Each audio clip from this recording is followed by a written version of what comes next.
Apex Online Racing is sponsored by Elgato, who created this lovely Stream Deck. For more information about the Stream Deck, the link is in the description below.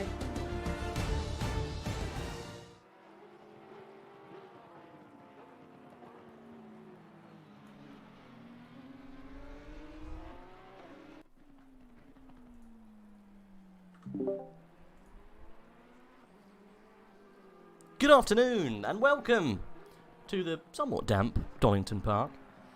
We are joined by a whole host of guests this afternoon, not just me. I'm Rage F1, your normal guy for endurance. I am joined though for the first 2 hours by the one, the only, the magnificent. How are you doing, Mr. Cardinal? Can you hear me? It's an absolute pleasure to be here. Thank you very much. Good, good. I'm glad you're with us. Donny, it's not Donny if it's not soaking wet and people are sliding all over the place. We've got a huge grid this afternoon. We've got lots of big names. There's going to be some thrills, some spills, and hopefully some battles at the top end. I'm excited to say the least. Oh, you absolutely should be. This is a massive grid and with some really fast racers. And I know you're familiar with a whole lot of them. Those big names are in there today. You mentioned a wet Donny? That's exactly what we got. Why not spice up a lovely 9 hours around here with a little bit of countryside weather? Yep, you can't go wrong with a bit of damp and dusty weather around Donny. I hope, though, normally when we reset and we're about to go, because we're still in free practice at the moment, it does reset the server, so it might not be like this. It all depends on what happens with the weather. As far as I'm aware, it's a random weather set. We do have a custom BOP. I know there was some speculation about whether the custom BOP was just about right with some certain Porsches a minute ago, so we'll get into that a little bit later.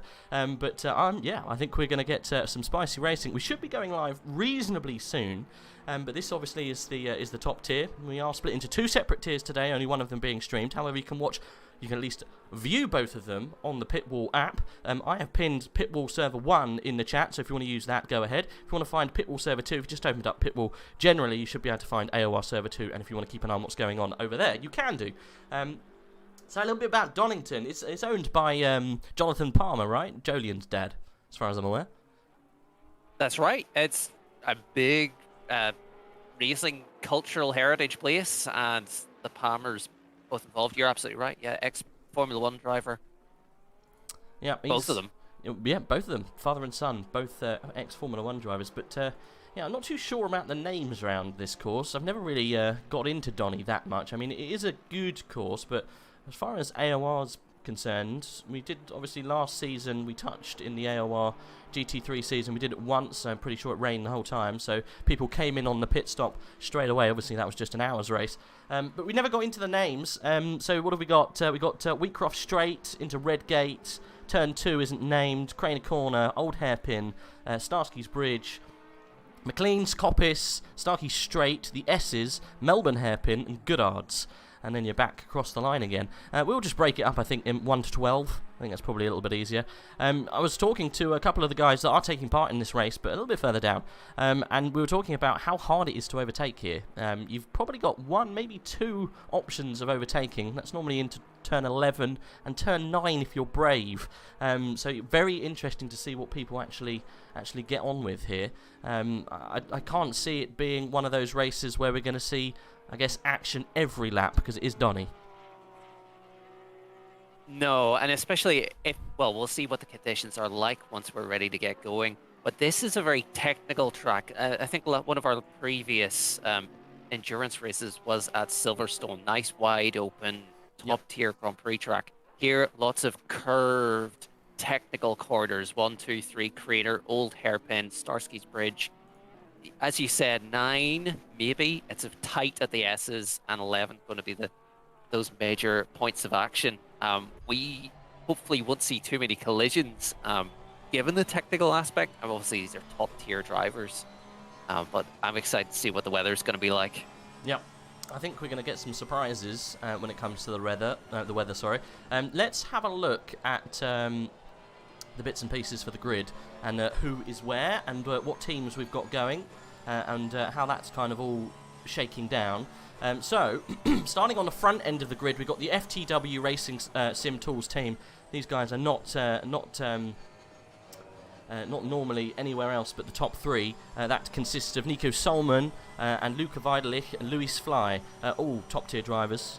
Unsurprisingly so that they're on the top spot. They had a combined time of a 1:25.7, which is ridiculous. Then we got the Karen Bambi Motorsport, Porsche again, obviously. That's got Nico Uhl and Ryan McIntosh. Ryan and Nico Chan teaming up again to give us some really spicy racing. They're in P2, so front row of the grid still. And then we got the Fingland team with Matt Kennedy and David Kelly and Leo Hirovian. I'm assuming he's the Fingland part to it, the Finnish part to the England trio there that are starting in third. Then we've got the PPR Esports Purple, so there might be more than one PPR Esports team, and that consists of oh blimey, they don't make it easy for us. Mantis Poveletis, Nicolas Bossiliet, and Marco Marcia. Which I don't recognise any of those names, but they're doing very well to get them to fourth. And then we got the Racing Sim Tools Esports Black team, and they're in a Honda NSX. They're in fifth place. I'm liking a bit of that. We got Jake Moore, Zerex Nicholas, and Zach Ater, I think, in that team. And we did have some YouTubey boys I did here. Yes, Darren King in the Down King community in P7. I've just noticed a change in the engine note there, so I'm assuming we are swapping over to the race. So let's just quickly, we'll go back down that grid in a minute, but let's go into the helicam. I think we are all good, almost, to get into this race now. Let me just double check the pit link is still live. Yes, it has updated, that's good. Sometimes it can cause a few issues. Right, so we carry on down the grid. I'll do the top 10. Have you got that sheet open? We'll go through what we've got there, and then maybe I'll swap over when we go into top 10. You can take it on from there. So we've got Down King community. In between Down King and Racing, sorry, I missed out sixth. It's a CRN T1 team in a Mercedes AMG. That's Brendan High, Nicholas Taylor, and Adam Sylvia. And then this is the other YouTuber team that I was talking about, the Jardia Community Pro. That consists of Jardia himself and Valentin Barrier. That will be a spicy team. That is in P8, so we're looking forward to see what those guys can do. The Zinsky Garage, the AMR V8 Vantage, the Aston Martin, that's going to be Antis Solnian. We've got Matti Lukanian and Jesse Kaupanen. They're all really testing me today. Then we've got SimSport Racing Team, Mercedes AMG again, David Ressel, Yannick, and Adam Islovic. Okay, lots of Eastern European names. That's the top 10 anyway. Do you want to guide us down through to the back of the 20s? Certainly, and can I just say, what a fantastic effort with those names. I know, right? I tried. You're well rehearsed for this. So looking down the rest of the grid, we've got two teams beside each other, Sim Brothers 1 and Sim Brothers 2. One riding the BMW, a full Swedish team of Niklas Norquist, Alfons Lundqvist, and Victor Norquist. Two brothers there, I'm guessing, given the name. And in the second team, Sim Brothers 2, we got the Porsche, running the Porsche, interestingly. Andreas Carlson, Eric Engman, and Christian Lindgren. Lovely stuff. And 13th down is Sensible Racing. Sensible, but driving the Audi, technical track, curbs. Good luck. Looks like wet conditions, by the way, looking at the track. Yep. Ersin Yilmaz, Ismail Gunesu, and Arda Adyan, all Turkish drivers. And 14th podium pace setters, Kieran Prendergast, Jordan Claxon-Ruddock, and Carl Eastwood in the Lamborghini. Fast in the straight. 15th, Pink Pork Racing in the Porsche, Benoit Harwood. Rich Lees and Gernot Brandl. Austrian. 16th, Aston Martin, Sean Clark Racing 302. Lovely. Jussi and Nerola, Marek Vons, and Simon Speth. Good stuff. 17, another Aston right beside each other. Vincenzo Soric and Bobo Corva. Just the two of them going through these 9 hours together. Oof. 18th, Team Racing Point in the Lexus. Is that our first Lexus to the grid? It is. Yep. In the Jacopo Pedrana, Daniel Jim, and Alan Barella. Italian, Spanish, Swiss team. Another Aston. Will be well suited at these conditions. Vladimir Zavetsky and Valery Mikhailovsky. Yep, butchered that one. You're better than I could have done, not going to lie. Doubt. The Brexit boys, purple. I'm presuming there's a couple of Brexit boys in the second Lexus. Tommy Schitz and Jimmy Ellis. 21st, back into the 20s now. We've got 2 Ferraris. First up, Fastlane Racing, 3 Dutch drivers. Sam Smits, Vince van Merweld, Brian Schickerman, and the next one, Gam Leifse Racing, Tormod Christofferson, Torleif Husbo, and Jorgen Olsen. Right. Team Racing Point 2, this is the last one, Italian team, Sergio Pebretta, Daniel Turgini, and Valerio Reggiano. Okay, so that goes us down to, is that Fastlane Racing, wasn't it? I think. Yes. Yeah, okay. The grid is slightly mixed up because we've had a couple of dropouts. I'm not too sure which one is dropped out there. I think it was after that pink racing team, the Pork team. I can't remember what it was. Around P15, we've got an empty space. So I'm not too sure what team was missed out there. I know you said the Brexit boys. They're joining us at the back of the grid, so I'm not too sure why they're showing up on your thingy in the middle, but it's all good. Okay. So we've got, let's go through a little bit further, and I'll quickly just get through this because we're about to go live now. They're on the parade lap. So we're well into the silver split now. We've gone past Vince van Melville, I think, in Fastlane Racing. So, oh my goodness, that one is, I'm not going to say the racing team name, but it's the number 23 car of the Ferrari 488. That is, oh my goodness, another huge Swedish team. I'm not going to get through that. We might have to come back. I'm not going to lie. Let's just go on board with the cars, I think, and just see what's going on, I think, on the grid. At the moment, let's go from number 20, or P22, number 69, Nigel Arcetuthis in that car, currently heating up the Porsche's bits and pieces. Philip Ansel in 23rd in the number 6 in Aston Martin. Then we got Jordan Watson and co, obviously, 24th. And then 25th, Philip Streeb. I think that is part of the Angry Birds racing team. Unfortunately, though, the Angry Birds paint is not showing. I would have thought we could have got that on there, but never mind. Then we've got Goat Racing. You can just see the NSX just behind. That is Daniel van der Linde. We've got Brendan Hamill and Matthew Reedy in there as well. And I think we've got another one as well. I think that's actually admin. Shenta Irksbull. Everyone knows that name. And then moving back, the RYTI racing team in 28th. Again, some rather fun names. Simon Beek and Rosipel in there as well. And then coming back here, P29 is Noob Gamers. That sounds like a fun team. Let's see about whereabouts they are. Okay, maybe not. See what I mean? It's all a little bit mixed up. But Richard Phillips is taking that car in 28th. He's jumped up a place because of a dropout. Then we've got the Iranian racing team. They're back again. Woo! Okay, cool. Amir will be taking them off from the back. And I think we're almost round and ready to go. 30th would be the EMOS racing team.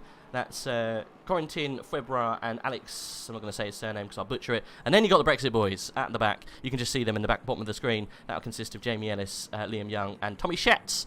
Do watch for them because they should be. Unfortunately, didn't get the qualification in. This is my team, by the way. Didn't get the qualification in, so they should be at the very top end of the silver split. So they will be working their way through the grid throughout the whole race. But let's go live, I think, with Nico Solman and Ryan McIntosh, Matt Kennedy, as we're about to go racing around a very wet Donington. We're almost at the line.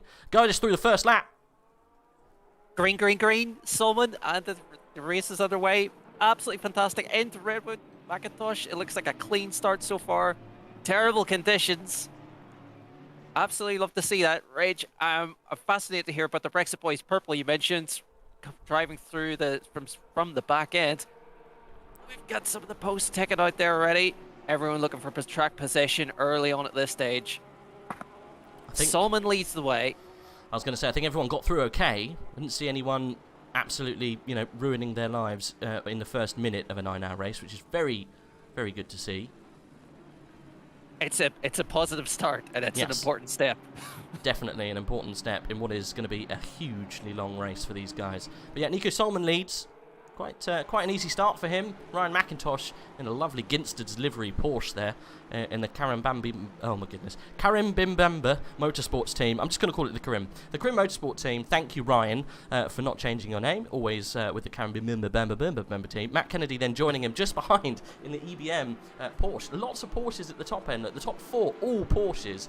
It just goes to show that that Porsche is very well bopped. Oh, there is a touch! That's back in 5th. That was the Aston Martin, the AMR Mercedes spinning round. I think that was Taylor in 5th, Nicholas Taylor. He has joined on now. He's down in 16th place because of that.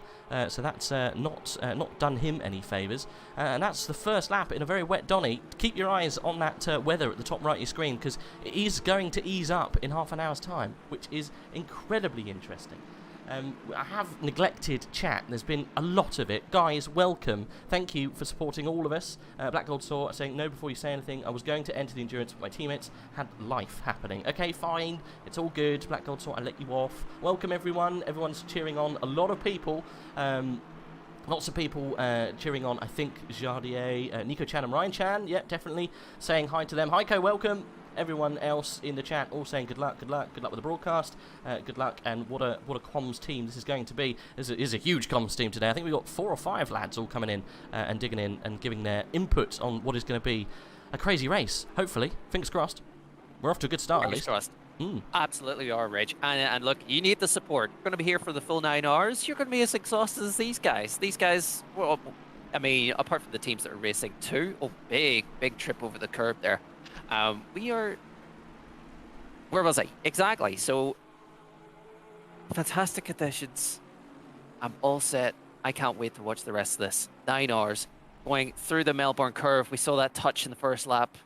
The spin right round. Where is our friend that went down to 16th, you said? Yeah, I think so. Fell all the way back down. I think, yeah, it was the number 45 car, Nicholas Taylor, in 16th. Still hasn't made any moves since then.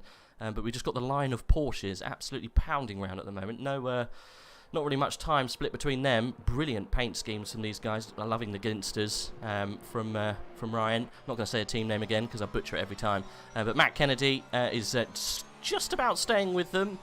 We've got, I think, just top 4 Porsches at the moment. And where's that Honda? Still hanging on in 6th place, but falling back a little bit as these Porsches, as we thought, as a lot of people said, are just going to ride away and have their own race this afternoon. I think it's already happening. It started to happen. I loving the fact that there's a Honda still up here in 6th, in the rain at Donny. Yep. It's a fantastic looking livery too. Holding off. Ooh. Kingman with a chance here. They're going to be up at that Mercedes was... A rear end was everywhere coming through the corner. So that's Dowking already in the car. I think Dowking has actually...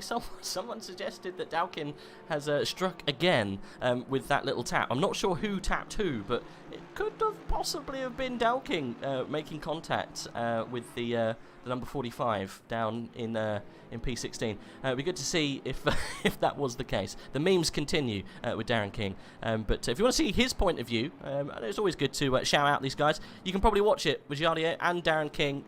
They're probably streaming. I'm 99% sure that they are. And they'll probably be streaming the whole race. And it's always good fun watching Darren King wrestle his wheel around Donny. But yeah, there you go. You can see the NSX in the picture just in front, doing very well. Let's actually focus on the NSX. I think it's Jake Moore in this, a Racing Sim Tools Esports Black, and it's a really cool livery. We'll go through the liveries, I think, when we've settled into this race, when the drama has slowly unfolded a little bit more, but that one still, I think, is going to be a contender. It's pretty nice. Love a Honda. Love a... I have you much experience driving the Honda and ACC? Yeah, it's awful. Can't drive it. No. Impossible to drive in the dry. So it's absolutely awful. But yeah, these boys muscling it round. Good to see. I do wonder if there's a bit of a train forming behind Moore here. Fending off well. It looks like the King has got past Miller, but I think King will be pretty keen to get past this Honda and catch up, because that little stream of Porsches and the Astons. And that's one more thing. These Astons are going to love this track, these conditions, surely. The Aston's going to be, it should be quite good here, even in the rain. Very stable car, very quick, good in all conditions. Yeah, should be a surefire hit, but I think the Porsches are going to be too quick today. I think we were seeing a send further back heading into the Melbourne hairpin there. I don't know if they pulled it off, but there looks like a 2 cars wide. over the start-finish straight into lap 4 now. I wonder how many laps we'll get out of 9 hours. Black Gold Sword, get your calculator out. Let's find out how many laps we'll get. I'm sure we'll get into lots of different conversations today. I think we're in Leicestershire at the moment, and they're great for cheese. We're already talking about cheese. It's pretty nice. Have you had Leicestershire cheese before? Leicestershire cheese, only when travelling. Hard to get over here in sunny Northern Ireland, let me tell you. Is it sunny though? Northern Ireland is like in the worst place in the world, I swear. It gets the weather literally straight off over the sea, and it's constantly raining. You know, sometimes it gets a little exciting though. When America has its hurricanes, the hurricane season, we hear in the news, it's all very exciting. We're like, oh, it's coming across the Atlantic. Are we gonna get some? By the time it gets here, it's a Wednesday and a light drizzle, and it's just not that. A smidge of wind. Oh, there is an interesting route there from Moore across the chicane. Darren King. Kingle got past. Muller passed too. Oh wow, okay. So unfortunately, Jake Moore then getting a little bit out of shape there through the S's, but never mind, we're all good. He's back on track. He's dropped down then to I think P8. That would be when it all sorts itself out. One thing I did notice, and I know we said we should keep an eye on this team. They have made a move from 31st already up to 23rd. The Brexit boys in the 99 car. Liam running around in the very old-fashioned Bovril livery, the same livery run at Snetterton, 6 hours I think. But yeah, we brought it back out for another English run around the countryside. But they're doing very well, up into 23rd, and they're looking like they want to crack on down to Jordan Watson, who is just ahead in the Ferrari. We've got another Lexus though holding up a few people, so just ahead. Yes, who is that? Is that Jacopo Petrana? Possibly. Yes. It looks like Young's going to be approaching that little gaggle of 3. They are racing each other hard. I just want to comment on the Bovril, even the positioning of that Bovril. Why you choose Bovril, I have no idea, but all the more power to you. Yeah. But to put that on the livery, that is not easy to do. That is a tricky place over the door, just from experience. Well done. Yeah, well, we had to pay for that one, unfortunately, such as the Bovril. Yeah, I know what you mean, because of the side skirt, right? So, yeah. Yeah, no, we had to pay for that one, but it came out brilliant. I think the guy who made the paint, he's actually being advertised on the side of the car. So if anyone wants some paints, really look at the 99, you might be able to find a good place to find it. But he's going around currently 23rd place. Let's jump up towards the top then, see what's happening with these Porsches. Nico Solman still out in front, only a second behind Ryan McIntosh in the 36. Matt Kennedy is slowly catching up to the back of them, but Marco looks like he's getting a little bit closer in the PRL esports team. There might be a little fight going on with these guys, and when a fight happens at the top with these very, very speedy aliens, normally disaster strikes. So we'll stay on board with these guys at the moment. I'm on the 256 Porsche as he hunts down Matt Kennedy. Yaroslav Honzik is the rogue car here in the Aston Martin, seemingly just about hanging on to the back of these guys. Yep, that's Jardier in the Jardier community team. Yep. Oh, brilliant. Again, as I was saying about Dowking, you can go and watch his point of view if you want to. He's probably one of the biggest ACC streamers. If you're out there, want to have a look on YouTube, he will definitely be streaming this one. So again, if you want to see him hunt down the top 4, then jump on his YouTube. I don't know what it's called, but I'm sure if you Google Jardier, you'll find it there. Yeah, he is the odd one out here, isn't he? Darren King is just behind. That's going to be a fun little battle, the battle of the YouTubers. See what can happen out between Darren King and Jardier in 5th and 6th. We'll stay on board with these guys and see if anything crazy happens.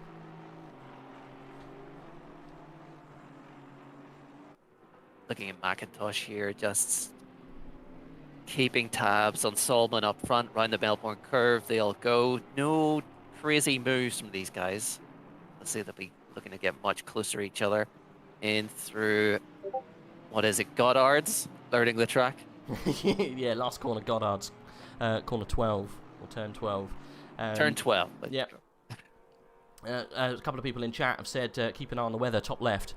It's top right, isn't it? Anyway, so the weather is going to dry up in the next 10 minutes, so that should Be very, very spicy. Damp track at the moment, but it is warm, look. Track 32 degrees, apparently, and ambient temperature 27 degrees. And it's never like that when it rains in the UK, so I think that's a bit ambitious. But anyway, 4 kilometres an hour of wind. So when that wind normally dies down, the weather should kind of change around, but we'll see what happens. We're going to go at least from wet to dry, and that's normally a fun time to watch to see what these guys do on strategy, and it's going to happen in the next 10 minutes, and that's definitely before any of these guys were ever thinking about pitting. So we're already seeing people's strategies go yeeting out of the window, and we've only gone a couple of laps round Donington Park already, and that's going to happen in the next 15 minutes. We're going to see this, because they can't stay out on these tyres, because they'll lose buckets of time. No, and these guys will know that. They'll be aware. Their teams will be talking to them, the other drivers. You touched on the temperature there. It's like we've moved Donington and Leicestershire a little closer to the equator. But all the same, these guys are going to start be thinking, okay, we are only, what, 13, 14 minutes into this race. You know, as a competitor yourself, if you taking part of these races, would you be thinking, okay, do we do an early driver swap for the tyres as well? I guess you'd have. They have to, yeah. Well, you do. I don't know if you'll do a driver swap. You probably keep everyone in the car and just, you know, keep them going. But I wouldn't. You have to change your tyres. I don't think there's much. Oh, sure. There's much choice with changing the drivers. I think the driver will probably want to stay in the car for as long as possible. At least, you know, I think I would. If you're in that car, you're used to the conditions. And also, normally, when you've got a long endurance race like this, people allocate time throughout the day, and you might only have a period of time when one driver can race. You know, Matt Kennedy might only be able to do the early afternoon shift, not the night shift. So, unfortunately, you have to stay in the car. So, yeah, I don't think it costs you any more time to do a driver swap. It's not like iRacing where you get a time penalty for it. I think it's all kind of rotated into the same pit. But, yes. Yeah, absolutely. And I guess it's 65 minutes is the maximum time they can spend in a driver's stint, right? So we're talking about nine stints split up between the drivers over this race. So stint time can be anything. I'm sure they've probably given a particular stint time, but normally anywhere between 50 and 70 minutes. So they may have specified a particular stint time for this race. Are you aware? Have you? I think it is 65. 65. Okay. Yeah. Irish Potato said he's interested in Cardinal Smith's favourite amphibian. Okay, that's strange, but why not? What's your favourite amphibian? You've got plenty to choose from. You know what? I think that's topical given the weather here at Donington in the race. Look, I'd love to be a dolphin. Okay. But dolphins, amphibians? Amphibian. Oh, okay. Lizards, right? Lizards. Wet lizards. Yeah. Wet, drippy, moist lizards all day long. Hashtag moist lizards. I reckon, what could be an amphibian? It's like a newt or a salamander, right? Or a toad. Oh, big shout out for saying salamander. Lovely stuff. Moist lizards unite, definitely. We're not even 15 minutes in, and we're talking about salamanders and moist lizards. Welcome to the stream. Yeah, welcome to the stream indeed. JR Sim Racing said, "Guess it saves me from flicking over the streams now." I'm assuming you're talking about the Darren King and the Jardier fight that is somewhat heating up, but not really. They're about a second and a half from each other. Jardier is getting quite close to the back of Marco in the 256 Porsche. So. Porsches are kind of holding on. I'll be very... Oh, blimey, there was a slide then from Marco going down into 11. That was almost losing the car. And Gianni is definitely going to capitalise on that little slip. He would have closed up a little bit more on that. Yeah, crazy, but I think we're all good. Absolutely, that has opened the door just a little, closed right up. There's going to be a bit of slipstreaming going on, and this top 4 has definitely turned into a top 6. Yep. They're going to be what? I was going to say, it looks like some of these drivers are actually swerving into wet parts of the track to keep their tyres cool. I wouldn't be surprised to see some of them dip wheels onto the grass as we get slightly drier, just to keep their tyres cooler. I think we saw that out in Alton Park. A lot of the cars, and GT4 at least, jumping onto the grass just to cool the tyre off briefly to just stretch out that stint. And I think they've got to do that. These guys know that They need to keep control of their tire temperature, make these last as long as possible. You know, the track is damp right now. It's not overly wet, so you know who's going to be blinking first. Okay, we're going to be drying up in how long? Probably we'll be dry in 15, but it's going to be less than that now because that 10 minutes has been up for at least 5 minutes. So I'd probably say it will be dry. The conditions will be changing in about 15 minutes, 10 to 15 minutes. 10 probably. You'll have a noticeable difference in 15 minutes. Where these guys will be forced to make a change. Jardier getting incredibly close to the back of the 256 Porsche of Marco Marcy, is it? And then Dowking, he has closed in a little bit, 2/10 or so, or 3/10 from the gap that he had before. Matt Kennedy, though, on Ryan McIntosh, incredibly close when they came through the last little section, but it has eked out a little bit as Nico Solman is looking mighty competitive out there. Now, 2 seconds ahead of Ryan McIntosh, which is, yeah, that's some task in itself. But yeah, FTW doing another one, it seems. Absolutely, and I wonder, are these Astons starting to come into the fore here? They're right on the back of the leading Porsches, and maybe the changeable conditions starting to have an effect on these drivers.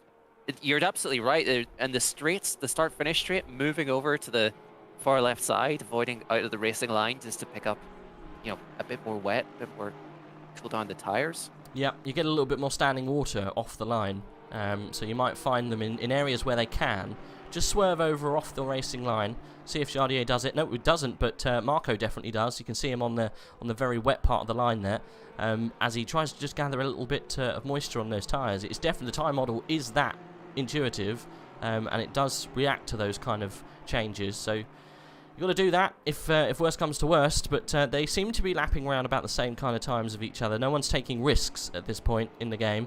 They're all kind of just trying to get through the first stint. We're only, what, 20 minutes in? So maybe if this weather, well, looking now, looks like the rain has almost stopped going through the final sector. I can't see any rain coming down at least, so it's just standing water now. It literally just stopped in front of our eyes there. I can't see anything at all. The magic of Donington. Yeah. Yes, sure. Definitely. I'm just taking a look at the track times, the lap times. You are absolutely right. So they are lapping pretty closely with each other, especially at the top 131s. But some of them are running their best laps of the race so far. So there's still performance to be had out there. Oh, it's all going to change now. Everything is going to the evolution of that track is now just started to open. That rain stops, there's no more moisture going on. Every single time a car passes, that moisture level gets less and less and less, and it will soon turn to a greasy track. And at that point, you're going to have to be really brave when you come in and get that pit done, because it can either make or break your stint. And technically, if you can get it just right, you can get so much time from your competitors. You could jump 5, 6, even more places at this stage because everyone's so close. No one's really eked out any more than 3 or 4 seconds. I think that's happening at about P8 to 9. We've got 3-second gap. Even towards the top, we've got no more than 1.5 seconds. As you see, Darren King on the wet part of the track there to cool the tyre again. You know, you're mentioning further down the field. I'm looking at the lap times, and back in 10th, we got our number 54 car, Andy Salonen, just putting in a 1:31.9, which is only 2/10 of the fastest cars at the top. So certainly maybe a car that's liking the changeable conditions. Yeah, I mean, the Aston Martins are definitely going to come alive in the switchover period. But you know, the Porsches are also reasonably good. If anything, they're better in the dry. Yeah. They're better in the dry than they are in the wet. So you might even see this gap that we did see kind of coming down, open up between fourth and fifth. As you can see it happening now, we've already got out of a second now between Jardier and Marco Marcy. So I think that gap is only going to get bigger now that the rain has stopped and the track's starting to evolve, unless someone pulls in and gets those tyres done. The Aston, I know, once you have the wrong tyre pressure on that car, it's understeer city, and you just cannot get any life into that tyre, and it just then takes more and more life out of the tyre when you're just pushing through that front end, because of the understeer just gets so chronic. So definitely Not the best car to be on when you're not on the right pressure or the conditions are changing, but once they have changed, the Aston Martin should come strong, but the Porsches are going to come even stronger, I'm afraid. It's going to happen. As you can see, Darren King also going on the wet side of the track to get some moisture again. These guys struggling, I think. Hardio and Darren King not having the best of times now that these conditions have changed. I'm wondering if it's time to think about the undercut, and maybe some strategy play for the cars that maybe aren't keeping up behind there. The Darren King, as you mentioned, there's a few cars in the pits right now have gone quite early. Yeah, there's Darren King pulling out, trying to get as much cold time there as possible. Marco Marchi looking really racy up here, but right on the back end of Kennedy, right on the back end of McIntosh. What is Solomon doing? Solomon started to pull a gap, and maybe he's decided to pull the trigger before the pits happen. Maybe trying to reduce the risk or chance. You know, anything can happen in the pit lanes, and certainly these guys will be pros at getting the max out of their pit stops and approaching exits. Yeah, they're approaching one of the back markers at this stage. We're going to have our first lap car. 1-4. Oh no, not at all. Not at all. It's I'm watching Marco Marchi. It's just 1-4-4. Solomon has pulled out that gap. How big is that gap now, at least? Well, it says 2 seconds. Couple of seconds. I think it's more when we come across the next timing screen. There you go, 2.5 now. Yeah, that car is definitely hooking up in the drier conditions. We're on board at the moment with Marco, getting very close to Matt Kennedy and Ryan McIntosh. They're all battling quite well. I was going to say, anything... Oh, was this a move? A little bit too far back. I think Kennedy went deep. He almost had a go on McIntosh, but thought better of it, and that's obviously put him into the back of Marco. But I was going to say... turn 12. Nico Solomon, if anything, he's just going to extend this stint. He's got a gap now. He doesn't have to pull the trigger and take risks like these boys in front just have. McIntosh and Kennedy in the pit then. Marco goes through. Anyone else joining him? I didn't see any of the others behind jump in. Did Jardier and Darren King keep going? They did. All right, so that's quite a pivotal time. So this will be very interesting to see what those two guys get up to in that pit. It looks like Moller came in as well. They should stay in the car. I don't see the point in changing drivers just yet, but they may do. But yeah, Nico Solomon then's going to be losing time. Every second he's out, he's going to be losing time. But he's got a couple of seconds to play with, so it's not disastrous. If anything, he's pushing his stint further. So he built that gap. Now he's going to start losing it when those cars come out. So it'll be very interesting to see if McIntosh and Kennedy, how much time they can pull on Nico Solomon in this very, very weird stage. Absolutely. And Marco Macri has to pull the trigger now. And what's interesting, and I didn't expect this, Hunsick and King are still right on him. I think Macri was maybe being held up in 4th. And I thought, this is time, okay, clean track, time to prep the pit. But here we have Hunsick almost thinking about a look into the S's. It's almost impossible there, though. There's nothing you can do. This is the curse of Donny, unfortunately. There's very little places to make passes. You have to wait for mistakes. And they can happen in 11. You can go deep, as we saw a couple of laps ago. Chat saying surely there was a hit there, massive entry speed. Possibly they were that close. They could have hit as they entered the pit lane. I think everything was all good, but we are getting into a very interesting period. Right, is Nico Solomon going to pull in? He does. He had to. Hand been forced. Marco comes in then, and the two Aston Martins go round for another lap. Okay, interesting stuff. Let's go on board with the guys who have come in and done that pit already. Whereabouts are they come out? They're P12 and 13. So let's stay on board with Matt Kennedy and Ryan McIntosh as we see what they can do in this advantageous position now. Certainly, and they come out in what looks like a favourable condition of the track. No particular traffic in their way right now. Paying attention to the pit lane too, just looking at the track map, seeing when. Not sure they've been released just yet. So chat saying that they did actually tap each other coming into the pit. That was McIntosh and Kennedy. They entered so close together at such a high speed. When McIntosh put the brakes on, Kennedy still had a metre or two's worth of pit lane, and he would have just gone barreling into the back of McIntosh. But it doesn't look like it's hurt him too bad, but Kennedy will have a little bit of damage on the front end of that car. Right, here we go. So this is the important part. Whereabouts is the top car of Nico Solomon? Has he gone out already? Wow, he's already out.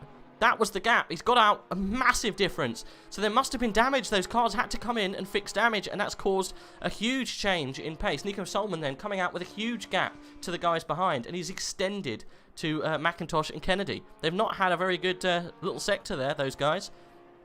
I can't believe how much that's cost them. That pit entry, that touch that chat was talking about. Oh, and Himmel, look at the dealing with back markers too as well right now. This is going to cost them even more time. Solomon has played a blinder here. Yeah, brilliant pit stop. They both fixed damage, so they must have fixed that damage that we were talking about because it's so early on in the race. The penalty of not fixing it would have been much bigger than actually, you know, fixing it or not fixing it. Sorry, and getting out there and losing time lap after lap. Especially now the conditions have changed, you're going to get more running in the dry, and it's definitely you'd lose so much time if you didn't fix that damage. So they had to do it, but unfortunately that's put them out of position, and well, that's definitely put Darren King and the likes of Jardier up above these guys. Jardier currently actually in the lead. Darren King has done his pit. He's come out in 5th place behind Nico Solomon. So net 2nd position then for the Dow King community at the moment. Once he's come out of his pit now. Nico Solomon's 4 seconds ahead. Wow, doubled the advantage. Jack Moore in the Honda 88 down in 11th, but right, you know, pretty much behind or approaching Kennedy in one of those Porsches. This is back into play after being around 8th, 7th, 8th before. Maybe made a couple of positions on those. Oh, the Astons are still out. Honzik, Hardier. Yeah, I think he's just come in now, actually. I think he's definitely just come in now. So we'll see some changes, I think. Whereabouts is he on the grid? I think they might have actually just passed him in the pit. Whereabouts is he? Can't quite see him. We've got a new leader at the moment, but it's not the real one. That Valentine Barrier is in the car now. So yeah, they did do the pit, and he lost the position to Darren King because of that pit and going that couple of laps further. You can see that the gap is only about half a second between Jardier's community team and the Dow King community team. So this looks like a race that's going to hot up. Carry on. Our race leader has had a spin. Ishmael Ganesu trying to come into the pits and had a little tap on the back end around the last corner. Wait, okay, they're not the net race leader, but in the Audi, they've gone very long with these wet tires, and it's been a disaster coming into the pit for them. Yeah. Our number 72. I saw him spun round in the pit entry. You've got to be careful. It's quite a dangerous pit entry, this one. It's very, very sudden. And if you make a mistake like that, it's curtains. Yeah, as you saw, that's going to cost him a huge amount of time. Ooh, the PPR Porsche almost going into the back of barrier there. Marco Marci going in for another stint. He almost knocked into the back of Valentine in turn 12, but I think we're okay. Any driver changes? Yes, we've got a few. Valentine Barrier is the main one there. Looks like Marco Marci, Ryan McIntosh, they stayed in the car. I think Yannick is still in that car. Matt Kennedy still in the same car. This is the difference, look.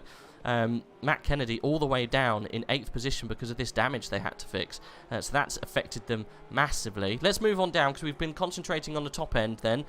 Jake Moore then is in that Honda and the Racing Sim Tools Esports Black, still doing very well now because of those changes. He's come out in 8th position because of those pits, so that is pretty much where he should be. Then we're back to Nicholas Nordquist in the Sim Brothers team in the BMW, I think the only BMW in the whole field. He's currently 9th. Inside the top 10 then, Andreas Carlson in the Sim Brothers 2 team, and that's in the Porsche. He's in 10th position. Then we've got Antti Solnen, Simon Speth, and Nicholas Taylor. And is that Vincenzo Soris in 14th, Philip Ansel, all battling very, very close together. So that is a very interesting little battle to watch. I think we might stay with those in a bit. But let's keep on moving. Vince Van Merville then, Fastlane Sim Racing team. He is in P16. Jürgen Olsen currently in P17th. What have we got moving down? Jacopo Pedrana in 18th in the Lexus. He's doing quite well actually. That Lexus definitely wasn't that high up earlier. Having a little bit of luck, it looks like. And getting past Olsen just as you talk about them. Yeah, Melbourne. Was that for position? I think it was. You're right. Yeah. Getting it done on Olsen, the 23 Ferrari. Let's just touch on the class where we are on the class wins and bits and pieces like that. Obviously we've got Nico Solomon running around in the Pro. And then we've got the silver split, which is P14 and back. So this is technically Philip Ansel is currently running round, leading his class. Whereabouts is he? He is there. There we go. In the Team IRL DP. And who's behind him? It's Vincenzo Soris is literally just behind. So this is getting quite spicy for the lead of this split. Absolutely is, and you know, thank you for reminding me about the the splits between silver and the pro class. This is the fight for the lead of this class we're looking at right here. Ansel currently leading it in the jet black and red, looking Aston Martin, very clean. Vincenzo Soros in the fellow Aston, right on the tail. 1, 2, 3, 4, 5, and 6 all together. Little gap in between them, just behind these top 2 Astons. I'm sure those Ferraris will quite happily. Oh, big trip over the over the curbs there for Vincenzo. Got away with it just fine. And heading into I want to say a gaggle of traffic up ahead. Who's this? Speth. These are the pro cars. They're right behind, right on. Yep. Pro cars causing a bit of an issue for these guys running around. This is for the class lead. And they are really, really close. They almost changed round, didn't they, in turn 11. We have actually got the first penalty coming up. That is for the 99 Liam Young. 15 seconds on board that car. Let's just jump on to the race control and see why that's the case. We'll see what's happened to Bovril Mobile. Exactly. Bovril was not having a good afternoon, it seems. Let's see what happened with the 99. Okay, so let's see. Race control, server 1, cars 88, 88 and 69. I think that must be a slight thing. 888 maybe, and 99 and 69. 15-second time penalty for 99, causing a collision. And there was also, on that server 2, there's bits and pieces going on over there. So server 1, the only penalty we got at the moment is for Team Bovril. Unfortunately, not able to do that. There'll be plenty more throughout the rest of the time here. Yeah, I know you just messaged me and said, can I screencast? I can't because of I don't have the best internet, so unfortunately you just you have to just go with that. Unfortunately, I'm able to do that. Right. So tell us about this. So the 15-second penalty for Young, will that be applied at the next pit stop? It will be. Yeah. Yeah. So a bit of a longer wait, and hopefully not too much damage for the car if there was a collision. Did you mention the number 88 car? Jack Barr and the Honda? 888 was involved. Oh, 888. Yeah, no, 888 was involved in that incident that you got the 99 car a penalty. So and 69, Nigel Arts and the Fricklandel MS. Yes, that back in 25th position, yeah, must have been involved too. But yeah, no, that's unfortunately they're gonna have to take that penalty at the next pit stop. Yeah, that will be added on. They'll be able to take that. It's not added on to the end. There's plenty of time to serve a penalty at this stage. Yeah, all good. Oh, for sure. So what's happening at the rest of the field? Whereabouts were we? We were, I think, around 14th, 15th, weren't we? Philip Ansell leading the silver split with Soros just behind, chasing for that top spot. Vince van Mervelde is a little bit further behind, but only a couple of tenths it seems. So yeah, go on, guide us through the other half of the grid. I think we'll start with P17 back. P17th back. We've currently got Jacopo Padrana in the Point Racing, one of the Team Point Racing in the Lexus, out in their own right now in 17th, 4th in the Silver Splits. Then we've got Philippe Straub in the Angry Birds Racing. The team name, I should point out, is in capital letters, just to emphasize how angry those birds are.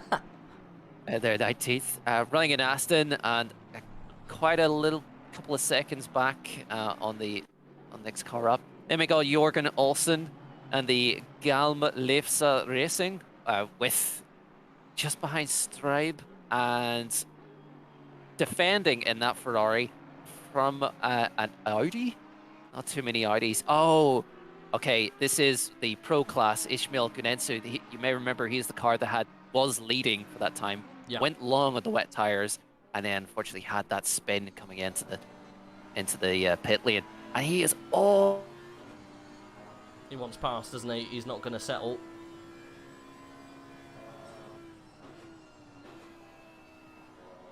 He gets the position. I mean, at that point, you don't really want to hold them up. Might as well let them past. It's not going to cause you many problems. The track's now fast, by the way. We've gone through that greasy stage. I think we're as fast as we're going to get. Are you still there? You cut mid-sentence. I'm not sure if you disconnected. Are you still with us, Cardinal? Okay, I think we've got some connection problems for Mr. Cardinal Smith. We'll have to see if he can join us again in a minute. I think we're still live though. We're all good. Let us know, chat, if there's any issues with the stream, because we did have a little just a little drop there, but I think we're all good. At least I'm still here. I can still see everything going on live. Yeah, there you go, Cardinal Smith. Unfortunately, I think he'll be joining us in a minute. I think because of internet connection problems. Okay, well let's just go through from where we left off. Ismail is now 19th position. Olsen then dropping back into 20th. We've got F for connection definitely. Jordan Watson in 21st position. Richard Phillips in at the moment 22nd. Doing okay in a noob's car, but still plenty of time to make improvements.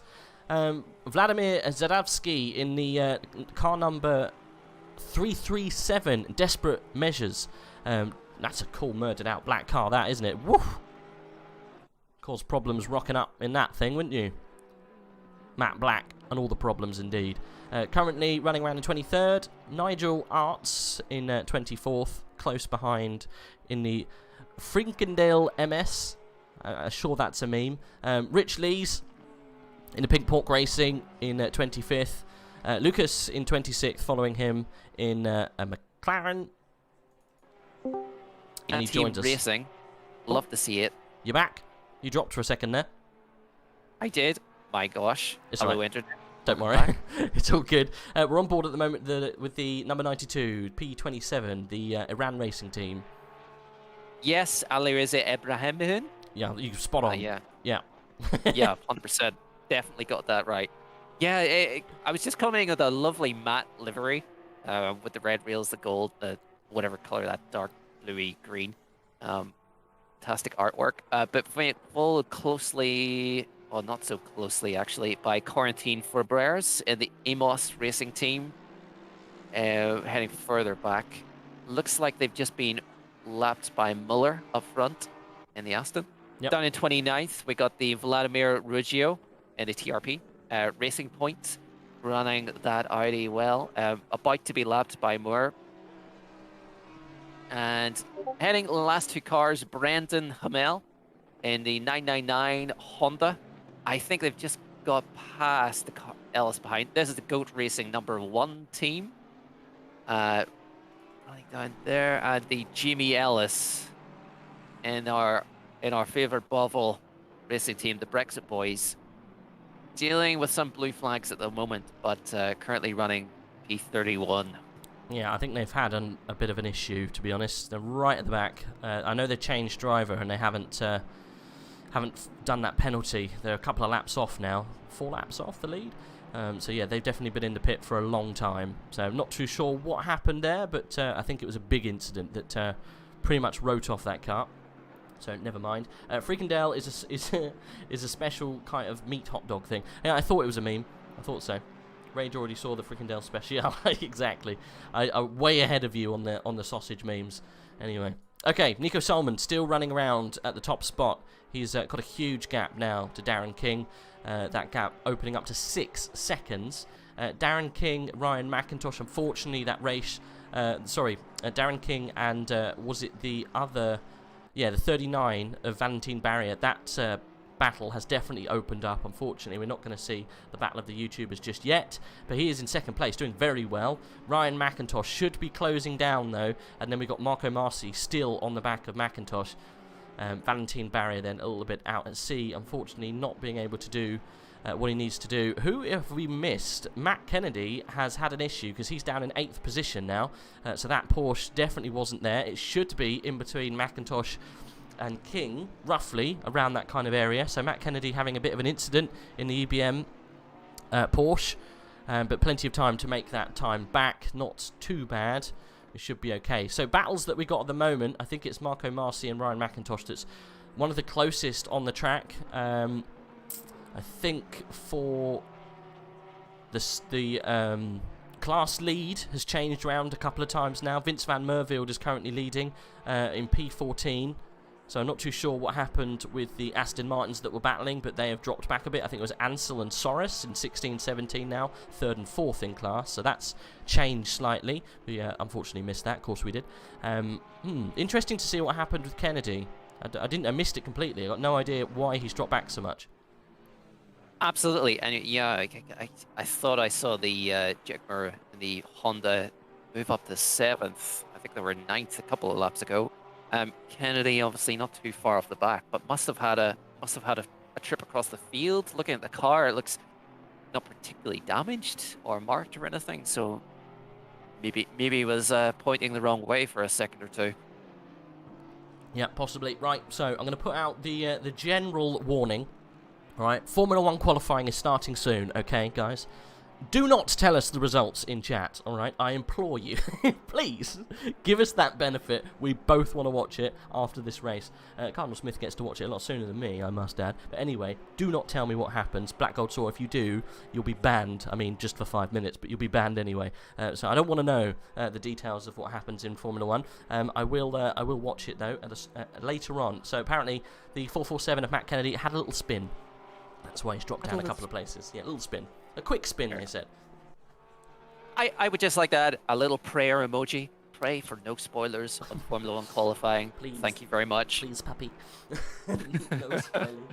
To be fair, last time we had F1 in the middle of an endurance, can't remember where we were. The chat was very good, and they didn't spoil it for me. It was great. Oh, good guys chat. Yeah. Good guys chat. I think that was like we did a. Not sure if it was 12 hours. It might have been 9 or so, like today. And I was on my own. We didn't have any help, so it was a bit of a stint. But I'm going to use you for all you're worth, unfortunately, Cardinal Smith. I'm going to have a coffee, if you don't mind. So I'll let you take over just for a couple of minutes, if that's all right. Just have a quick comfort break. Obviously, you can't change the screen, but I'm going to leave it on the battle for 3rd and 4th at the moment, between 256 and 36. So are you in the server as a spectator as well? I'm assuming you are. I am indeed. Okay, good. You're seeing it live, just as everyone else. Right, I'll leave you with that for a minute. I shouldn't be long. Thank you, Reg. Enjoy your kind comfort break. I will. Okay, chat, it's just you and me. What damage can we possibly cause in the next minute and a half, huh? We are live and on board with, who have we got? Ryan McIntosh and Marco Marcy. This is the battle for 3rd and 4th. These are two of the aliens up here on the top of the Porsches.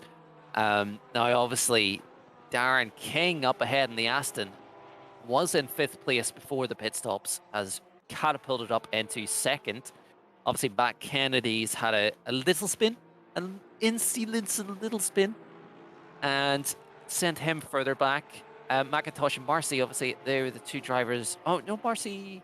It was McIntosh had the incident coming into the pit entry with Kennedy, right? So I think that's why they're behind Darren King.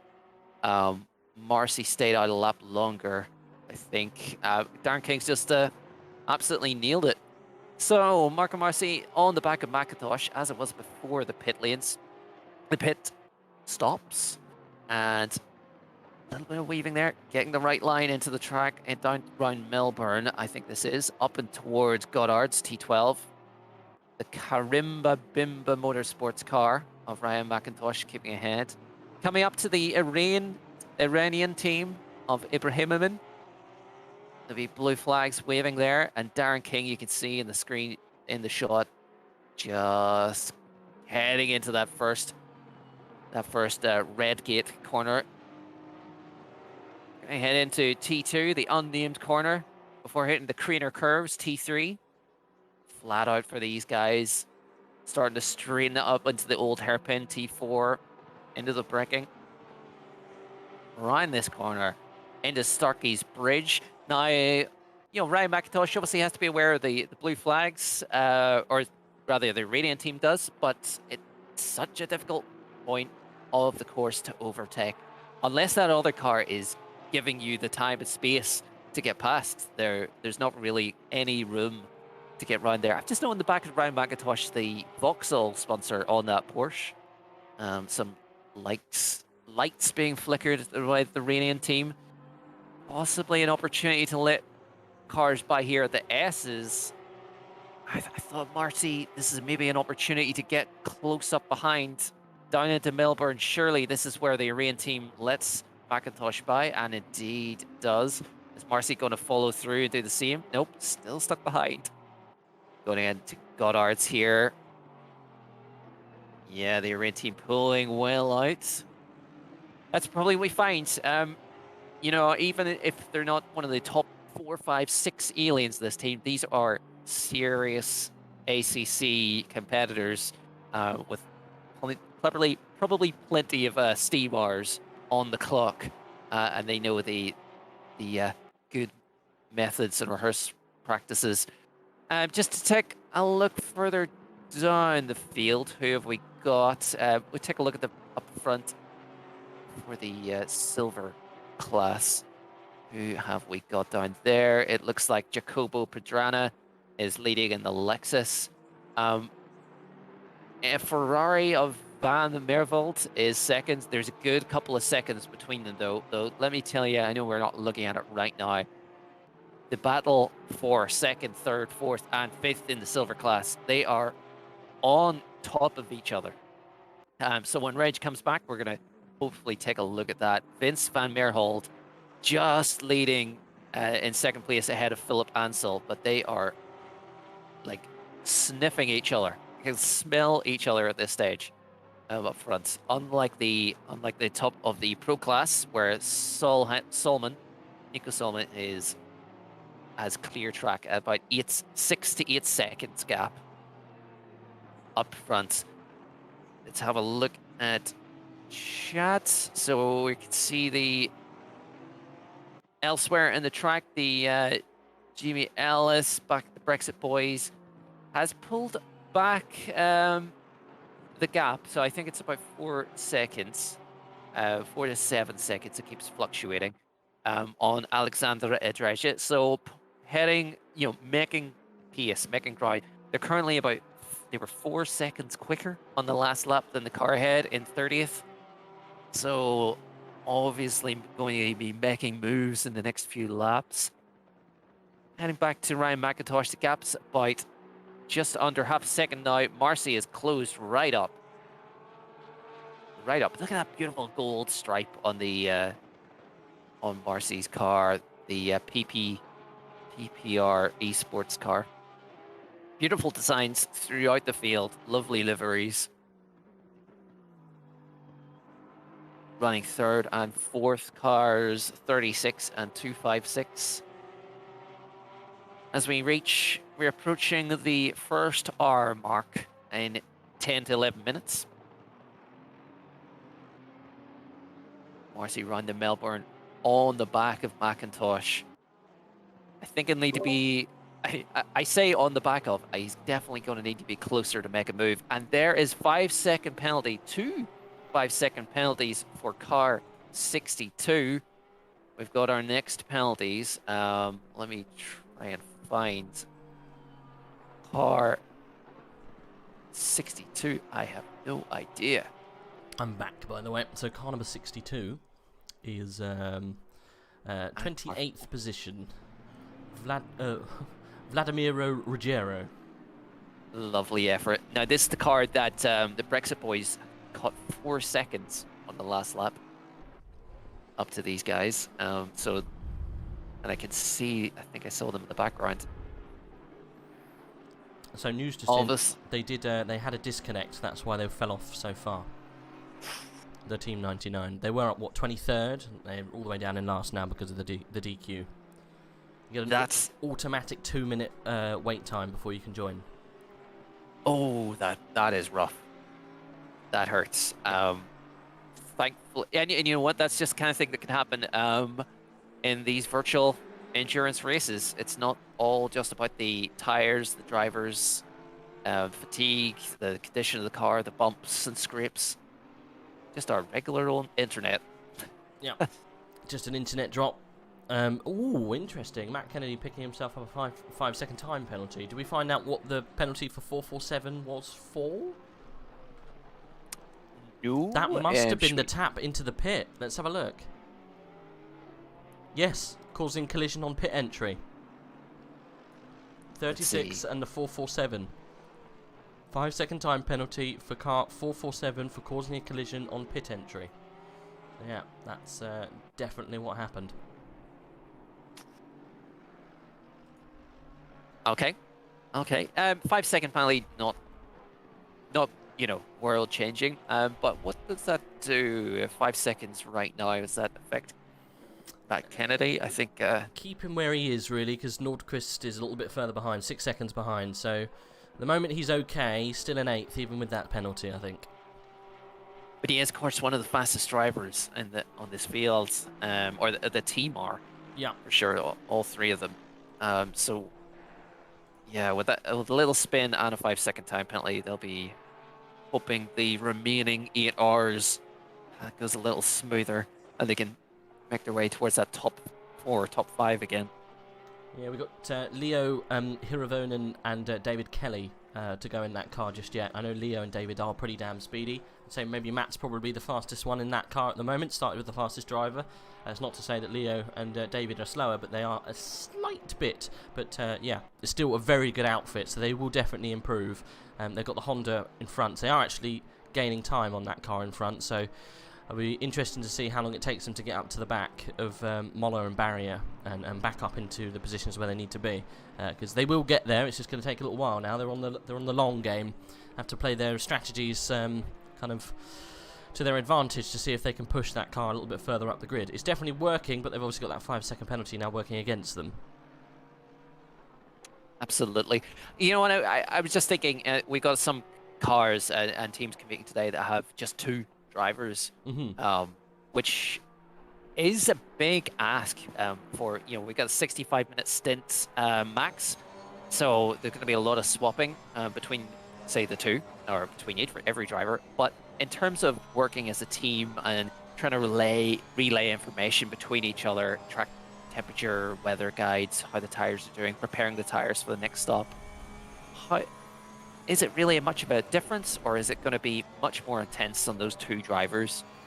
Yeah, it definitely. 2 is a completely different kettle of fish, because if you don't have an engineer with you to help you with those kind of things, or a spotter, or anyone just to tell you what's going on in the race, and it's just literally you 2 working together, it means that you just don't get a break. And if you do get a break, it means you have to go quiet, and you're the only person in that car for however very long. So it does put a lot of pressure. I know me and Ellis, who's currently in the car at the back in the 99, we did, I think it was 8 or 9 hours of Laguna Seca a good year ago now with AOR, and we did that together, and we had an engineer, and without the engineer it would have been really tough. So yeah, definitely much more hard work if you've got less than 3 people for this amount of time. If it's 6 hours, you'll probably be okay, but for a long one like, you know, 9+, or 6+, you definitely want more than 2 drivers. I bet. And you mentioned the Jimmy Ellis down there. Gained another 3 seconds on the last lap on 30th. So I just want to commend that as pretty fantastic pace. Doing a 1:28.9. The leaders are doing 27.9s. The leaders of the silver, 131s, 132s. Really good pace. Yeah. Had an internet connection issue, and obviously that's put him to the back where he doesn't deserve to be. So yeah, I think they'll be undoing that internet problem for most of the race. They've got 8 hours to get back a good 2 minutes. That's going to be a big ask. They may get some spaces if people have incidents later on, but I think that's probably top 20 would be a push, to be honest, at that point now. They're just that far behind. But still, you know, keep going. You never know what could happen. It could rain again. You could catch some people out. 8 hours is a long old time. So yeah, not all over, but almost. Almost down and out. Almost. Well, Almost. I don't know. There's so much could happen. This is still essentially the start. Yes. You know, there's some.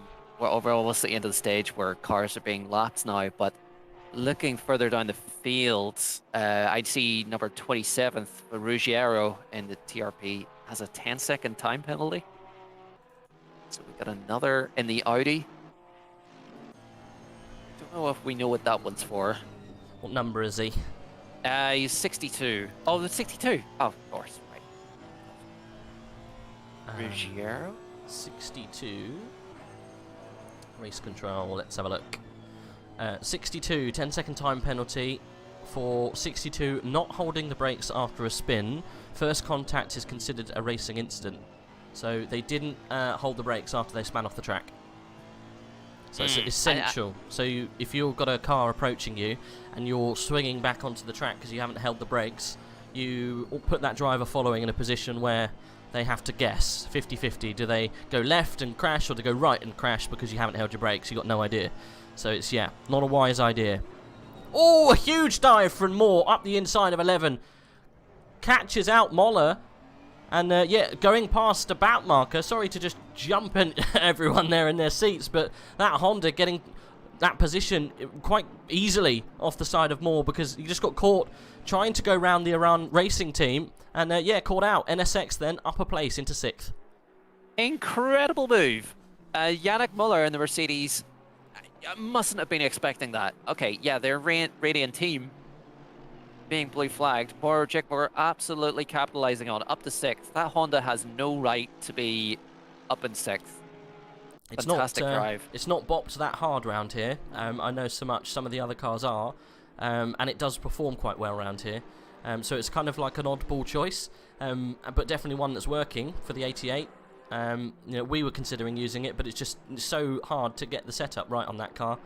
You know, to a part where it's usable and stable, and yeah, so it's one of those that just requires a lot of work to get it to a place where it's competitive. But if you can, it can do very, very well. If you look at what happened last time out in AOR's 6 Hours of Hungary, I want to say, we had the team of was it Ryan McIntosh and Nico Ull in a 650S, I think, so the old McLaren, and they were class lead until they had some issues, but they were doing very well in a car that just isn't really considered to be a faster car, but because it wasn't bopped at all, it put itself into a little bracket where it was actually quite quick.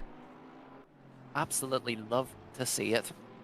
Yeah, it's good to see the Honda up there. There is another Honda in the field, but it's a little bit further down. Not too sure whereabouts it is. Maybe we should have a little jump down. Yeah, it's in 28th position. Brendan Hamill in the Goat Racing 1, currently running around in the other Honda NSX. But yes, still pretty speedy car, but that's what I mean, you know. You've got a reasonably good team, but maybe just haven't switched on that car as well as the team up right at the very top end of the grid. And you know what? I think that's an important point. So, yeah, we're talking about the car and the difficulty in the setup and the control, and if you can get a good handle on it, superb. I certainly can't drive it around Suzuka. But the drivers here, the times they set in qualifying, they were in the 125s. Those are fast times. These have got 3 fast drivers. Quite an international team in the Racing Sim Tools Esport Black Honda car. Argentinian Nicolas Alvarado, the British Jigmer, and American Zach Edier. Fantastic. Yeah, that's a good outfit, that. And they did a very good combined time. A 126 dead, pretty much. A 126.056. Incredibly close with the PPR Esports Purple, which is the Porsche that is currently... whereabouts? What number are they? They are the 256. So they are in 4th place. Marco. Yeah, so they were very, very close to that. And it looks like Dow King has jumped so much. They started in 7th position, now in 2nd. So that is definitely a very good improvement from that car. Who's going in next? We've got, let's have a look, Jan Ullman, and Kevin Niles. Okay, we've got some fast boys. I'm not sure if Jan Willem is going in there too. A couple of Jans. Jan and Van. I'm not sure. It might be a long name. Who knows? But Kevin Niles is definitely a fast boy, so they'll be definitely staying where they're staying, up at the pointy end. I'm sure they'll probably put him in next. But we are optimum now, by the way, and the sun is starting to come out, so the track's getting warmer. It's getting easier. That waxy greasiness is gone. These cars will be going now at maximum speed. Yeah, and as you say, Darren King and his fast boy friends driving that metallic sky blue Aston Martin very well. Strategies all played out, timing of the pit stops all worked. McIntosh not too far behind, followed by Marcy. So as maybe the conditions starting to help those Porsches, or the Porsches are making good use of it. I don't remember the gap being quite so small. Maybe a couple of seconds between them now. It was definitely bigger than that. The gap that we last looked, it's come down a little bit even more so. So yeah, that Porsche, the 36, is reeling in Darren King. It's whether you know, Marco Marci can stay with him and make a benefit of that as McIntosh actually goes wide. Ryan McIntosh does very well in that car. That's pretty much a Ryan McIntosh car, the Porsche. So he's very well rehearsed in getting the best out of that. He's a Tier 1 ACC GT3 driver. He's paired up with Nico Uhl, who I think is also Tier 1, but not Tier 1 this year, it might be Tier 2, but still incredibly speedy boys. So these boys will be smacking in the laps and putting in good consistency. I wouldn't be surprised if they get past Darren King at a later point. They have actually got the meme paint on. If you look at the very back of the car, you can see that it says Vauxhall, which is definitely not a Vauxhall. It's a Vauxhall Vectra, they're trying to say. So they've got the Ginsters Vauxhall Vectra paint scheme there. There you go. The Vauxhall Porsche as it goes through the S's. The 36 car looking absolutely brilliant. And he's on the grass again. he's really ragging that car out. He's trying to catch up to Darren King. He's actually lost a bit of time because of those excursions, unfortunately. So he's got to kind of keep that under control if Ryan wants to get up towards the top end of this grid. I think Nico Solman, unless they have a massive issue, is starting to kind of turn over that page where you can't catch him. He's 10 seconds almost, be it some change, away from Darren King. It's almost an unsurmountable issue gap unless he has an issue. But that can happen, you know. We've got 7 hours, 57 minutes and 30 seconds to go. Anything can happen. Exactly, and you know, it's Sullivan commanding lead at the front of the race right now. Certainly not having any of the Vauxhall Vectra handling issues that McIntosh was having there. One thing I'm thinking about though, we've seen a couple of cars just noticed coming into the pits. Are we about to have a driver change? Yeah, for a lot of these guys? I mean, we're 1 hour in. Yeah, I guess, yeah. If, well, I don't know, no, because they would have reset their stint timers when they came in. Is that right? Okay. Yeah. Okay. As soon as you go through the pit, you keep your driver in, it's just reset. So some drivers use that to their advantage when they come to the end of their stint time, right at the very end of the race, and they don't need to pit anymore because they've got enough fuel, right? So they just go through the pit lane, reset their pit timer, and then go do 5 laps and win the race. So that can also come in right at the very end. I'm pretty sure that's still a thing. It happened with the however many hours of Suzuka that we ran. Black Gold Saw managed to come across the line, I think, and snatch third away from one of the other teams, which was a brilliant podium for BGS. But yeah, anything can happen. Darren King and Ryan McIntosh are trading blows at the moment. Darren King getting slightly better time of it. Both of these guys Tier 1 drivers, so they're just as class as each other, really. So it'll be very interesting to see what happens when they can both get in some consistent laps. Because I think Ryan's not had a few or a couple of good ones. Let's have a look at his times. 1:28 dead. Darren King was a 1:28 dead on their last one. So they're pretty much doing the same time. They're just lapping around together. Unless someone has an incident, or a slight issue into one of the corners. We're probably going to keep running this for a little while. Just moving back then, P6, Jake Moore getting very close to Valentin Barrier. This could be, for what it is for position, this could be quite spicy. Jake Moore, one of the fastest cars on track for the last 2 or 3 laps, matching Nico Solheim's times up front. Who was that, sorry? Jake Moore in the Honda here for 6th, wow. coming into Barrier. Oh yeah, you're right, yeah, 1:27s. That's quick for a Honda. Speedy. They've really dialed that Honda in, and yeah, Barrier's going to come under attack here. Barrier was a 1:28.6, so yeah, real difference between these two drivers. Half a second in it, and you can see it visibly, actually. Jake Moore really just reeling him in here. You're going to have a move, I think, next lap, not this one. He's going to spot the place, but he's going right up to the outside. We're going to run down to 12 before we see a move here. I think we're going to get a little move into the last corner. Moore on the outside then. He's going to cut back. He's going to let Barrier get the inside, and he's going to hook up and try and drive around the outside. Not quite getting it. He might have to wait for another lap, but yeah, Jake Moore looking mighty speedy in that NSX. Big positioning there from Barrier in that Aston Martin, making it as wide as an absolute 3-decker bus. going around the Goddards there, turn 12. But Moore advancing it through turn 2, so close on the back now of the Aston.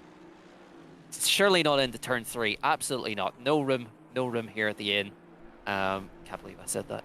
Heading into turn 4. There's no room at the inn. Especially in this triple-decker bus, there's no room. Can you imagine a triple-decker bus? There's such things. I want video proof. Because you get double-deckers, right? Triple-deckers, that's pretty dangerous. It's quite top-heavy. It is. What about a double-decker bendy bus? That sounds dangerous. I hope they do, because it sounds brilliant. Can you imagine racing those? That sounds like a Top Gear special waiting to happen. Definitely. And if it hasn't happened, it needs to happen now. Right. Tweeting Jeremy Clarkson as we speak. Do it. Moore is looking for the place from Barrier. It's not as close as he was last time, but still, the better line through 11. You can see he used it again. Used it to his advantage. Got the drive. Barrier had a little bit of a wiggle. You could saw on the exit. Got onto the curb and got it done. Done before we even get to T12. Yep. Nicely done as well. That drive out of Melbourne, it was huge. Out of that, the grip, perhaps, like, just nailed it. Yeah, it might. I don't. It looked like Barrier just got onto the curb slightly, and there was a slight wiggle or a little bit of hesitation on the front end of the car. And if it's not obviously a straight line to the next corner, if you have a little bit of a wiggle in the front end, it can cause issues. And obviously, wasn't able to put that power down, and Moore was able just to drive straight out of that apex and bang it on down to 12. And yeah, managed just to drive around him. As is the grip that NSX has. They've obviously got the tyre pressure, the setup. Bang on, whereas that Aston Martin, I think, is struggling, because he should be, technically, up with Darren King, because that's where it happened with the pits, and now he's going to come under attack from Moller. We might see another move here. Yannick's looking very, very mighty on the back end of Valentin Barrier. Valentin, though, you know, he's a very fast driver, so he must be struggling with something. There's something not right with that car. You know, I think you're right. Going into turn 1, Redgate, there was just a little flicking, wavering. He seemed to be fighting that car in the grip, and I think that's, you know, what seems to be probably making the difference right now. I'm just seeing car 45 in the pits at the moment. Taylor in the Mercedes, they're just exiting now. Dropped way down to 20th, and they're in the pro class. So wondering, was that a strategic move, or is there maybe a getting rid of a penalty or a driver swap there? It might be, like I was saying, people having to swap outside of strategy. Yeah, you're right. Muller into Redgate at turn 1, past Barrier, possibly a little touch. Yeah. Sorry to interrupt. It's fine. No, I knew it was coming. The 39, I think he's definitely struggling. You can see he's just not able to defend. No confidence in that car. And he's paying the price, unfortunately, going backwards.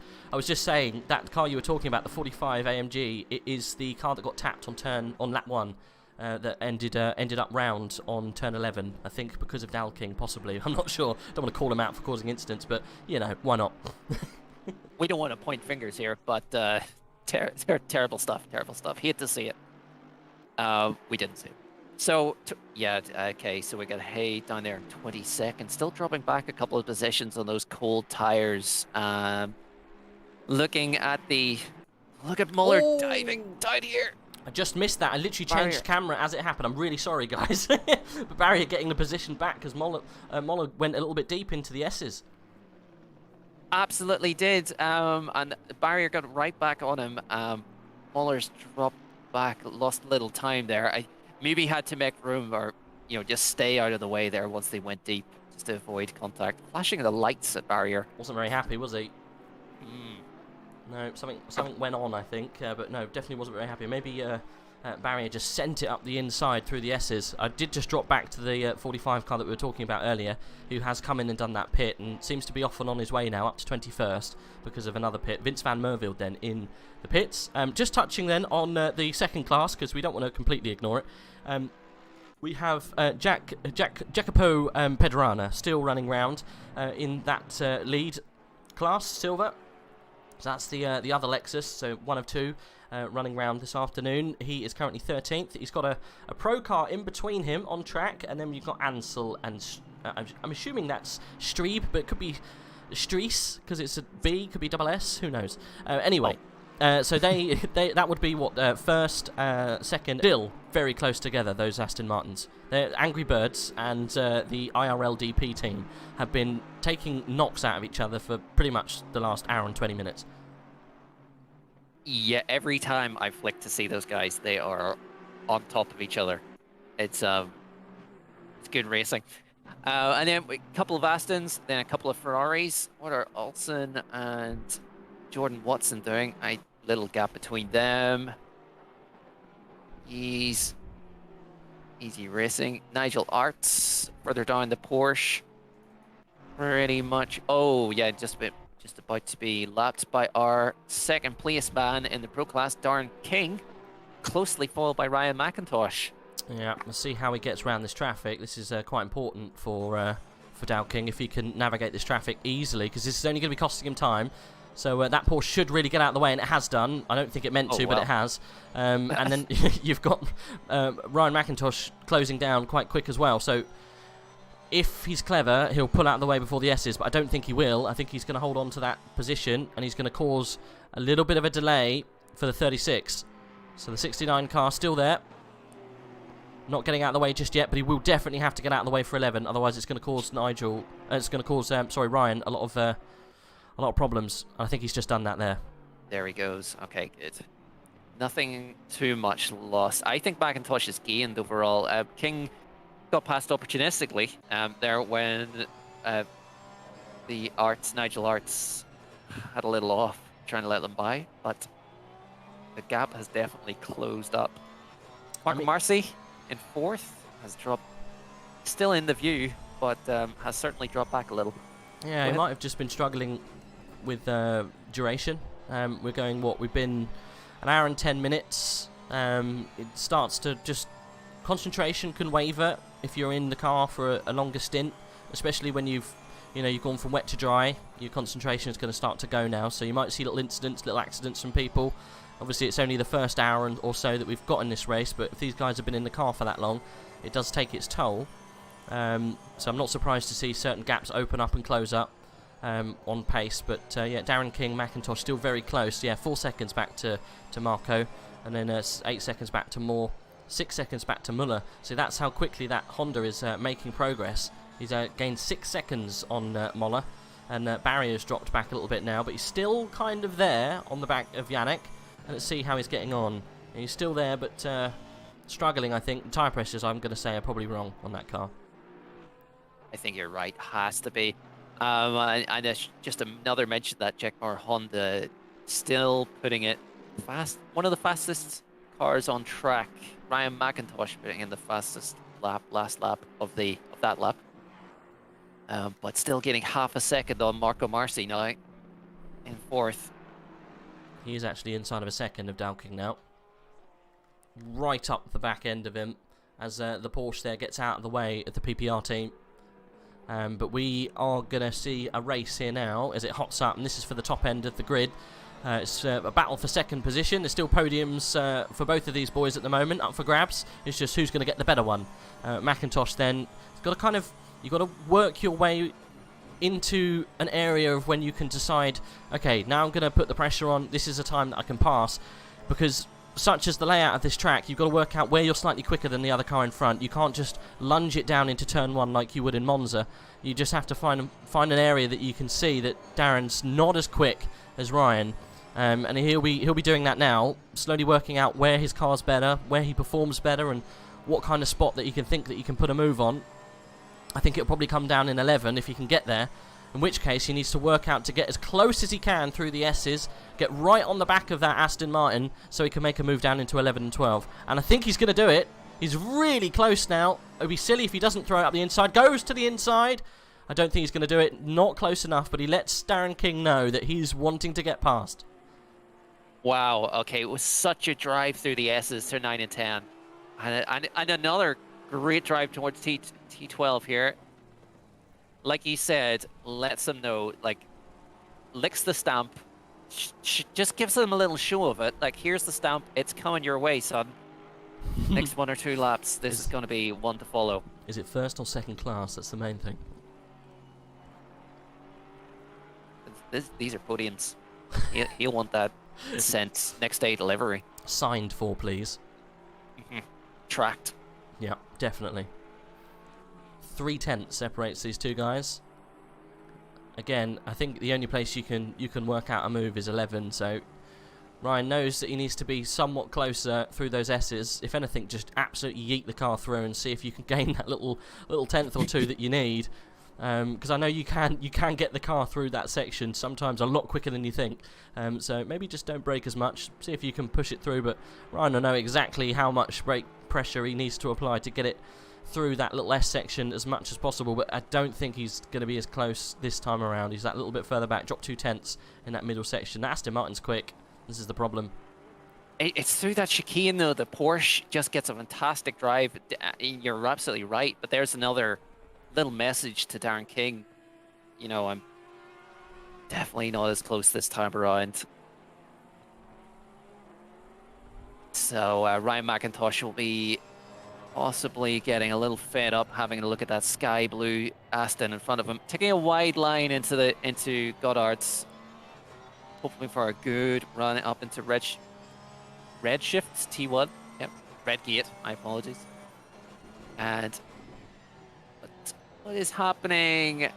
Yeah, definitely a bit of a gap now forming. Probably prep for the later part of this track. Get a good run, clean run through these wavy sections of the track, and prep for the next move down into T10, T11, T12 if you need be. Looking further down, Muller still well ahead of Barrier, but just had a look, definitely weaving on the track, struggling with grip. Barrier has dropped some way back now, and Kennedy in the Porsche with that 5-second penalty is on the back of Barrier. Kennedy, obviously, one of the fastest drivers out here right now. Yeah, suffering from that little spin earlier on, just slowly making his way back through the field now. He's, I think it was about 3 or 4 seconds. Managed to claw that in through that last section that we've just gone through. We're almost coming up to, I would say, the next driver swap in the next 15-20 minutes. So yeah, he's been putting in the times to try and claw back that little issue that he had. I know we spoke about it about half an hour ago or so. He said that he's got a little bit of a mountain to climb, because he's also got the 5 seconds he's going to have to do next. So although he might get past Valentin Barrier, they'll probably pass them on the pit, unfortunately. But you can't let that get you down, as I think that was the PPR Porsche behind that was spun. Not too sure what position he was in, but he was spun after the S's. I think he is back on track now. Didn't quite see which car it was. I think it might... Oh, I can't see any cars changing around. But yeah, definitely a spun car in a place you don't want to spin. Actually, saying that Aston Martin at the back has got damage on the front, so maybe it was an incident. Maybe. We just missed that, but it caught a glimpse of it in the background. Yeah, who is that? Is that... No. It looks like... Wait, Marco Marci is in 9th. Yeah, yeah, it was the PPR car that had the incident. So yeah, that's probably why. I think there was a tap with a back marker through S's, and that's why he's gone down so far. Good heavens. Okay, so Marci was behind Ryan McIntosh in 3rd. Jack Murr was... the Honda was right on or approaching them. But slight damage on the front of that Marci car. Right. What's happened there? Just trying to find out where these gaps are. Yeah, Kennedy's still on the back of Valentin Barrier. I think this is going to be the next move. The gap for McIntosh and King has kind of stayed around the same, 7/10 or so. I think Kennedy's trying to work out Barrier, but I think it'll be an easier pass because that car's not as hooked up as the 383 is. So I think we'll see something soon, but it's when Kennedy decides to do it. It might be done in the pits at this stage. Yeah, it could well be. And you know, we've already talked about Valentin Barrier and his their double-decker bendy bus, as wide as anything you could hope for on that track, that Aston. So Kennedy struggling to find the opportunity even to send that one past Barrier. Maybe Barrier's tires have come back to them. Maybe tires were hot during that last fight with Muller. I don't know, but doing a good job. You mentioned about the pits they'll be coming up. We're talking about driver swaps. I think it was about half past, so coming up to an hour ago that those change for wets into dries happened. Mm-hmm. And if that's the case, then we will be seeing some shake-ups. Obviously, Kennedy, you have that 5 seconds to contend with, but needs to have a lot of pace. So some of these guys might have gone conservative on the tyres because obviously we had a little bit of a cut-over period, just to make that cut-over a little bit easier. As Kennedy goes up the inside of Barrier, I think that's a job well done. Barrier might try and cut back through the inside, but I don't think he's got enough pace in that car at the moment. So yeah, Kennedy then up into 6th place. Barrier then unfortunately only going one way at the moment, and down another position for him. Kennedy then reeling in the guys in front. Next up, Muller, not too far away. McIntosh in the pits. Oh, there we go. So we called it kind of like bang on, didn't we? Ryan McIntosh then in the pit. So he wants to get past Darren King in the pit. So interesting stuff. We'll see what happens to Darren then next time he comes around. If he jumps in the pit, I think he has to. He's going to have his hand forced. If he doesn't do it soon, he's going to start losing pace.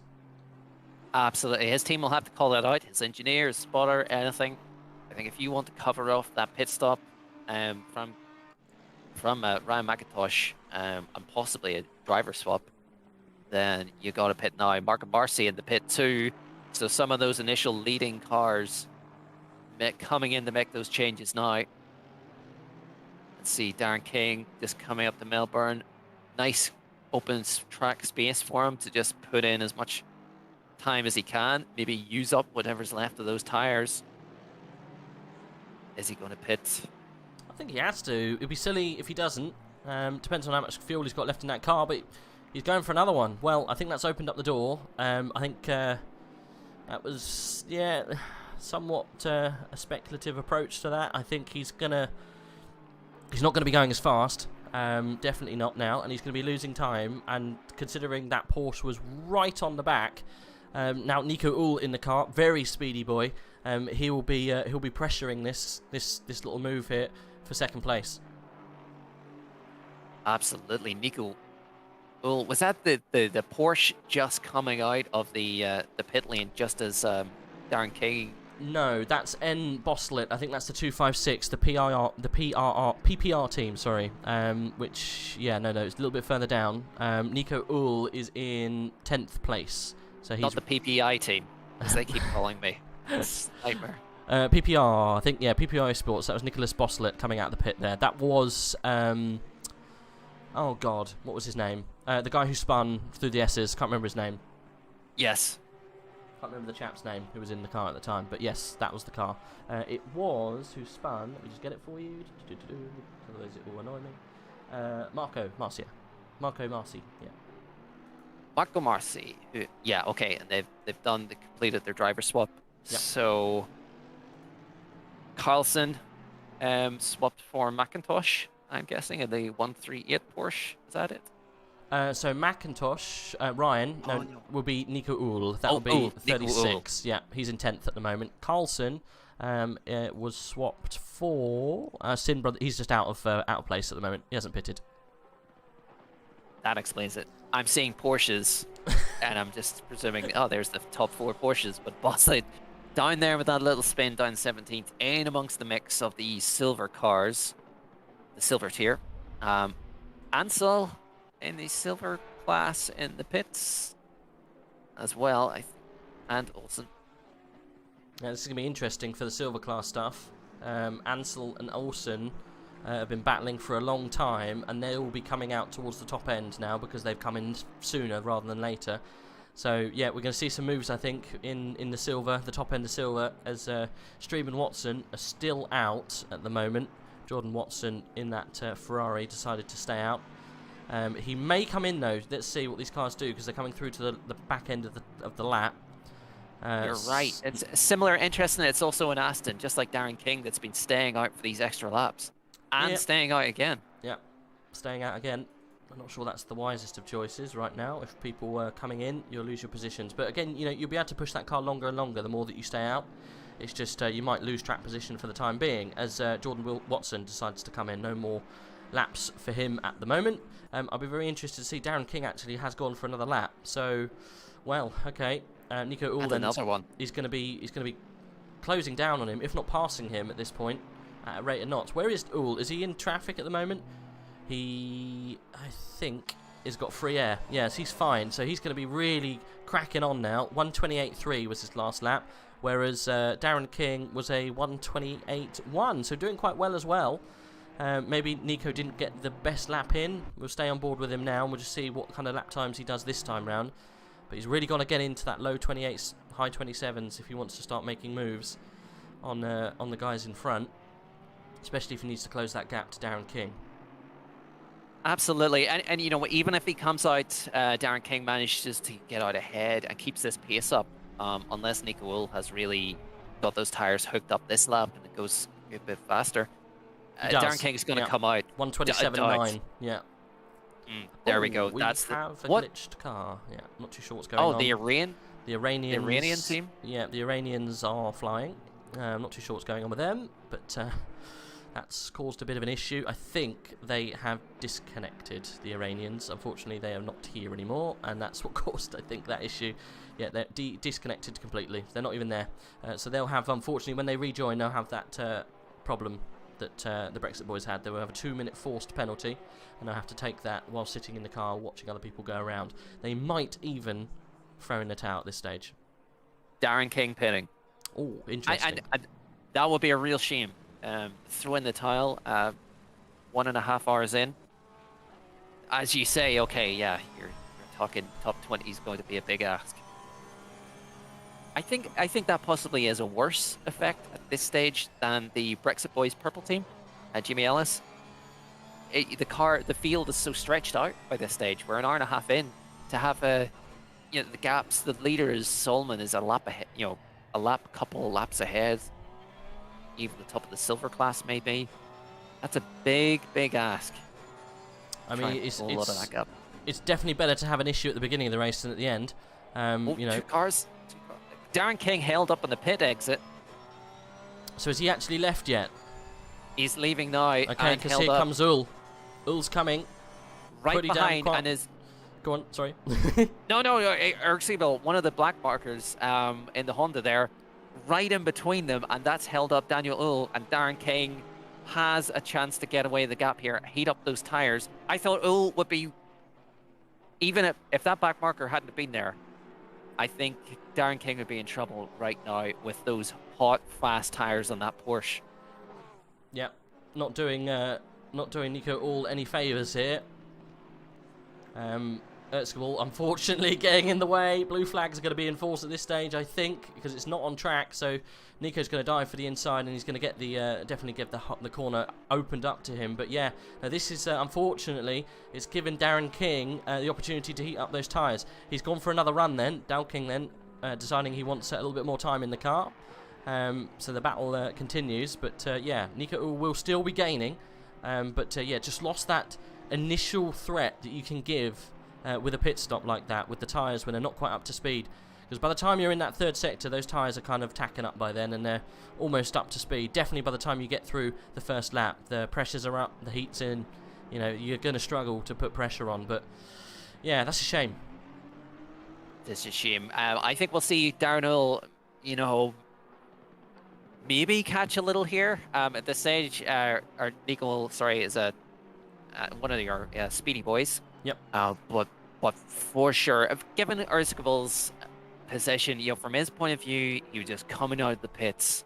Darren King was actually making a move to get past Erskibel. They were side by side on the pit exit. I mean, it's still part of the racetrack, the pit, famously. So you can overtake wherever you want. Fantastic. Darren King has definitely got a good judge. Solman, our race leader in the pits. Good stuff. I mean, he's got a free pit almost, so he can do what he likes. It's good to see, though. A Honda in second place at the moment. Hasn't quite come in. He'll be coming in soon. Jigmer's still out there. Yeah. Oh, pitting now. Pitting now, yeah. Pitting from second place. He'll be coming out probably in 6th position, I would have thought, or 5th, round about there. Speth. Smith just leaving the pits. I got Smith mixed up with the other silver leader, Dice. They've swapped out. Ah, okay, yeah. Right. We've got Daniel Jim and Simon Speth, but Simon Speth is in the pro class. So it's technically, who have we got there? Prime is Nico Prime, and Daniel Jim are going to be fighting for position, and Merrin as well. I think he's a little bit further back. I think some of these guys maybe are out of position. Let's just have a look. So Daniel Jim, no, he's definitely the leader. Nico Prime, yep, that's the Angry Birds. And then let's have a look. What's going on here? Sorry, drive-through for Nicholas Boslet, one of our Porsches. Okay, so that's a forced in-game drive-through. There's nothing he could do about that. That'll be for... and serving it right now. Yeah, that'll be for corner cutting and stuff like that. Infringements. Yeah, so he's gonna have to come in and serve that straight away. PPR, they're not having a good afternoon here. Yeah, tough stint. I just watching him drive through the pit lane. I see the Iranian team have connected back in and done their driver swap. That's good. Yeah, they are down at the back now, unfortunately, a little bit further behind everyone, but yeah, a little bit of work to do. But I'm glad to see that they have joined in. Yeah, they are leaving the pit now. Yeah, good to see. Nicholas Boslet comes out ahead of Darren Jim, leading the silver class, but obviously, yeah, Nicholas Boslet right at the back of the pro guys. And I think our leading Honda has come into the pit too and done their driver swap. So we now have Nicholas Alvarado. Yep, came out in 5th place. Really good performance from that Honda team. The 88 doing really good work today. We have got a little bit of a battle heating up. Now we've got Jardier back in the car in that Aston Martin. It seems to be a little bit more hooked up now, so they would have got those tyre pressures sorted out. And he's on the back of David Kelly. That was the no, not Ryan McIntosh. That was the I think Matt Kennedy. Matt Kennedy's car. Yeah. Yep, you're right. Let's double check. So the 447. Matt Kennedy, yeah, Matt Kennedy, David Kelly, and Leo Hivonian. So Leo will be going in the car next, I would have thought. But yeah, he's got Hardier behind him, a very speedy boy. So we'll see. I think we'll see some fireworks coming from these guys shortly. They've been battling for a long time, actually, on and off throughout this the first hour and a half. We're only an hour and a half in. It's going to be a long old race, this one. There's a lot more to come. Well, with more than an hour and a half. We're getting on to that 2-hour mark. So, but yeah, all of the pit stops just really out of sync still because of that initial rain. And you know what? I absolutely love it. It's it throws up all the tactics. You know, those plays that the teams will have had. Obviously, they'll have taken into account, okay, this is Donington, this is Leicestershire, England, we're going to have rain. If there's a random chance, but sunny, perfect, lovely conditions right now. I will say that Hardier, that car has turned from the double-decker bendy bus into attack mode, and with a back marker here in the way, looks like Darren Kelly has got past, and Hardier has been caught behind by that Mercedes of Izalilovic, and Hardier looking to get by, still being held up and being let through now. Just opened up a small gap to let him through there. Posted it through the inside of 12. A little bit naughty there from that. Still there. Mercedes. Is it for position? And no. Oh, it is. Yes, it is. Yeah, it was for position. So he was being cruel and kind at the same time. So yeah, no, it was for position. So yeah, Jardier then both of those guys, Kelly and Jardier, getting past Adam quite quickly. Adam unfortunately didn't really have much to give. He had to let them past in the 420. But never mind. Jardier then continues his march onto the back of Kelly for 5th position. Still really impressed with Alvarado's, the 88 car, now in 4th position. Absolutely. Alvarado, though, had a bad lap last time, was a 2 and 2/10 down on these two, David Kelly and Jaroslav Hardier. So they're, how big is the gap? Maybe 18, 17 headset. Changing all the time on my timer here. But they will probably be catching up with that number 88 car further into this stint, I'd say. So yeah, they're going around Melbourne right now, T11, and number 88 is on the start-finish straight, so quite a big gap. Hardier sticking to the back of Kelly. Now will be closing in, you'd expect. Car up ahead of them, another back marker, one of the Audis. Let's see what's happening for the back. So,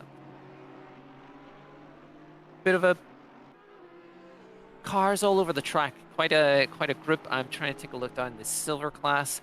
Darren Jim, great pace and leading the silver class in that Lexus still, in 12th overall as well.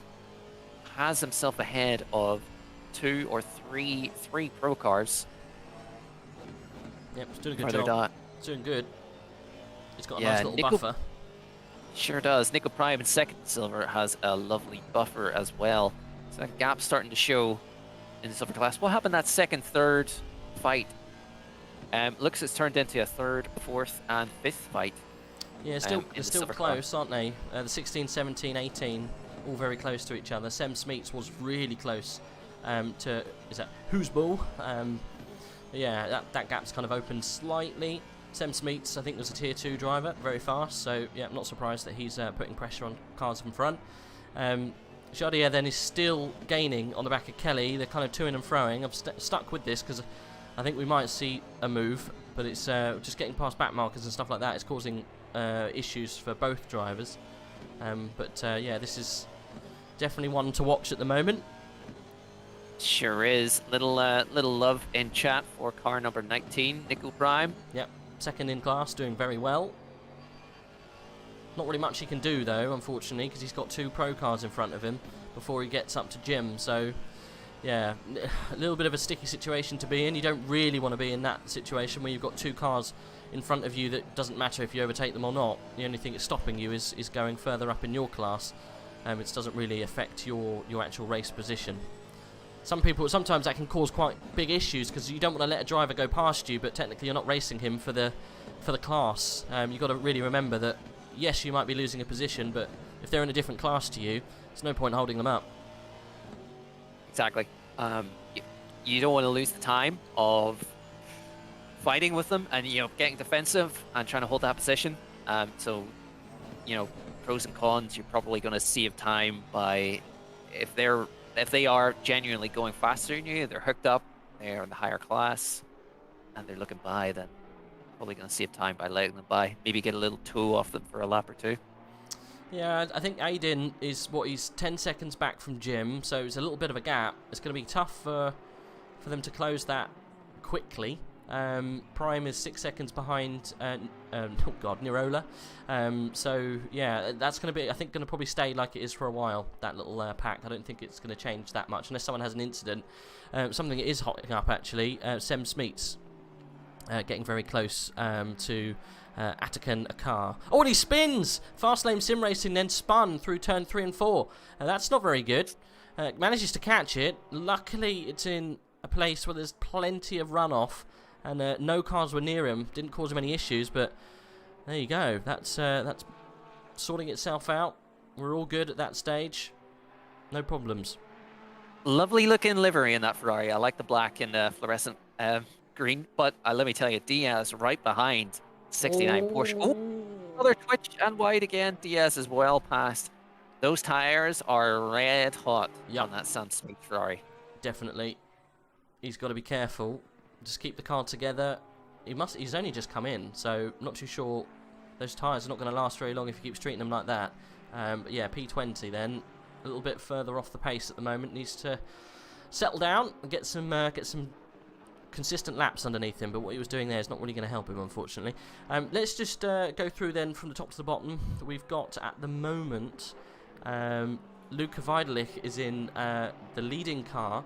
Now, just looking behind, Luca must have had some sort of incident because we've only got a 1 second gap to Darren King.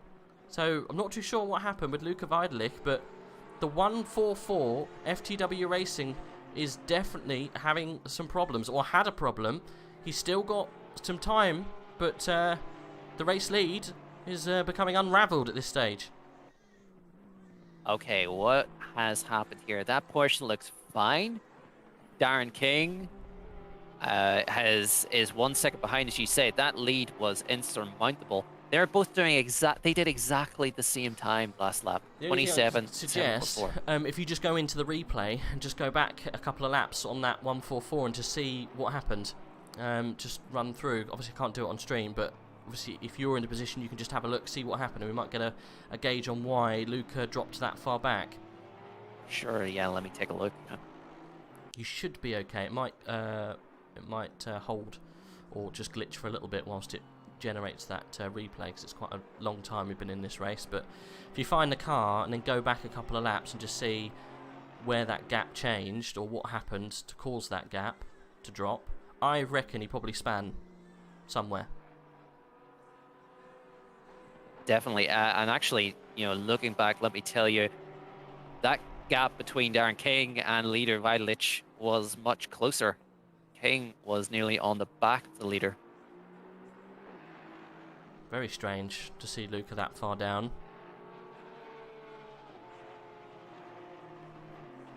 Fasty Phil said he did the first 1.5 hours in the 19 car, and it was pretty wild. P26 to P15. Well done, Fasty Phil. Yeah, you've put your team into second position in class. Good job. Good job indeed. Yeah, very interesting to see what happened with Luca. Unfortunately, when you're going through the grid, you don't always see little incidents that happen like that, especially if it is for the lead. So yeah, we missed that completely. Wasn't a change for the lead. I had to double check. Had to like almost double take. Is he a lap ahead? No, he's not. He is actually 1.9 seconds in front of Darren King. Nico Ull 3.8 seconds behind Darren King. So yeah, the lead is changing, but I think he might have just held on to it.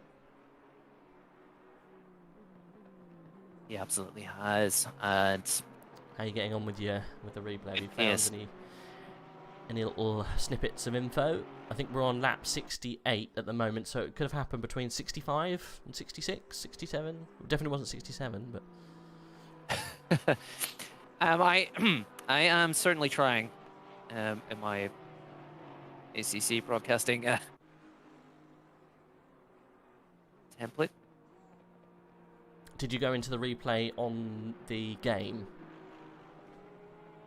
Replaying game? Yeah. That would do it. Yeah, if you just press escape and go replay in game, you'll be able to pick it up through there. That's what I was saying. So wasn't clear.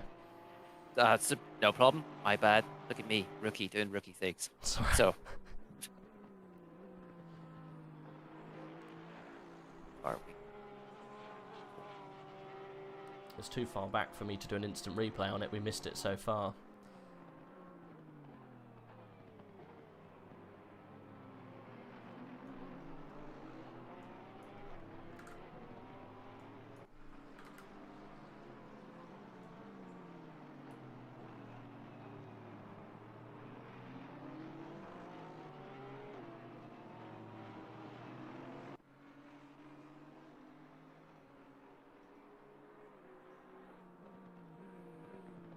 He's managed to sort himself out. He's pulling away quite nicely now from Darren King. He's got the pace of that car under control. Darren's falling back a little bit now. So he's doing a good job. So it must have been, I think it must have been a little spin somewhere, or a little excursion, and managed to pull it, because it was about 10 seconds he had. So yeah, 10 seconds is a spin, or something along those lines. I think they had a pit. Did they? No pit, no spin as far as I can see. Just a pit for a driver swap. Because who was in the car before? It was Solman, wasn't it? Yeah. And so Vitalic came out into an absolute truckload of traffic. I mean, that could have done it. I mean, we're talking 6, 7 cars, all back markers. He could have just been held out massively. Yeah, and Darren King has cut through the back markers and found himself right behind the race leader. Very interesting. Okay, well, it sounds like that's probably what happened. If there's no obvious spin or incident that we missed. I mean, I have to say it's impressive almost that they found the time to do that driver swap now. I remember Solomon came into the pits, and you mentioned he must have been, he was staying on for another stint, but maybe they reached their sprint limit, I guess. Yeah, not too sure. It's a bit odd. Maybe they had a puncture or something. Something weird must have happened. I don't know. Maybe they had to come in. I'm not too sure, but yeah, they've definitely lost time. Yeah, not too sure. And yes, Solid or Vitalich now just passing Prime. Second. So they're through that fight. I think it was the fight for the silver, third, fourth, fifth, sixth. They're all behind, plus another couple of back markers. So that tight fight that we've seen for the whole race, impacting the lead of the race of the pro class.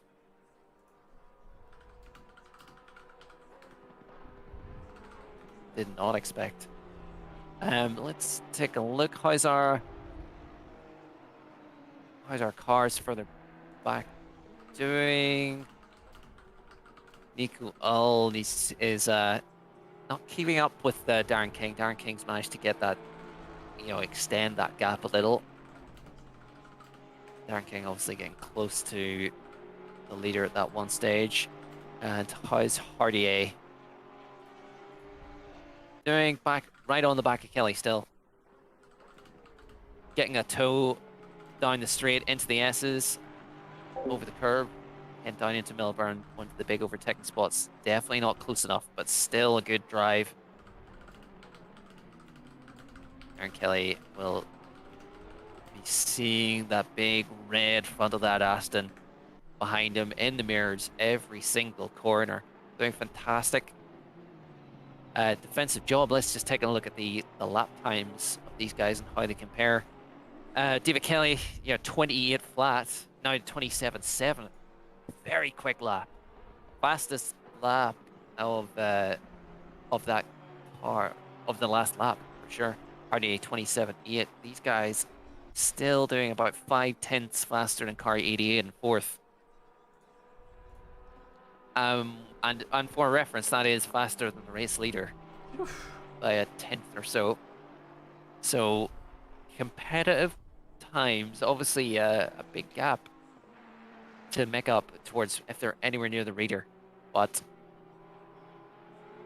more to come as we get into the race. And if we take a look at, just to give you an idea of what's going on further down, the GB Ellis and in the Brexit Boys team out in their own, they have a good little gap behind them, 3.74 seconds, the car in front. They've been working that down for a long time now. Still half a second faster, 28.6 to 29.1 on the car in front. Quarantine Februars. Behind them, and currently last 30th, is the Iran national team. Obviously they had that disconnect. The two teams at the back having a disconnect, fortunately for them. We have a drive-through for Simon Berg in the Optimum Motorsport team. Getting that done currently quick. Serving that. Yep. And then Stephen Robbins in the pit. One of the pro class team, the Mercedes CRN listed racing. Yeah, this was the team Not that spun sure round on lap 1 again. Wow, why they're so bad. I know they've had issues, but maybe repairing damage or having their driver swap now.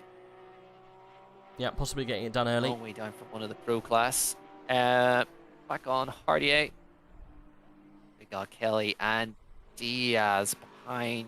Diaz, one of the silver cars, down in 19th, but in the 69 car, around 6th in the silver class. I passed him cleanly. This battle's been heating up between these two drivers. They've kind of almost been attached to each other. Still in the pits there, as you can see. But was that Cartier, the 45? coming Sorry, up still in Kelly, the down pits. to Milburn. Pretty close. Having a little look. Not close enough. Just realised I was after the muted, lap. so you couldn't hear me, so I'm sorry. Everyone else could. You could. I'm so sorry for speaking over you. I could not hear you. Oh, no. I was muted. That's my mistake.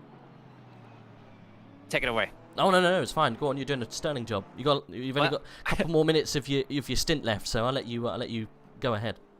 Good heavens above. Okay, so we've got David Kelly here, still defending like a champion against Hardier.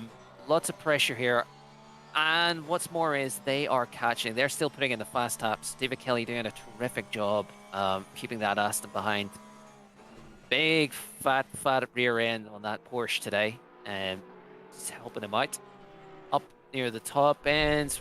What are the gaps looking like? I think Darren King's dropped a little back on our good friends. Wildlich. Nico Uhl. Maybe catching a little, maybe be held up by the back marker there. But back markers seem to be well behaved so far. I think obviously these guys are very quick. Everyone in the field, pro with silver class, very fast boys. Well, the gap we had a minute ago for Darren King and Luca Weidlich was about 3 seconds, and to get past that pink car, the pink Porsche, has lost Darren King a lot of time. Nico Uhl's been able to eke up closer. He's got a second or so out of Darren King just through that last lap. So I know you're saying the back markers are being quite kind. Some are. Oh, you know what? I've just remembered a Zerkbiel. Yes, Erksball. Oh, we saw a car flying What was that? off. Yeah, that's a bit of desync there. That was Nico Uhl's car. Oh, good, we're good. Okay, I know Nico Uhl sometimes has a few connection issues, and we have had some tears before in the 36 car, but no, we're all good. Don't you worry. We're all fine. Alvarado's still in the car too, because I know he's threatening on the side there with his internet connection, so hopefully he'll stay in the car. But no, we're all good. I saw the same thing you did there. It was just a bit of desync, I think. It's a spectacular way to take the corner, that's for sure. Hasn't made up any time, but if we could make use of that, that'd be good. Oh, we've got a back marker off the track there. Maybe just letting Nico Uhl by. Taking a bit of countryside with him. That Harwood's, the pink and white Porsche, still in between Darren King and Uhl. Oh, Uhl is having some connection problems, it looks like. I really do hope this stays stable for him, because he's in a brilliant position. Oh, Nico. At this point, I might even suggest just pulling him in. Yeah, swap. Can I just point out, Harwood in front is flashing the lights at Darren King. Second. Yeah, not too sure why. 21st. Benoit Harwood must fancy himself, must think he has the pace, and he is doing 27.9s that last lap compared to, well, King's doing 28 flat. Not much difference. Yeah, I think Darren King forced the way past on him. Obviously, that 555 car is quite fast at this stage, so yeah, I probably understand why he's flashing his lights, but he is being blue flagged, so you know he's got no choice in the matter. Unfortunately, this is for second and third position in the whole race, so he's got no leg to stand on, unfortunately. But yeah, he's really out of place, Harwood, at the moment. He's pro split and he's down in 21st, separated by a lot of silver split. So yeah, not the best place to be for him, but yeah. And you know, I'm thinking if I'm Benoit Harwood, you know, maybe I should drop back behind Uhl here and just follow these guys, because they are going to be lapping the silvers around him. Yeah. Maybe he'll make up those positions. I got a funny feeling though he's not going to make Nico's life very easy. If he is flashing his lights on the back of Darren King like that, I think he's probably going to be a bit of a pickle. So we'll see. Bated breath, I think. Yeah, Nico Uhl flashing his lights to get Benoit out of the way. Benoit Harwood looks like he's causing a few issues. Understatement. Yeah. Wording. He's becoming more than just a bit of a pickle. Good old pig pork racing. Being an absolute sausage between Nico Uhl and Darren King there. It's an unfortunate place to be, because he's got every right to be on the track, but he also has to look around him and make the decision that, you know, you're not the faster car at this. You might be the faster car at this stage, story, but you're not technically in a position where you can start asking people to get out of your way, because you're in 21st and you're shouting at people in second and third. So yeah, unfortunately, a little bit of know your place at the time in the race, and you might necessarily cause yourself a few issues if you don't. But yeah, I think he might cause a bit of an issue for Nico here. come through the S's. Doesn't look like there's any sign of him wanting to move out the way. This is actually holding Nico up at this stage. Definitely. I think Nico Ull is going to have to approach this as a race on-track overtake and attack. Got to be careful, though, because don't necessarily penalise for blue flags, but if it is excessive, then the stewards watching this will. So you've got to be careful if you're in the 5-5-5 that you don't put too much pressure on defending a position under blue flag. Yes, he used his indicator there. He knows he needs to get out of the way, and he does just that. So yeah, much better from him there, getting out of the way. He might have, when he flashed Darren King earlier, rather than it being aggressive, it could be saying sorry. So he could have been saying sorry for something. Certainly. Yeah, we'll give him the benefit of the doubt. Yeah. He's right on the back of Nico Ull. And wouldn't you be? I would. keep with him. You got to stay with him. He's obviously the faster car, and you want to progress up the track. So yeah, you just let someone past who's faster than you. Stay in that slipstream as long as possible. I would. For sure. And Rage, with that, I know that you have a long way to go in the rest of this race. Yes. You have plenty of action to see. I'll certainly be watching. But I know that you have various partners to enjoy yourself with throughout the day. I do. And I don't know, is it time I hand over to one of my esteemed colleagues? Yes, I think Arcetuthis is waiting in the wings to have a little chat with us. So yeah, no, that's absolutely fine. I appreciate you taking us through the first hour. You did an absolutely great job. I think chat's enjoyed us going through the bits and pieces. So yeah, thanks very much for joining us. Appreciate it, and yeah, hopefully we can do it some more in the future. Yep, and chat, carry on watching the race. Fantastic stream. I'll be tweeting out a few more comments about how it's going. I'll now hand over to Arcetuthis. Perfect. Thanks very much. No problem at all. It's been a pleasure. Speak soon. There we go. That's Cardinal Smith signing out for his first shift. We're going to swap over in a second. Just going to make sure that Arcetuthis is ready to come in and have a little chat with us for another 2 hours as we continue this quite spicy race. So I'm going to drag him in, and we'll have a little chat. Hello and welcome. Good afternoon, Rage. Yep. How are you? Very good. This race is definitely hotting up. It's pretty spicy at this stage. Yeah, I've been watching avidly with you and Cardinal the first couple of hours, and yeah, certainly lots to talk about. So thank you for welcoming me to the next couple of hours of commentary. No worries. So you can just give yourself a little rundown, if you like. You introduce yourself to everyone listening. Hi. I'm going to go and grab a drink. I'm just going to have a little comfort break. So I'll leave you in control. Obviously, you can't change the screens and bits and pieces, but we're on board at the moment with Nico Ull chasing down Darren King for second place. So if you hop on board with them, you can guide everyone through, give them a little bit of an insight to who you are, and I'll be back in 5. Okay, we'll speak soon. Speak in a bit. Okay, hi everyone, I'm Arcetuthis. I'm just joined the commentary team here at Apex Online Racing, and like the rest of you, been following the events of the day for the last couple of hours. So I'm joining, just trying to get a feel for where things are going in terms of the head of this race and indeed the silver category as well. Just watching back there with Nico Ull, and he had that issue with the back marker, and hopefully now is going to use the opportunity after getting past the back marker to get up with Darren King. So he's doing, we'll see how he gets on throughout the rest of these next few laps. So it's very nice to be in Leicester today. Well, Leicestershire, death place of Richard III for fans there. And it looks like the weather for the next 30 minutes is going to be fine. So I don't know about you, but I was hoping for perhaps to make things a bit more spicy, the potential chance of some further rain to really make the drivers think about potential for tyre changes and tactical changes, although I'm sure a lot of the drivers would not like me saying that because they've got more than enough to contend with just pitted against one another during this race. I'd also like to say, I can see in the chat that we're talking about Ginster's livery. I'd like to say that Ginster's livery is one of the nicest liveries I've seen for quite a while. So it's a pleasure to see on, I think that's, yeah, is it Darren King's car?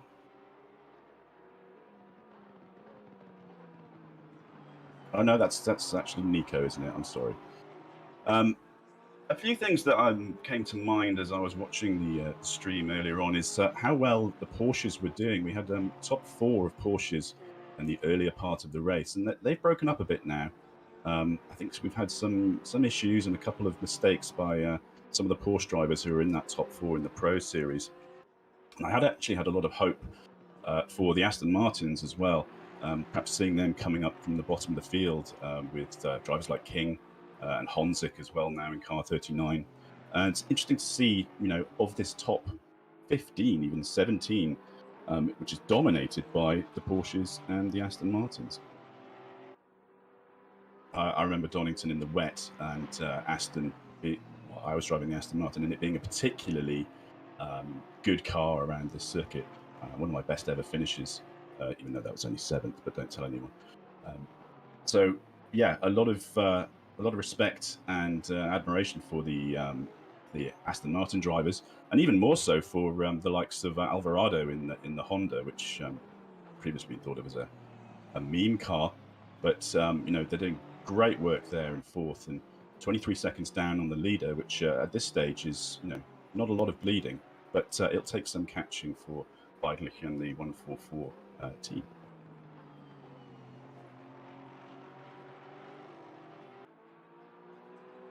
Thank you very much to Irish Potato Gaming for the "What is your favourite pie?" comment.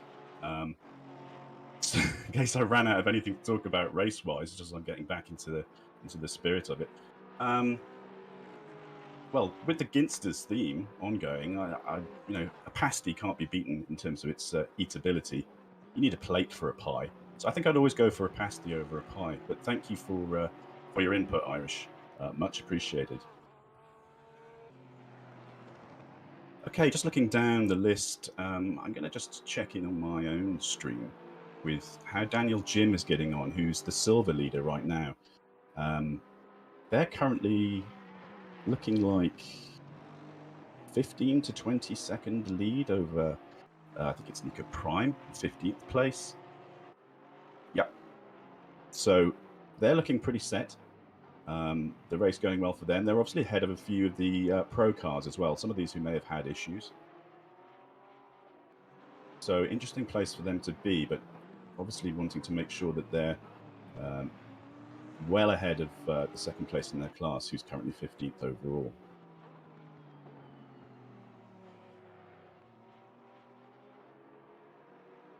Just looking back down the list now to see if there's any potential fights. Sorry, I can't actually show you those right now, as Rage has got his stream going. But it looks like there's a fairly tight competition between Akar and Diaz, right a bit further down the field. And looks like Ul is catching King. I think that gap was more like half a second, 0.6 of a second, and I think it's shrinking all the time. Now down to a 0.3.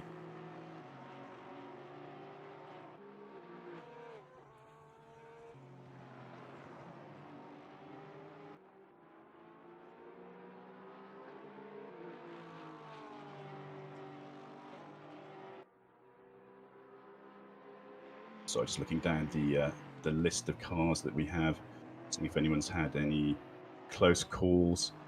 I think at this stage, people are just settling in. What with the delay, or rather the offset with the rain at the start of the race, which I think the guys referred to earlier, there's a sort of a 15-minute push on when the drivers were handing over.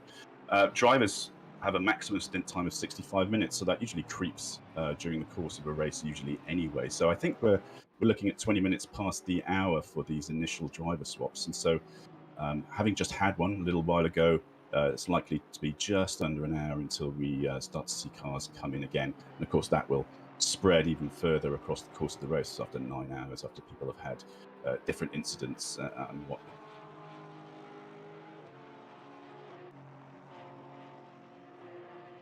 I've also got in my notes here, triple-decker bus. So I just wanted to follow up with the chat as to the meaning of triple-decker bendy bus. And I think it's a phrase that I'd like to use a little bit further on throughout the day today. Hello, I'm back. Oh, hello. Right, so, anything happen? Anything I miss? I waffled about a bendy bus, and Nice. I think from looking at things, well, Nico Ull was catching up to Darren King. He was down to 0.3, but then sort of pulled back a little to a sort of 0.5, 0.6 with a bit of daylight between them.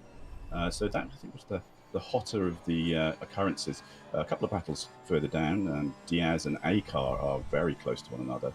But I think everyone just settling in now with this sort of second driver change having just happened.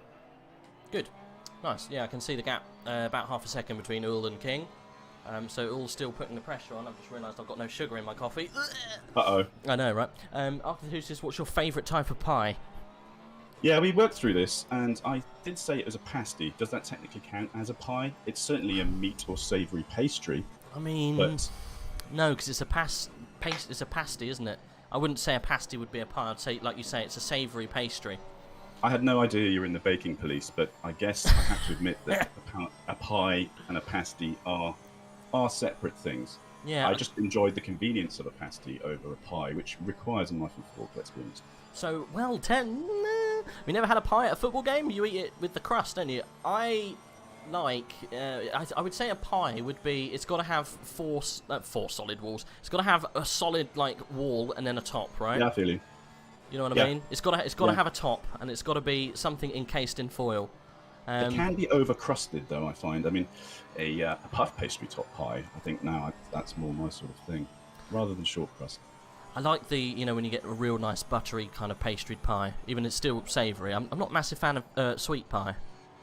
No. Apple and, I guess, apple pie, cherry pie. I think the Americans do those sorts of pies better, and I think, cherry apple pie from the USA with a blob of cream, I think they kind of own that. But I think pies are a British institution, so I do love a pie. I'm not sure steak and kidney. It's got to be. I like steak pie, just a standard steak and gravy pie. Maybe steak and onion. I did have a steak and ale pasty not an hour ago, so still have the memory of that. It sounds like you're a member of the pastry police at the moment. Oh, funny. Oh, Nico Wall off. And just holds on. And that's a lot of work that's just disappeared into the ether. Yeah. After he was catching up. So goodness, look what's going on behind him. Oh, blimey! That is very risque. As I think that's that Pink Pork Racing team getting past again. Is that Benoit Harwood making the most out of that? He's been very racy behind. He has. Yeah. Not been that friendly. I think that's P15 of. Oh no, it's not P15. It could be P20 then of Josh Marin. Yeah, there you go, Josh Marin. He was Team IRL. They were doing very well at one point. They were winning the class, but they must have had a few incidents that's put them out of contention. As Nico Ull does retake the position. Nice and. Sensible driving there from Harwood. It didn't happen earlier, but definitely making the most of it there. So Nico Ull suffering a little bit. I know Pink Pork qualified in 15th, so they must have been sort of slowly bleeding out in terms of time with a couple of incidents. Looking at my notes, I don't have anything noted down that they've had any particularly bad spin or anything like that, unless I missed it while watching you fellas earlier. But yeah, he was right in the thick of it now, certainly. Yeah, Darren King's been given a little bit of a get out of jail free card there. He's been able to run away. Did you notice what happened with Luka Vidalik at the beginning? No. During that changeover, no, we missed it, unfortunately. It could have been, obviously, he pitted a little later than everyone else and just lost a bit of time that way and then got caught in traffic. We couldn't find if there was a spin, which also could have been a possibility.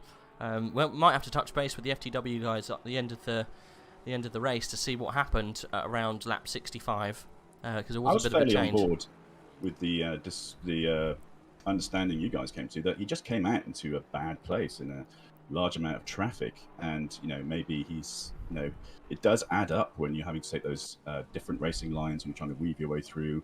A blue flagger ahead of you doesn't move out of the way, and there's fine margins involved, and if the driver in second is really hitting it with none of that traffic, then I think you can lose as much as if you had spun. Yeah, it's very easy to lose time if you're not taking risks through traffic. You can definitely win races by being aggressive through traffic, just like Darren King was doing quite early on. not really waiting for traffic to get out of the way and just forcing the point, which I think is definitely what you should be doing. One thing to consider though, Darren King's been in that car for a bloody long time. He's probably getting a bit tired now, so when they do another changeover, it will probably speed that car up a little bit, so he might be able to actually get on the back of Idolic if they change some people around. Next person to go in that car should be, let me just double check who's with Dow King. It's probably going to be Kevin Niles in next, I would have thought, but we'll see. Definitely a speedy boy, should be able to put some pressure on. We're on board at the moment with Matti Laukkanen in the 54. That's a hard name to say. In the 54, I think it's the Jinsky Garage guys. Matty's doing a great job. He is only half a second behind Adam Islovic in the 420 Mercedes. Not having the best of afternoon. They seem to be letting more people pass than they are overtaking, but I guess you're still P7, you're doing quite well. That Honda of Alvarado, though, still in P4. Really, really promising results from him if he can hold on to that.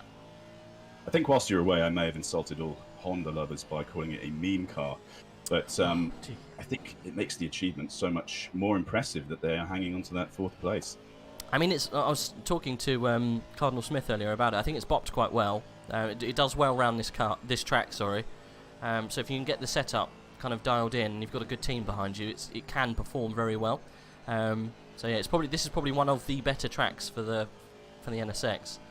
Yeah, it looks like it's one of only 4 cars that have bopped at. Oh no, actually, it is. It had, I think, 10k. Yeah. Yeah. But I mean, that's 10k is enough. Yeah, well, I still think the Porsche should have been 15 or maybe a bit more, because as you can see, it is doing very, very well. But so's the Aston Martin. Look, it's ever so close, but under the hands of the FTW boys, it's almost mighty. It's doing very, very well. But they do very well in endurance, just generally, that team. But yeah, I can't remember. Aston's a great car to drive. I mean, it seems to really fit Donington. Just from my personal experience, I've had quite a lot of success with the Aston Martin around here, especially in the rain, where the Aston is obviously particularly strong. So yeah, interesting to see that a lot of these top 15 cars are Astons and Porsches. Yeah, I think the Porsche it should have been bopped a little bit more. They are doing very well, but the Astons are kind of right there, I guess. But yeah, well, I think that the times are pretty much spot on. What was Luca's last was a 27.9. Darren's last was a 27.9. Nico was a 27.9. And then Alvarado, a little bit off pace with a 28.4 was the last. And then obviously David Kelly just outside of the 28s as well. So it's kind of, they're all on the same kind of area. Jardier did a 27.9 as well, so same kind of pace as the top 3. So maybe just out of place slightly. Didn't have a really good session with Vanatine Barrier. I think he had the tyre pressures wrong, but seems to be up to pace now. So might see Jardier make a little bit more of an imprint on the guys in front. We are currently watching Mattia and Adam battle it out for P7, and there is the BMW of Lundqvist just behind, looking ever so mighty. Alphonse Lundqvist, that's a rallying name if I've ever heard one.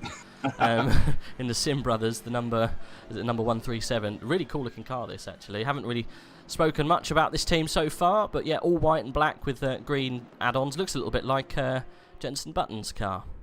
Yeah, no, it's very nice. And I've been looking around at the liveries, and a lot of people spend a lot of time with their liveries, and even outsource them, as the Brexit team have. Yep. Because it's, if you look good, you feel good, and if you feel good, you race good. Yeah, I just made that up. That's not a phrase. I know what you mean, but it is true. I'm not sure that their livery is coming through as it should do, because it's just like a base livery on the back there. It might be.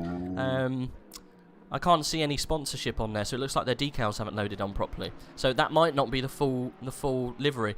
Unfortunately, me and Toaster can only scream at the guys so many times to say, you need to make sure you download the skin pack before you take part in the race. Otherwise, your skin won't show properly. You just get half skins like we've got with a couple of these guys. Just left with the colours, yeah. Just left with plain block colours, yeah. You don't get all of the nice little prints that people put on there. Like you can see from Luka Vidalik, if he's got all of the sponsorship there with the FTW.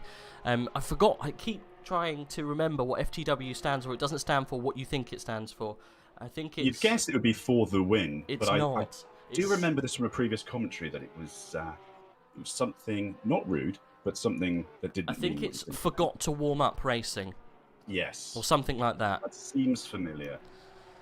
Something like that. It's something like forgot to warm racing. Well, chat, if you know or remember, drop it in the chat so that we can stop torturing ourselves of thinking what it is. I think we dropped a little bit on numbers on chat for a little bit because of the Formula 1, so we I know, they took it away from us.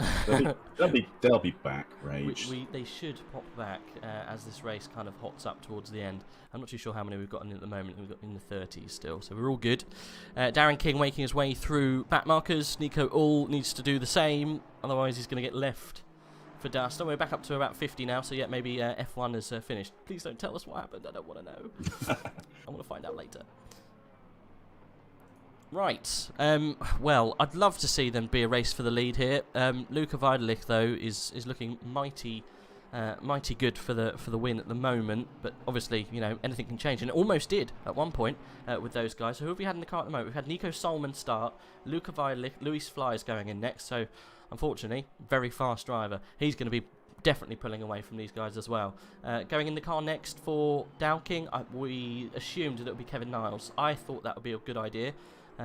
Good fast driver, but you never know. Some people can't drive at certain times, so it could be any of them. It could be, there's lots of different people in that team. Is it Jan Wilman and Van Olmen also? I think that might be one person. I'm not too sure. Can't quite see with this. I think it's Jan Wilman Van Olmen is one person. I'm not sure. It doesn't really give you very great notes on the side of this thing, but we'll find out when he goes in. No, and it makes me think back to what Cardinal and you were talking about with the disconnect that the Iran Racing Team and the Brexit Boys Purple have had.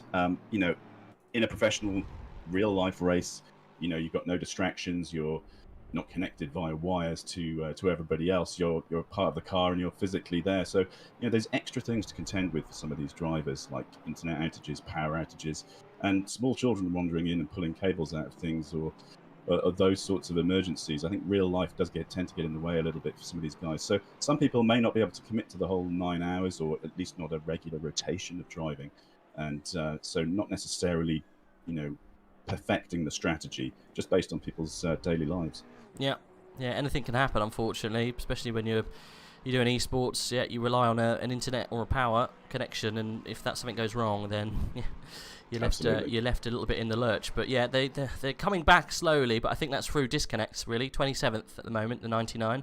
It looks cool, but unfortunately not having a great day in the office because of disconnects and whatnot. I think we may have actually lost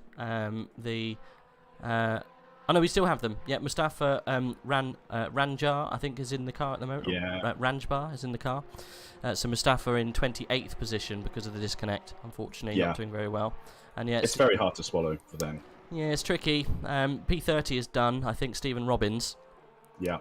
No further action for him. Brian Scheckerman in the 295 is done also. So we've had 2 actual retirements so far. Maybe one more that's actually disconnected completely. Yeah. Oh, we did had a non-starter as well. Oh, sorry. No, you're right. We did have a non-starter. This is actually one that we were interested in earlier. The Desperate Measures, the all blacked out murdered Aston Martin. Sorry, I couldn't get that out. It has had a bit of a terrible time this afternoon. I think he had some incidents with some of the top guys, but he's in the pit at the moment. Doesn't look like that's a scheduled one. He did have some heavy damage on the car earlier, but he's in there for quite a while. So yeah, that's the 337 of Valery Mikhailovsky. That's a hard name. Yeah. Oh, that's really good. Right, what we got going on track? If we look up towards the top, Luca Weidelich currently winning by 9 seconds from Darren King. Nico Ull holding on, just about. I think he's got a car in between him, possibly, a back marker, but we'll double check in a minute. Alvarado in 4th place, a little bit further back as they all come across the line now. How many seconds is he back? There's quite a few, actually. 4th. Yeah. Then we've got Kelly Jardier in 6th, and then Islevic in the 420, and Mika just behind him. Let's see how that battle's going on, because it was, Mattia, it was quite close earlier on, but it seemed to have eked out a little bit as Eric Eggman gets past. We missed that. That was in turn 11. Very, very sneaky little move. Just went straight up the inside. Thank you very much. I'll have that very much off you. That's P8 for Engman in the 138. Now he's got to chase down Adam Islevic for P7. Only just ahead. So it's quite a tight little battle here between these three guys. Yeah. It's a cool looking car as well. It looks like, because that Porsche was behind the BMW, he's got past Zlungfist and also the 54 of Mattia, and then obviously now he's on the back of Adam. So yeah, this little team here, the Sim Brothers 2, on a charge. Yeah, absolutely. And it's unusual to see, well, I guess, we're 2.5 hours in now, and to have these sort of little battles still happening out there is it's great to see and great for the viewer. Yeah. It's a small track, really. It's quite a thin track. Yeah, it's tough to overtake. It's a really, really tricky one. So I guess it throws up that kind of close racing for a long time. I reckon that 137 BMW let his teammate through. Also a Sim Brothers car. So that's probably why that Porsche went through that little pack really quickly to now catch up for P7. I think it's going to be a little bit tough for him to get up to the back of Jardier, but you never know. Yeah, we'll keep an eye on that gap. Let's see whether that comes down at all.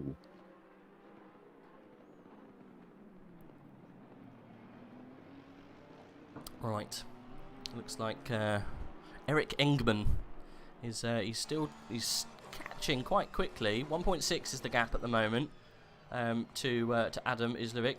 That Mercedes it's not looking like it's throwing down amazing times. What was its previous? A 1:28.9, whereas Eric was a 1:28.8, but he did have the overtake. So apparently, Cardinal saying they qualify very close to each other, the Sim Brothers. There you go. Okay. Well, being brothers, you might expect that. Yeah, well, they probably all train together if they're part of the same team. Yeah, so just looking back further down the grid, we're just behind this little pack. We've got the silver class as Harwood gets a drive through, and he's in the pit. Looks like he's doing it now. That must have been for like turns. Yes, cutting. Warnings, corner cuts and such. And then there's a bit of a gap that's actually added another car in there between silver class leader, second and third, in 15th and 16th. So that's a pretty tricky thing to do. I don't think 15th and 16th are ever going to be able to challenge Jim at this stage. I think he's probably, if he continues his pace, that car's probably going to be in for the shout for the class lead and win. Yeah, really in the thick of the pros, and I was trying to count up how much time he actually had ahead by doing mental arithmetic on the gaps in between. But yeah, that's at it's least more than 30 seconds. 37 seconds now that he's got on them, and yeah, it's his to lose in that category, certainly. It's almost insurmountable. I said that earlier about Luka Vidalik, and look what happened there. So we won't say that again. Things do happen randomly. Weather happens randomly, and the next thing you know, you're pulling out into a track, and you're stuck in traffic, or somebody else in the car next to you has a momentary lapse of concentration, not just you. And the next thing you know, they're sliding into you, and you're off. So, 9 hours and a moment of madness can make everything change. Well, you can just have a suicidal back marker as well that just doesn't understand what's going on around him, and we almost saw it with Harwood and Ull earlier on as Darren King and Ull tried to navigate that pink car, but managing to do it quite easily in the end. It just took a couple of turns for them to actually work their way through. Engman is slowly catching Adam Islevic ahead for 7th, but it's just happening a little bit slower than we'd hope. It does sometimes work like that, doesn't it? Yeah, I was just trying to gauge how fast Engman was going by looking at how much he's pulling away from Laukkanen, and that's steadily going up as he pulls Engman back towards Islevic back towards him. So I think there's a play to be had somewhere in the next 2 laps with these two guys, or as he just comes right up close to the back of Islevic. I was going to say, looking at the timings and their laps, it's about 0.2 a lap he's gaining at this stage, which is reasonably good. Oh, Tim, certainly for 2 cars in the top 10 like this. Oh, sorry. It's all right. I was saying Tim's in the chat. He said, "See you at 9 for the final countdown rage." How you doing, Cardinal? So yeah, Tim's joining us in the box for the last hour, which will be good. Hey Tim, my tier 2 commentary buddy, and look forward to seeing him and the rest of the guys you've got coming in. It was a very difficult act to follow, Cardinal Smith, isn't it? With his depth of knowledge and his, His dulcet Irish tones. It's observance of the things going on. So I'm finding it a tough act to follow, but hopefully I'll warm up into it. Don't worry, you're doing fine. This battle's getting pretty tough between these boys. Engman is looking rather racy right now.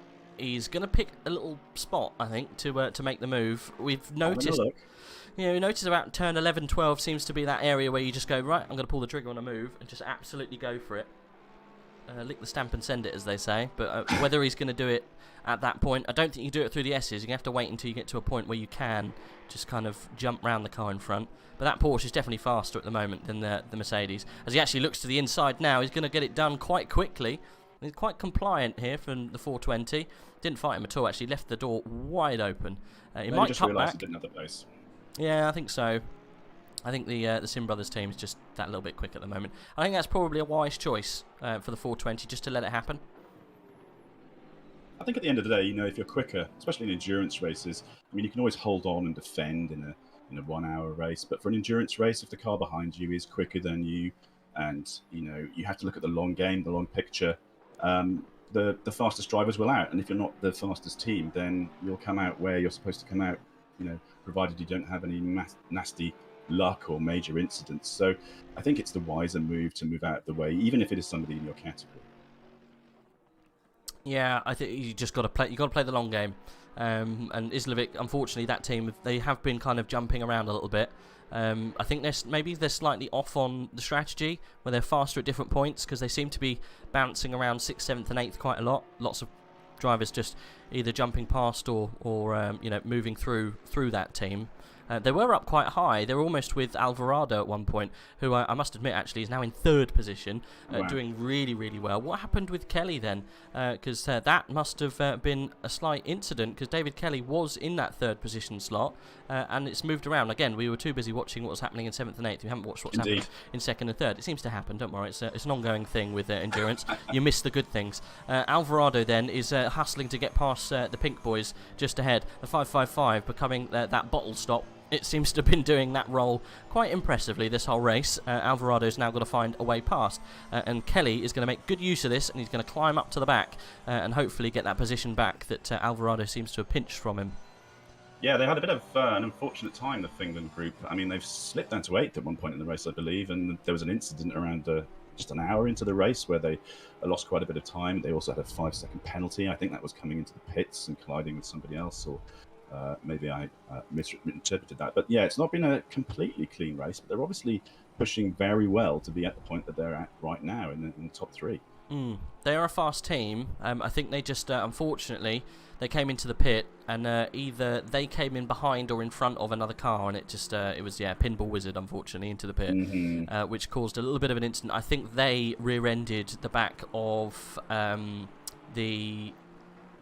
I think it was Ryan McIntosh's car, the 36, which is a little bit further back. Another Porsche, wasn't it? Yes. Talking of Ryan McIntosh, he is still he's in 6th place at the moment. I thought we had... Yes, there's been a change. There's been a pit that we've missed, because Nico Uhl was in that car a minute ago. So here we go. We've got the pits coming now. So we're just realising that it's going on as David Kelly comes in, and so does Jardier pulls the car in too. So we might see the top guys also doing the same soon. Otherwise, they're going to get left behind. So yeah, Ryan McIntosh got it done the lap before. 2 in front of him decided to get it done now. So interestingly enough, Ryan McIntosh then passes them up into a better position. So good stuff. We're seeing movement going on in this first pit stage. So it looks like there'll be a break on any particularly pitched battles that we've been having now, but there's this changeover time is happening. People are perhaps thinking to not risk everything whilst they go into pits, and really the overtaking all being done by the pit lane strategy, you know, how well you get in and out without hitting anyone. Yep, you got to be careful you don't get left behind in the pits. The guys in front, so King, Alvarado, have got to look closely about what's going on, because otherwise they could be definitely left in the dust, which is a bit frustrating. But you've got to make sure you pick your battle when it comes to pits. It'll be interesting to see when Darren King decides to put it in, because sitting pretty at the moment in 2nd place. Alvarado is a couple of seconds back now, so maybe he'll be thinking about coming in. Let's have a look. No, he's going for another one. We're not quite getting that switch over for those boys. Whereabouts is King? He's still halfway around the track. Yeah. Luca Weidelich is still in the second sector, I think. So, interestingly enough, these guys are not deciding to come in just yet. Yeah, I think it'll be soon now now. and seeing who blinks first in terms of pitting strategy, and I think Weidelich is just coming around to second to last corner. Oh, no, he's down the back straight at the moment. Yeah, just about to come through the S's. Well, I would be surprised if Weidelich comes in now, seeing as we think he might have had either an unplanned pit or possibly a drive-through or something like that. So his timer would have been reset. So yeah, not and he's too doing sure. 128.1s compared to Darren King's 128.6s that have been coming up of late. Although Nicolas Alvarado was still doing half 127.6.5. So Luca may feel like he still has pace, and there's still time he can put between him and Darren King. Yep, he's staying out, which is good to see. Might see some changes if he stays out for long enough. Darren King, is he coming in? He is, yep, getting that done now. He had to, really. It's forced his hand. Alvarado's probably going to have to do it too. Otherwise, he's going to be left behind. He's coming through 11, I think, at the moment. Let's stay on board with him, see if what he decides to do. Otherwise, he's going to be mugged completely by McIntosh. And possibly the guys behind, Lukayakin and Lundqvist, might also have a go. As he tries to battle through some back markers. Oh, I thought he was going to pull in there, but he didn't. He's going for another one. Back markers getting in the way. Unfortunately, the Audi not having a good race this afternoon. Oh, but we've got people coming out the pit. No, it's fine. It's all good. Alvarado having to go on a little bit of a defensive going through turn 1 as the Porsche almost runs off the track as well, trying to avoid an incident with the P3 team. Sorry, you're going to say? Yeah, I was just looking at McIntosh now coming through the S's and just trying to spy whether I could tell from his body language if he was going in. But it looks like he has still going. Right, so No, they just swapped, didn't they? Darren King is out of the car now, He's and we've out. got Jan Willem van Ulmen. Okay, let's just call him Jan. It's just easier. So Jan's now in that car. I'm not up to speed with Jan's pace. I haven't seen him in any of the tiers that I've helped with. I've not seen him in an endurance race before, but if he's racing with Jardier, it's normally a good sign that he's pretty fast. So we'll be keeping an idea on his pace, and obviously, unfortunately, he's lost the position now to the likes of Ryan McIntosh. Because I'm pretty sure he got that pit done really early, and he's jumped a lot of people, so put himself back up in a very commanding position now. So yeah, good stuff from the 36 team. Yeah, they're up from 7th in qualifying, so overall it's a net gain for them. For the which 383, I believe. 383, yeah. So they lost the position unfortunately because they were in second. At one point, they were right up there. Alvarado's now in second. I've lost track with the shuffling of the deck with the pits. So we had the 383 was in second place. Ryan McIntosh pitted 2 laps ago and was able to get past them in the pit. And Alvarado hasn't pitted yet. So that's why Alvarado's up there in second. So we'll see Alvarado probably pit in a minute. And he'll drop down probably behind P4. So he'll be P4, I think, after his pit, but he hasn't come in yet. But definitely the 383 and the 36 have swapped round. This is why you paid the big bucks, you see, Rage. It's the awareness, the track awareness from years of experience. Then us young pups come along and mess up everything on the table. I mean, have you watched any of my endurance before? It's a splattering of just comical errors for 9 hours. I'm happy to contribute to those comical errors. Yeah, we normally miss every single good bit of action at the top end of the grid, to be honest. And it's normally a lot of people shouting at me in chat saying, "Yeah, what happened in turn 1?" It's like, I've got no idea. I was too busy looking at 31st position. Talking about past the base. Exactly. I was going to say, talking about 31st position, should we have a look down towards the back end, see what's going on down there? Let's see if we've got any races going on. P19 of Atakan Akar getting either lapped or getting close to Arts, I think that is, Nigel Arts. They are quite close together in the Frickendell team. I've heard and been told that is a sausage. And I'm pretty sure that is a meme car, because it's number 69 as well. It sounds delicious. Frickendell, yeah, I'm pretty sure that's like a Dutch sausage. I'm gonna Google I it. would love for Heiko to let us know how those taste, because I believe he's a bit of an expert on Dutch foods, well, being Dutch, obviously. But I've heard him talk passionately about Dutch food before in other endurance races, so I'm sure he's the man who can let us know. Right, so they are weird sausages, actually. They're like almost like fried sausages. Very strange. You can have them with onions in. Or just like, yeah, they're a bit weird. You know, sometimes... Doesn't sound unconventional so far, Rage, if I'm honest. You know, sometimes you can get kebab sausages. Do you know what I mean? Like, you get like a lamb kebab and it's on a stick. Yes. It's a bit like that. Okay. But not on a stick. The Dutch do appreciate a sauce almost as much as the actual core of the meal itself. And the amount of sauces you can get is really what makes the dish itself. So, interesting. I'm looking at some of these recipes for these sausages. They do look very nice. Can you tell I'm You hungry? got sucked into a whole world of recipes now. I have, yeah. You're hungry. We're missing what's going on. I'm just keeping an eye on Macintosh right now, and I think he's still got a little bit to make up. And Jan van Ormen is still 4 seconds behind as he moves his way through some of the back markers here. So, looks like we can drive through. Top guys are in the pit, by the way. Yeah, you're right. Wrestle got drive through. Sorry, interrupted you. Yeah, that's fine. I was just trying to get to grips with sausages versus pits.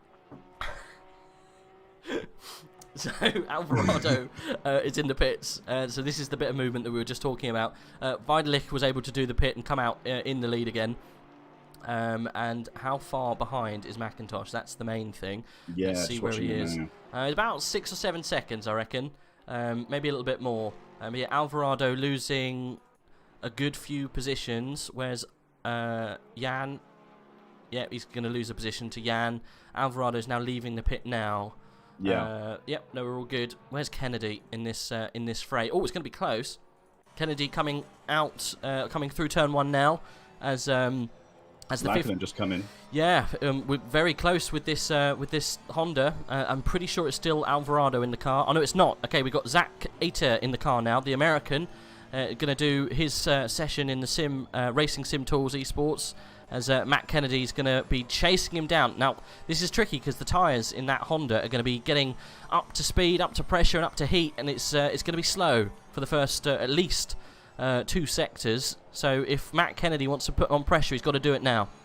Straight into a battle, and it's not really what you're looking for. You really want to get yourself up to speed, especially as a driver who's probably doing their first stint. Yep. So new driver, new tyres. And Kennedy, I think, has been out there a little while already, so they're probably bedded in a bit better. He's definitely got his teeth in a bit of a battle already, Matt Kennedy. So he's well and truly up to speed with that car. I would have thought that Zach probably would have been doing practice in a private server before he comes over to this. So he probably is up to speed, but yeah, it's different coming onto race conditions. But the track is optimum, so he's got everything he needs to improve. But it might just take a lap or 2 for it to start to bite in. Yeah, Kennedy looking a bit racy. He wants to try and get past. This is what you need to do. Otherwise, you can get stuck behind a car for a good long while, especially in this endurance. It could be an hour you could be stuck behind if that car starts to pick up pace. So he needs to get the move done as soon as he can, really. So Matt Kennedy's got to put on pressure. He wants to make sure that that car isn't slowing him down. And it looks like it's a very convivial overtake, actually. I think Zach probably thought the long game. Yeah. Let's not get in the way, and let's maybe follow and get up to speed. I might be able to overtake him later on when my car's up to speed. That's that's a very adult thing to do. Good decision making on a very long race from Zach there. Yeah, gentleman's agreement, and he's not afraid to use that sort of draft behind and just pull himself along while his tyres warm up, and perhaps take a bite out in the next sort of 3 or 4 laps, or even sooner. Yeah, you got to kind of hold on and just see what the car's capable of, I guess, first. Oh, my girlfriend's brought me in some crumpets with cheese, so I'm going to just hush up for a little bit so you can guide us through this little battle. Crumpets and cheese, fantastic. Oh, very nice.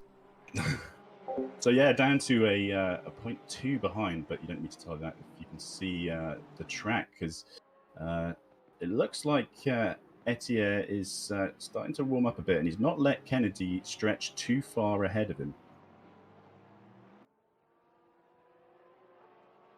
They've got to tell, of course, with the different BOP on these 2 cars, and the Honda really pulling away in these long stretches and straights.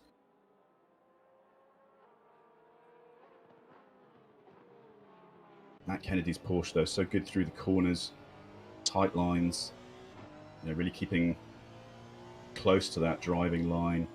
And it looks as though, he begins to stretch out in these curved sections, and Etienne really dragging him back in during the straights. Having said all that, the gap's now opened up to about 0.5, so it looks like Kennedy is starting to pull away a little bit, or at least give himself a bit of a comfort zone and not have Etienne loom quite so large in his rear mirror. So Etienne probably just satisfied to bide his time at the moment.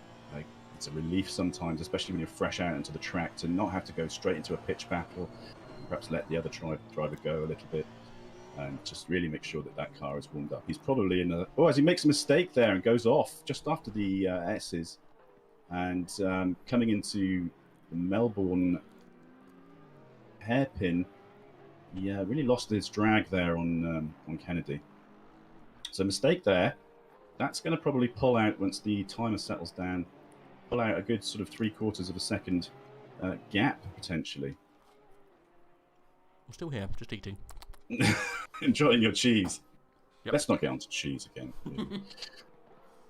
I was going to inspire the chat to talk about Donington as a rock and metal festival, and ask everybody, what is the best metal or hard rock act that they know, and why is it Tool and Guns N' Roses?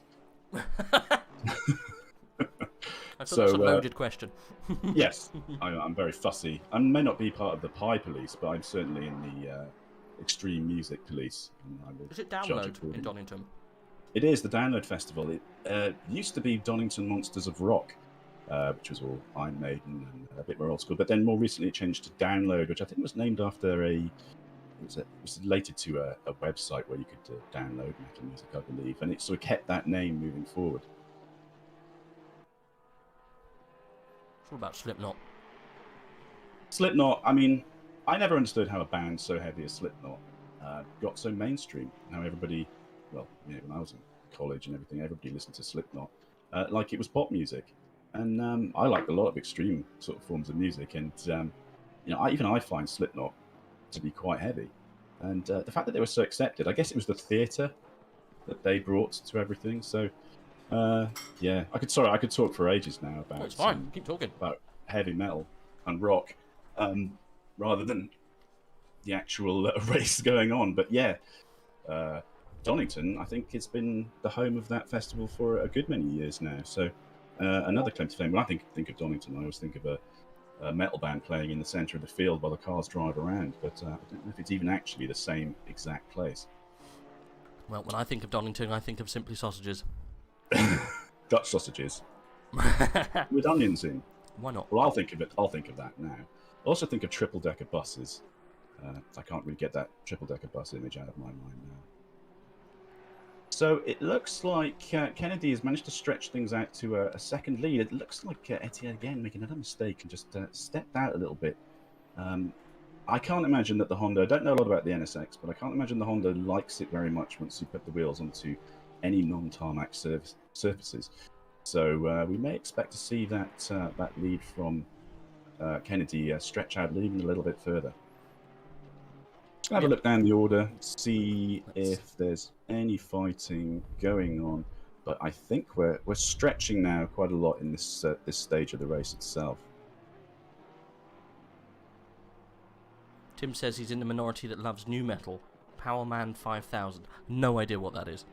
I don't know what Powerman 5000 is either. But new metal had its place. It's just, it was very fashionable. It's not necessarily something that's going to stick around. So give us an example of what a new metal band would be. Well, Slipknot were new metal, really. Oh, okay. You've got people like Spineshank and Chimera and got you. Linkin Park were part of the new metal group, but they crossed that level of popularity, which almost took them out of the genre that they started with. So it's almost like they were born of that, but sort of transcended their genre, like all good bands do. Wasn't a massive fan of Linkin Park, but they certainly did some great stuff. I like Linkin Park back in the day. Oh yeah, I guess so. Limp Bizkit were very different though, weren't they? Because they again, huge popularity in America. Yeah, mainstream. Certainly in places like America, where rock is a lot more listened to, and you actually have stations which have rock played on them, frequently. Whereas it's, in this country, it's really more dance and sort of R&B type stuff. That's the current mode. They do have the rock show, don't they, on Sunday on Radio 1? Yeah, but it's niche, isn't it? It's just a little rock show tucked away. I guess if you've got a digital radio, there's plenty of stuff out there. I was showing my age by listening to some oldies like Skid Row and Rat and so forth on Absolute Radio earlier this week. So every time my wife gets in the car, she's like, "What are you playing?" I'm down the route of podcast now. Just down the rabbit hole of Joe Rogan. It's a deep rabbit Joe hole. Rogan. Yeah. I've been listening to audiobooks when I've been driving to places like France, and started listening to Stephen King doing Greek mythology. The trouble is, it's so relaxing. You practically crash the car by falling asleep, and so I had to turn it off and open all the windows. Zach has opened up the gap now slightly. There's about a second now between Zach and Kennedy. I think that was a good idea from Zach to just not really put too much pressure on that car. He can stay with Matt Kennedy now, as long as he can stay within that bubble of a second. He's still getting the tow, and he's not getting disturbed on the air. So good little position from him, but he has got to be careful because he has got Valentine Barrier behind now on a car that is now a little bit more set up for the conditions. So hopefully Valentine will be going a bit quicker, as he was having a bit of a torrid first session a couple of hours ago.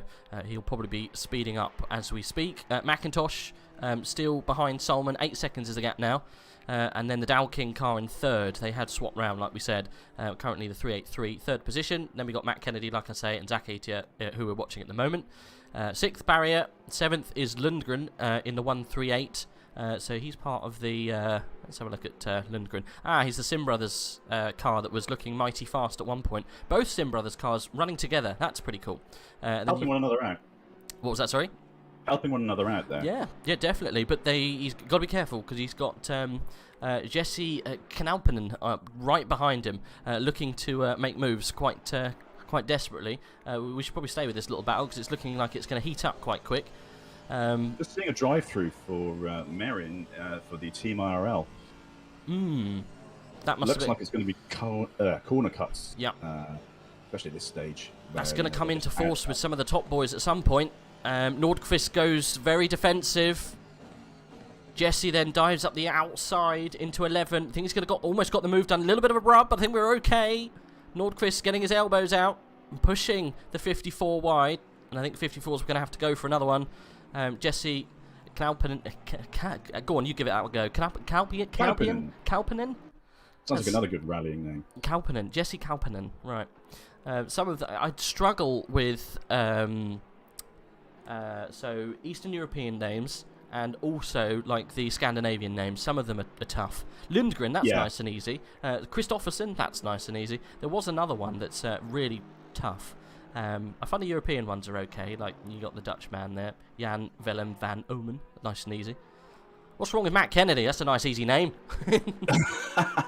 Yeah, especially don't get me started when it's letters that don't appear on your keyboard in the names as well. Yeah. So no idea how to pronounce those. Vladimir Zaravsky in 22nd. How well are they doing, the desperate measures? We did touch base with these guys a little bit earlier on. They weren't having a brilliant race. They're being followed by the Iranian racing team just behind that are having an even worse race at the moment. Whereabouts are they? They're 27th at the moment. Looks like, though, we were touching with the 99 car for a little bit. Tommy Schetz has maybe been able to get past a team. Didn't think that was going to happen. It looks like it's happened in the pits. Someone's retired. Yeah, they were down in 26th with the Iranian team just behind them. So to gain a place, there must be high fives back at the pit wall as they sort of try and pull things back together after their terrible start that they had. Yeah, it's not too good for those boys. Where's the difference between cars? He's going through 11 then, and Tommy Schetz, where's he? He's coming down to 11 as well, so might see some more moves with these guys later on. The 99 is catching the 97, so keep an eye for 25th later on. That high pro beef taste, it says on the back there. Beef. Don't know if Brian Sheckerman's got a problem. It doesn't seem to be responding to clicks, so that makes me worried that there's some sort of issue with that car. Whereabouts is 295, just right at the back into well, according to this, joint 25th, but I don't see that being right. Oh, no, he's gone. Yeah, he's out of the car. That car's not connected to the server anymore. So that's the 295. They have quit. F in the chat. Yep, definitely F for them. They won't be taking any further part. We've had a couple of those, but not really much you can do about it. The gap's opened up between Zach and Matt now for about 1.5 seconds. Kalpanen in 9th is still getting quite close to Victor Nordqvist, almost cutting over the chicane there. This is actually heating up, this little battle. It's getting quite nasty.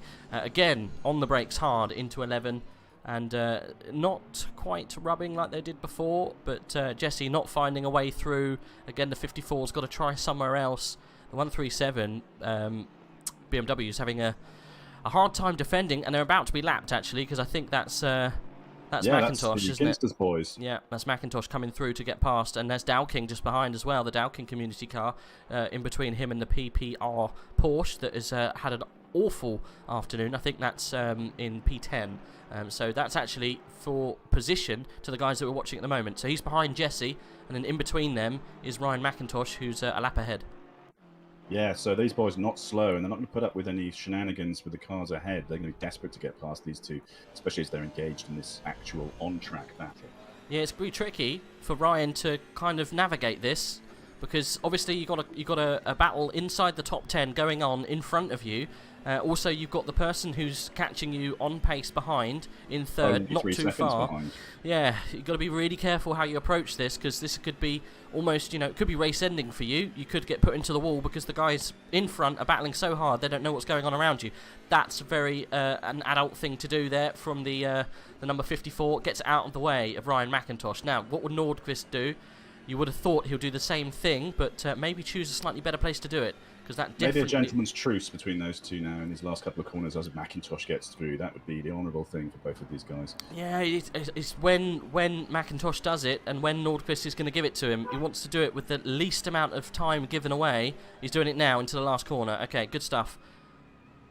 I thought for a second there the 54 was going to go for a lunge up the inside, but he doesn't. We're all good. We're back to normal racing pace. There, it looks like the similar sort of gap that these two guys had before was they were fighting before Ryan came up through them. So I guess they'll get back to that. They still only have, I guess, half a lap until the guy chasing McIntosh, Van Orman, comes through them as well. Yeah, that was a problem with Ryan. He couldn't hang around there. He had to get past, otherwise he'd open up the door for the Dowking community car to get close, and you definitely don't want that. You're fighting for position there. Got to get going. Nico Greco. In the end. Sorry. I was saying, Nico Greco, welcome to the chat, buddy. How's the race been going so far? We saw your car had a few connection issues. Are you all fixed? You all sorted? I know Ryan's in the car now. Fingers crossed you don't have any problems later on. I know Nico sometimes suffers with internet issues, so hopefully we have a solid car for him moving forwards. I saw him flying off into the distance a couple of times. So that's scary stuff if you're watching that, especially if you're a teammate of his. But yeah, I think Ryan seems to be doing really well. Rolling the connection dice, I like it. The lottery of the internet, why not? Right, Victor Nordqvist still holding on to 8th position. Kalpanen is threatening here still. I think it's much. Yeah, he's got. Oh, we went deep there. He went deep there. So that car behind, that is actually for position, isn't it? Yeah. Because they're 0.6 of a second back again. So it's these three cars all vying for this, just to stay into this top 10, 8, 9, and 10. Yeah, Mantis Povolatus just behind. What a name. That's also a rally car's name, right? Mantis Everyone's Povolatus. Got beautiful names in this server. I know, right? They all seem like actual racing driver names, and probably some of them are. Nico said, yeah, Ryan stopped the stream, was quite decent, trying to maintain the distance to the FTW car. I think you did a sterling job, Nico, don't worry. It was great watching you. You're back in second position now, and holding on, hopefully, to try and maybe reel in the 144. That's what we want to see. We want to see the 36 go a little bit further, sorry. Yeah, I was going to say, check your sys tray before you get back in the car as well, and make sure Epic Games and Steam and you need Steam actually, so leave that on. That's probably a good idea. But yeah, a lot of other stuff in the sys tray, so clear all that out, and maybe that'll help a bit. Right, Nordqvist looking like he wants to defend a little bit more. Again, going defensive into 11. Jesse's hunting for a place to pass, and I think that is the only place you can pass here, isn't it? In turn 11, looks like if you've got the same kind of pace to the guy in front, that's about it. You're really relying on mistakes from people on this circuit, and well, in some cases dive bombs as well, especially on those last few corners. But yeah, there's not a lot of honourable places to overtake here. So interesting point here that Ryan McIntosh was able to get past this pack of lapped cars quite quickly, whereas Jan isn't able to do that in third place, stuck behind Nordqvist and Kauppinen. So yeah, he's actually losing time at this point. He's managed still quite a gap there. He's got past Mantis quite quickly, or Mantis, sorry, but he's stuck there a little bit now. So hopefully he can kind of reel in these two guys, get past, and then continue on his way onto the back of Ryan again. But yeah, big gap now, nearly 4 seconds. Yeah, and hopefully they'll do him the same honours that they showed Ryan as well, and just move over without interrupting their own race too much. But yeah, not even in a position to actually push that on them at the moment, as he's, well, I'd say about a second behind them, although he does seem to be catching now in his last few moments. Yeah, we're looking at Mantis Pavlatus. He is, what, 2.5 seconds behind these guys. So yeah, he's Jan is obviously a second or so behind this. Yeah, he's got a bit of work to do, and it's this is not helping him at the moment. So I'm not too sure when he's going to stick it on them. But he's got to get it done, otherwise this is really going to ruin any kind of chance of a podium kind of finish. I mean, he's still in third. He should keep third. But Matt Kennedy, whereabouts is he in fourth? Because this is what you've got to be careful of. He's going through 11 now. So Matt Kennedy served all of his penalties. He's still on a charge to get back up to the top end of the grid. But he's probably about 20 seconds, maybe a little bit further back now. So that's the gap he's got to make up. So Jan can't get too complacent. He's got to get it done sooner rather than later. Otherwise, it's really going to hurt him towards the end. Well, he's losing time all the time. We looked at him a little bit earlier, and he was 3.6 seconds behind McIntosh. It's down to around 4.3 now. Yeah. Same with Etienne as well. He's just 2.3 seconds down on Kennedy.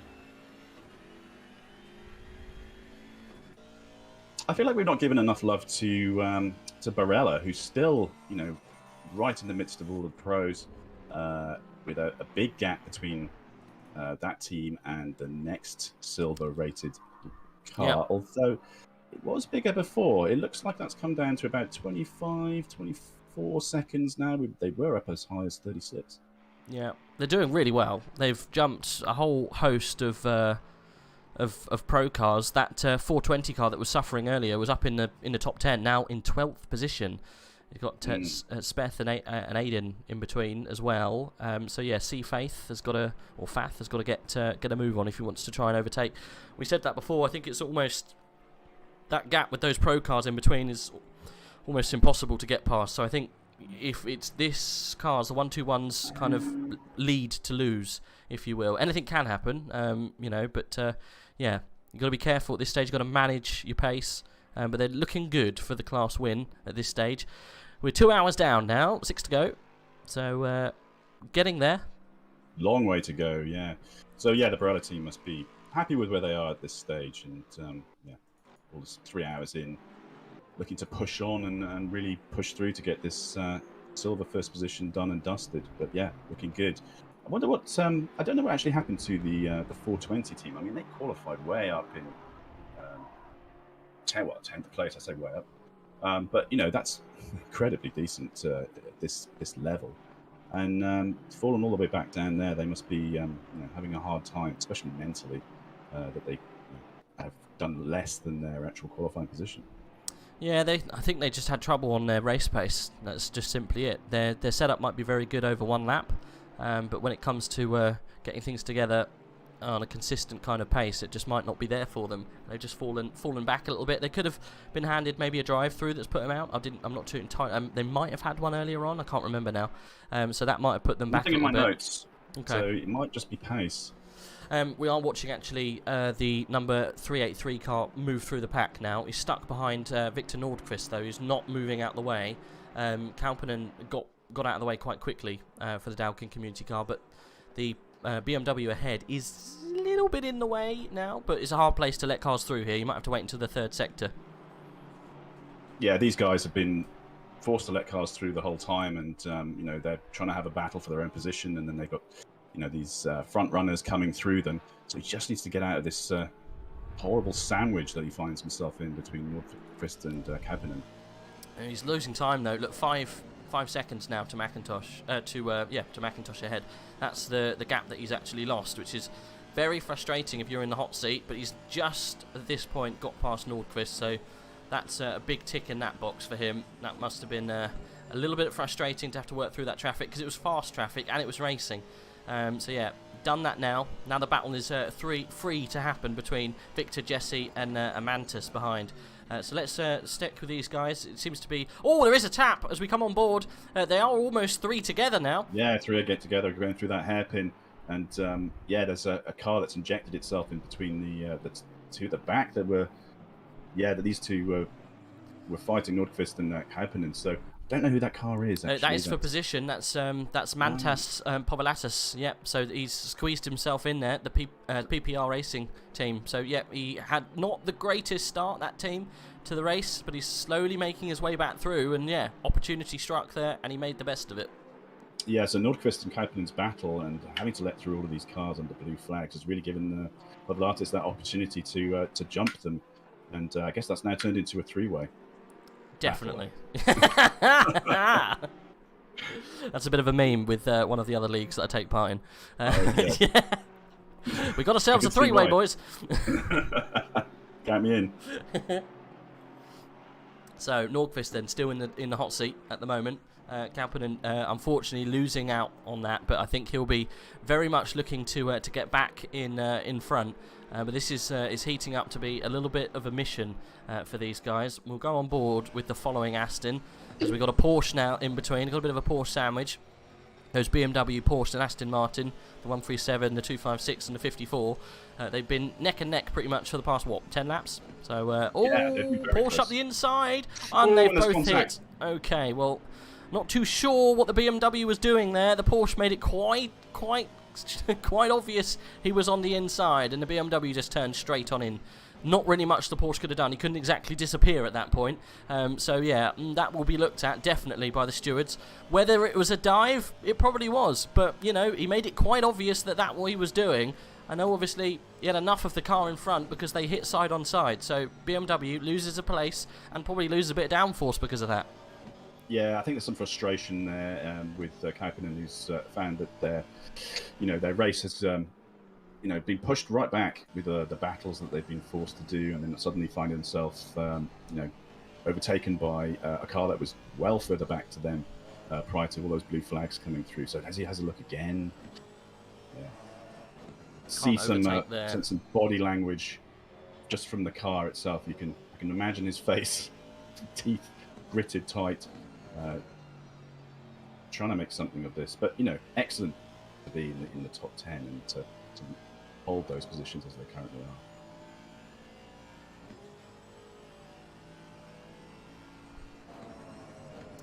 So at this point, Kauppinen's got to try and work his way up into the back of Nordqvist. It looks like the Porsche showed Jesse how to get it done, and Jesse's taken it upon himself to try the same thing. Ooh. But he managed to get it stopped a little bit quicker than the BMW, and luckily saved the same accident from happening again.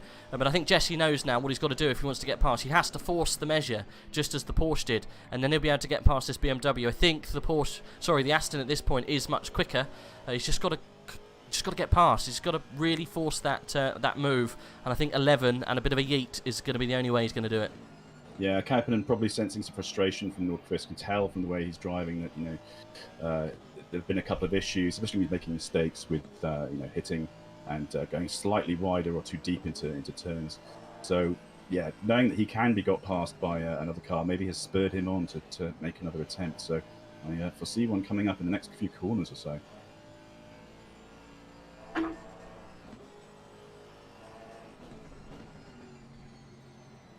Yeah, he's just holding back a little bit here. I think he's just trying to work out what the BMW is doing and find out where he's a little bit quicker than him, or much quicker through that section. He'll be able to get right into the gearbox, into the slipstream, going down towards the S's. This is looking good then. Jesse might be able to get a move done. But that BMW is so good on pace and acceleration, but much better on the brakes is the Aston Martin. So he really gets close to him here. Concertina's up, and I think just that little bit too far back to make a move now. But maybe next time around he'll give it a go. Yeah, the BMW fierce in a straight line, even with that plus 15 balance of power. But you know, once it hits that straight, then you've really got to make up the distance in the corners. Yeah, it's a tricky old thing to do when you're fighting against a car that's obviously been driven pretty quick. You're just as quick as it, but they might just have the lick on you on the straight bits. Hey, the middle sector is quite twisty. You can reel in a bit of that speed there, as the BMW takes turn one not very good at all, misses the apex by a country mile, and Jesse's going to really crack into that. But it's like keeping the pressure up as well. I mean, the likelihood of Nordqvist making a mistake when he sees this Aston looming large with its angry black and red in his rear view mirror, knowing that he's already dropped a few places to cars coming up behind him. And how long has this battle been going on? It's been good ages, yeah. 20 laps or so.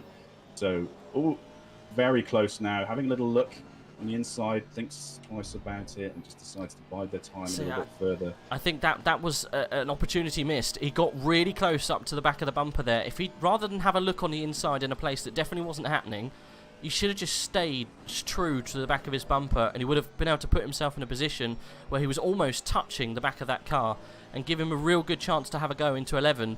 But because he pulled out, he just lost a bit of time in that braking zone, and the BMW was able to drive away. He can't keep doing that, because otherwise he's just going to ruin any chance of getting past. I know he's got to make that BMW aware that he's there, but pick and choose where you're doing it. Definitely not into that corner, because what one is it? It's turn 8. It's definitely not. You're not going to get past there. Obviously. So let's see if he can make a better fist of this corner. As a bit of trouble in the apex last lap around. See the Aston just really rubber banding, pulling the BMW back in around that corner. BMW took it a little bit better that time, actually clipped the apex rather than leaving it out to dry. So you can see the BMW, when he does get the corners right, he's able to pull away a little bit. So I think these guys are just taking 10th out of each other each lap, and it's not quite adding up just yet. But I think if he keeps putting this pressure on, this Aston Martin's going to get past at some point. So just behind them, interestingly, is Barella, who's leading the silver race, but not the car we can see behind right now, but 17 seconds further back, which must mean that these two are pretty much, last of the top 10, with a big gap to 12th, which is the next in their own particular league. So I think they've got about 18, 19, 20 seconds on Speth in the 302 Aston Martin. Nope, it's less than that. I think it's around 20 seconds. Yeah, you can see Barella. I was going to say you would have seen Barella just come over the brow there, but we just moved camera. He's doing very well, that 1-2-1, especially in that class. He's going to win by a country mile if he keeps it up. But yeah, Jesse's still looking for a place to get past.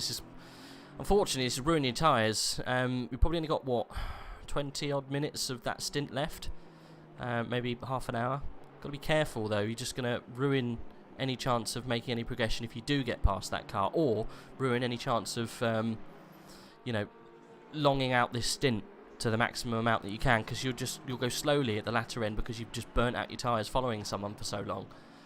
So yeah, it's a little bit of a tricky situation for the 54 to be in, but not really much you can do about it. You just got to keep pushing until you can get past. I think he should have really just taken a leaf out of the 256's book and just send it up in the inside of 11. I know that's easier to say than easier said than done, but just bide your time, work your way into that kind of slipstream area, and as long as you're like 2/10 in the back of that car, you can definitely send it into turn 11, which this looks like we might be seeing soon. He's definitely closer than he's been in a while. See how close. Sorry. It's difficult when you're racing as a team as well. I mean, there's one thing to bin it yourself and deal with the consequences of your own actions, but you're carrying the hopes. And the blue flag there moving out. That may have caused an issue, which probably offset Nordqvist. As Kauppinen has a look, still not there, still hesitant. But it probably was that Nordqvist had the drop on him out of that corner, and to see how settled they are now coming in across the finish line and into the next lap. And it's back to normal. It didn't appear to upset either driver too much. It's close though. Really just staying where it was. Right, 337 has got himself a 5-second time penalty. Let's just have a little look to see what happened there. Race control here. So yeah, 999 and 337, 5-second time penalty for 337 for causing a collision and returning the collision. Okay, not too sure what that's supposed to mean. Caused a collision and then collided again? Who knows? Anyway, that's... Double kiss? Yeah, a little double tap maybe, who knows? But that's apparently what race control says, so that's what we'll go with. A little bit of an incident going on. I think it's going to take a pit stop to separate these guys, which can't be far off for them at this point. Well, now, this is where things start to go a little bit haywire. Have a look in the top right. Oh, that is very, very interesting. 30 minutes. We're going to have some rain, boys. We're going to go back to the rainy conditions, and I think we're going to see some big changes come here, and some real big winners and some real big losers out of this. So this is opportunity knocks here. You've got to make sure... turn everything upside down. It definitely will. These guys will have all of the wet pressures ready, because obviously they started the race in the wet, so they know exactly what they need to do to make sure they're on pace straight away. But it's when you pull the trigger, it's when you do it. Cause yourself minimal amount of crossover time as humanly possible. That's the art of getting it right on a crossover. So we're going to get to see that in the next 20 minutes or so. That'll be good fun. And yeah. Absolutely, and whilst you were away earlier, I was talking about how I was looking forward to rain to really sort of mix things up and make sure that this race continues to evolve. And I think that rain is really going to do that. So no panic. They've got half an hour to think about it and perhaps strategize. But yeah, for these cars wanting to pit in, they're going to need to pit in the next 10 minutes. I'd have thought these guys, especially Nordqvist and Kauppinen. That's going to put a question in their minds as to how they're going to do this with rain following in about 20 minutes' time. Yep. This is a cat amongst many pigeons situation. So this is going to be fun. Hopefully it's an absolute downpour. We can't quite see what's going to happen after the 30 minutes. So when it gets inside 10, we'll see what the next tick over on that cloud is going to be, and I want more rain, more and more rain. Give me all the rain.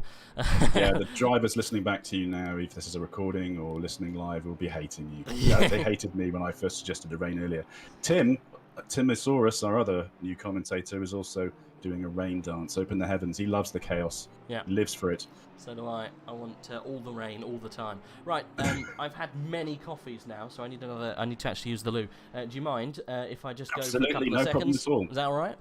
Yeah, absolutely no problem at all. I'll leave you with yes, with 9th and 10th. Yeah, because it's somewhat heating up, but taking its time. It's a tepid battle at the moment. Yes, it's the closest we have on the track though currently. So we'll continue to follow that. All right, back shortly. Okay.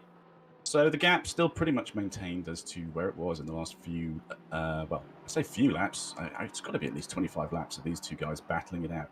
And Nordqvist in the BMW really has been making a gargantuan effort. It must be trying on the mind to have a car to squeeze up to you in every single corner, and for you to pull away in each of the straights. And equally for Kauppinen, frustrating to see the BMW move away from him as it moves down the faster sections of the track, and they'll need to reel him back in. So the yo-yoing, it's probably quite a strain on these guys. They may be enjoying it. I mean, this could be the battle of their lives. So I think any racers worth their salt are really enjoying this whole experience. And seems to have opened a bit of a gap there, but you can see the Kauppinen just reeling that back in. He gives a little bit wide on the hairpin, and gives Nordqvist a chance to stretch out a little bit more. So perhaps a little mistake there from Kauppinen, which has pulled him back, because he was within about a second, and then that stretched out all the way to about a second and a half then in those last few sectors.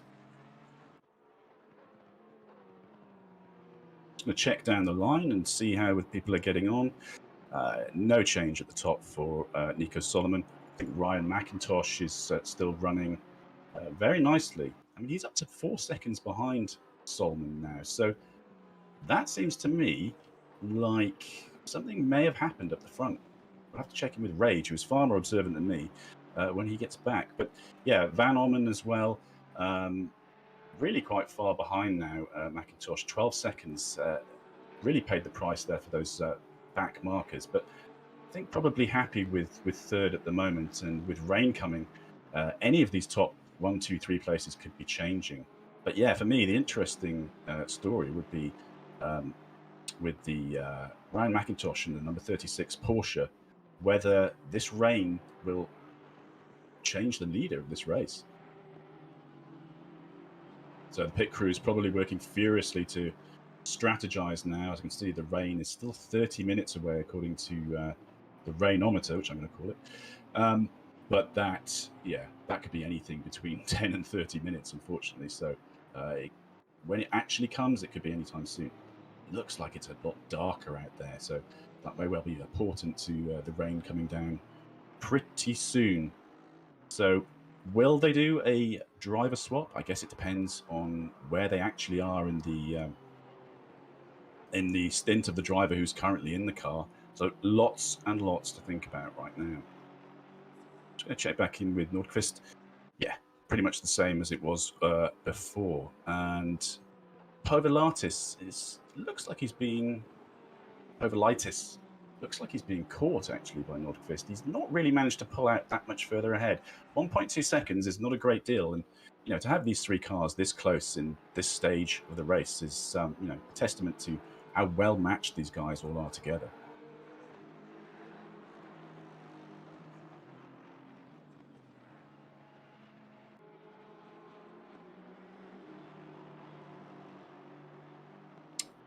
So, yeah, the gap to Povelatis still at 1.2 seconds. The gap back from Nordqvist to Kauppinen still hovering around that 0.5 of a second mark.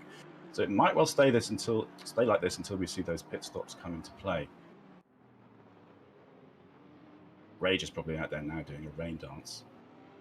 Well, probably not at the same time as going to the bathroom. That would be terrible. I'm going to stop imagining that now. Yeah, it will certainly bring a massive element of drama to this race to have rain at this stage. So we keep an eager eye on what's happening. Of course, it's not just the rain and the change of tyre. There's track temperature will drop off. It's already started to drop off. I think it was like 35 degrees prior to near the start of the race. So that's dropped off now with the rain. So it may well be that that's extending the life of some of these tyres, but also affecting the grip levels that they'll be having as well. Looks like I've talked my way through Povelatis just trying to hoover up some of these back markers and giving Nordqvist the opportunity to pull the gap in. And look, Kauppinen stuck behind the back markers, and then he's hit. 2 of the back markers are off. Kauppinen has taken a knock. It's not a major disaster for his whole race, but he's certainly lost touch with Nordqvist there. I'm interested to see what the gap is. And throughout all of that, it looks like Nordqvist has taken 8th place from Povelatis. So a lot of drama there in the last 15 seconds after pretty much stalemate for 25 minutes. And that is a huge blow for Kauppinen, who has been spending all his time following these cars. No, Nordqvist is still behind. The drama had confused me, with especially the green cars. So, yeah, it looks like at least Kauppinen has had a major accident, and Nordqvist has used those back markers to get up to the back of Povelatis. So that in itself has changed things ever so slightly back here at the end of the top 10. So Povelatis not pulling away like he would wanted to, thanks to those back markers. But the big news is Kauppinen. I mean, he's lost 4 seconds after that incident with those blue back markers. The stewards are going to have to look into that because that has had a major blow to his race. But it could have been a lot worse. It could have been a lot worse for that 54 car team.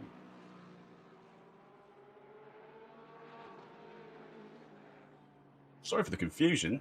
So many green cars and so much drama, I completely lost myself. But yes, Povulatis, followed by Nordqvist, and then the big gap now to Kauppinen. And then rain.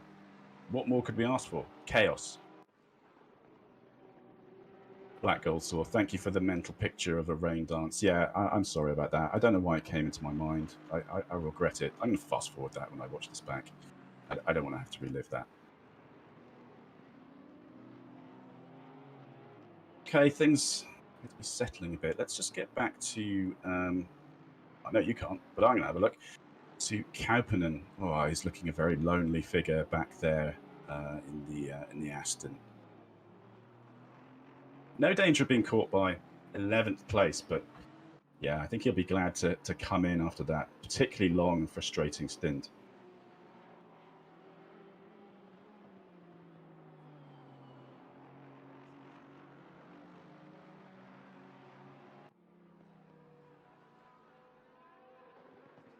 Okay, just going to check at the front because Nico Solman is still maintaining a 4-second gap from Ryan McIntosh. And again, we're not sure what happened there, that the gaps come down so much. Maybe it just chipped away as Rage and I were talking nonsense for the last half an hour. But the fact remains that there's 4.5 seconds, which is a slight increase in what we saw a few laps ago. But certainly that puts this whole race still back on the table in terms of who's going to win. And of course, with the increased chaos from the rain, which is forecast for any time in the next, I'd say, 20 or so minutes, that's going to have a lot of chaos and entropy added into the whole set of races. So going down the order, Solman still leads with McIntosh behind, Van Omen for 383, quite a lot further back, with these two guys really now pushing and contending for the win, I think, with everybody else set further back.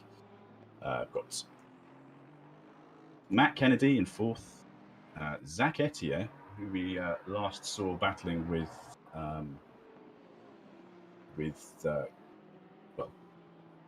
Kennedy, has extended out to 6 seconds behind that car.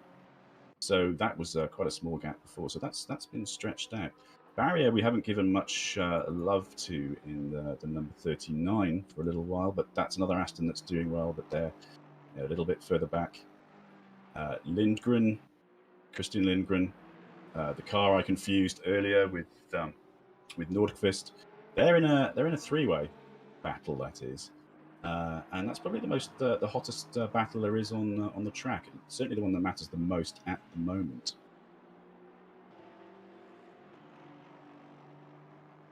So Lindgren, Povulatis, Nordqvist still right up close against the back of Povulatis.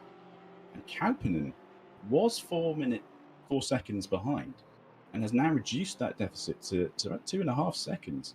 So maybe this battle at the front with these three guys has slowed the overall pace of this peloton down. You can actually see Kauppinen in the back of the frame now, dragging themselves back onto the back of this set of three cars and pulling themselves back into the race after that disappointment of the back marker spill that we saw just a few laps ago. I'd expect to see, I know I keep saying this, see some of these cars start to pit now. But with the driver timers, they've probably got a little bit more time than they need in terms of the tyre wear versus the driver timers. So it could be that a few of these teams themselves are waiting for the rain to be a bit more focused in terms of the readout, because 30 minutes could mean anything. But once the rain comes to around 10 minutes away, they'll be able to make concrete plans for how they're going to swap out tyres and how they're going to swap out drivers. So it may just be better just to stay out there for a moment and adapt the strategy once they know a bit more precisely where the rain's going to come. I am back, by the way. I'm just eating an apple. I've got to grab those moments when I can. You've got to keep the strength up over 9 hours. Exactly. It's a long old time. A little bit of a spoiler alert. It's not too much of a spoiler. Talking of rain, we had our qualifying session in Spa in rain in the Formula 1. I'm not going to say any more. I don't know any of the running. Chat, do not tell me what happened in Spa. I do know, however... Invited spoilers here, Rage. No. You've given an opening. I do know there's been a big crash, but everyone's okay. But yes, I think it's been quite a good session. I'm not sure if it's still going, but there was a red flag, so I think that's why it took a while to keep going, or at least it took a while to finish. I'm not sure if it's actually done yet. I just know that there was a bit of a shunt, but everyone's all right. I don't know any of... I'll look forward to that later. Don't know any of the running at all, but all I know is there was a big knock. Well, those are the best kind. Rain, Spa, big crash, everyone's okay. That's what we're watching for. Did you see the crash yesterday in the W Series? No, I didn't. Right, Google Spa W Series crash. Right, I will. Oh, yes, hang on, I might have seen that. It was everybody going up the hill at... Eau Rouge, just smashing into each other. And then just sort of rolling into each other. I think people were complaining that the runoff going up Eau Rouge isn't really as wide as it could be. And there was some fear that they, with these incidents happening a lot of the time, that they'd be worried about they would change that, historic corner. But perhaps it might be an idea to increase or, lengthen out the runoff areas so that safety is improved, but we can maintain the corner as it's known by and loved by everybody. Problem is, there's a massive hill on either side. So there's a hill going up on the left-hand side of Eau Rouge, and there's about a cliff of like 10 metres on the right-hand side of Eau Rouge.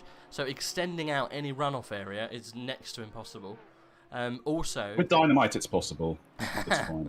But there's private dwellings and stuff like close by. They can be dynamited also. So you've got to be careful.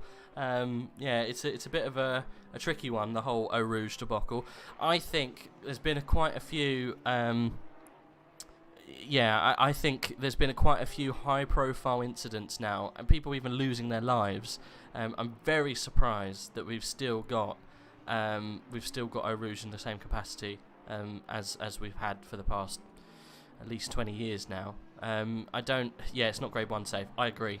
No, I agree too. I mean, it's the most iconic, one of the most iconic corners on the calendar. But the problem is, if it kills people, there's no point having it on the calendar because you won't have many people taking part in it. There's no excuse if one person has died going around that corner. Then there's people have arguments against danger versus excitement, which is true. But any one person loses their life and the family of that person is affected by it. I think there was a story circulating yesterday, Pierre Gasly, about how he lost his friend when he was a young driver, and you only have to read something like that to say, well, tradition and years of culture of these race courses aren't worth one person's or one young man's life and one family destroyed like that. So, gone a bit heavy. I'm very sorry, but at the end of the day, it's only sport compared to lives. Yeah. So 2 years ago now, I think. Obviously, we lost Anton Hubert in I think it was F2. Obviously Anton and Carrera crashing at the top of Eau Rouge, and then this year we had oh goodness, can't remember his name now. It's not what's his name? I want to say Callum-Ilott, but it's not Callum-Ilott, it's another one in the GT3 crash. Jack Aitken, having the GT3 crash again, top of Eau Rouge, almost losing his life, obviously breaking his arm. Very lucky we didn't lose anyone. And then yesterday, W Series, 4 cars crash and someone could have easily lost their life, and then again in the rain someone else has crashed at that same spot and it's been pretty nasty. So look, there's either two things that they can do with Eau Rouge, right? So they can, or just racing in general, they can slow down Eau Rouge by putting in a chicane like they did in 1994. No one wants that, it's rubbish. Or, and I don't know why they haven't got this yet, I don't know why, when they have, say, a crash that hits over a certain G, let's just say 20G, or even 10G, let's just say there's a 10G crash, it should automatically cut everyone's engines. Sorry to interrupt, but Kauppinen has finally made a move on Nordqvist and gotten past. Rage, whilst you were out earlier, there was a spill with Kauppinen hitting a couple of back markers that Nordqvist had been able to get through quite easily. And he spun out, lost 4 or 5 seconds and looked dead, but now has gotten through as Kauppinen decides to get into the pits, and that battle done with for a little while. Sorry to interrupt. That's all right. No, so Kauppinen spun, and has then made his way back through and has actually got past Nordqvist. Yeah, chasing Nordqvist as it was with the usual gap, and then came across some back markers. They were just behind our friend with the Greek name, Povilatos, yeah. Yes. After the Nordqvist had got through those 2 back markers, there was some tussle at the back, and those blue flaggers knocked Kauppanen out wide. I can't remember which turn it was, but yeah, lost 5 seconds and looked not dead and buried, but looked like that particular tussle had been over. But yeah, had been catching very rapidly over the last few laps and just about made the move just then. So he's staying out right now. We may well see him coming back for a pit sometime soon in the next few laps, as the rain is now signaled for 10 minutes. So I was guessing that this was going to be the point where some of the teams would start making decisions about drivers and stints and tyres. Now that we have a bit more clarity on when the rain is going to come. That 30-minute marker not really helping anyone in deciding when that timing is actually going to happen. But 10, I think people can work with that a little bit better in their pit strategies. We got it well. Look what's happening. People having to come in and pit now. They know it's coming in 10 minutes, but there's nothing they can do about it. So yeah, this is quite tricky at this stage, because we've got big names coming in. Ryan McIntosh just decided to pit, and he's actually on his way out now. I'll be very surprised if he will have a wet setup or wet tyre pressures on that car. Because he will just burn through those tyres quicker than nobody's business. So he's obviously, there's nothing he could have done. He would have run out of stint timer. He would have had to come in, and now we've got to wait 10 minutes before the rain starts coming down. Hopefully it's 15. Yeah, this could be really, really tricky for these guys. Very awkward.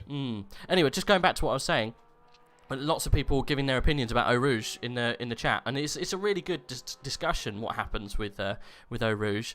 It should always be there. I think so too. I don't think they should get rid of it. The problem is they can't extend it either side. Like I said, there's a hill on one side and there's a dip on the other. The only way I thought there would be the best way to do things is, like I was saying, if someone has a crash of a certain force, then everyone's engine just gets cut instantly, and maybe even a pre-application of brake. So everyone stops and goes to a certain pace instantly. So I don't see why that wouldn't be too hard to implement. Why is there not more of that sort of thing? Electronics and these cars are, state-of-the-art machines. They can track or remote control them, frankly, from any one point. So, yeah, there's a lot of things that could be done in that way, you'd feel. I just don't understand why it's never ever been discussed. Like, surely if someone has, like, say, a 20G crash, it's going to be red flagged. So why even put that down to the driver to decide? Just automatically cut engines, apply brakes, and then stop them from going over, 40k or something. I don't understand. An automated pit limiter, you could just limit them to 40 miles an hour, 30 miles an hour, and just ease them down. And all of a sudden, hands off the wheel, the car drives itself back to the pits. I mean, it is possible. Yeah, Yeah, got to be careful. The only problem is if you're in a high-speed corner and then the computer decides to put the brakes on whilst you're kind of hoping it gets you through, it could cause more incidents than it's worth. But, I mean, it's just an idea. There's somewhere there has to be some kind of intervention. If there's a crash, like a big crash, there's got to be some way of slowing people down quicker than relying on someone to decide if it's a red flag or not. Like we have the incident that we had in Baku this year, where Max crashed, and there was probably, and I'm not joking, a 30-second delay before they pulled out the red flag, which was just unacceptable. Like you can't have that. Like someone could have just flown into him and not realised he was there. They could be looking down at the steering wheel. Like that as well. Like look what Raikkonen did in Portimao last year. He crashed into someone because he was looking at his steering wheel. Like it can happen. Yeah. Very, very weird that there isn't any more kind of electronic force safety features in F1. I think now. I imagine as a commentator of your standing range, you have a direct line to FIA. Right. I mean, it's a discussion that I think more people are open to have now in racing. I think getting the halo in was the first kind of introduction of more safety. Can you imagine the amount of crashes that we've had in the past 5 years just in racing in general? Can you imagine some of those crashes without the halo? Yeah, absolutely. And people didn't like the halo when it was first suggested as well. Oh, yes, it's a bit weird with the bit in the middle, but I mean, my God, those open-face cockpits are the first entry point to any piece of debris or any car that's coming at somebody in a Formula One car. I reckon. I don't know why they're not mandatory for all open cockpit cars. I think it's, at least in most of the FIA related stuff, it is now. But it's probably saved at least 5 people's lives already since it's been implemented.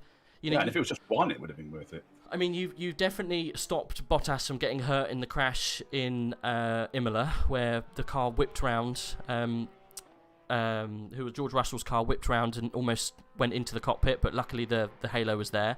You had IndyCar last year, the Indy 500, the tyre that bounced off the aero screen, that would have killed the driver involved. You had the W Series crash that happened yesterday that easily saved someone's life because there was a halo. Rolling in that, yeah. Grosjean, again, definitely saved his life that he had a halo. You know, safety shouldn't be looked at as the fact that you're dumbing something down. It's just making so you don't lose the people that you cheer on every day. Like, I don't understand the logic of, oh, it's not dangerous. But it is still dangerous. Like, it's not suicidal. Yeah, I live near the Brooklands circuit, and if you know, that's a banked circuit, one of the first Grand Prix circuits where they first held the British GP, and the museum there, they show all of the older cars with the basically engines on bicycle tires and open cockpits. There isn't even a roll bar on them. If that thing turns over, these people are just obliterated on this banked circuit. And you know, it's amazing that was 80 years ago that they were running those races, and you know, safety, it's improved a lot, but the inherent danger involved in motor racing is always there, because random weird things happen. Things fly through gaps in the helmet or in the halo. You can't prevent it all. You can certainly do your best with modern technology to try and keep everyone as safe as possible. Yeah, it's a shame that they didn't push for head protection a little sooner. Obviously, we had to lose John Surtees' son. It was a Brands Hatch, was it? He got the nasty knock on the head with the wheel. I'm not sure. So it could have come earlier, but yeah, unfortunately, had to have a few high-profile incidents before it was implemented. Obviously, Jules Bianchi in 2014, I think. That was the back of a loader, wasn't it? I think a halo would have probably wouldn't have saved him, but it might have limited a small amount of damage. It might not have put him in a coma. It might have limited something. I think it was the same with that female test driver who died a few years back as well. I think that was what was pre her name? Oh. I don't remember, but that was pre-Halo days as well, and that involved a flat loader of some kind. It was a lorry. She there was a problem with the car and literally just locked full throttle, and she went into the back of a lorry. Didn't she lose an eye and then later died? Yeah, something like that. Oh no, she lost an eye and she was okay, but then she was found dead. Like, she died later on through complications or something. Yeah. Yeah. How did we get here? How did we get to this dark spot? Motorsport crashing, I guess. Like, just because it's hot on the topic at the moment, especially where we are this weekend and what's happened the past couple of years at that very course. And you know, we're talking about Spa. Those people have just joined us, obviously. Yeah, strange times in motorsport, and you know, I think it's all for the better if you have changes in safety. Anyway, let's get back to this race where we don't have anyone risking their lives. Nico Solman That's still. The beauty of simming. Sorry. That's the beauty of simming, after all. Exactly. You can yeet yourself up Eau Rouge as fast as you like. It doesn't matter. So Nico Solman still running around in the lead by a fair margin now. Ryan McIntosh running around in second. And the Dow King team has fallen back a little bit now, 10 seconds back from that second place car. And then we've got Zach Eater in fourth place, dropped back a little bit further now from the back of... actually, hold the press. Wasn't Eater and Kennedy the other way around? Kennedy looks like maybe he's come in and done a pit, and Zach hasn't yet. Kennedy was definitely in front. They were. The Honda had given space to Kennedy early on, just after he'd come out of his last pit stop. So, yeah, don't know what's happened to Kennedy there, but it may be that he has pitted. Yeah, I think he has pitted. Rain then probably 5 minutes time, maybe between... I agree, yeah. It's been about 5 minutes that we saw it move across to the 10-minute hatch. So, wondering if anybody out there still doesn't have their wet tyres on, is just leaving it to the last minute, playing a dangerous game, eking out all they can from their stint times.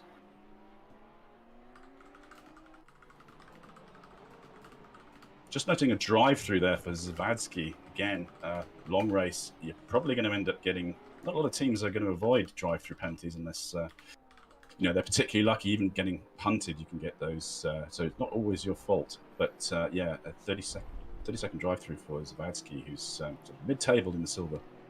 Has he just literally just done that because it's just come off the board? Looks like it's just popped off. Yeah, they got rid of that pretty quickly. Just did that in that pit. Unfortunately, then some people pitting now is really bad luck. But you know, you got to pit, you got to pit.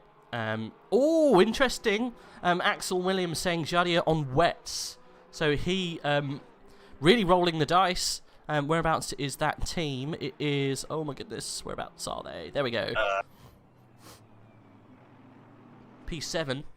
This is interesting. So he came in and he put wets on that car. You can tell because it's an all-black tyre as opposed to a tyre with writing on. When we go past turn 1, we'll be able to just confirm that. Yeah, I think he is on all the wet tyre all the way. Let's just double-check. Yes, other people are on the dry tyres around him. So, rain, almost instantly. Oh, it was a gamble, and it looks like it's paid off with only 30 seconds of driving those wets on the dry. At 40 psi. Okay, obviously someone's on board with him in YouTube at the moment. Just double checking those statistics there. That's yeah, pretty lucky from him.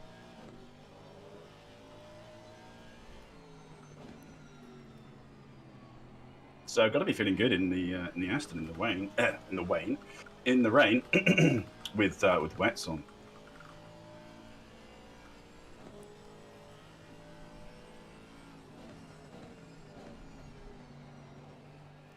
So, looking at this now, at the moment, Jadier is catching up to the back of the Dowking team, which is he's a lap behind, and so he's going to overtake, unlap himself, and put himself in a really good position here. So this is the only driver that I can see at the moment that came in and has definitely got wets on, 100%. There might be some others that decided to make a little bit of an inspired choice, a bit of a risk, but just looking at the tyre walls of the cars around him, he looks like the only person at the moment out on the wet tyre. So yeah, that's a big risk for the other teams. Well, we've got Solman in now. McIntosh has come in now. Jesse Kaupanen has also come in now. Aiden also is in the 83 car. So lots of cars are deciding to come in. Solman just coming out now. Yep. Didn't do a change, but just a tyre change. Gap to McIntosh was down to 4 seconds. So waiting to see what would happen after the pits to see if that was maintained. But yeah, difficult to keep track of all the pit stops at the moment, especially with driver stint timers and the rain coming down. So this will probably, take a few laps to sort itself out once the rain beds in and is with us for at least another 30 minutes.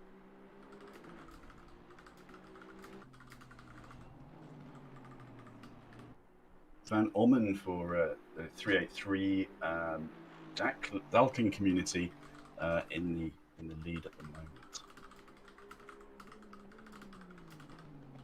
So I'm not sure if that's true or not, how we are in terms of virtual leads. What was that, sorry?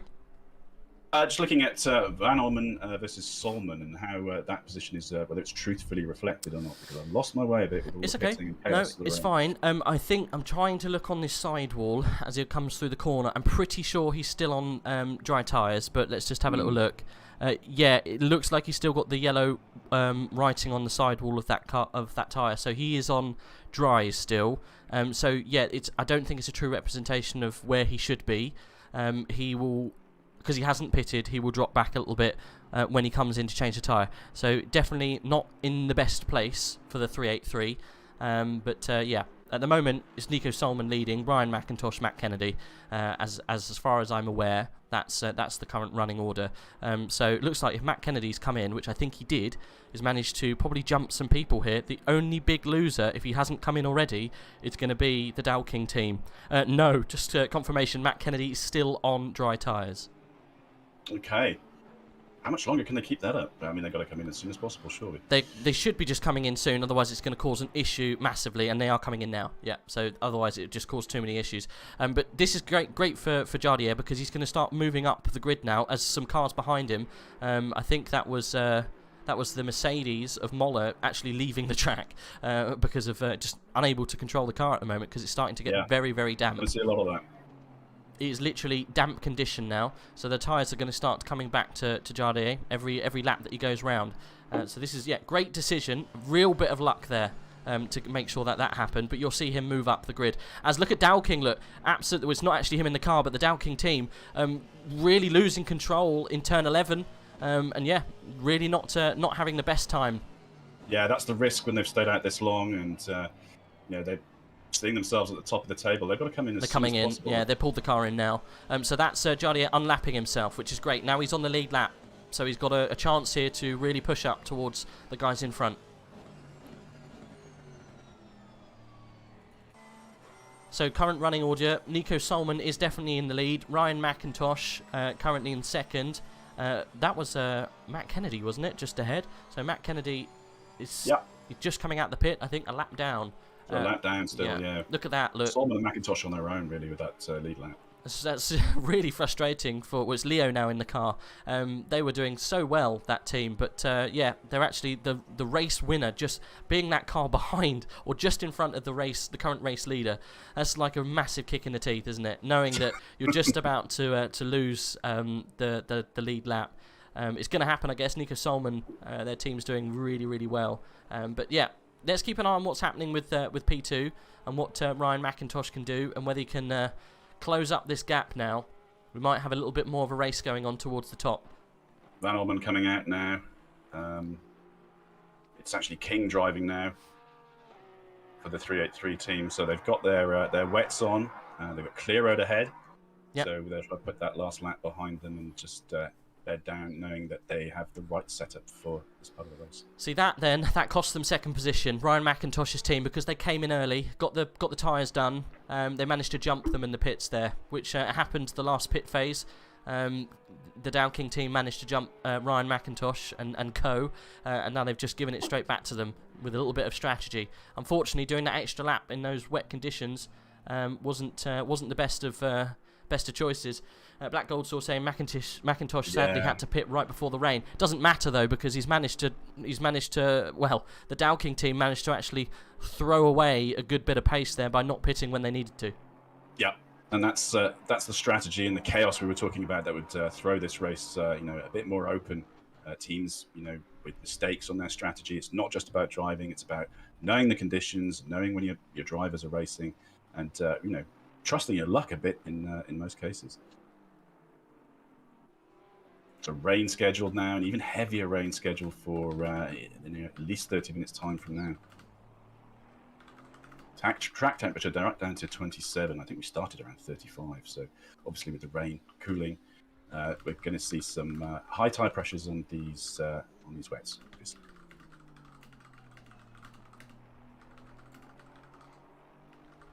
Okay, shout out to the guys running at the back of at the race. I think you have the Iranian team. Looks like they're last on track, 27th at the moment. 99, the Brexit boys, are up to 25th. So I'm not quite sure whether that's due to changes in pit or that will settle down. There's a pit stop ahead of them as well. So potentially, if they have pitted themselves, they could be catching that car number 295, which is the Fastlane Sim Racing team. Yeah, they've definitely got the wet tyre on, so maybe they were able to capitalise in that little changeover. Tommy Shett's in the car, one of the faster drivers, so he'll be putting down the pace now to try and move forward up the grid. But yeah, massively out of place. It's unfortunate when you've got a car that's reasonably fast out of place. So hopefully now, because of that little changeover, people losing time, tripping over themselves, he might be able to make a bit of a push up the grid a little bit. Where's the next car above him? So it's the 295, is it? Yeah, the Sheckerman 295. The 62, sorry.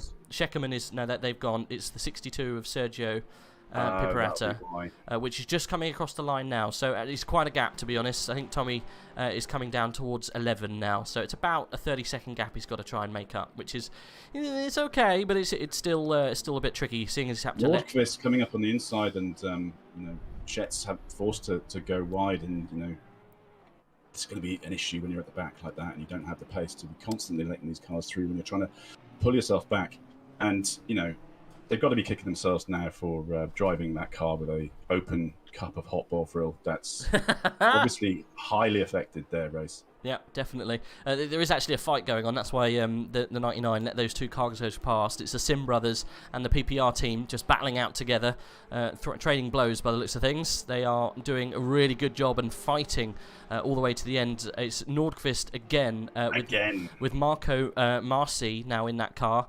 doing all he can to try and muscle past this BMW that seems to be a bit of a rolling road, which is a little bit frustrating. But yeah, he's got to get it done again. He dived up in the inside of turn 11 about 10 or 20 laps ago. He's going to have to do it again now.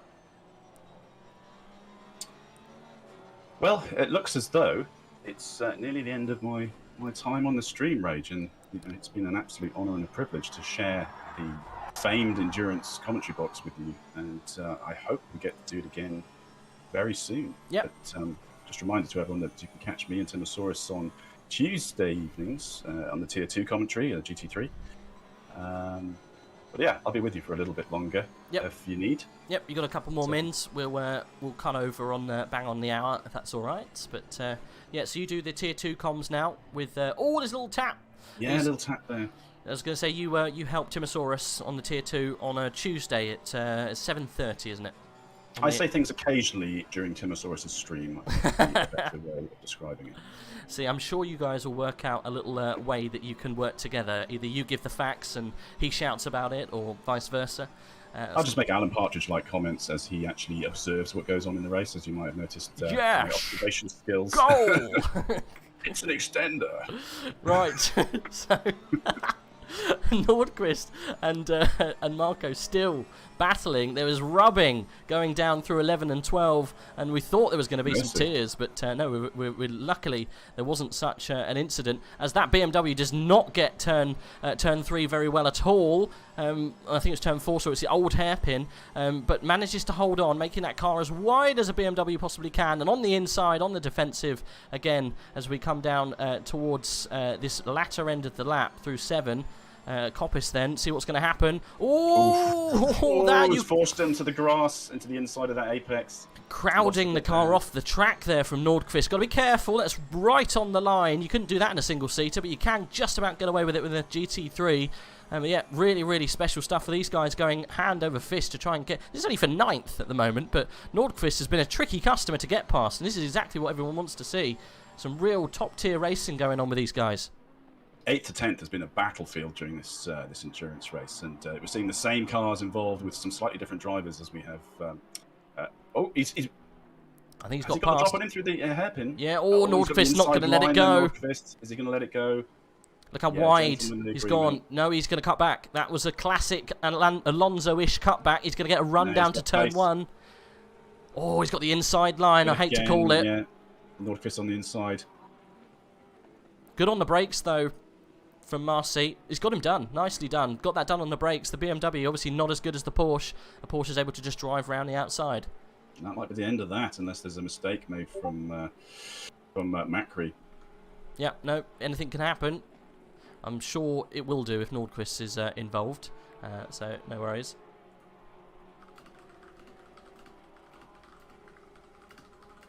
Don't know about driver of the day, but Nordqvist has been my driver to watch for the day, certainly. Yes, I mean, like he's been almost involved in every single battle. That team, I think it's Nordqvist and the other Porsche, which I think is Carlson, just ahead. Let's just double check. Yeah, it is. Yeah, the Sim Brothers 2 doing very good. Nordqvist in the Sim Brothers 1 team, just a couple of places back. But yeah, no, they've been putting on a good show. This team. It's the first time I've seen them in endurance, to be honest. They might have popped in. They must be knackered. they might have. Oh, and there's a spin. It looks like Macri's gone off, and it's a very nasty spin, and he's come round facing the wrong way. Lost track of him. I don't think he hit the wall. I think he kept it out of the wall. He might have just tapped it at the end. Just kept it away from the wall, but that's a huge loss in time, and after all that good work. And just goes to show, if you're just putting a couple of wheels onto the grass, I didn't see exactly what happened, but I think he just lost control. Yeah, he lost control after the S's. Yeah, strange place to drop the car, because it's a straight run. But he did, and luckily, there was lots of runoff, and I think he managed to keep the car on the straight and narrow. Doesn't look like there's any damage. If there is, it's very small. It was to the rear of the car, so it shouldn't affect the front downforce. Obviously, not really the downforce that you need at the moment. It's more the rear in the rain, especially in the Porker. But hey ho, it doesn't look like he's got any damage on the rear. I think he saved it, to be honest. Yeah, nobody needs that DLS that you can't switch off. So he's done very well to avoid those nasty-looking barriers on that turn down into the head and that maneuver. Could be worse. It's pretty bad. Okay, right. Well, I am fortunately going to have to get the other gentleman in to have a little chat with us. We've run over a little bit. So I was looking at the race time, not necessarily the actual time. But technically, we should really stick to the. It's been a pleasure. Yeah, no, it's been great having you on. Good conversations throughout. So honestly, I appreciate it for jumping in, and hopefully have a little bit more help through the endurance schedule as we go forward in the year. I'm sure there's going to be lots more events, and this is definitely the better way to do it. So yeah, thanks for jumping in. And, yeah, I look forward to the next, and best of luck. Hi, yep. Gorn, and I'll continue to listen with you guys as we move forward. No worries. Thanks very much. We'll speak soon. Cheers. Bye-bye. Bye-bye. That was Arcetuthis joining us for the last 2 hours. We now got another guest coming in. It's DSRT Gorn. He's going to join us for the next 2 hours. So I'll welcome in. He'll have a little chat about what he's about and whatnot, and then we'll continue in the normal racing. Hi, Gorn. Welcome to the stream, buddy. How you doing? Hello, ladies and gentlemen. Hello, Rach. Hope you're all having a great day, great evening. For now, it's looking incredible, and personally, I'm doing fantastic watching this incredible racing that we're having here in this British track. And my God, what an amazing 4 hours we've gone through already. And now, still 5 hours, and you can see that the rain is still going to come and even harder. So I think it's going to be really interesting to see how the rest of the race develops. But you can see the guys struggling now quite a bit as the rain goes harder and harder. But yeah, really looking forward to commentating with you, Rach. Yep, no, welcome. It's always good to have a little bit of input from lots of different people. I think the way that AOR is structured at this time, it makes sure that we got someone in every couple of hours. So I appreciate you giving us your time. Yes, you're quite right. It's been a bit of a crazy few hours so far. We've still got 5 hours to go, so it's a long old way.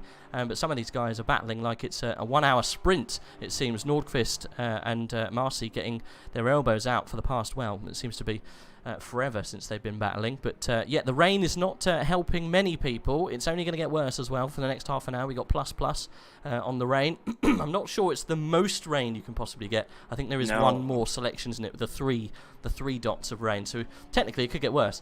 So yeah. However, sorry, go on. No, what I was going to say is that there's 2 more levels, because you also have the yellow thunderstorm. And that's the worst conditions you can have on the track. And I can tell you that could be a fiesta if that happens. Hopefully not, because then I think we're just going to see nearly everyone spin, because the track will be nearly undrivable. But yeah, tell me. Yeah, so at the moment, Nico Solman still running around in the lead. He's got a fair old gap to Ryan McIntosh and co. In 36, the 36 car in second place. I think they're coming through the last corner there. Yeah, it's a good old lick then. They've got about 30-40 seconds. They've managed to get on top of Ryan McIntosh through that well-timed pit. Unfortunately, it wasn't a brilliantly well-timed pit for Ryan and Darren King, who's currently in third place. So he definitely didn't luck out through the pitting at the correct time. However, more did. These guys in the Honda have jumped up a place, and it looks like the guys behind him, I think this is Matt Kennedy's team, Leo now first joining in the car, and they've managed to get themselves somewhat back into the race, but they've still got 30 seconds on the back of the Honda. So this rain being a bit of a pickle for people. Yeah, definitely. But as you were saying, Hirvonen right now, 30 seconds behind more, but he's being half a second faster throughout this rainy part of the race, so maybe he can take advantage of this pace that he has, and finally he can make the move more. It's going to take a while for sure, because at the end it's just 30 seconds, so that's a lot. But let's see, because I'm really interested to see what Jaudier can do. Right now, P7 for him. He tried to go for that super early pit that looked really good. For now, it's P7. and a long way to catch Koppinen. That's 23 seconds, my bad, to him. So we'll have to see what happens. But also I wanted to talk to you about Pedrana, you know, like the Team Point Racing has been doing incredible in the silver category, and they're not dropping the lead. So we'll see if they can secure it. Yeah, they've got almost, well, it's actually, throughout this little section that we've had, it has, the gap has somewhat come down. Moller is the only person, the stop gap between the 19 car just behind, but still it's over 30 seconds, the gap between the leader of the silver class. So yeah, they've had a brilliant race. They managed to drop the packs almost instantly and run away and run their own race, and it looks like they've got the changeover on the tyre kind of spot on, and they've managed just to build on that, and they are kind of knocking on the back door of P12, which you know, is 8 seconds down the road, but still anything can happen. The Lexus is pretty good in the rain, so you know there's no reason why that Lexus couldn't go any further up the field. But yeah, great pace from the 121 team, and yeah, all they have to do really is keep driving the same kind of speed they are, and they're going to get the win easily. Obviously, unless there's a slight issue. But touching on what you were saying earlier, Jardier pulling the trigger on the early pit was definitely the way forward. Yeah, a little bit sad that it didn't net him a few more places. I think it saved him a whole bunch of time. He might have initially lost a bit of speed, but he's definitely. I'm not sure if he jumped that many people. I'm not sure how close he was with Carlson at the point when he came in before. We weren't quite on his point in the race at that point. We just noticed him coming in, as some of the guys in the chat said that he took a risk. I think it did pay off, but yeah, 20 seconds to get to the next man down the road. But once he's done that, he'll be right knocking on the door with the 447 and the 88 car. So yeah, got to close that gap up to the back of Jesse, and then hopefully Jesse. To be fair, they've got really lucky with that pit. They're right on the back of some of these guys, but they are a lap down from the guys like McIntosh. So, but still, it seems to be okay at the moment. Yeah, don't worry, Black Gold Saw. I won't talk about them that much. The commentator's curse. No, we don't want to do that. Yeah, we definitely do not want to screw anyone out of the race. But yeah, as you were saying, I really think he has the potential to make it to the top 3 at least. Again, we're still 5 hours left on this race, so anything can happen. But let me tell you, Solman has been putting a clinic. Huh? My God. What an incredible race the FTW Racing team has done so far. And it's just coming non-stop. You can see there, they're one of the fastest cars still on these conditions. I think right now the fastest of them all is actually King, who we have on P3. So I think the last lap times was 1:33.5, which looks incredible. Jardier pitted again. That's what they're telling us here in the chat. Yep, he's got a 1:33.4 on the board as well, Jardier.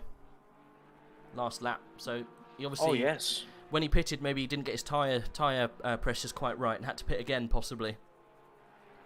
Yeah, I guess he had to force the machine too much to make it work. But well, now it's time for him to make it back. Now it's 22 seconds. It's still cutting time from Koppinen, as we said, half a second faster last lap.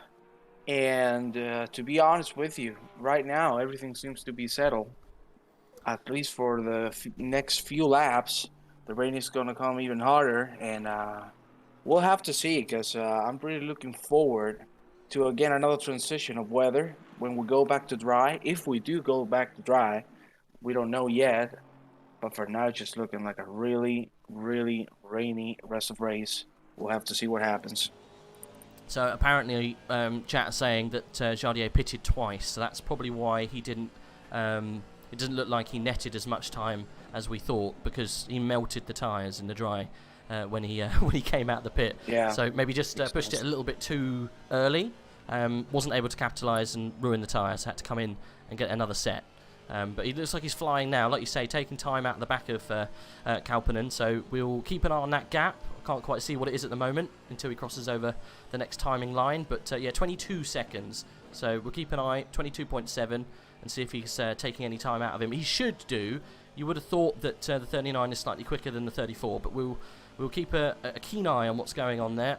I don't think at the moment we've got any kind of close battles on track. I know the 11 and 12 11 and 12th are slightly closer than anyone else at the moment. That's probably all I can see, unless we go right down to the back of the pack. But yeah, I think that's probably the best battle that we've got out there at the moment. No one is really on each other's tails at the moment. I guess once the pits have settled things down and people find their pace, we might see some people trying to get past others. Oh yeah, definitely. We had the fight between Nordqvist and Macri, but unfortunately Macri lost the car, as we saw previously, and completely went on the grass. Fortunately for him, he didn't go in the wall, but yeah, that made him lose a lot of time. But yeah, as you said, P12 and P11 having the closest fight right now on the track. It's now half a second, and you can see there, ladies and gentlemen, that Ersan Yilmaz, P12 at the moment, trying to lap the car 69. And here we go again for the chase to catch Nate Ola. But as you said, everyone is really far away from each other, unless we go a little bit into the back, because there's also Mikhailovsky getting closer to Jenner. That will be P21 and P20. They're also getting closer one to another, but yeah, there's no real fights at the moment apart from those two. Yeah, we will have to see, as you said, when the pit stops are settled and everything. I guess we're gonna start getting some more fights. But I think the decisive point is gonna be actually the next pit stop, because it will come around 30 minutes more or less. So maybe that's when we see another weathercast report, and maybe we see the dry conditions coming back up again, so that could change everything. Yeah, you're right. Well, obviously we're still in that wet phase. 5 minutes time, we're probably going to get a bit more wet, and then yeah, hopefully it opens up another slot that we can't quite see, but who knows. There's no wind at the moment. This is the only worrying thing, so I think that the wet weather might be staying for a little bit longer than we want, but never mind. We probably will get some changeable conditions soon, but when it happens, I'm not too sure. We're on board at the moment with the 337, as you said, going for a move almost on the number 6, the IRL Racing Team. Ooh. Not really stopping very well there, but getting it done, I guess, as Milolovsky going for the inside in turn 12. Yeah, actually, Jenner opens the door for him, lets him pass, doesn't want any part of that little battle, and up they go into P20. Nice and easily done there. No, oh, actually, it's, yeah, P20. We've got a DNF'd car in between. Okay. Chat was saying that we might have a little battle between 9th and 10th again soon. We've been heating up this little battle for quite a while. It's Marco Marci and Nordqvist round probably 7 around about now. They've been battling for so long. There's only 2 seconds in between them, but it looks a lot closer now as we come down towards the S's. I think Marci is going to be really hustling this car through the tight and twisty bits. The Porsche is definitely quicker than that BMW through the twisties, but it's just hard to catch onto the back of a faster car like this. What would you normally say would be the best way to kind of catch up to a car that's just better in the straights? Well, that's a really tough question to be honest with you, because it just depends on the driving style. You know, if you're really aggressive from the corners and cut as much as you can, you know, abuse the track limits the most you can, that's the only place where I can see you can get the time off. Obviously, as you said, the straight speed matters, but again, if you get better traction, that's where you can make up the time for it. So we'll see if Maki can finally get closer and closer and make the move from Nordqvist. You can see already he's nearly a second behind. He has got a whole second last lap, and Marco is not stopping. He wants to fight, and I'm pretty sure we're gonna see them fists going on in just a few seconds, because you can see how fast Marco is in the corners. Oh my god, he's doing incredible. What a great lap time he's putting on right now. He's carrying a lot of speed through the corners. It's literally, he's not holding back at all. He's so early on the throttle application through that section. You know, that is really, really holding on to the car through 7. especially in these conditions. Look at that opposite lock he's putting on through 8. Koppis definitely is slightly off camber as well, but managing to keep that car in the straight and narrow. And this is a Porsche as well, so this is a tough car to keep in a straight line, especially on throttle application in a wet condition. It's tough. Marco Marci doing an absolutely brilliant job to get onto the back of Nordqvist here. I can't see that this battle is going to last too long. I think Marci's just going to throw it straight up the inside. Oh, yeah, let's see, because right now, here we go into the last hairpin. Still not enough. I don't think it's going to make the move now, but maybe in the finish line straight, that's where we might see the move on turn 1. Let's see, because Makri is looking for a good exit. That looks quite nice. That looks like a good exit. Let's see if Makri can make the move at the end of the straight. It doesn't look like so, because there's still a gap of a half and a second. But again, now is where Makri shows the real speed he has through this first sector. So maybe he's going to make the move as soon as possible, because I'm sure he doesn't want to be stuck behind at Nordqvist. Let's see if he can make it happen, ladies and gentlemen. You can see the tight line he's taking and how much speed he's carrying through the corners. That's a really good exit, and again, he's getting really close. Ladies and gentlemen, look at Makri trying to show the nose. Is he going to make it? It looks like he's going to be a little patient, but again, my God, this man is controlling the car to perfection. You can see how close they are to one another. And again, Makri now showing the nose. Can he make it now? Is he going to get the traction? That looks really good. I think we're going to have it, ladies and gentlemen. It's Makri and Nordqvist. Is he going to be able to stick it up on the inside? It doesn't look like so, because still it's missing a little bit of speed on the straights. So I think it's going to have to wait. No, he doesn't. You can see there Nordqvist making a little bit of a mistake with the traction off of the chicane. And Makri is going to take the position. What a great move, ladies and gentlemen. My God.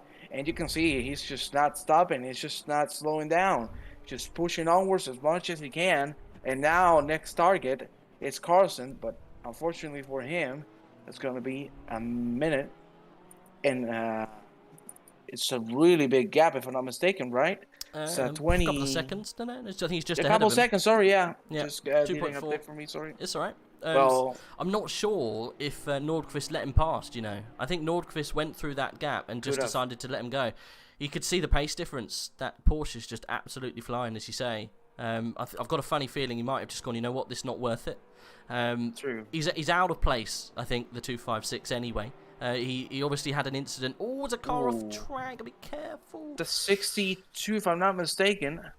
He's all right though. You got to join the track at some point. It's just that part of the track is quite quick, but you know you managed to join quite safely. But yeah, I was saying that the 256 he qualified much higher up. I think he was third, fourth, roughly around about that kind of place. But he had an incident early on, had a spin or an incident with one of the back markers, and it's kind of put him out of a bit of a disadvantage. And he's slowly working his way through. I think he got caught out on the wet weather changeover. That's why he had to make his way past Nordqvist again, but managed to dispatch him quite quickly.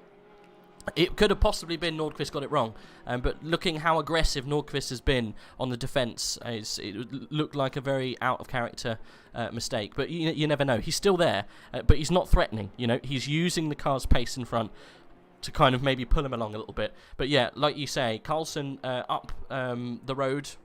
The gap was round about 2.3. Let's see what the gap is now. He comes across the line again. I think it's Porsche versus Porsche now, but it's still going to be quite close. Let's have a look. Yeah. So, 1.9. Yeah, so he's eaten into him a good 3-4 tenths that lap. So yeah, definitely the faster car. 256 is probably going to get past the 138 in the next couple of laps. But yeah, that was probably the most bit of racing that we've seen so far in this wet weather section. We do have another battle going on with the Desperate Measures, but I think he was just getting past some back markers. It looked like he was very close to some of the other cars, but I think he's got it done already. We missed it because he said that he was 0.06 behind Stevens, but I think Stevens has just got out of the way, to be honest. I think it's the 22 car. I think he's just back there, the green one in the Noobs esports team. They must have either had an off or let a few cars past. So, let's just hop to the top again, see what's going on. I don't think we've got much movement at the top of the grid at the moment. We've still got Solman, McIntosh, King, all kind of doing their thing, I guess, at the moment. It's a little bit like that at the top. But the next one on track, I think, really is Marcy Carlson. So we'll keep an eye on what's going on there. But let's see what Jardier's up to. So he's 17 seconds off Kalpanen. What was that before? It was in the 20s, wasn't it? So he is faster. Yeah, he was at 25. Yeah, so he's gaining time. So it is coming to him. But I think we should probably stay with Marco Marci, as he's on this little charge at the moment to get into 8th position. And then after that, it's Jardier, and I think that is probably a gap too many at the moment. Oh, yeah, definitely. But one way or another, as you said, Jardier doing incredible 33.6 last lap time. And you can see the top 3 are in the 34s, so he can start getting those lap times in. You got to keep in mind that Mr. Honsick right now is a lap behind, as well as Skolpinen. So that's going to take a while to make the gap back into the lead. But right now he's putting on an incredible stint. After that little mistake that he had to pit again due to completely destroying the tires on that first pit stop for the rainy section of the race. But yeah, one way or another, it's looking real good. And again, I think, if I'm not mistaken, that's Marco Macri already a second behind Carlson. So I think we're going to have a fight in just a few seconds. You can see there Macri doing incredible, great traction, great exit, and great speed after that corner, and he's just chasing him down. And I think we're going to see the move really, really soon. You can see there that the lap times between Jardier and Macri are very similar, so maybe we'll see them in the next stint, probably trying to unlap themselves. I don't know if that's going to happen by the next stint. But again, we're not getting any updates on the weather forecast. Still more rain to come. The temperature right now is 25 degrees. It has decreased. And as you said, there's no wind. So I think we're going to have the rain for a little while. Yeah, I think it's probably going to stick around for the time being. But yeah, Marco Marci is definitely working hard in that Porsche, getting up to the back of Andreas Carlson. And yeah, once he's cleared him, I think Jardier is the next up the road, but I don't know how that's going to go down. I guess you could try and capitalise on a pit stop, as Carlson does get a little bit out of shape going down the hill, but manages to hold on to it. But that's not going to help his efforts to stay ahead of the 256, as Marco Marci's really putting down some good couple of laps here to try and pull back the deficit that he was given at the beginning of their stints. So yeah, the Porsche is doing a good job. He's really trying to work that car to get into that kind of gap where he can really put pressure on the car in front. Maybe force a mistake from Carlson, or even just chuck it down the inside of 11, like it seems to be the most common place where people make moves. So yeah, the PPR esports team doing a great job here. Really, really good to try and get back into the good side of the top 10, where they deserve to be. They should be much higher up. But yeah, as you're saying, weather still rainy as ever. We ain't got any changes in the weather front, and it's still 10 minutes plus, 30 minutes still plus. So it'll be good to see what happens after that 30-minute mark, if we're going to have any extensions to the rain, or if it's going to start going dry again. I'm not sure. Normally it comes in bands, doesn't it, of blocks of weather, so we probably might have to wait a little bit longer to get some kind of change. But Marci, right in the slipstream of Carlson, he's going to be looking for little areas where he can make improvements. They're both the same speed down the straight. If anything, Marci will be going quicker. He's got that draft, as Carlson goes really quite deep. Again, that might have been a little bit of a mistake, but you never know, seeing as Nordqvist let the car behind go.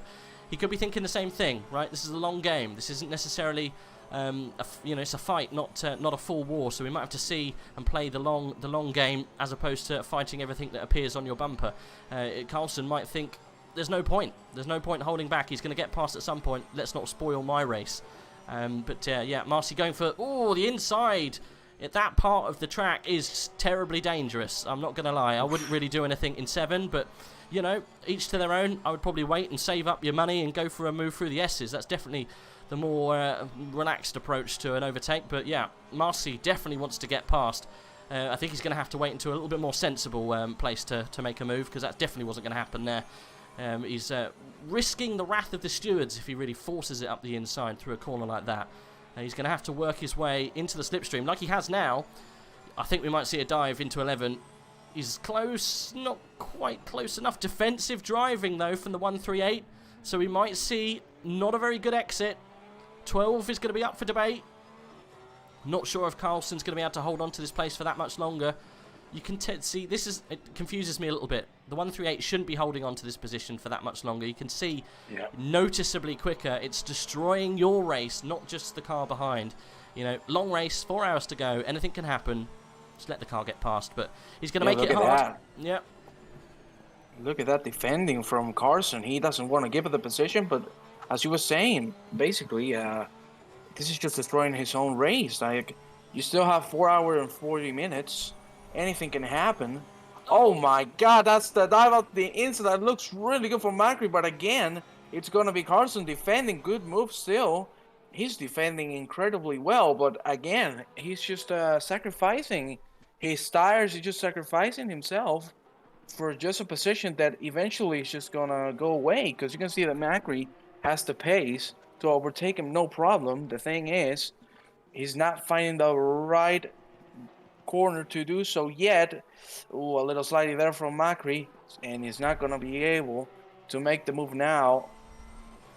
So great defending from Carson, but again, as we said, I really don't think this is good for either of the cars. That looks like a really good exit from Macri, ladies and gentlemen. Again, getting close to Carson, sorry. Let's see if now, maybe on the last corner, we will get the move. He's setting it up now. That looks like Macri with a really good exit. I don't think it's going to be enough. Maybe he's going to try to take the long route to get a better exit. Let's see what he does. It looks like actually he's doing that. And you can see there, good exit there from Macri. He's going to be able to make the move now. He's getting the draft, but I don't think it's going to be enough anyway. You can see that Carlos is still defending, still holding Macri. And this is really punishing both of them, because, well, Norvix is not having the pace, because if he did, he could be taking really advantage of this situation. But still, ooh, you can see that Carson going a little wide. Again, Macri trying to make the move, trying to force the mistake on Carson. And it's just a matter of patience, because you can see he's like a second faster overall, which is getting held up. You can see, my God, the difference in speed. And look at that exit there from Macri. I think now he has to set it up and finally make the move. That looks quite nice. Good exit. You can see Carson going a little wider. It's not going to be enough again. My God, this fight is being actually quite good. And Carson is just not letting it happen. He doesn't want it. He doesn't want it at all. Of course, Georgier is going to be able to take advantage of this because he's blocking Macri. Macri's going to try to move in the inside, ladies and gentlemen, and he's going to hook it up, no problem. Let's see if Carson's going to try the switcheroo. He's not going to be able to. And finally, Marco Macri makes the move to get that P9. Took a while, took more than what he wanted to. So now it's just time to look forward, because we know he's usually a second faster than Mr. Carson, because he already 7/10 ahead of him, and now it's clean air for him for a while. Yep, I think, again, the writing was on the wall there for Carlson. Not too sure why he held it for so long. I guess he wanted to have a bit of a race, but yeah, it seemed a little silly to hold on to that for so long, but he's got every right to. I guess he's in the lead, or he was the leading car at least in that situation, but yeah, it only caused him to lose a little bit of pace on the back of Jardier and the pack that he's chasing. But you know, it gave everyone else a good battle to watch. So yeah, well done to a little bit of a suicidal Marco Marci. I'm not going to lie, trying to put moves through the hairpin, and 7 is 4 and 7 definitely not the one. I think he was maybe trying to scare him more than anything, scare him off the road. But still, it was a little bit crazy, a little bit hairy, but yeah, got the job done in the end. Let's touch base with what's going on down in the silver split then. So Pedrana still running around in the top spot, P13, but leading class. And then we've got Philip Streeb in 15th place, but doing a very good job in the Angry Birds Racing team, currently 2nd place in class. And then we've got Jorgen Olsen in 3rd place in that the Ferrari, the 23 Ferrari. This is quite a nice livery actually, that Ferrari. But doing a good job. I think behind him we've got Juan Diaz and he is well, a little bit behind, about 3 seconds or so off the pace of the guy in front. But yeah, the gaps to these guys at the back is starting to eke out a little bit as Jenner gets himself a, well, at least he's got a 5-second time penalty he's going to have to serve at some point. Let's move all the way back then, see what's happening with some of these teams towards the back end. Right, what have we got here? I think we've also got some retirements as well. It looks like the 99 car has finally retired. They've decided they don't want any more of that race. But we do have the Iranian racing team still in the race, and they are down in 26th position and still running around quite nicely. So yeah, but they are a good couple of laps off the lead. So unfortunately, they're just running around for the sheer fun of it at this point. But yeah, not many kind of racing situations going on back here. We've got Jordan Watson and Vinchenko getting a little bit closer. It's about 2.5 seconds between them, but I think they've got some traffic. So yeah, like we said earlier, gaps unfortunately eking out because of pits. We don't really have a whole lot going on at this stage. Unfortunately, that little battle that we did have is probably the most entertainment we're going to get for a little while. Although the rain is good fun, it does take away a little bit from the toe-to-toe racing that we've been watching. I'm watching at the moment Juan Diaz getting a little bit closer to Jürgen Olsen. This is the battle for 16th position. The Ferrari in front holding on to the place at the moment. It's actually third in class, so it is actually for a very good position. So scrap what I was saying. We have got some good racing, and it's still raining. We haven't got any changes in the rain though just yet. It's still the same. Yep. So I think we're gonna have this at least for an hour. We'll have to see. But Juan Diaz, as you were saying, really good paces putting on 34.9, way faster than Olsen last lap. If I'm not mistaken, that was a full second. So, sorry, 2 seconds faster. So I think Juan won't have too much of a trouble making the move for P3 on the silver category. Hopefully we'll be able to make it soon. But I think we can have a really interesting fight here, ladies and gentlemen. And I wanted also to point out that Pedrana, unfortunately, is really stuck on traffic right now. So that's really slowing him down massively. And that's where Stripe can take advantage of it. But Stripe just went off the track. So unfortunately, that's not going to help him too much, I'm afraid. Okay, we're going to go back into Juan Diaz and Mr. Olsen. Juan getting closer and closer, cutting the gap, having a great lap. 35 did for him last lap. Let's see if now it's the time to make the move, because it was 5/10 faster, and you can see here he's not holding on. He's pushing as much as he can. Ooh, what a great racing line through there. And now he's really catching up. That's half a second. Also, we have a little bit of a fight behind. Mr. James Watson already caught up Stevens. And that's going to be the fight for P6 on the silver category. Let's see if Mr. Watson can make the move. For now, that's a fight of 3, but obviously the car behind is not fighting for that position. So we'll see if Watson can actually commit and overtake Stevens. Matthew Stevens, who's defending quite well. Another Porsche. You can see the track is filled with Porsche. Such a good car. As you said before, it's not easy to keep it into place. But my God, it's such a great car, and it works really well in all types of conditions. So it's really awesome to see a lot of Porsches on the grid today. But yeah, here we have the fight. Stevens defending as much as he can. You can see Watson trying to get a little better of an exit. Ooh, he's a little bit there. So that's not going to help him out.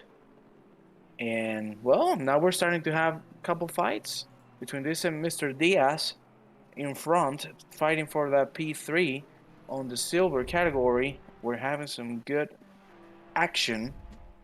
Let's see if Diaz can make the move now, because Watson is really close, but he's not going to be able to make the move. He's showing the nose, but it's not going to be enough, and that's going to slow him down quite a bit. But yeah, it's nice to finally see some more action for positions, and actually this is really important, especially the fight for P3 between Diaz and Olsen, but Diaz is not being able to catch up Olsen to make the move, so it's going to have to be a little patient. And, well, we're now in the 4-hour and 30-minute mark, so that's the time we have left for this race. Still, the weather hasn't updated, so a long time for the rain at this moment in time. Let's jump back into Watson, who's getting closer and closer to Stevens. And that's super tight. You can see they're so close one to another. I think Watson should be looking for the better exit now. Let's see if the Ferrari can make the move. You can see how well the Porsche is working. Stevens defending quite well. It looks like a really tight line from Watson. I think that's not going to help him catch Stevens. So again, losing a little bit of time. I think he's not getting the right move. Maybe he just wants to stay behind Stevens. I don't know. I don't know how old Mr. Watson's tires are, how old they are. So maybe he's just trying to get a little bit of a tow.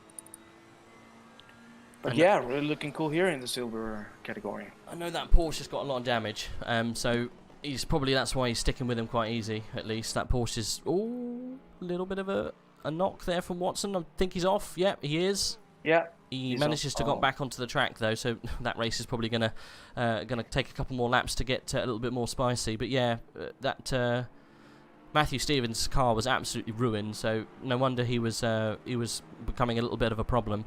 But yeah, Juan Diaz is the next race on the line, I think, really, as Dalkin Community Car gets past the back markers, and he's going to have to get past Olsen in a couple of minutes' time, a little bit further up the track.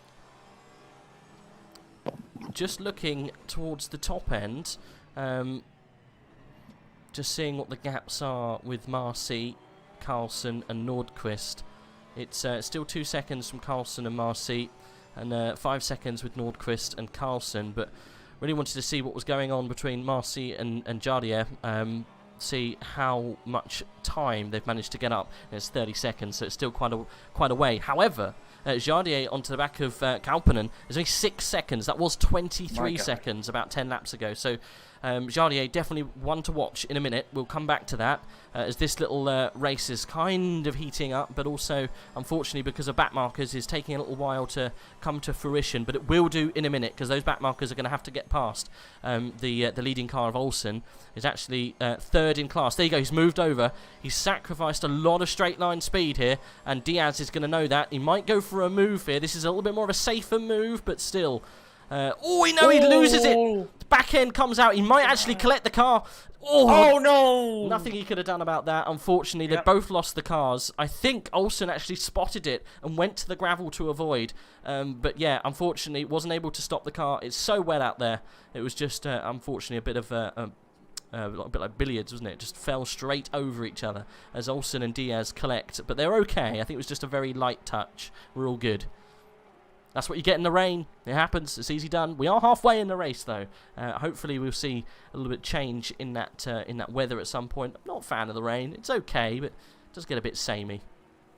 I completely agree with you. You can see the front of Diaz, a little damage, not too much, but really unfortunate there. He couldn't do anything to save that hit with Olsen. You can see that Olsen now is going to be overtaken by some of the cars just behind him, and Juan Diaz really struggling through both hairpins.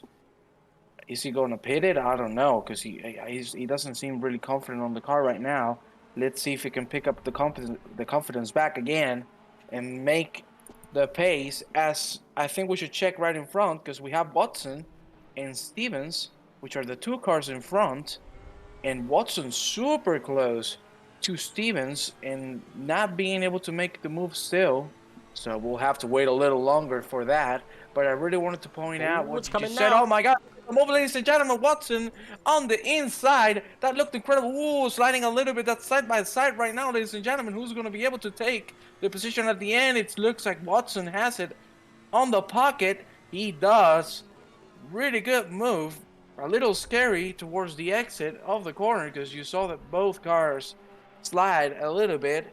But at the end, Watson is ahead. Good move there from the AF course team.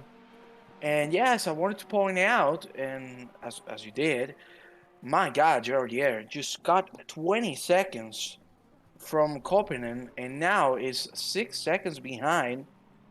Wow, what an incredible stint he's putting on after the mistake that, well, not mistake, just forcing the first stint of the rainy section that we're having right now. He just destroyed the tires, had to pit again. But my God, what a comeback. He wants to win. He knows he still has a chance. There's 4 hours and 25 minutes remaining, so you can make it. No doubt about that.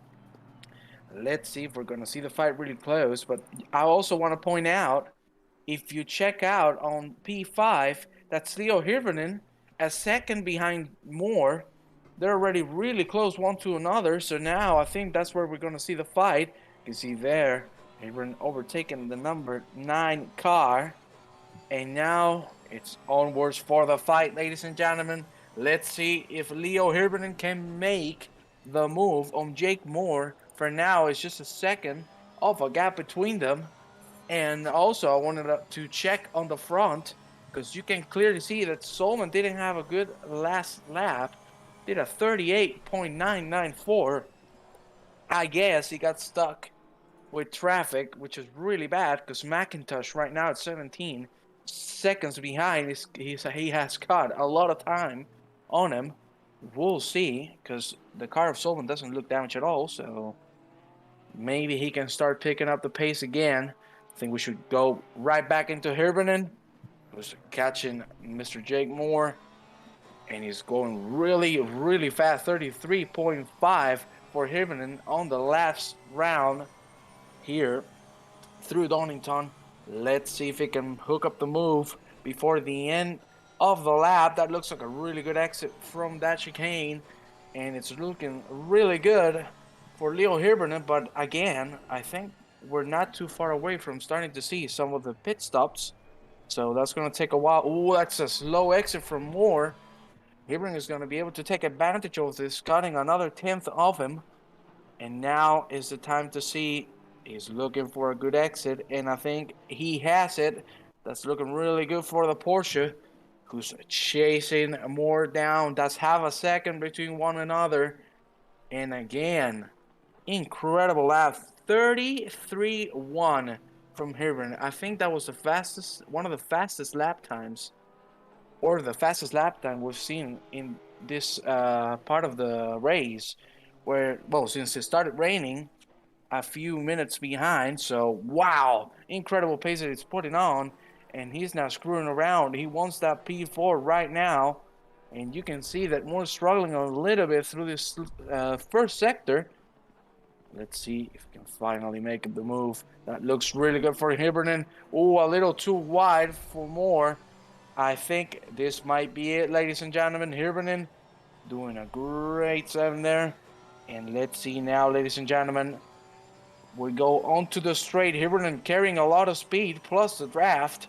It's not going to be enough yet. Depends now on this exit through the chicane. Looks quite nice for both of them. But again, it's Hirvonen carrying a little more speed. And now it's getting really close, ladies and gentlemen. Here we go into the last 2 hairpins before the finish line.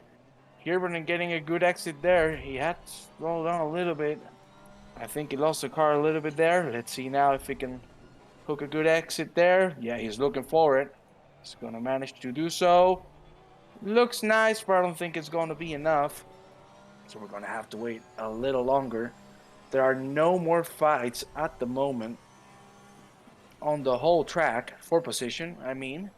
But an update on Jaudier, that's 3 seconds already, 3 seconds and a half behind Koppinen. So I think we're going to jump into them real soon. Yep, I think so.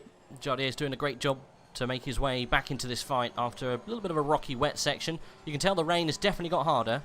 Just viewing from inside Leo Hirvonen's car, you can tell that the rain's got a lot heavier. Moore is doing a great job, to be fair. It's a tricky car to control in the wet, the NSX, so he's putting on a little bit of a tough defence. Hirvonen is, I think, is probably the faster car at this stage. It's, I think, a matter of time again before the move gets made. And this team has been, unfortunately, on the back foot for a little while, as I think it's taken them a little while to kind of work their way back in and kind of right the wrongs that happened at the very beginning. We'll probably have Matt Kennedy back in the car after this next stint, I would have thought, unless Leo stays in for a double, which is quite possible. We should see the car get back up into the top 4, hopefully, maybe, possibly challenge for a podium, but it all depends on what happens with Darren King's car. I know they are currently running around at some rate of knots, managing to put down some quite good times. They seem quite consistent up there. 34.7 was the last. It's okay, a little slower than what's going on around them, but it could just been a slightly dodgy lap. But yeah, Leo's doing a great job to try and get past Jake Moore, but still, you know, I think the standout drive for me at the moment has been the 88 car in that Honda. They've been driving really out of place for where that Honda should be, and just holding on to this position, I think is going to be one of the toughest fights that they've faced so far. But I think it's probably a matter of time before they do swap round as the 447 slowly ekes up to the back of the 88, and I think we'll see a little bit of a look here and there into the next couple of corners. But yeah, I think we might see a little bit more of a measured approach than what we saw earlier on with the 256 versus the 138. So I think Leo's a little bit more patient. Not going to push the force the move around the outside too early, but we'll see what happens. You should eke up close, but that NSX is quite good through the S's. But you never know what's going to happen into 11. The rain then still chucking it down. I guess you're just going to have to wait for that mistake. Yeah, definitely. I think he's going to have to wait. As we see, ladies and gentlemen, that's Mr. Darren King on the pits. So let's see if he's going to go for a driver's swap. We don't know yet. But let's check back on the fight between Hirvonen and Moore. And I really agree with what you just said about the Honda. What an incredible race Moore is doing. Well, the whole team is doing. Because keeping that car on P4, my God, the Honda, I've also driven it myself. Jesus Christ almighty. I don't even want to talk about it. It's not the best, is it? It's not the best. It is not the best. And they're doing such a fantastic job. We'll see how the pit stop for King works, because it could be really interesting. You know already that the rain's gonna keep on going for a while. So let's see if it works out for him. He's just coming out of the pits right now.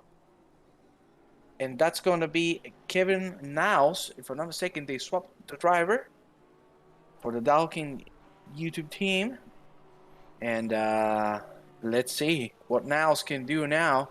I think we should check on Mr. Jaudier, who's already half a second behind Koppinen. And I think we're going to see the move pretty soon, ladies and gentlemen. My God, what an incredible scene he's putting on the floor reel. It's been amazing. You'll see Van der Linde on the pits, the 999 car, P22 at the moment. But it's looking really close between Koppinen and Hansik, as well as Hirvonen and Moore, who's still fighting. But none of them are being able to make the move just yet. Let's see if Jaudier can finally make it happen. Let me tell you, it's super impressive how much time he has cut from Koppinen in the last 12 laps. It has been more than 25 seconds. Absolutely remarkable. And this is not just the end. Let me tell you, ladies and gentlemen, there's a long way to go still. And he's just pushing onwards. You can see there, that's looking like a really good exit. Now, they're 3/10 apart from each other. You can see, oh my God, Jared, with the overspeed, he's not going to be able to commit to it just yet. But it's looking real close. My God almighty, I think we're going to see the move really soon. You can see Hansik trying to show the nose on the inside, and he's going to hook it up. You can see there, the Koppinen didn't put any resistance on the move. And Jaudier moves forward. Let's jump right now into Hirvonen, who has made a great exit right there. Let's see now the chicane if he can make the move. Not yet. But you can see, obviously, both of them have one position because of the Dalkin YouTube team pitting. We'll have to see when both of these cars will go into the pit lane. But the fight is still on, ladies and gentlemen. Look at Neil Hirvonen chasing more as much as he can. But the Honda is defending incredibly well. What an amazing drive they're putting on right now. And let's see, because that looks like a good exit now from Hirvonen. A little too much on the curve, I think. It's not gonna help him too much. Still really close, but still being behind him and slowing him down a little bit, because we've seen Hirvonen put on 33 ones, 33 twos. So he's losing 6/10 a lap, which is not the best option. Oh, spin! Oh my God almighty, that's more succumbing to the pressure and spinning out, and Hirvonen is going to take that P3. Oh my good God almighty. So unfortunate that Moore just went completely hard on that turn and unfortunately lost the car. Oh, what a mistake. That just cost him P3. But you know, the rain is just pouring down here in Donington, and what can you do? Things like these happen. You just need to get back on your mindset, focus, and keep going. You know, mistakes happen. What can you do? But finally, Hirvonen has been able to make the move. So great job there from the EBM team. But really unfortunate for Moore. Let's see. Is he going to try to go into the pits? I don't know. Obviously, he doesn't have damage. But we'll have to see if he decides to make some changes on the strategy after this mistake. You can see there that Yilmaz, car number 83, is on the pits at this moment. And we'll see if any of the other cars are going to go for the same route. You can see there already another car fitting the Stevens. Sorry to interrupt you, but this is quite big news. So Nico Solman, the 144 team, so the FTW, currently leading at the moment, just came out of the pit and got a drive-through. Ryan McIntosh's team, the 36, managed to get in front, so they haven't pitted yet, but that drive-through, the gap was only about 10 seconds. We might have a change of lead here because of a penalty. So it looks like that a penalty is going to decide what happens at the top end of this race, considering that Lewis Fly's team, the first time Lewis has got in that car, we've been waiting for him to take control, and he's managed to get themselves a drive-through. I don't know if that happened before or after or on the exit, but normally when there's a penalty given for going too fast in the pit, it's a stop-go. So I don't think it was a pit-enforced error. I think it was something that happened just after or just before, but that is going to be pivotal to what happens in this race. At the moment, McIntosh has just come in and he's doing his pit. That's probably because they've noticed that Lewis Fly is going to have to come in and do a drive-through. So this is going to change what's happening at the top end of the grid massively. McIntosh then in a chance here to possibly take the win or even take the lead. So Ryan McIntosh is in, and I think we're going to get Nico Uhl in the car now for the next stage of the race. But yeah, very interesting stuff. A penalty being given to the current leader. He's in the pit right now. We'll stay with him, and we'll keep an eye and see what happens to that 36 car. It's leaving now, so it's going to be in front of the car, and it's going to stay there. There's been a change to the lead, and a penalty's forced it. Yep, my God, what a turn of events. We'll see now what happens, because also, you can also see that right now, it's Hirvonen on P1, if I'm not mistaken. Right now, he's in the lead. Nico Uhl on P2, just in front of Mr. Lewis Fly. Really unfortunate there with the drive-through. This is an amazing turn of events. Really unfortunate for the FTW racing team. They were doing incredible, and this is going to change the whole race. Let's see what Lewis Fly can do, because we have to see the pace difference between Mr. Uhl and Fly.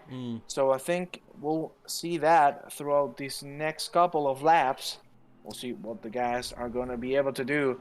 But this is the perfect spot for Hirvonen. Obviously, he has to go into the pits. He hasn't pitted yet. But, wow, this is going to help Hirvonen massively. The EVM team has to be super happy after what just happened, because that could secure them a P2. if done right with the rest of the strategy, as Hirvonen goes super wide through that hairpin, but still, my God, that's a lot of traffic right there. Yep. Really unfortunate. We'll see, as we said. I think they're we'll going to pull it in. They're going to pull it in now. Yeah, they're going to put it in. They're on the pits right now. They're going to react to what just happened. And here they go. I think we're going to have a driver swap, right?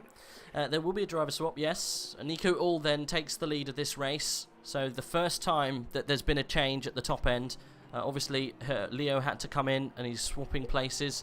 So we'll probably get one of the other boys in. I think it's Connor. Let me just double check.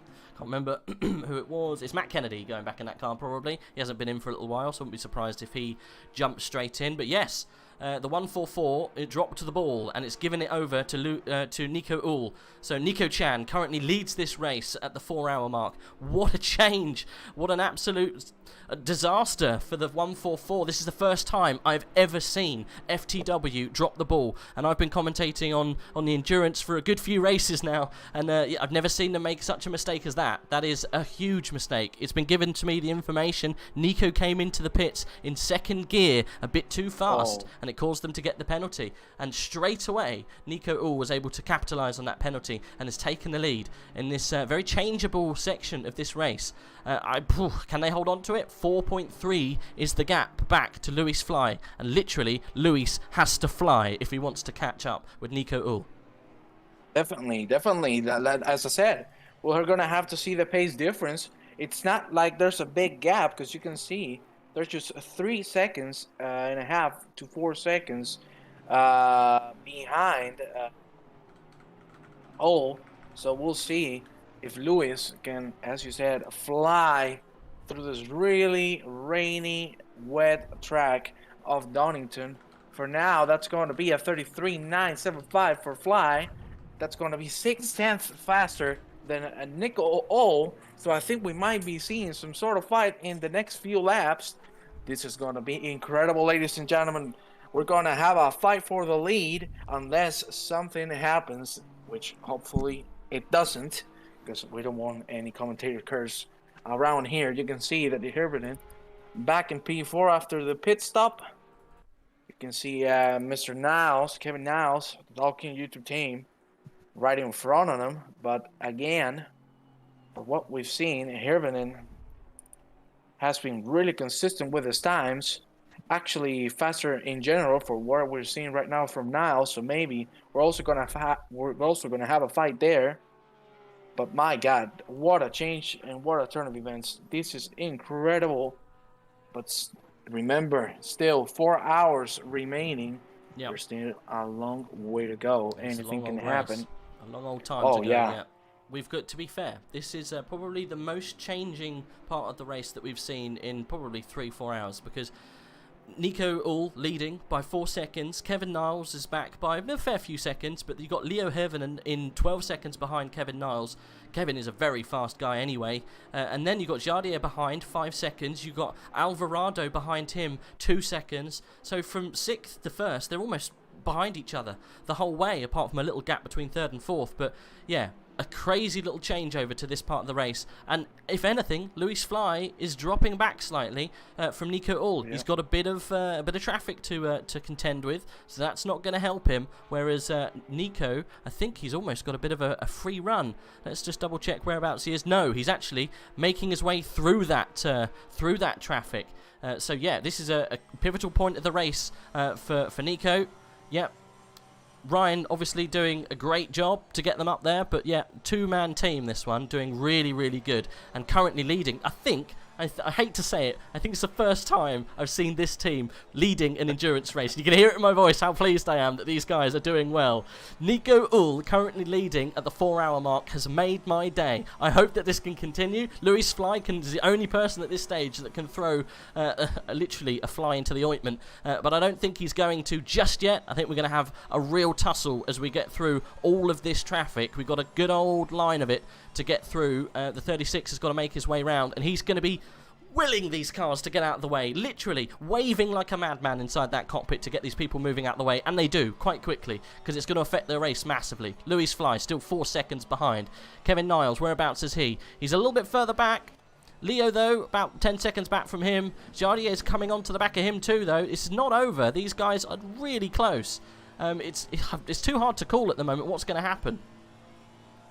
Well, who knows? Who knows? Because this has just gotten so interesting in just a few minutes. And my God, as you were saying, P1 and P2 really dealing with a lot of traffic. Now Nico Hall really got over the big pile of traffic. Now it's the time for Fly to get rid of the lapped cars as quick as possible so he doesn't get affected by it. And as you were saying, Jardier catching Hirvonen now. Keep in mind, if I'm not mistaken, Jardier has to pit still. So he could make the move on Hirvonen, but if I'm not mistaken, Jardier has to go into the pits real soon, or maybe we have missed it after all that has happened at the moment. You can see a 33.645 for Mr. Jardier. And my God, ladies and gentlemen, this is absolutely insanity. I think we should jump right into the back a little bit. We can check on Mr. Philip Ansel, P21, fighting for the P20. Fighting with Phillips. Oh, that's a good dive into the inside. And that's going to make the move happen. No problems at all. Look who it's happening in front of, though. This is happening all in front of the FTW team, who are trying desperately to get their lead back. This is definitely not what they want, but, you know, you can't stop battles happening down the grid. It's definitely not good news, though, for FTW. The gap is growing, so it's definitely not good news in the in that side of the pit. But, yeah, they're trying their best to get their way through this traffic, though.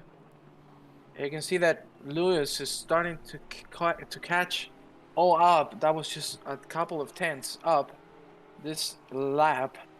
Let's see if he can get rid of the car in front right now, because it's not a good spot to overtake a lap car.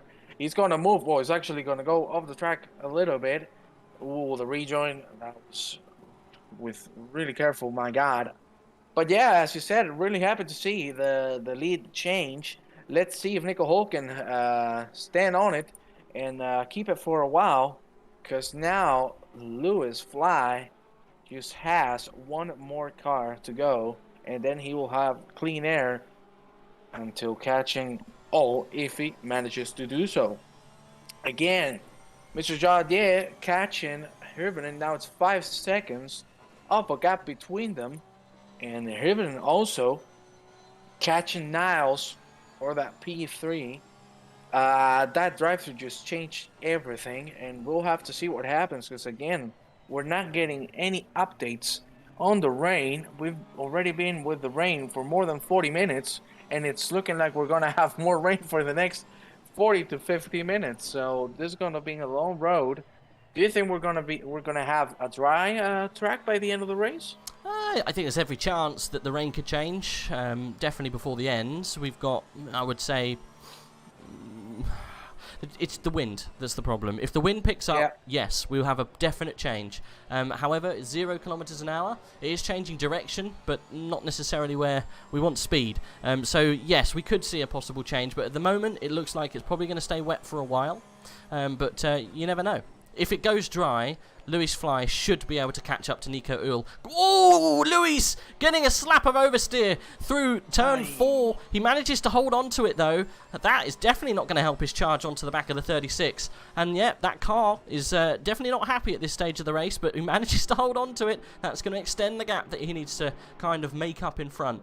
But I will go on to say that the 447 of Leo Hirvonen is doing a really good job to get back to where they were. After what happened at the beginning, they had a penalty that they had to serve, and they definitely weren't in the best situation, but managing to claw their way back into 4th place. However, they are under threat now from the 39, so there's going to be some more races going on, but yeah, brown pants moments for the 144.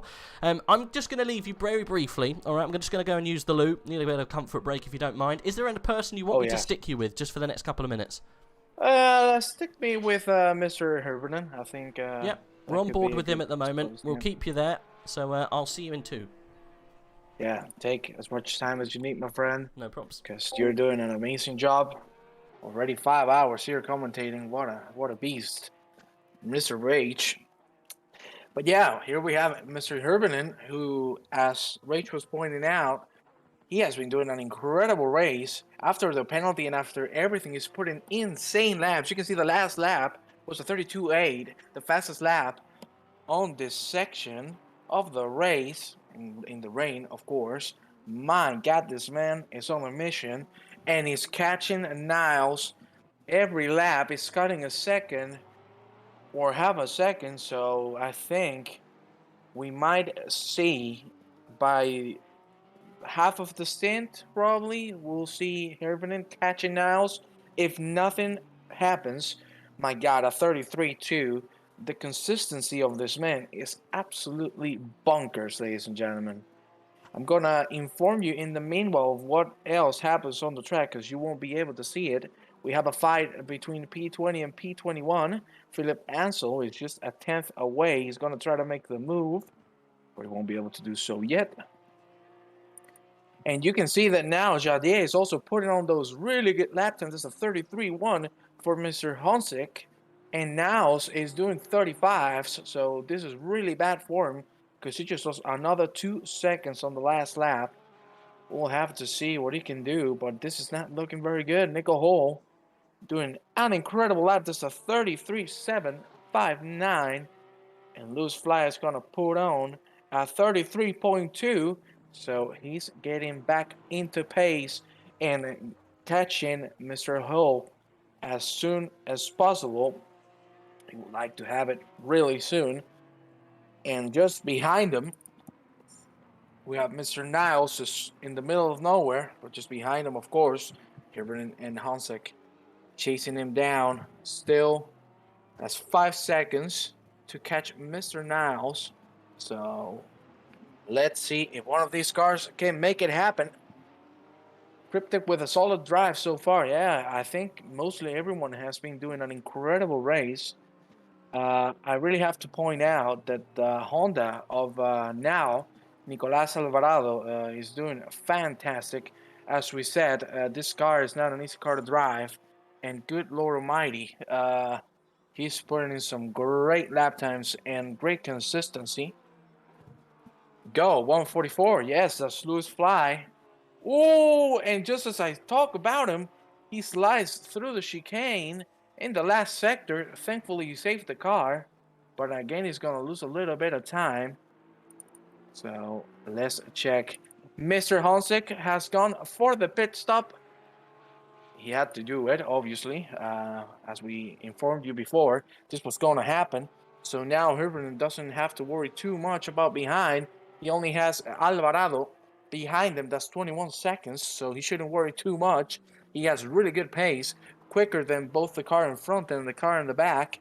So Herbert catching Niles really quickly. That's another second that he just cut off of him. And Honsik has made it out of the pits, ladies and gentlemen. Really far away from P5, from Nicolas Alvarado. But still looking pretty good. There's no driver change for the Jadier community team. So I guess next time around on the pits, we'll see the driver change, ladies and gentlemen. But for now, it's Herbinen still catching up. He just put a 33.1. Again, a second and a half faster than Niles. Mr. Kevin Niles is struggling a little bit with these conditions, as you can see. Seconds lower than mostly everyone on the top 5. He's the slowest of the top 5 at the moment by half a second. So not finding the right line, struggling a little bit with the oversteer and just the sliding all around. And you can see that Hirvonen is going to be able to make the move really soon. So it's looking great for the EBM team. And the gap for the top 2 is now 4.8. Again, Mr. Fly catching slightly. Last lap time, he was 0.3 faster. So that's what we're seeing right now. Slowly but surely catching Mr. Nico Hole. But yeah, guys, tell us, how are you watching the race? Are you eating something? What are you doing? Tell us in the chat. Tell us how you doing. Hopefully you're having a lot of fun as much as we are. Mr. Rach is taking a little bit of a break. Obviously he has been commentating for 5 hours, so well deserved. And obviously now that I'm here, I want to thank AOR for the opportunity to commentate with all of you. And I apologize if sometimes my English is not the best. I'm a Spaniard, so it's a little it's a little tough sometimes, but I'm trying my best, ladies and gentlemen. You can see that Herbert already 2 seconds behind Mr. Kevin Niles from the Dalking YouTube team. And my God almighty, Niles make another mistake, and that's going to cost him time. Let's see, because it looks like next lap we're going to have a good fight here for the P3. We have 3 hours and 55 minutes remaining, so it's looking really good for the EBM team, who has been completely great after, against all odds. They had to serve a penalty. They've had a lot of issues at the beginning, but still they're making it up there. The Porsches are flying through Donington at the moment. There's not any other fight that we have on the track for position, so we're going to stick up with Mr. Herbernen, who's already a second behind Niles. So, ladies and gentlemen, the fight is on. Let's see if Leo can make it happen on the next lap. For now, I'm sure he's going to try to get the best exit possible. You can see there, going a little wide, and that looks like a great exit from Mr. Herbernen. The EBM team doing incredible. The Porsche, let's see if he can make it happen. 33 dead for him at the moment. You can see that the last time from Niles was a 34.2, so there's more than a second of a difference between both of them. And now it's time to fight, ladies and gentlemen. Not much of a fight. 911 is OP. The Porsche is a really good car. Yes, I agree with you, sir. Oh, that's Herbernen a little bit on the grass. That's going to cost him a little bit of time, unfortunately. But I'm sure he's going to make it back. So that's not going to be too much of a trouble. You can see there. Wow, what a great racing line through there. And again, he's on the second mark. So, yes, the Porsche is an incredible car, especially here in ACC. Really good. We've hit the 200 lap mark, ladies and gentlemen. That is fantastic to see. Mr. Lewis Fly already 3 seconds and 7/10 of a second behind Hull. So that implies that maybe, and just maybe, in 4 laps or so, we'll also have a fight for the lead. And now, here it is, ladies and gentlemen. Now they're back together, really close. Niles and Herbernen. Again, Leo's going to look for a good exit. You can see there going a little wide, so he can cut it out. There you go. That's fantastic. Fantastic exit. And now the fight is on at 0.3 of a second between one another. Is Leo going to make the move now? Obviously, he's not going to force it here. You can see there, cutting the corner real good. Ooh, a little bit of a slide, but still faster than Niles. He's going to have to be patient for now. I'm sure what he wants is just to make Niles nervous, put the pressure on him, and let him make a mistake. You can see that he dropped back a little bit because he knows now he has the overspeed. That looks like a great exit. I don't know if it's going to be enough to make the move here. Really tough corner now to make a move. So I'm sure that he's going to wait it out. See, he is waiting it out. No problem. That looks like a good exit, ladies and gentlemen. It's not going to be enough. So I think it's going to be decided now. Let's see if Herbernen can get a good exit, because this is where he's always gotten a lot of time. That looks really good from Herbernen. Way better than Mr. Niles, but it's not going to be enough again to make the move happen on the S's. For now, he's going to have to wait. Let's see how he goes through the chicane. Really good chicane there. Really fast. More overspeed. And I think he's going to try it on the outside. He's going to brake a little later. And looks like now he's going to defend it. They're side by side, ladies and gentlemen. But now Leo has the inside. They're going side by side. Still, Leo has a little bit more speed. Let's see if we can find it. Oh my God, they touched a little bit. And you can see Leo broke a little earlier. But at the end, he's going to get the position. But it looks like a switcheroo. It doesn't. Good overtake from Leo Hirvonen to take the P3. A little messy with the touch. But my God, what a move, ladies and gentlemen. P3 for the EVM team. What a move. It's looking real good. That was fantastic.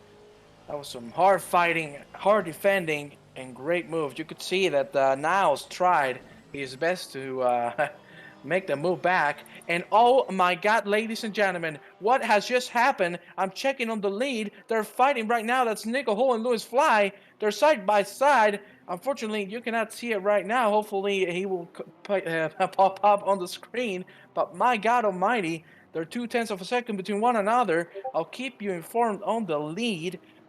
And that looks like Lewis is going to get a good exit, ladies and gentlemen. A little slide in the end. He's not going to be able to hook it up now on the first corner. But my God, the fighting is on. And Jesus Christ almighty, Lewis had just caught up so much in the last lap. You can see that Hull made a mistake because he did a 38.3. So now it's time for Lewis and Hull to battle for the lead of this 9 hours of Donington. Ladies and gentlemen, let's see what Lewis Fly can do. Going a little wide there. That looks like a good exit from Mr. Lewis. Oh my God, the slide. The car in front just went off the track. Nearly hit the wall. You can see didn't get a very good exit. Fly is going to try to make the move. You can see he's showing the nose. Obviously, he's not going to risk it here because it's a really dangerous corner to make the move. But my God almighty, they're so close. You can see Lewis Fly showing the nose as much as he can because he knows he has the pressure. Oh my God, that was Hull sliding a little bit. This is the opportunity for Lewis Fly to make the move. He's not going to have enough speed, it seems. You can see that Nico is keeping the instant now for this S. Let's see if Fly can get a better exit. That looks really good, ladies and gentlemen. The speed is really similar between one another. Is the draft going to help him out? He's going to try it on the inside. Is it going to be enough? It looks like he's going to get it on the inside. That looks like the overtake has happened. But right now, they're side by side. You can see that Nico Hull still has the inside. Let's see what's going to happen now. Lewis Fly is going to try to break a little later. You can see he's still leaving the space. And now they're side by side again through the finish line. What a great defense from Nico Hull, who's going to keep the P1 for now. But Lewis Fly is still really close to him. Let's see if he's going to try to dive it on the inside. It looks like he does. They're side by side again, ladies and gentlemen, and Lewis Fly just made the move. There was a little bit of contact. My God almighty, Nico Hull nearly lost the car. And finally, Lewis Fly made the move. Wow, what an incredible move. What an incredible fight between these two teams. Karimba Bimba and FTW Racing. What the hell just happened there? There's a car completely turned sideways. Oh my God, what an amazing fight for the lead. And Lewis Fly now getting that P1 back again. The FTW Racing team back on the lead. And now it's just time for Mr. Lewis to make the gap. You can see that Nico Hull is not giving up. He's still going to try his best to fight it out. But for now, it's half a second between both of them. That was a really good defense. He did as much as he could do. Unfortunately, there was a little bit of a touch on the first corner. Let's see if Nico can get the position back. But you can see right now, he's struggling to catch Fly. Now here on the hairpin, it looks really nice. And now it's a half a second between both of them. The fight is still on. Nico Hull is not giving up. You can see he's trying to get a good exit to try to fight it for the lead. You always have to leave the space. Yes, sir. You always do. You always have to do so. Nico Hull, P2 at the moment, dropped the lead to Lewis Fly in an incredible fight. Oh my God, that was Lewis Fly with a really bad entry. Really sliding all over the place into turn 1. And Nico Hull might be able to take advantage of it because he just caught Lewis Fly.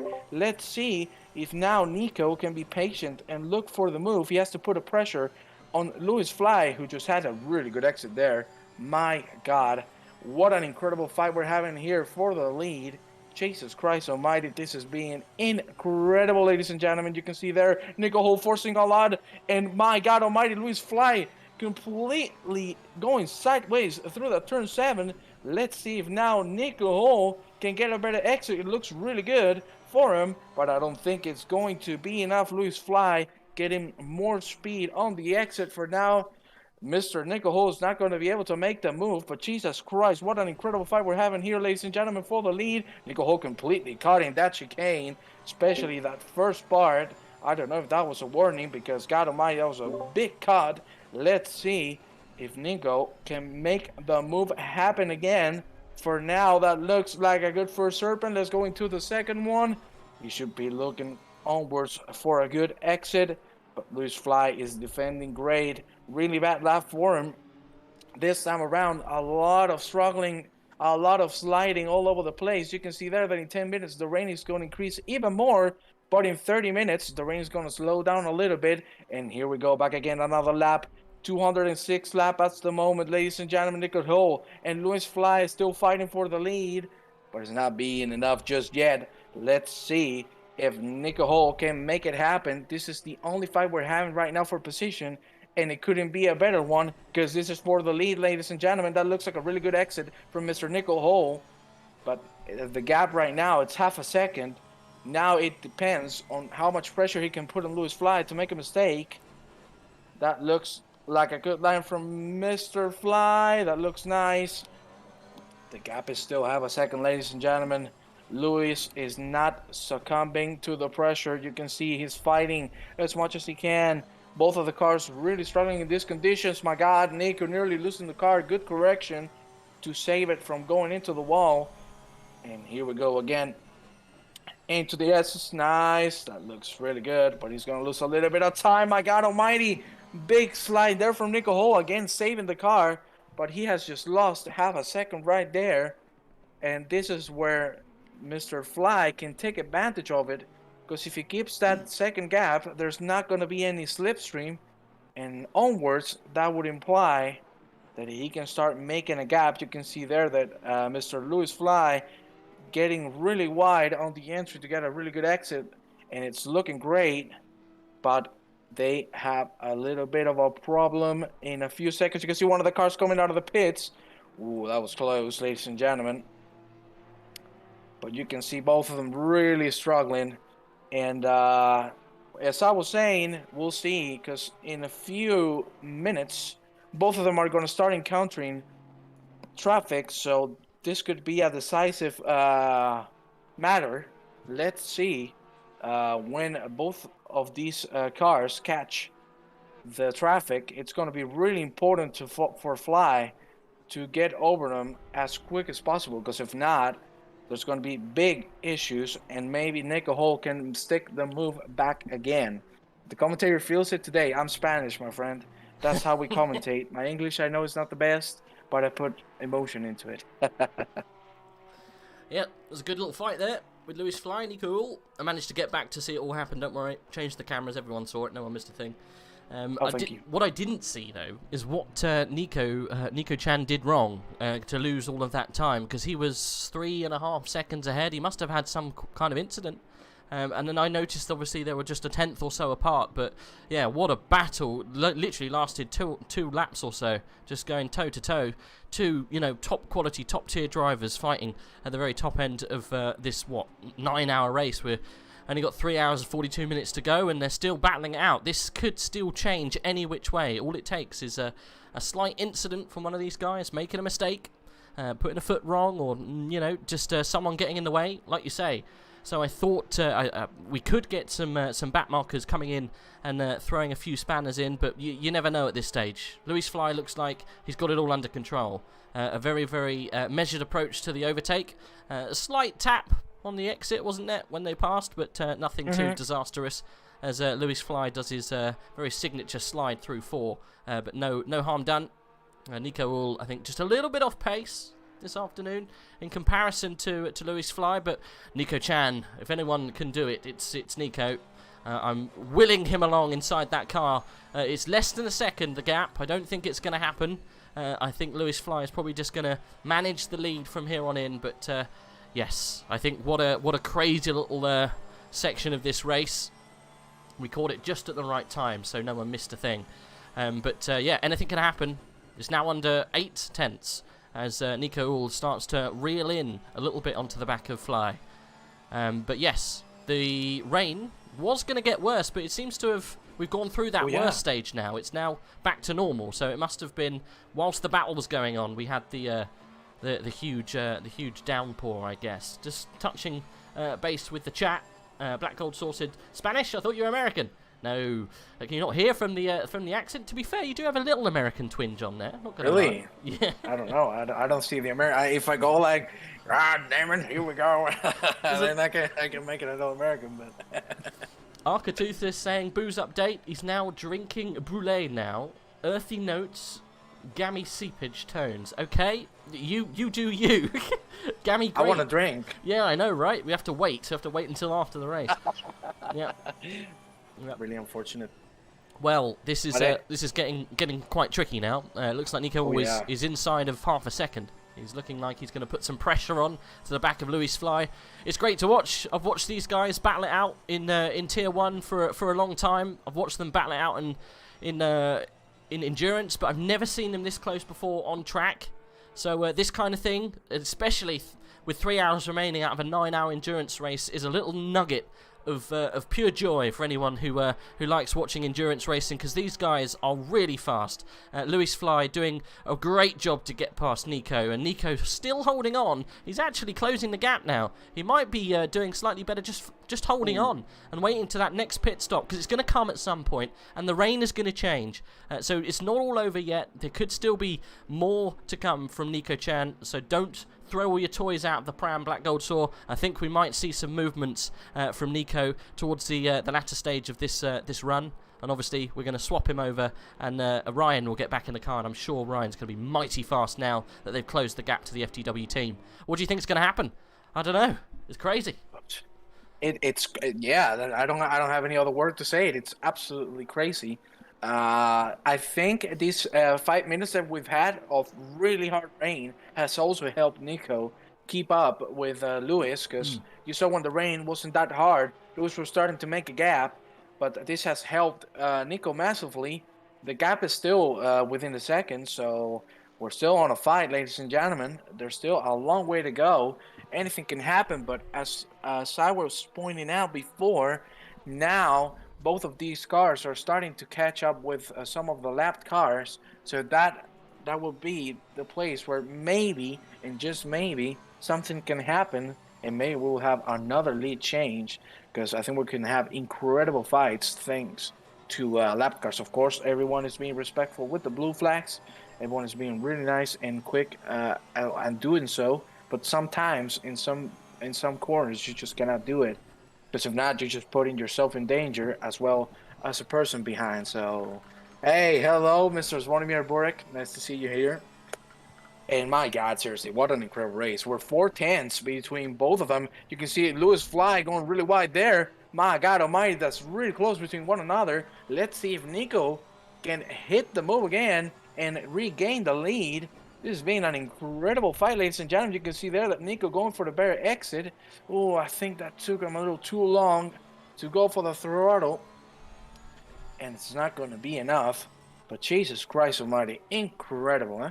Unfortunately, we don't have any other fights throughout the track that are really close. All that I can tell you right now is that Herbenen is faster than both P1 and P2, obviously because of the ongoing fights.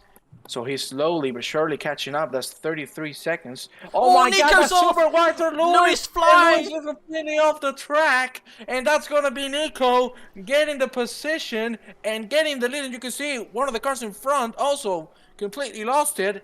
Let's see where He's Louis going Fly again! is right now. He's going again! What's happening? Oh no! The shutdown! The tyres must be absolutely cooked after that first spin through 4 and 5. Louis Fly cracking under the pressure. Nico Uhl back into the race again. Go, Nico Chan! Oh He can do this! Nico Chan making this. Oh my God, Louis Fly again, sliding all over the place. The tires have to be completely destroyed. Oh my good God almighty, Nico Uhl taking the lead again. Great job keeping the car on the track. That was really scary from Lewis Fly. He was nearly really close to the wall, but at the end it's not going to happen. So let's see what the strategy is now, because you can see that Lewis Fly is not having a good time with his tires. Both of them have forced so much throughout this stint, fighting each other. So we'll see how the strategy goes for both of them. Again, we still have a lot of rain. The track is cooling down. Now it's 22 degrees. We're going to have a rain for a long time. I don't know. My God, we didn't expect this to happen. And Lewis Fly now has to make a miracle to catch Mr. Hole back, because those tires are not going to be happy after that big double spin. Let's see if they can make it happen. But now Nico Hole with a comfortable lead at 6 seconds. And keep in mind, this is also really, really big for Mr. Hirvonen, who's now 27 seconds. He just cut, obviously, 5 plus 2 from that incredible lap. Hirvonen just going through the finish line. My God, the pressure is on for Lewis Fly. That mistake can cost him the whole race if everything stays the same for now. So I think they should be thinking on good strategy now. I think they have to focus on getting a good pit stop, and from there on, let's see, because if I'm not mistaken, Lewis Fly, I guess he's going to do a double stint, right? I'm guessing. It depends. It depends if he's feeling comfortable in the car, whether he decides to go for another stint. He's only been in for, an hour, so he should be almost to the end. They might swap him out right at the very end, but he should be going for a little bit longer. So he needs to get his head down, needs to focus, get that little incident out of his mind. It's only 6 seconds, it's not a huge gap, so he can definitely get that back under his belt. But just to give you perspective here, Nico Uhl is a Tier 2 driver. I'm not sure he's taking part in Season 8, but he was definitely in Season 7 and Season 6. So the pace difference between these guys is meant to be huge. So just to have someone, like Black Goldsaw said, a Tier 2 driver putting a Tier 1 driver under pressure and making them spin is just absolute scenes. I don't know if anyone else but me is cheering on Nico Uhl. I should be impartial, but I'm not. Go, Nico, go! I guess I'll be the impartial one, so I'll let you cheer for Mr. Nico Hole, who, as you said, Tier 2, Tier 1, there's a difference in there, and my God, how much pressure he just put on him. He's doing absolutely incredible, and it's now down to Luis to just head down, hammer time, focus on the black stuff, get your lines right, get the fast lap times, because I know it's 26 seconds behind, but you have to start worrying because Mr. Hirvonen has really good pace, so we will have to see. But for now, incredible job from Nico, putting the pressure on Lewis. Lewis succumbing to it with a double spin. The tires must not be very happy, as you said. He has been for around an hour, so I guess the pit stop will be coming quite soon, sooner than later. And Jesus Christ, this has been amazing, ladies and gentlemen. What an incredible fight we've had so far. I think this has been the most exciting part of the race so far, and I think we're going to have even more coming until the end. 3 hours and 33 minutes remaining. And good Lord Almighty, you can see there P22 going into the pits. Let's see if that's going to help him out. And I also wanted to talk about P12 because that's the leader for the silver. Still doing a good job back there. Daniel Jim. P12 overall, and of course P1 on the silver category. So that's been an incredible job from the Team Point Racing. But you can see that Lewis Fly is not being able to catch Nico Holder on the same pace. So something must happen to make this move and to regain the lead. But I think it's going to be down to strategy now, to be honest with you. Because the pit stops, as we said, they have to be coming soon. Yep. I think the pit stops are going to be on the agenda, definitely. But I think Lewis Fly has definitely got it in his grasp to catch the 6 seconds. It's not out of his reign of possibility. He's already just closed it by 2 or 3 tenths. So yeah, Lewis Fly can definitely get that gap back to where he needs it to be. It's just once he gets to the back of Nico Hall, he's got to do it all again. And at that point, like you say, it might be up to Ryan McIntosh to jump in the car and take it home. I'm not too sure how long Nico's going to be in the car. I don't think it will be that much longer. Looking at his connection, though, I hope, oh God, please, please no. Nico, just keep on driving, keep on trucking. Hopefully he can bring that car home. He's got a little bit of a dodgy connection, but we'll will him across the line if we have to. But yeah, Lewis Fly, he can definitely bridge that gap. He's got the skill set underneath him to do it. He'll be having his teammates telling him, just keep it concentrated, just keep your eye on the ball, and you'll definitely keep, you know, reeling him in, and just 10th by 10th, lap by lap, he'll definitely be there by the end of that pit stop phase. And it could be a case of literally come into the pit a lap or so earlier and just get the pit the move done in the pit stop, and then you won't have to bother with actually fighting anyone on the straight. But yeah, rain's still continuing, so I think after this pit it's going to be wet weather tyres for another couple of hours. Oh, very interesting. In 30 minutes, the rain is slowing down again. So I think we're going to get some dry conditions. We're not completely sure just yet. We'll keep you updating on that, but that could be really interesting because that's another full change, and that's where we know that Lewis Fly has really good pace on dry track. So we'll see what he can do. For now, he's starting to catch up back again. Now it's a 5.5 difference between P1 and P2. Herberton's still being super consistent with the 33 lows. So let's see what happens at the end. But I really wanted to point out that, to be honest, what you said about the connection, I've been worried about the Honda for the whole race. Because I don't know why. All of the drivers have the same connection, it seems. And they're always on the red bar, and I don't like that. And still, you gotta give them props. Remember the mistake they did. They lost the car completely. They made a huge mistake, but they made it back. P5 for them. And just behind them, there's Mr.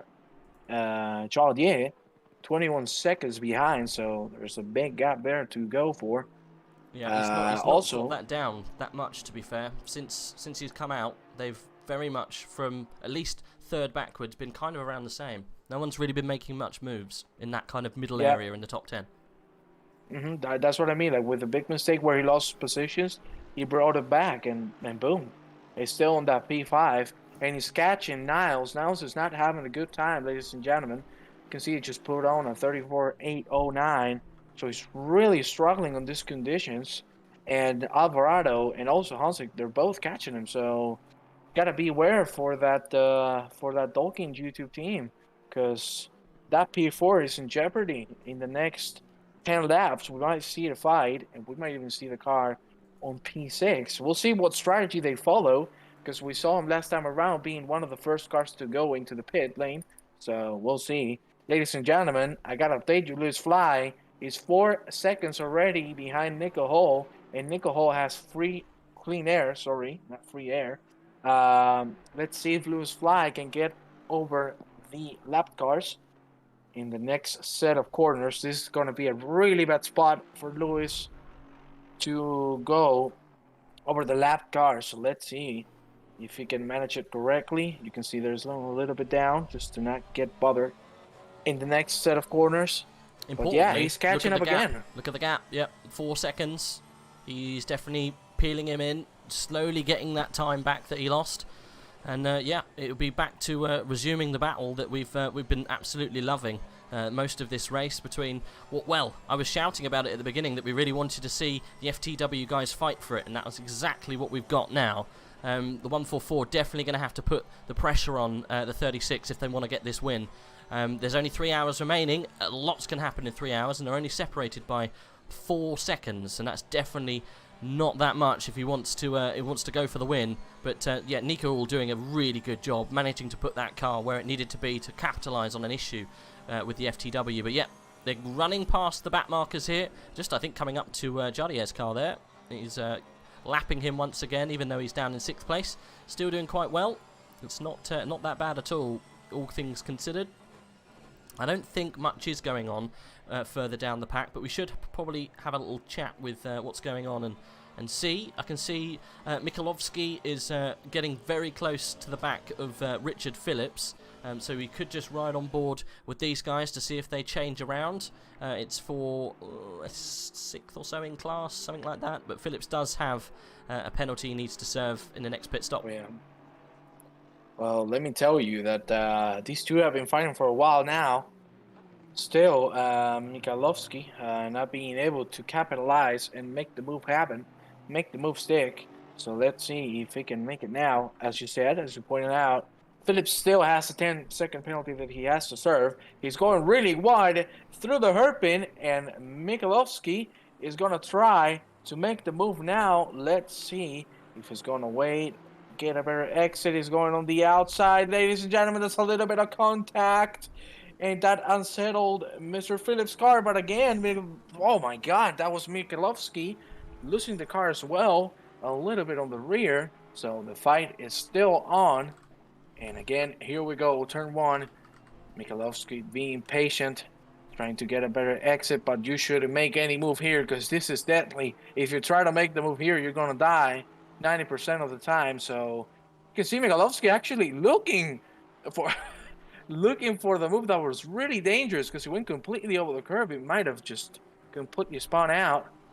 Oh, that's a good exit from Mikalovsky. I think he's going to be able to hook it up now. No, that's losing the car. He's going to cut the track, and it's not going to help him out. But also, Phillips completely went straight. I think they both scared each other off the track again. The same thing happened again. Yeah, they both. I think he saw him going off onto the grass, and he didn't want any point of that. Got well out of the way. Yeah, that was good driving from the 22 Porsche to get out of the way there. Yeah, my mind just disconnected for a second. I'm like, oh, wow, okay. Well, that's the overtake for Mikalovsky, so P20, not bad. That would be P6 in the silver category, so not too bad.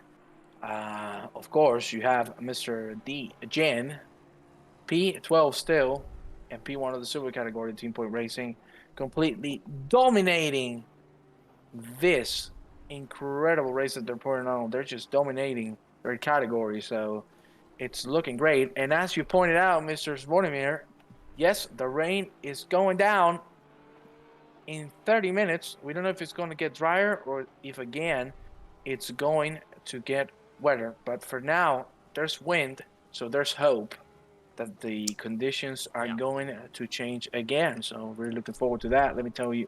That's looking probably the most promising bit of news that we've had so far, that wind is up and back where it was before we had this rain section, because now we've got that wind, it can start pushing this weather away a little bit, and we can open that gate into a different weather section, which I would very much welcome. However, not so good news for Nico Uhl, because you probably lose a little bit of time in that, but we'll see what happens. At the moment, though, we're on board with the 302 car. Simon Speth getting close onto the back with Lundqvist, so we'll see if he can put the pressure on the man in front. Lundqvist, though, has been putting up a very, very tough defence on any driver coming up anywhere near his rear bumper. So we'll see if Speth can do anything about that very harsh defence that Lundqvist has been pretty much renowned for most of this race. Whether he can defend nice and cleanly, or whether Speth's going to have to try and throw it up the inside into 11 like a lot of people had to before. It looks like the cloud is slightly lifting in the background, but you never know. It's still really chucking it down, but I'm not sure. It's 7:43 p.m. It's going to start to get dark, but yeah, that wind is good news. Definitely good news. Oh yeah, because Jesus Christ, nighttime and rain. Oh, if that happens, I think we're really gonna have an interesting race, an interesting last hours of racing here in Donington. Because my God, that's going to be absolutely incredible. I think we should be checking right now on the Mercedes of Isailovic. P14 catching Yilmaz, the Audi R8 Evo, you can see there. Ooh, the Audi struggling there with the exit. And 3 hours and 22 minutes remaining of this race. Isailovic really struggling there with the braking zone. You can see the car looked like a wild horse.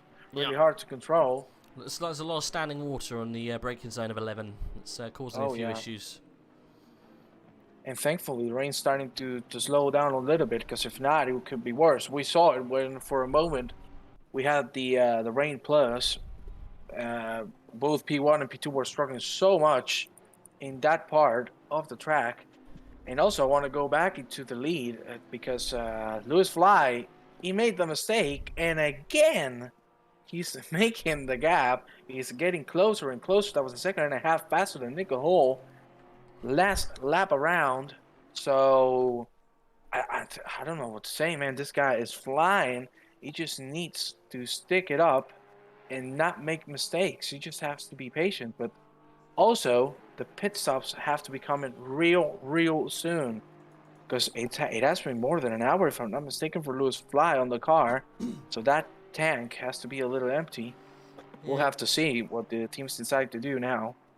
I think they'll be coming in reasonably soon. They have been out a little while on that on these sets of tyres. Yeah, I'm not too sure who's gonna put it in first. You would have thought if you're up towards the front end like Nico, maybe wise coming in early, see if you can get the jump, get a few more seconds on your competitors. But all depends whether Lewis wants to play ball, because he could just pull it in at the same time and kind of nip that little extra bit in the bud, because he's obviously following. So yeah, it'll be interesting to see who decides to go first. Normally it's an undercut situation. Someone like Lewis or Leo or Kevin Niles will pull the car in. It might even be a back marker towards the back that decides let's change things up. And normally that's almost as a domino effect, and people think, actually, yeah, let's come in, let's get things changed. But it's going to start to dry out in half an hour, so I'm sure they're probably trying to eke out the best they can. Turn the engine modes down, try not to use as much petrol as they can, just ease off the gas a little bit, and hopefully their stint timers don't run out, because obviously they'll have to come in at some point. They have a legal obligation to, otherwise they'll get penalties. So yeah, it's just kind of a real management of pace, but that gap is coming down. Lewis Fly, 3.785 now. He's halved it in about 5 laps. Oh yeah, he's doing absolutely fantastic. Even though he made the big mistake, the double spin, he's back at it again. And I think we're going to have a fight real soon. But to be honest, I think now, apart from eking out, as you said, because we don't know yet. Yeah, the rain's going to slow down, but we don't know if the rain is going to go back into harder conditions of rain. So that's a little bit of a mystery. One way or another, I think now both of their teammates have the key to make either the undercut or make a bigger gap, both for All or for Fly. Because if they study how much the pit stop is going to take, and they look at the track map and they see that he's going to have complete clean air, you can take really advantage of that. Because if you pit it and you're just stuck in traffic, that's the worst thing that can happen to you. So it really comes down to starting when to pit it because of that. It happened with Lewis Fly a couple of stints ago. Got caught coming out into traffic, lost a good 10 seconds. We thought it could have been a spin, but looking back at the replay, we couldn't see any such spin from the 144, and they definitely lost a huge chunk of time. So yeah, coming out into traffic is probably the worst thing you can possibly do, considering the weather as well. Trying to pass traffic in the dry is bad enough. Doing it in the wet is completely different. But the gap, yeah, still 3.4 seconds. We're on board at the moment with P11. We're on Simon Speth as he still tries to get past Lundqvist.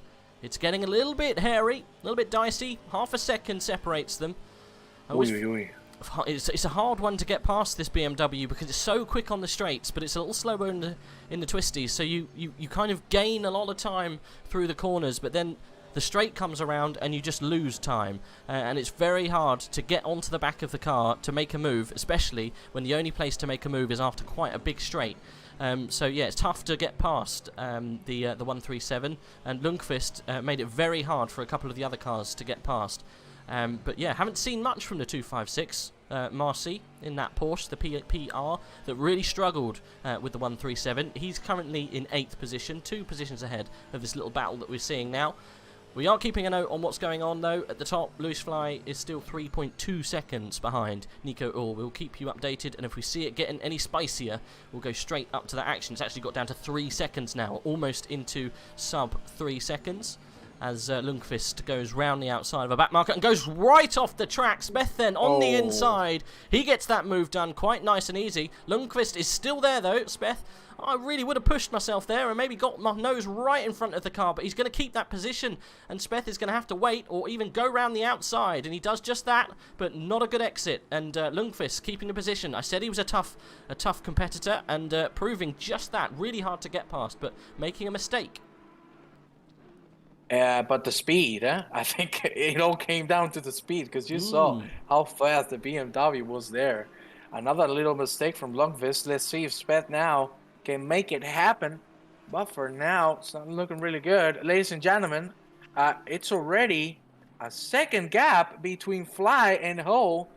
Ho is making a really big mistake, and it's already down to less than a second. My God almighty, how things have turned in just a moment. Ho was struggling really much these last 2 laps. We're also having Smith and Lundqvist still with the fight, but nothing is coming out of it. Not yet, at least. The Aston Martin not being able to catch up with the BMW. So let's go back into the lead, ladies and gentlemen. That's Lewis Fly back into less than a second between himself and Nico Ho. And Nico Ho is succumbing to the pressure. I'm sure those tires have to be completely destroyed, because they've been there for more than an hour and they're not liking the situation. You can see their temperature still dropping down. Now the wind is getting a little harder, 5 kilometers per hour. Not bad. You can see there Lewis Fly with a really good exit. Oh my God, the slide, of course. We've seen it every single time. He likes to slide down there. Good car control from him. And again, he's catching and catching. So I think we're going to have something really interesting in just a few moments, ladies and gentlemen. Here we go. Lewis Fly trying to get the best exit possible. That looks quite nice, but he's going to have to correct because he nearly lost the car.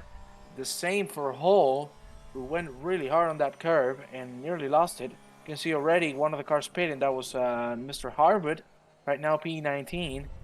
And back we go into the fight for the lead, ladies and gentlemen.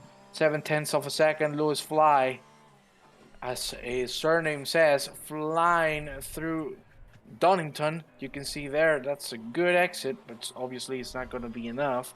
He's waiting for the right moment. You can see there in front of them, as I called it, that's traffic, and this can be a crucial point. Are they going to decide to go for the pit a little early? We don't know. Someone just spun after the S's. You can see there that someone spun. I'm not sure who was it. But again, the gap still less than a second. Lewis Fly really pushing now. And Nico Hall struggling with that exit from T1. Let's see if finally Fly can make the move without making the mistake. For now, he's flying all over the place. You can see there one of the cars completely off the track. Thankfully, he waited for the rejoin. If I'm not mistaken, that was Phillips? I'm not entirely sure. The 22 of Phillips off in the gravel. Yep, Lewis Fly doing a great job here. Nico making a little mistake. It's obviously cost him that gap. Lewis Fly is definitely punishing him for that slight error. We're going to see, I think, another change. We're going to get another titanic battle between these guys. It looks to me that the rain is definitely slowing. It's getting darker as well. The track is getting colder, so this is all going to have effect on the tyres. But as soon as that rain starts to stop, the cars are going to have that little bit more grip. Ooh, Lewis Fly pushing it right out to the edge there. You can see there, Lewis Fly showing the nose again. This man knows how to play with the victim. That looks like a good hairpin. Ooh, bad exit there. Let's see if he can get a better exit now for the finish line straight. Breaking in a good place, really tight through there, looking real good. Whoa, he's gonna go into the pits, so maybe this is the time for the undercut, as well as Niles, who's also in the pits. Let's see if he's gonna stay on the car. Lewis Fly going for the undercut. Is it gonna work, ladies and gentlemen? I think we're gonna have to check on Nico Hall, and let's see if he can push forward as much as he can, because now this is the moment where it's gonna be decided. They're not going to be able to stand the stand as much as they wanted. You because I'm pretty sure they're going to have to pit in around 40 or 50 minutes if the track gets dry. It's going to take a while to dry, of course. The wind getting a little stronger, 6 kilometers per hour at the moment. Here we have Nico Hall pushing as much as he can to make the biggest of the gap possible, but I don't know if it's going to work out. Let's see. You can see the car in front struggling quite a bit to make it through the corner. And I think Nico should respond with the pit stop this lap around. Let's see what his decision is. He's got to put it in. He has to put it in. Yep. He has to. Ooh, he's going to get a warning for that. That was close. Yeah, I think it might have been a warning, because he has been pushing really hard on that chicane and all those S's. So beware that maybe he's close to a third warning, because before we saw a really big cut on the track. I don't know if that was a warning, but it kind of looked like so. You can see there overtaking one of the left cars. He's going to put it in. He has to, and he's going to, ladies and gentlemen. Now we need to check on Mr. Fly, who's still on the car. So let's see if he can make the best out of it for what it looks like. Oh, I don't know. He's quite far back. He's quite far back. I think this is going to be tough. This is not going to be easy for Fly. He might not have had a good outlap. But yeah, no, this is going to be really close. I think Uhl might hold on to it. Let's see, because it's, as you said, it's going to be really tight. Lewis Fly try to push as much as he can.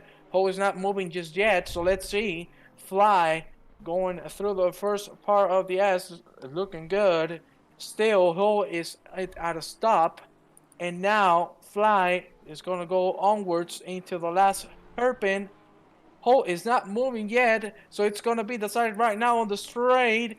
Let's see. Ho is moving right now, ladies and gentlemen, but Fly is moving as well. Who's going to make it out first? I think it's going to be...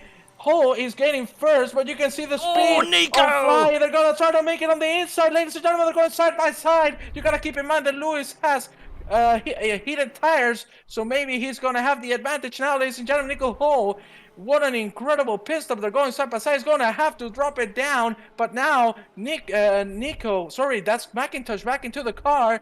Lewis Fly now has the opportunity to make the move into McIntosh.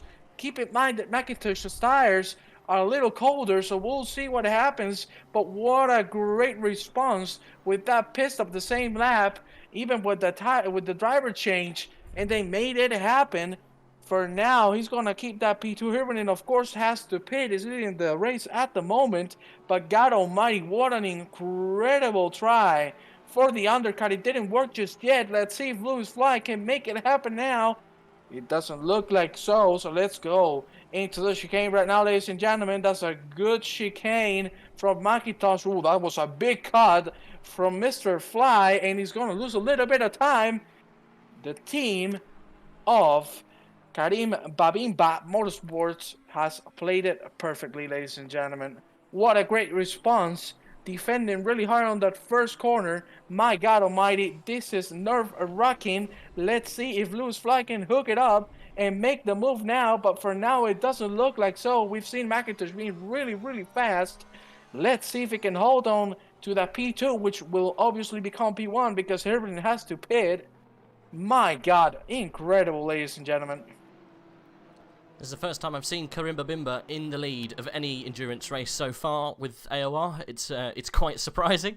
However, the tables have slightly turned now. We've got Ryan McIntosh in the car, who is a Tier 1 driver. A little bit more on par with Lewis Fly, so it's not going to be as easy as for Fly for the next stage of this race. He's got almost an even opponent to fight against, and that's why I think that defence from Ryan McIntosh coming out of the pits was so pivotal. Managed just to squeeze Lewis enough. There was a space on the inside. I'm surprised Lewis didn't go for it. I think the wet conditions maybe put off his ideas.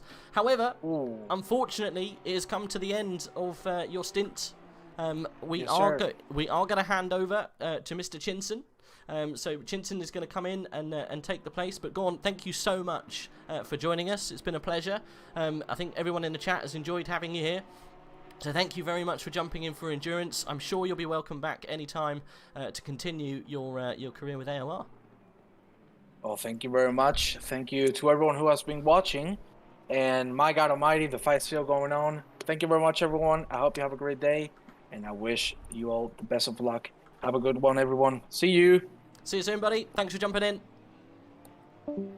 There we go. That was Gorn jumping in to help us through this absolute titanic battle that's still heating up. We will jump back straight into it. But I'm going to announce the next member of the comms team to jump in to have a little chat with us for the next 2 hours. It's Chinson.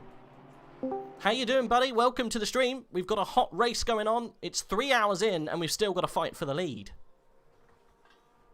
Absolutely. I mean, as a couple of the Porsches are now coming into pit, there's been a monumental fight between the 144 and the 36 Porsche, still going at it for, well, up until this point, around 6 hours. So let's hope that they can continue to entertain us.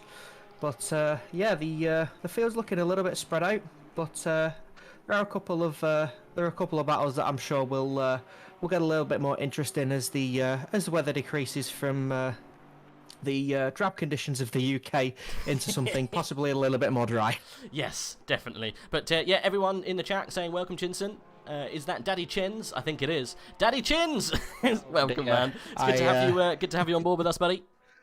No, thanks for having me. I already know a couple of the people in the chat who are saying that. A couple of friends who I do some racing with every now and again. So good. It's good to have you in. It's good to have more people in the chat welcoming you. Just like to say thank you for Gorn for your 2 hours of hard work. Literally, rest your voice, buddy. He was absolutely brilliant with us. So finally, you can take a breath. Well done. Thank you very much for joining us for 2 hours. He kept everyone entertained through that fight with Ryan McIntosh and Lewis Fly. It is heating up still. Leo Hiravan is in the pit now and he's handed over the baton to Ryan McIntosh and Lewis Fly, who are going to go at it. The Karimba Bimba in the lead for the first time I've ever seen in an AOR endurance event. It's incredible. I'm literally on the edge of my seat. If anyone could actually say that and not sound ridiculously cringe when they say it, but I am literally hanging on with just my teeth at the moment because Lewis Fly and McIntosh are battling head on head, and it's amazing to see. Less than a second, they're still fighting through this middle section. It's crazy. This is an endurance race, and it's a fight all the way through. We got 3 hours of this yet. 3 hours. Yeah, still 3 hours to go. There's still a lot of water on the track, and now they haven't just got the weather to deal with, but now the darkness is starting to creep in. Yep. So that's another thing to keep an eye out for, making sure that you still got all your bearings right for the track. Make sure you get all your braking points, your turning points, and not to put a foot wrong. And these two guys, it looks like they're not giving each other an inch to spare, even in the conditions that, admittedly, they at least on track they will be improving. But as I said, that subtle hint of the evenings now creeping in for them as well. Yep, it's the wind's picking up as well. We've got a change in conditions, I think, for the next couple of hours. It still says 30 minutes. We've got reduced rain, so hopefully we'll have a slight change in that, and we get to dry running again. But if that happens, we might see a swap of the leaders. I think the 144 versus the 36 in dry conditions is going to be tough for the 36 to stay in the lead, just because of overall pace. Nothing to take away from them. Nico Grieco doing an absolutely sterling job keeping Lewis Fly back. Even though a few little mistakes crept in there, it doesn't matter. It's good to see him doing a really good job, and I was crying almost at one point.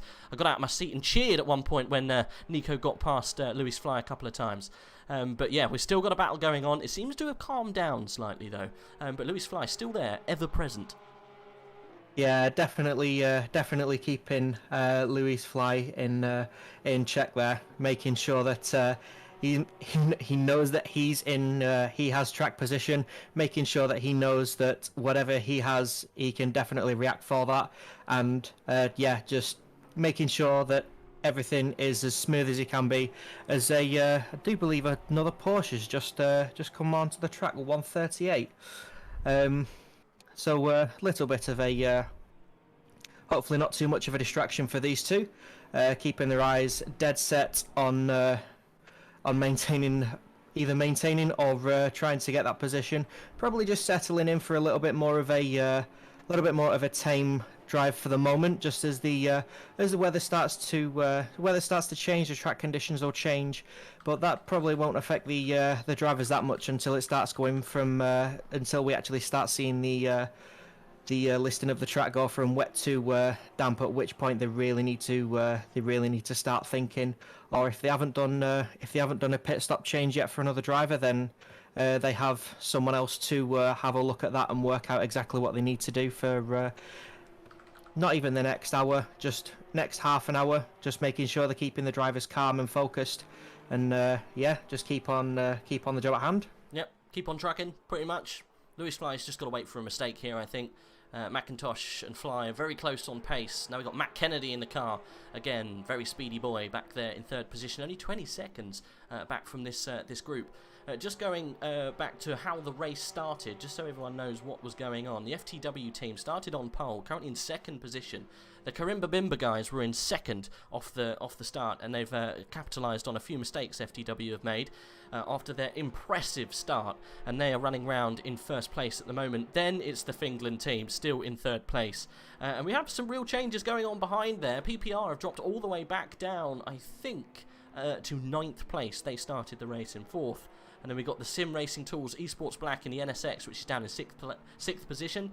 I'm not too sure where the CRN team have gone entirely. I'm not too sure who's in that car at the moment. And then you've got the Dowkin community, who have dropped off a little bit of pace at the moment. They are currently 5th, and they've actually been overtaken by Jardier's car, which, no, I don't think anyone noticed. Whether it's Jardier not currently pitted, that might be why, but they have been battling quite a lot throughout this race. It'd be good to see which of the YouTubers will come out on top. Yeah, I mean, the pass by Jardier, yeah, I haven't seen the car going for the pit yet. Whether that'll be coming soon, or whether Jardier is just comfortable where he is, we'll have to wait and see. But yeah, surprise.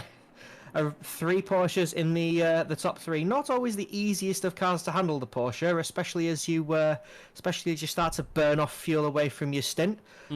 Especially during qualifying, it's probably Gets a bit quite happy, doesn't it? Oh, doesn't it just? And if the weather conditions are not on your side, it just makes that challenge just a little bit more of a just a bit more fun for everybody, I think. But yeah, so 3 Porsches in the top 3. It is nice, and they do have quite a nice engine, so I'm not gonna lie, probably one of my more favourite ones. This coming from someone who normally drives a Bentley, so... Well, you'll be pleased to know there's no Bentleys this afternoon, not one. I did notice that, yeah. Not seen, considering the amount of water we've got, we haven't even got a boat going around this afternoon, which is quite surprising. It's probably why it's raining so much. But yeah, not too bad that we've got all these Porsches going around, because they do sound good, you're right. But yeah, I wouldn't say fun, I would say more bloody suicidal when the fuel burns off, especially when you've got a slick track like this. Yeah, pretty crazy. But it gets darker and darker, temperature's going down even more so, 21 degrees track and ambient now, so it's kind of evened out. These cars are going to be becoming really tricky to drive, especially towards the end of the stint. But Fly and McIntosh will be settling in now for the long haul. I guess, though, it's going to be tough for McIntosh. He knows that he's got Lewis Fly behind him. He knows he's got that pressure and that continuous nervous state of having someone right on your tail. Do you think, you know, if it gets that bad, that you would almost let that person past? I guess he has to keep him behind. It's just one of those horrible situations. Are you ever quicker in front or behind? Who knows? Yeah, I mean, absolutely. I mean, all McIntosh has to do is just keep his head level. Is he aware of the car behind? Of course he is. He doesn't want to let anything. He doesn't want to let anything distract him. He doesn't want to give up that position, because at the minute he's in P1. So at the minute he's leading the race. There's quite a comfortable gap, I'd probably say. Just gone from 0.6 to 0.4. So the 144 Porsche is keeping McIntosh in check, but it doesn't look like that McIntosh is. It doesn't look like that he's. It just looks like he's completely calm and he's in control of the situation. But that may soon change as the temperature of the track goes down. The pressures of the tyres are going to go down as well. So that is one other challenge. But the longer you drive the car, probably not going to notice much until you do really try and push it. So we'll see how that goes out. But yeah, McIntosh and Fly keeping each other in check. Fly's probably just being a little bit patient, probably just biding his time. And yeah, it's McIntosh's mistake to make because he's the one in the lead, and all he needs to do is keep his pace consistent and just keep all his lines clean as well. Yep, definitely. Do you follow any of the AOR GT3 series at all? The typical leagues on Tuesdays and Mondays? I do. I believe I have missed out on a couple of them. So I've been looking to get into a couple. I do believe I have done a couple of endurance races in the past. I've done a charity one for I believe it was the Cyanide community. So Cyanide plays games. That community, they did 6 hours at Monza. And I think I also did the 8 hours of Monza for AOR, I believe. I can't remember the last time we went to Monza. I can't remember the last time we went. Have we been to Monza? I can't remember. I know we definitely haven't been to Misano because everyone cries in Misano in the Discord. We definitely haven't been there yet. Hopefully. I am taking part in a 6 hours of, at least I hope it's only 6 hours of Misano, in the next couple of months. But yeah, it's just got that ACC itch going again. So I've been back at it just online. But yeah, I have been looking at a couple of leagues to see what takes me fancy and to see what I can get my teeth, or rather tires, sunk into really. Yep. No, it's a great place to start. If anyone who's watching isn't taking part in the AOR GT3 Season 8, you can always jump in. Doesn't matter whereabouts we are in the season. Anyone can join in. We have dropouts and stuff like that. You can find all the information in the description below if you need it. Chat saying 8 hours was another league, which you can read there. You did Silverstone with AOR Chins, apparently. There you go. So the 8 hours was a different one. Yeah, the amount of time that's passed over the past, I don't know, 12 months, half the time it's hard to tell what month it is. But yeah, I mean, 10 hours is quite fun. I say, yeah, it was fun. A little bit of a troubled start, but yeah, it was fun. Silverstone's probably always a favourite for a lot of players because it's across multiple games, so not just ACC. You've got it in things like R Factor, iRacing, the F1 games. So everyone knows Silverstone, everyone likes Silverstone, but tracks like this where they do like British GT and that, they are sometimes forgotten gems. Yeah, I'm glad that ACC decided to add in this GT pack. It's opened our eyes to Snetterton. What was the other one? Alton Park. This, obviously. Is there another one? I swear there was 4. I believe they added Brands Hatch as well. Is that another one that they've added? Or did they update Silverstone, I think? Was Brands Hatch always in there? I can't remember. At least we've got these 3, I know, that definitely were added. Donny, Snetterton and Alton Park. Definitely good. I like Alton Park. Alton Park's a great... I think we did 4 or 6 hours in GT4s around Alton Park a good half a year ago or so. But like you say, going through lockdown and all of that, the sim racing community kind of just did everything, didn't it, right? So everyone was doing endurance races left, right and centre. It's been great fun, but good fun for these boys as well. Getting the practice in. Lewis Fly still half a second away. Don't worry, we're not going to get away from the race. D Jim still in the lead of the silver class. Not really much that's going to overthrow that car, I don't think. The number 19 still in second place, and the number 23 still in third in silver. And then obviously you've got the 36 leading of Ryan McIntosh, Lewis Fly, and Matt Kennedy doing great work this afternoon. Matt Kennedy, though, is falling away slightly. Go on, carry on. A little bit of contact between Jardier 39 Aston and the 88 Honda. The NSX has spun out at the S's. So a little bit of a battle on there. I'm not sure if Jardier outbroke himself there. I think he's waiting for someone. Yeah, he's possibly waiting to let that. He's waiting to let that Honda past. A little bit unfortunate there. Possible slight damage, but nothing that'll affect them too much. But yeah. Quite an interesting one there. Not exactly sure what happened. I was keeping an eye on it. They were getting a little bit closer. But yeah, Jardier's dropped down to 6th. So whether they've done a pit stop or not, and Jardier's doing a double stint, not 100% sure. But yeah, Jardier just getting past the Honda very, very cleanly this time there, and with plenty of space. Did they crash in the S's? It was just before the S's, Yeah. so it was on the back straight, possibly just a little bit too close. And yeah, the Honda just tried to make the S's work, and it just ended up losing the back end and just sliding across. Yeah, Black Gold Saw saying the 121 Lexus is really pro class in Silver Disguise. I agree. He's doing a really good job. 12th position overall and leading his class is pretty good. Pretty good. Everyone else in that silver class not able to keep up with the pace of that Lexus, especially since it's rained. The Lexus is like a wet weather master. But yeah, Jardier then moving up into 5th position, getting past Zach Eater. That Honda, though, has been doing really good stuff. It's just unfortunately in this latter stage, in the rain, has kind of fallen away a little bit. But yeah, we still got wet track, but the wind's picked up again a bit more, 9 kilometers an hour. Oh, please change. I want dry weather. I want some dry running in the night. Some nice, cool, dry running. See if we can have some changes. Let's not miss what's going on up front, though. Lewis Fly getting very close to Ryan McIntosh. We might see a change yet again at the front, but McIntosh is holding on to this place. A little bit more stability than we had from Nico. Not to say that Nico's defence was bad, it's just not as consistent. Lewis Fly still putting the pressure on. It's actually opened up to half a second. I think he had a go into 11, but it didn't quite come off. Yeah, I mean, you've got to pick your points sometimes. It'll work out for you sometimes, and sometimes you will just lose a bit of time there. But it's not something that I'm sure it's not something that Fly will be too concerned about. He knows he's got the pace. He just needs to get back into that rhythm, and just again just work down that gap. Keep it constant, and yeah, McIntosh is just driving a solid race at the minute. He's just absolutely flying with it.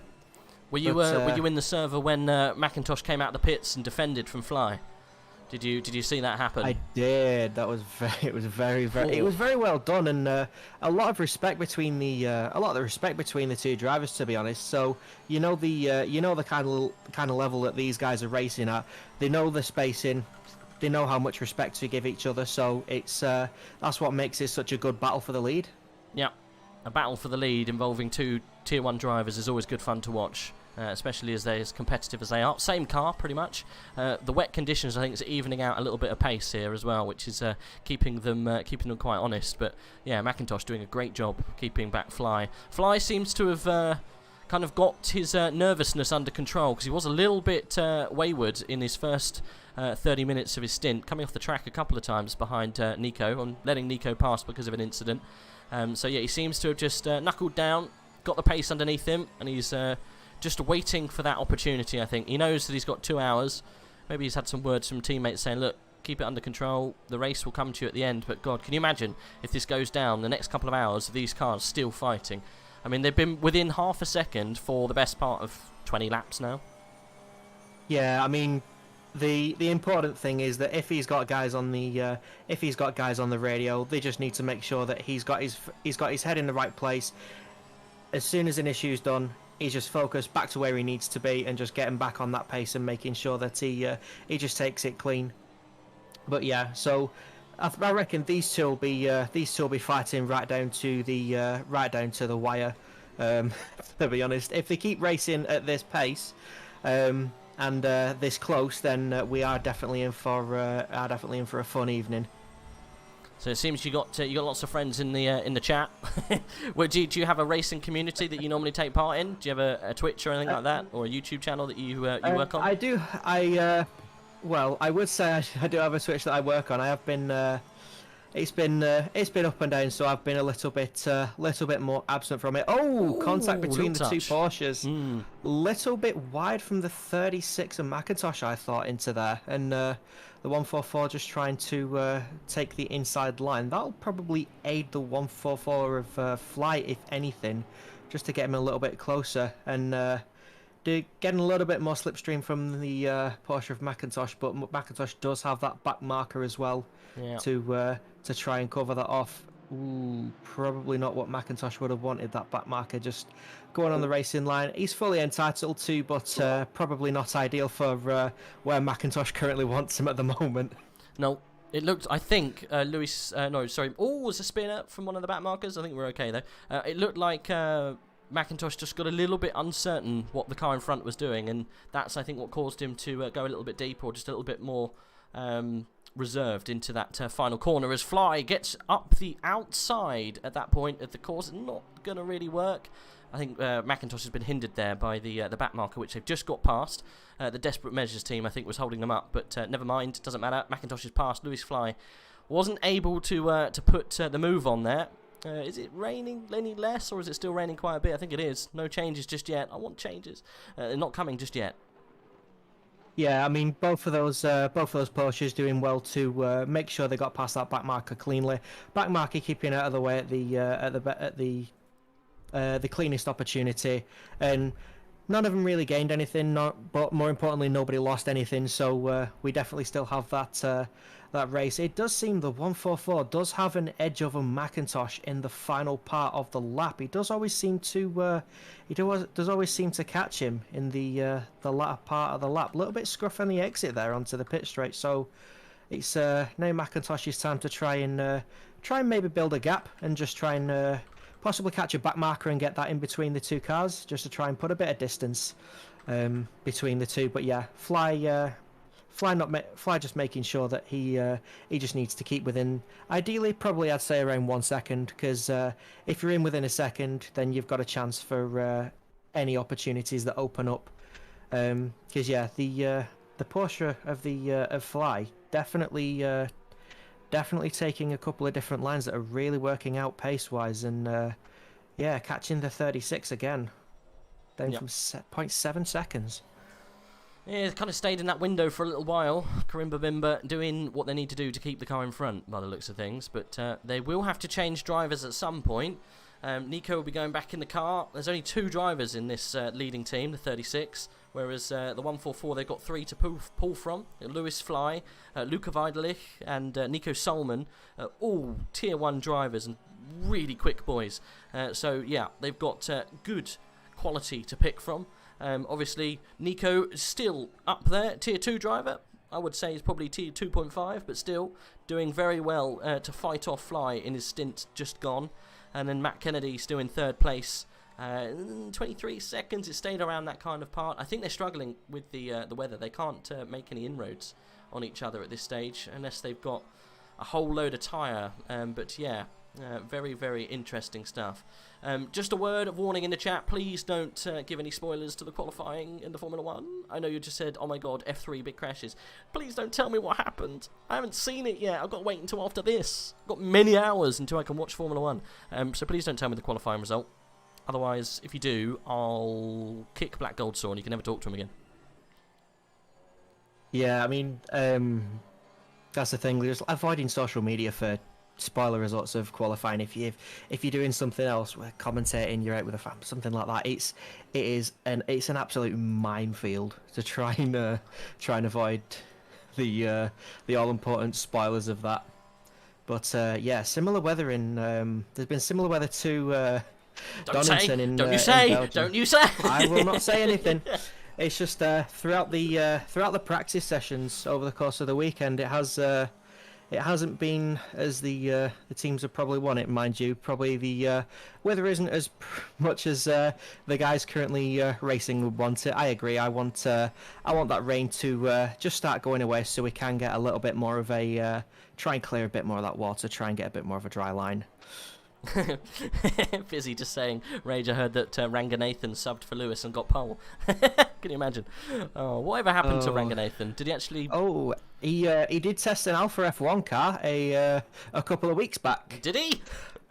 Yes, as to how the motorsport community is still trying to figure that one out, as we all try and figure out how Lord Mahavir managed to get himself a seat in an F1 car. Many pounds, I'm assuming.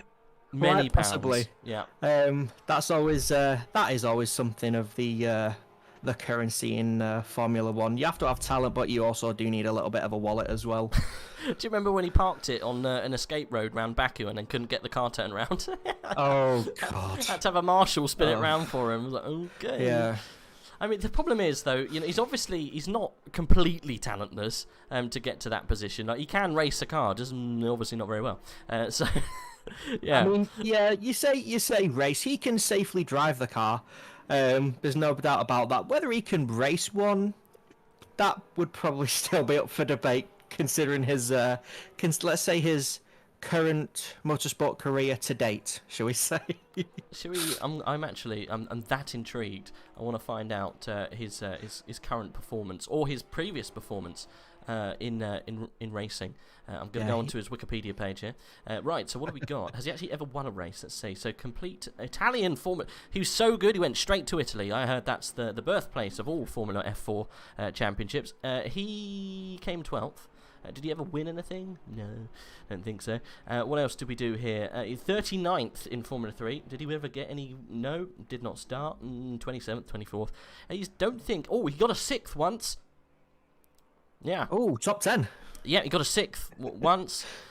He did actually complete in the Auto GP Formula Open Championship, whatever that is, for PS Racing.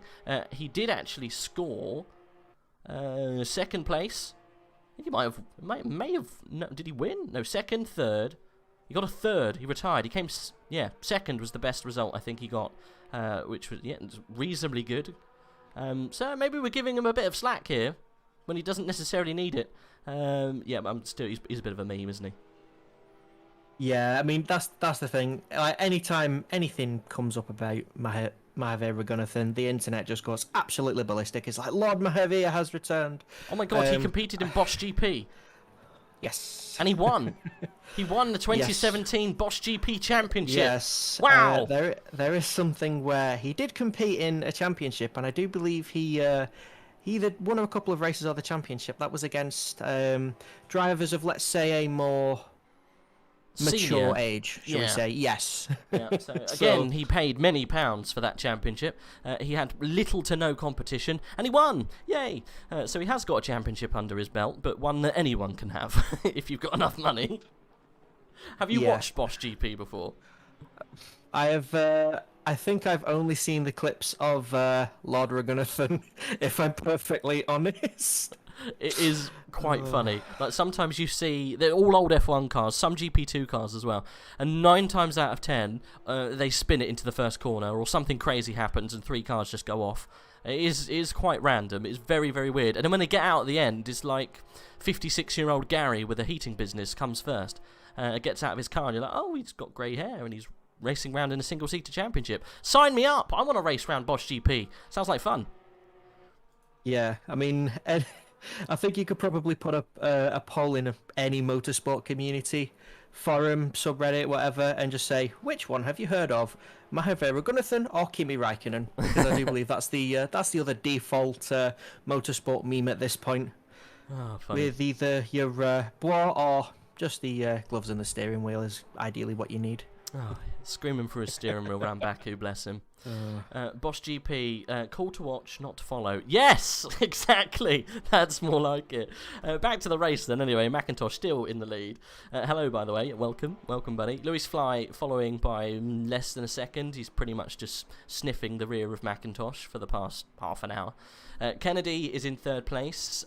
We've got the Dowking community car in 4th. Jardier YouTube channel car in 5th, and then Zach Eater in the 88 Honda in 6th position, and then we go out a little bit, 54 car Lekukinen in 7th, Lindgren, and I always struggle with this one, Povelatis in 256, I think that's the PPR team. They've not had a very good afternoon, and then Nordqvist in 10th in the 137 BMW. They are doing quite well though. I don't think I've ever seen a BMW do so well, to be honest. Not really the best of cars, are they, the BMWs? Quite fast. Yeah, I think they've only just started to release a new BMW GT car for is it next season, I believe? So been running this car for quite a while, holding up very well though, considering it's a couple of seasons old. But yeah, that 137 BMW possibly under a little bit of pressure from the 302 Aston. Yep. Yeah, getting quite close. He's just been knocking away at the lap times as that Aston, just to wait for the perfect point to strike. Did get a little bit close, and I did think they were actually going to collide, but clearly they are all happy and well out on track. But yeah, this could get very close coming down into turn 1, because that Aston does look to be a little bit sprightly around the final corner. Arcetuthis is probably on his 4th drink now. He's on the Sauvignon Blanc. Mineral notes, lemons, I think that's green apples, but it's come out as green apples. So I think the Sauvignon Blanc is probably one too many. However, continue to give us the update. I think towards the end it's probably just going to be a smashing of the screen, and a random array of letters is going to appear in front, instead of actually a detailed update of how much alcohol you've managed to consume in the past couple of hours. But I am actually interested to how much you can squeeze down there, to be honest. It's quite funny. Vons is still on the back of Nordqvist. Nordqvist is becoming a bit of a tough customer. We've seen him in quite a few battles this afternoon. Still no change in weather, not going to lie. Bit downhearted by that. Yeah, no change in the lead, but Fly has dropped to 1.2 seconds behind, so possibly a mistake from there. Maybe a little bit of a wobble as the track isn't changing, so not sure exactly where that mistake has come from, but he does look like he is gaining back to the 36 of McIntosh there, so hopefully not too detrimental, but yeah, just needs to refocus and just keep it a little bit clean. Yeah, probably had a little wiggle somewhere. It's easy done. The tyres are probably starting to go as well. We're well into this stint now. We've probably only got 10 to 15 minutes left on their stint, so you might see some people come in who are off the stint strategy. Might be going a little bit early, so keep an eye on the pits and shout at us if we miss anything. Tim says, I hope ARC is sober by Tuesday. If he continues, I'm going to say no. But I'm going to be very happy to crack open a beer. I don't think I've ever cracked open a beer, but it could be new. Crack open a beer after this race, 9 hours is pretty tricky to do. Is this your first comms on an endurance? It is, yeah. I mean, I have done it on my own personal Twitch of a couple of AOR races, actually. I believe they were some of the ones run at Silverstone, so a track I was a little bit more akin to, having driven around there for many hours in a Ferrari of all things, as the 83 Audi had a couple of issues during the course of this race, the 83. Couple of spins and couple of offs, so probably not the race they were looking for. Fly dropping back a little bit as well, so yeah, possibly struggling with his tyres now. But McIntosh seems to be just doing absolutely fine. But yeah, I have noticed coming out of the S's that the 144 has had a little bit of a wiggle, so possibly just trying to push a little bit, and the car not very happy with it at the moment, so possibly just need to settle the car a little bit, and it should come right back to Fly. Yeah, I think so. I think you're right. Second and a half now it's open to, so yeah, probably had a little incident. We're still on board with Marek Vons in the 302 Aston Martin behind Nordqvist. You can't find a way past. Unfortunately, this has kind of been a running theme with this BMW. It's so hard to get past because of the pace advantage that it seems to have in the straights. And you can only really overtake in one place around here. It seems to be at the end of the straight after into 11. Sometimes you can get it done in 12, but maybe 1 as well. But it's tough to get past, and especially with a car that's really good on the top end and the acceleration. Especially, this BMW seems to have it kind of settled. Any other car trying to come up against it, unless it makes a mistake, it's just almost stuck behind it forever. And I think Vons is definitely in that little problem area. He can't get close enough before he gets to 11 to make a move, unless he just yeets it through the S's and see if he can get something past him. But that M4 is it an M4 or is it M8? I think it's an M8. Is pretty damn quick through the S's. So you say they're adding another BMW. Is it the weird pig nose thing that they've got going on? It'll be the one with the new grille. Yeah, I think they've already put pictures out of like a concept. It looks better as a GT car as it probably would a road car, if I'm perfectly honest. Unpopular opinion, I don't mind the pig nose. I think it looks quite cool. But it's forever going to be known as a pig nose BMW. Yeah, I mean, I understand where they're coming from. Like in the adverts advertising it, it's just like, yes, this is the original grille. And it's like, yeah, but that's not what you're known for anymore. Just like there's a couple of car manufacturers that are going back to like the roots. Sometimes it works, and sometimes it will cause discussion, shall we say? How could they go back to original? I have no idea why. Well, it's just That BMW's lost it. Nordqvist getting all kind of crazy through 4 into 5. Von's then capitalising on that mistake. Thank you very much. Lewis Fly's dropped back a little bit more. Yeah, that's a position. Yeah. Didn't have to work for that one. I was going to say, if everyone took that approach, wouldn't everyone get right? Well, I know we're in 2021, guys, but I think we need to model things over the Model T Ford. You know, we did so well with that car. It was the first automobile. I think we need to go backwards. I don't understand old cars. Why? Why are you going back to look like old cars? They were rubbish. I think the only way Ford would get away with that is if they put an electric motor in it, because they're everyone's going electric now. So even Lotus, Lotus are going all electric. It's not the way. Look, who likes batteries? Batteries are rubbish. They're all right in my phone, but are in they though? A couple of years, they're pretty crap in your phone. I mean, it doesn't. It does what I need it to in my phone, so. I'm not gonna complain. The only electric car I would have, I mean, there's one less of them now, is the Rimac that Richard Hammond crashed in the Grand Tour. I don't think I'd ever have one of those. Car. I just don't want one. I want boo retro cars are cool. Yeah, did I say retro cars? No, I said old cars. I'm talking like chitty chitty bang bang styly, you know? Like hang over the side and shoot banks with Tommy guns. They're rubbish, right? Not saying retro cars are rubbish. Retro cars are awesome. Give me a 90s Japanese car all day. I'll pay good money. But just definitely not old Model T Fords. They're rubbish. And what was I going to say? I can't remember now. Electric cars. Yeah, don't get me started. Hydrogen's the way forward. Don't know why I don't plumb money into that. It pumps out air at the back. It's a winner. It's the only way forward. Honda did make an electric hydrogen-powered car. They do, yeah. Years ago. I think you could still buy it in America, but they need to have a hydrogen tank at the petrol station. I mean, you can make your own hydrogen. You can make your own hydrogen. Petrol stations can make their own hydrogen. It's not a hard chemical process to make hydrogen.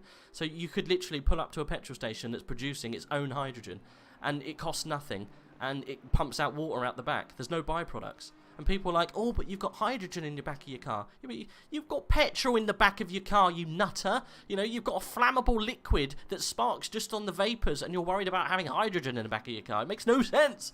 Yeah. It makes no sense whatsoever. It's like the next few years for future cars it's just going to become mental, because it's like, look what we can do with this, look what we can do with this, and it's just like, I don't care. Yeah. Does it have an engine? Yes. Okay. Can it get me from here to there? Yes. Okay. If I like the style, I'll have it. A hydrogen car that powers the electric unit is the way forward. But yeah, I agree, not via a battery. No, I mean, because, again, batteries, powers, charges still got to come from somewhere. Hydrogen, literally from anywhere. So, yeah, hopefully someone will be looking at that. Maybe Toyota and Honda have been they tend to... Honda are not... I'm not a fan of Honda at the moment with that. I'm sorry to say this. I don't mean to cause any offense to any Honda fans, but they've made a car that looks like it looks like one of them cheap plastic toy cars you can get, and it's got cameras as wing mirrors. Are you talking about the really cool electric Honda City car by any chance? You're breaking my heart here. You're breaking my heart. I have a valid point for that though. Like cameras, what happens when a camera breaks? A wing mirror will not break. It's reflective. Reflective plastic's a lot easier to fix than a camera. Yeah, I get that. That's my argument for that. I mean, you just replace the camera as you would an electric mirror or whatever that gets broken off. Oh, they'll charge a bomb for that, won't they? Just get a piece of plastic, get like a baking tray and just put it in your wing mirror. It'll be fine. A baking tray? I can't see you past my sausages. We've still got, there's a bigger gap now from Ryan McIntosh. Lewis Fly, 3.38 seconds. We're too busy talking about old Japanese cars. Nigel said, did someone mention 90s Japanese car? Yes, we did. Give us your best ever 90s Japanese car. I will say Mazda 787B. Prove me wrong. I can't say any of it. I was going to say like some good Kushima cars, like you had... you definitely had a couple of the Civics as well, and the one of the GTRs. I think the R34 was the 90s. But yeah, you've just hit it with the Mazda. I can't say anything against that. I think R34 was thousands. 32 would be 80s/90s. 33 definitely 90s. I like Japanese cars, especially 90s Japanese cars. All I own is 90s Japanese cars. I don't have anything past 2000 in my garage. You have more than one car? Nice. Well, one of them doesn't work, but yeah, I do. Yeah. Well, we've still got a battle going on. It's just not as good as it was before. Macintosh is falling back 4 seconds now. Maybe he's had a bit of a problem. He's definitely not going as quick, and he's being hustled a little bit by Jardier. Jardier is a lap down, so he wants to unlap himself, I think. Fly, this is uncharacteristically slow. Maybe he's eking out the petrol a little bit. Maybe he's got different engine modes, possibly.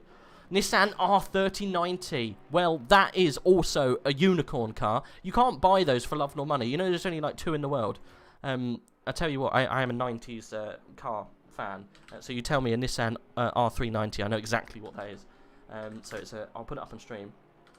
If anyone doesn't know what that is, I'll get it up now because it is beautiful. Yeah.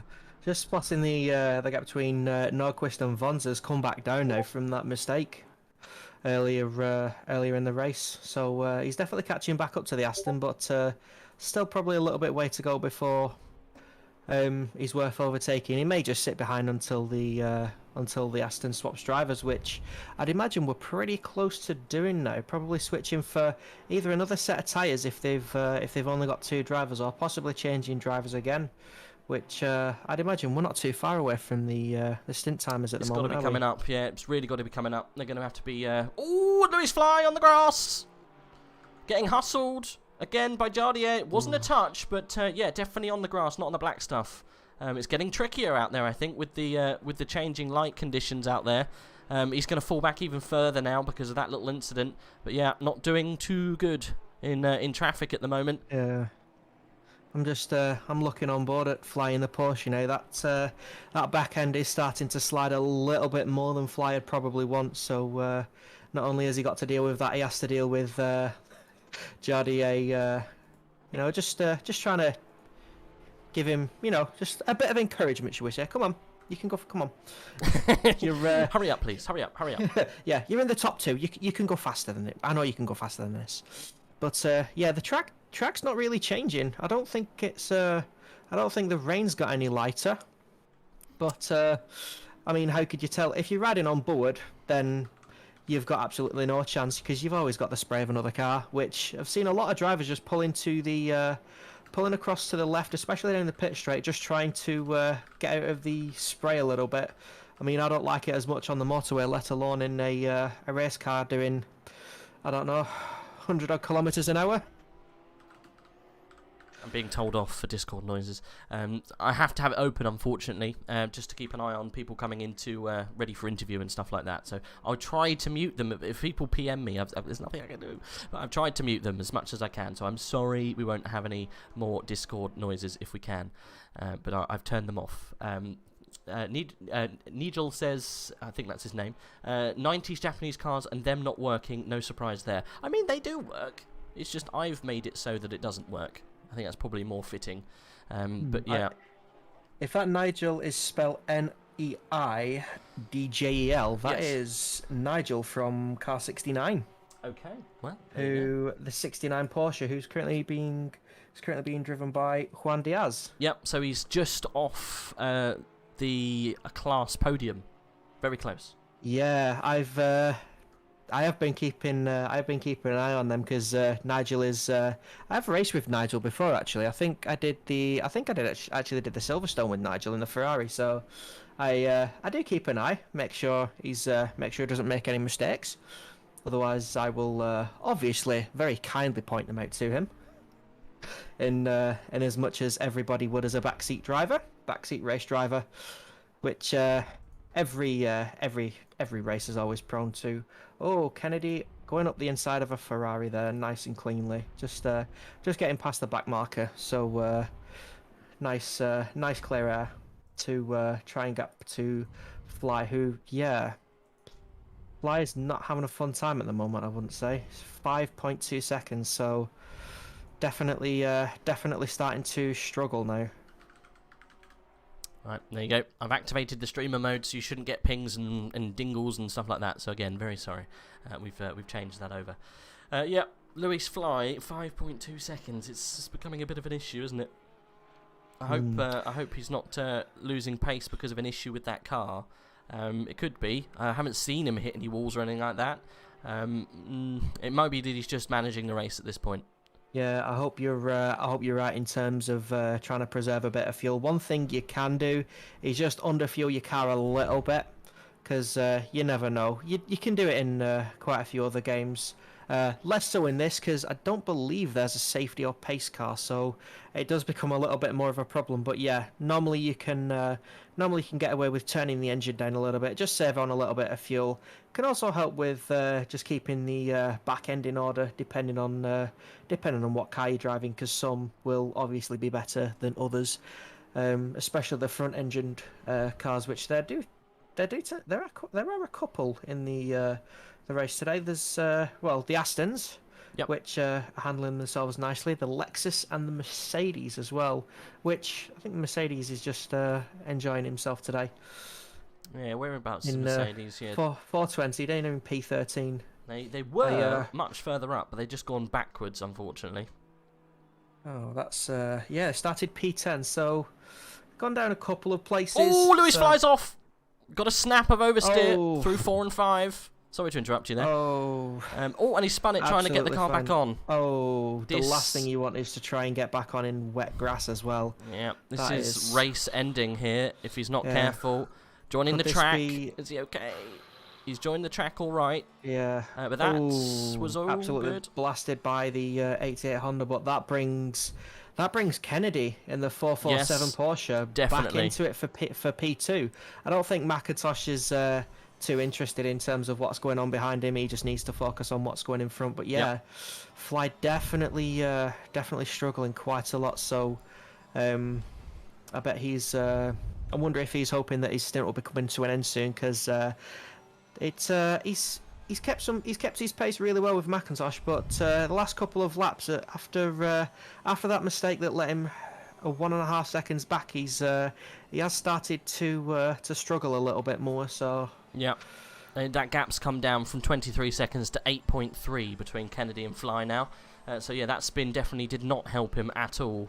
But Kennedy's still got a little bit of a gap to get back. But yeah, huge difference now between P1 and P2. The Karimba Bimba team are looking ever promising for their maiden victory with AOR Endurance. That would be incredible to see them win the Tier 1 stuff. Outright win as well. That would be really, really impressive. They've had a brilliant race. But yeah, Lewis Fly is slightly cracking. Maybe it's just tiredness coming in, a little bit of just losing concentration towards the end of quite a hefty stint in the rain, as well as the change of light. It all takes its toll. Yet 23 seconds is now the gap. Ooh, blimey. Okay, on board with Matt Kennedy is the car in front. I can't quite see what number it is. I think it's the number 6. No, it's not. It is a back marker. 337 Aston. Literally sideways through turn 3. You caught it though. I mean, I'm all for talk about Japanese cars, but if they're trying to drift like them, that's probably not what you want to do. No, definitely not. Leave that to the Japanese cars. I mean, you can drift German cars, right? I don't think I've ever seen an Aston drift though. At least, not properly. No, I've seen it on like Top Gear and the Grand Tour, but nothing. That's power sliding. Nothing event-wise. Yeah. It's a poor man's drifting. There's more skill involved, I guess. But yeah, Kennedy's dropping back a bit, so probably not pushing too much, but he's probably seen that gap to Fly come down quite a bit, and possibly getting a little bit of an inkling as to whether he might make another mistake. But Fly just needs to keep his head cool, and he just needs to keep it clean and consistent. I think unless McIntosh makes a mistake at this point now, it's going to be incredibly hard for the 144 to get back to where they were.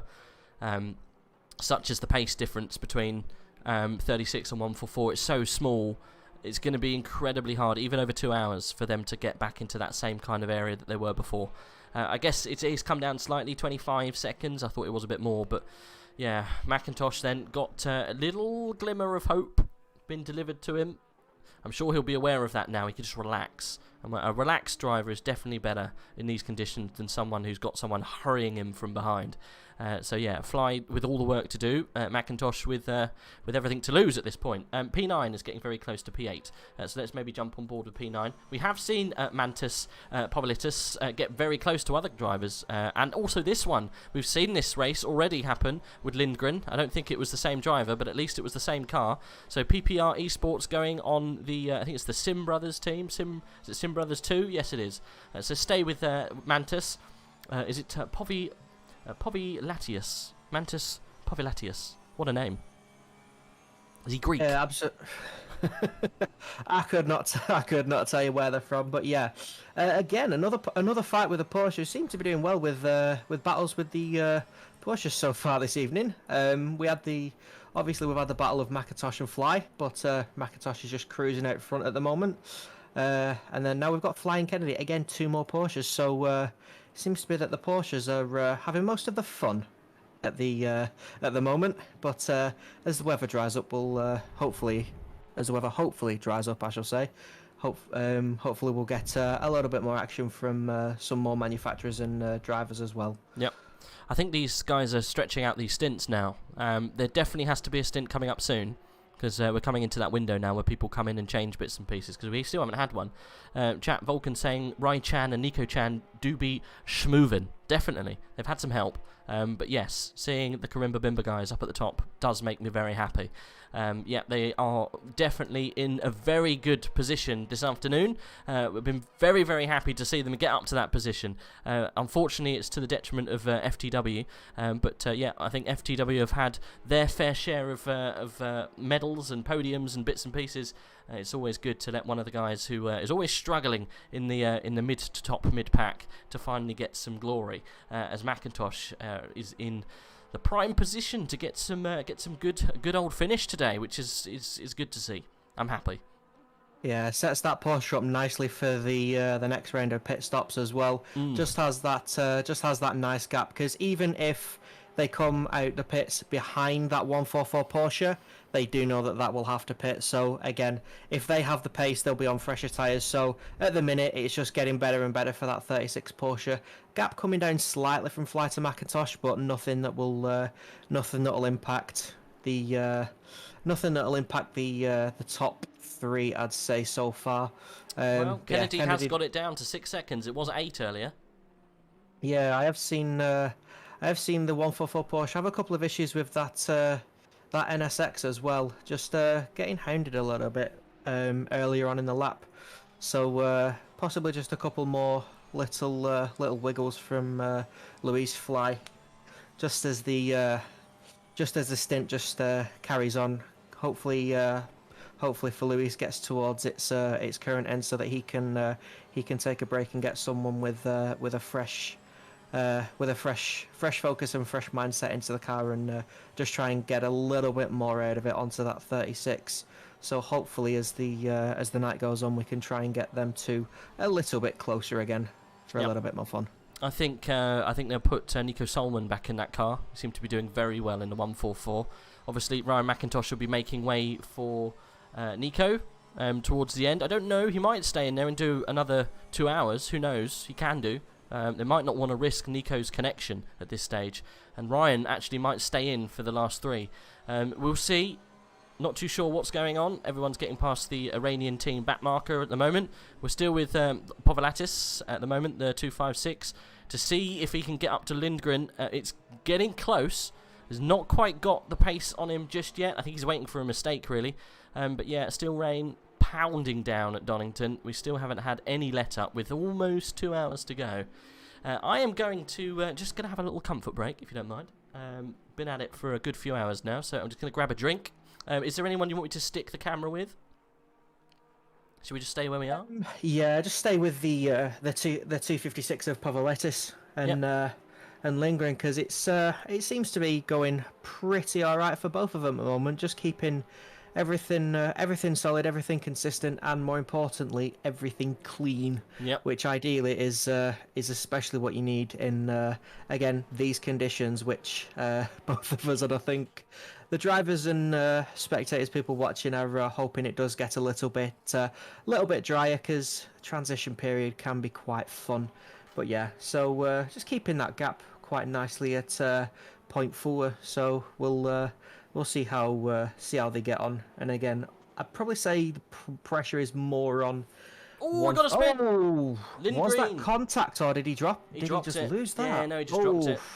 Mantis getting past then. Anyway, Very I'll let you unlucky. continue. I guess there's no reason to stay with Mantis now because Snap just happened. Never mind. What I will do then, because it's the gap that's coming up probably a little bit sooner, is Matt Kennedy on Louis Fly. So I'll stay with Matt Kennedy for now. And like I said, I'll just be 2 minutes, and we'll probably come back and we'll have the pits going on. So yeah, bear with me. Not a problem. They'll still be able to hear you, so chat away. Oh, I will do. Don't you worry. So while he takes a well-earned comfort break, I think we'll just keep with Matt Kennedy in the 447 Porsche. So yeah, coming down on that gap to Louis Fly. So whether Fly's actually had another mishap or another little.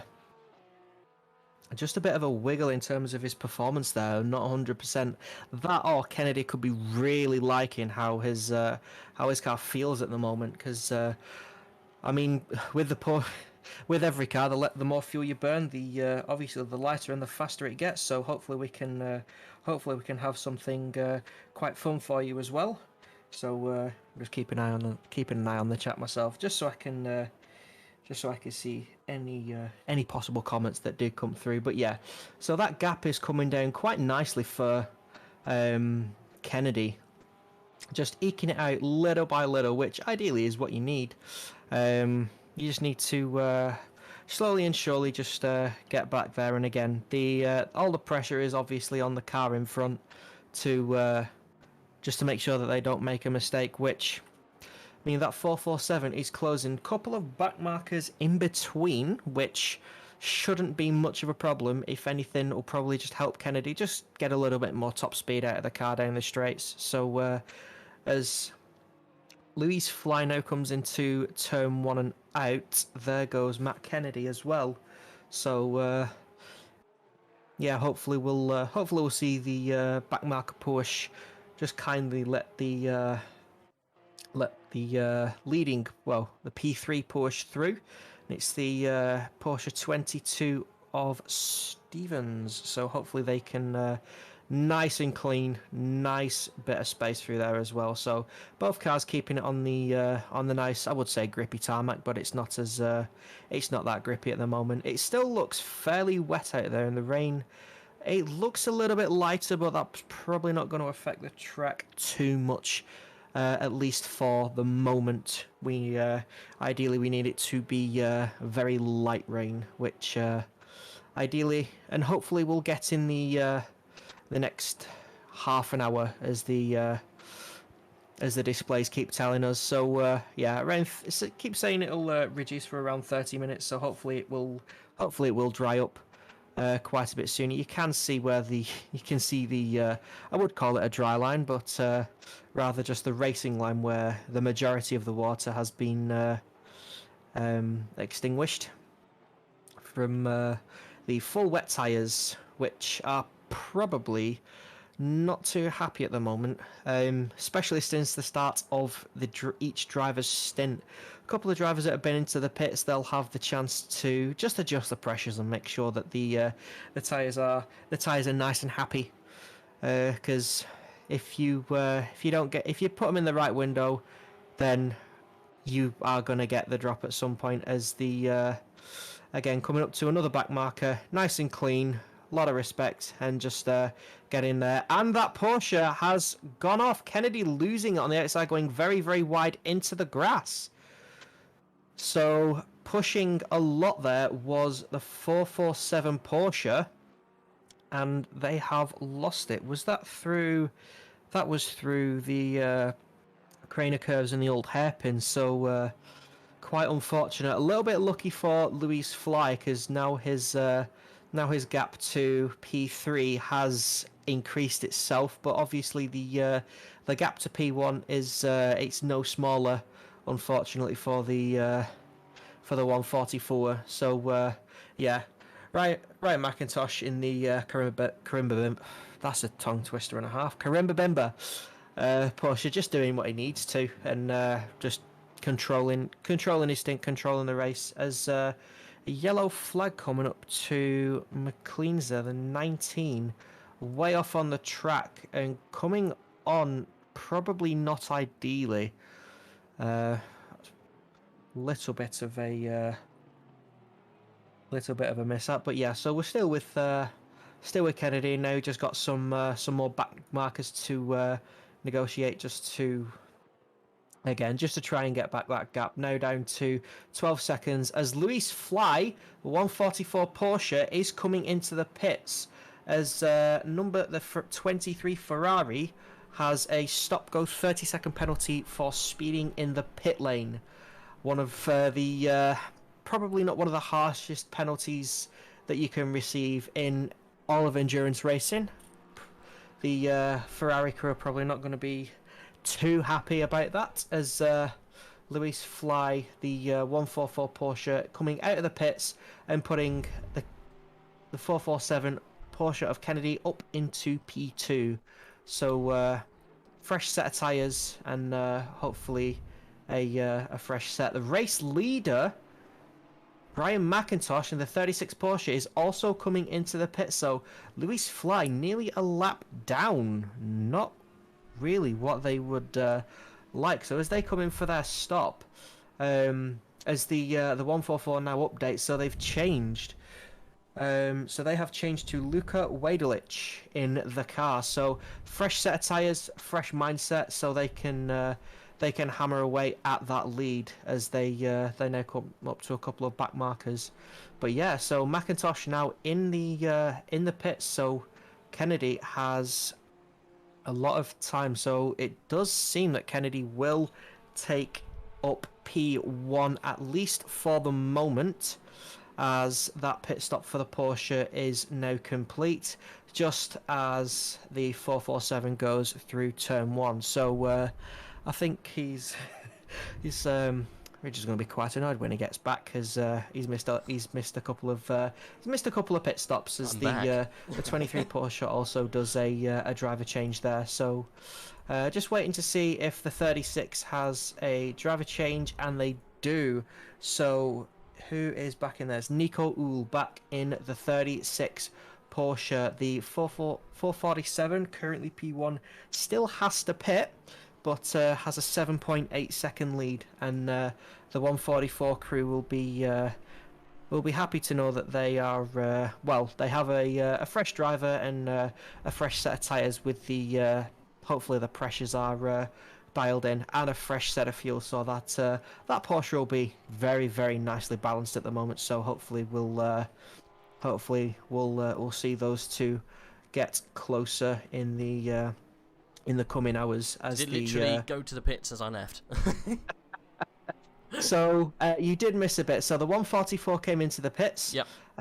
Kennedy went past, and then Nico Uhl pit.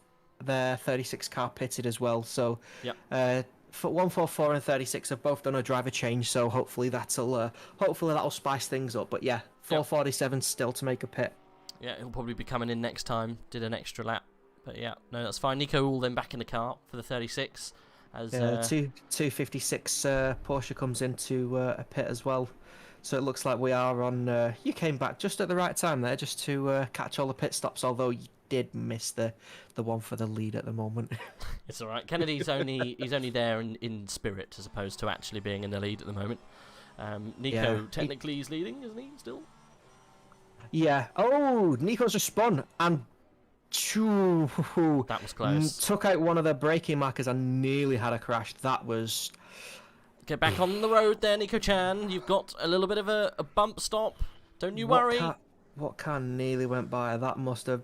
That's the last thing you want in, especially with wet conditions at night. Yeah. Is just a car just absolutely nowhere. It happened in the Le Mans 24 Hour. Just a car just in the middle of the track at night. It did. It's absolutely, especially if you've got nowhere to go. It's just absolutely horrible. But yeah, a lot of such a drivers big gap. making the. Yeah. What's the that gap now now? to 35 seconds from the 144 to 36. So That's going to come down in a minute. Let's have a look. hopefully so. BGS says Nico in the chat is going to change. So he's not going to lose time on Kennedy because Kennedy's going to have to pit. It's this gap to Luca that we need to look at. If it's more than 10 seconds, less than 10 seconds, I think it's probably going to be more than 10 seconds. Probably in the mid-teens. He's lost a little bit of time for spinning, but I don't think it was disastrous. Let's just see. Yeah, so Kennedy's still out on the track, so going 20. for another lap and nearly getting tangled up with I believe that's a NSX. Yeah, Who's that? The that's one at the 999? back. Yeah, 999. Yeah, P23. Nearly getting caught up there and having to go a little bit wide into T1. So, and as he finally gets past, that'll be quite nice because the next one up is 138. But yeah, a little bit of clear track to get them lap times in. So that little spin then has opened up a little window for Luca to try and benefit from, but it's still going to be a little bit of a gap.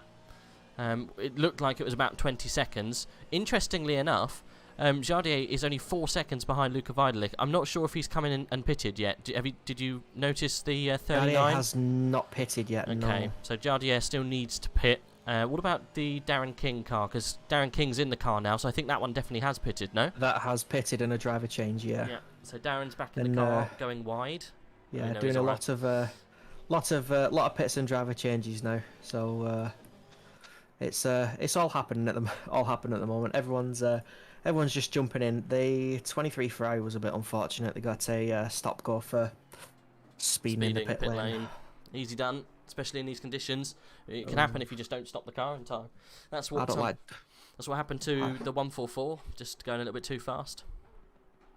Yeah, I've done that in the dry. I'm ashamed to admit. I've just overcooked it a little bit too much. Just thinking I can eke it out, and if I'm changing tyres, I'll lock them as much as I can, just to try and get it. But I'll still lose out. Kennedy in the 447 is in, so they've got their pit underway. So they are on the normal kind of pit straight. They're eking it out a little bit though. They're trying to maximise that stint, maybe to go for a shorter one at the end. Yeah, so Nico's already gone through, and is that Luca just coming round the final bend now? So there you go, just shot past. So the gap to Kennedy shouldn't be too big, or if they've done a driver change, whoever will be. It's David Kelly in the car now for the 447.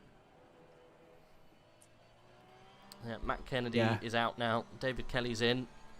And so 20 seconds from Nico Uhl to Luca. So, yeah, Jardier going into P3 as well. He's not going to stay there. Just for the moment. Just for the memes, I think. So he's P3, but he's going to come in, do a pit. I was going to say Kelly's only 5 seconds behind him. It doesn't matter because he's got a pit anyway. The real gap is what's happening with Darren behind. If Darren King can get close, but I think he's a little bit further back than he wants to be. He's about 4 or 5 corners behind, so that gap's going to be 20 seconds. Unfortunately, that is quite a big gap. But now we've done these pits, hopefully we might see some of the midfield close up a little bit. We might see some changes, some people gaining, some people losing out of those pit stops. But at the moment, it seems to be all steady, all fine, nothing to report, and not really, unfortunately, a lot happening. Nico managing to hold on after that spin. An early spin must have put the fear of God into that poor man. He's only got 2 hours to go, and he's won a rather large endurance race around Donington. So hopefully the 36 car, that's the last bit of drama from you, all right? No more. Yeah, the only if he is on to the end, then I'm pretty sure he's hoping for the weather to stay as it is, so he doesn't have to change his tyres again. But yeah, that's another good thing that a lot of the drivers will be happy about: a fresh set of tyres with updated pressures, so that they're where they want to be. Because There's nothing worse going on tired tyres with horrible pressure, right? Oh, it's horrible just watching your pressures drop when the you look at the track temperature's going down. You know that your pressures are going to go down, and you know there's nothing you can do. I know a couple of drivers who have tried to push a little bit more to try and get the pressures up, and it's done the opposite thing for them. So hopefully, if it still says minimizing like reduced rain in 30 minutes for me, but It's been saying that for ages. I know. Yeah, I'm not sure. We'll have to see. It may be getting just less and less and less. We want that to just dry up completely. I don't think it will. We might go a little bit dry to the end, but we've only got, what, 2 hours left, so it's got to really start making some moves quicker rather than later. Yeah. But I was going to say, almost everyone on the lead lap down to P5, but they're just about to come across the line, but it will be the same when they all cross. So, yeah, quite a close race. The top 5 with these guys, apart from Nico all just running away at the moment. Yeah, I mean, hopefully all the fresh drivers and the fresh tyres will give us a little bit more to have a look at. But yeah, it's just trying to eke everything out at the moment. But yeah, I mean, even Jardier's only 0.6 away from P2, so Jardier's having a bit of fun at the moment. So he's definitely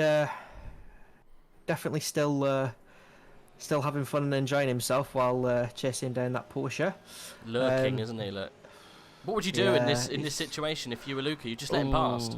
You wouldn't fight him though, would you? Because you know he's got a pit. Will you be asking your teammates, has he pitted? Has he pitted? Yeah, that's it. I mean, that's one of the things that communication. Just if you see a car behind you, I mean, a lot of the time your teammates on in like the private chats or Discord calls, whatever. They are basically your spotters, your race engineers. You can obviously use the ACC spotter, but obviously they can't give you as much info as the guys actually watching the race as well. So, I mean, obviously they're probably keeping an eye on Jardier because he is making some. He has got some mean pace at the moment. He goes down the inside into that hairpin. Porsche not really fighting that much, but yeah, that's probably more. That's probably more just plain. I know he's got a pit before. I know he's got a pit again, so it's not something that is. It's not something that he's really lost in the grand scheme of things. The gap to Kelly is coming down a little bit. They're just coming up to just coming onto the pit straight. So that's probably the one the 144 crew are going to be watching a little bit more, just because they are. That is for full position as Jardier is just having fun at this point. But yeah, the real battle now. Only 8 seconds between David Kelly and Luka Wadelich. So that could get a little bit more exciting as the stint carries on. So we'll see how that goes. Although it does seem like the gap to Nico in P1 has come down a little bit, with the not just in terms of Jardier, but also the Luca in the 144. So Jardier is about 20 seconds behind. So look at about 21 seconds. So the gap's he's maintaining that gap. They're maintaining that gap in the 36 Porsche. So nothing too drastic. They're just doing what they need to do. So I mean, if they need to, they do have room for a mistake.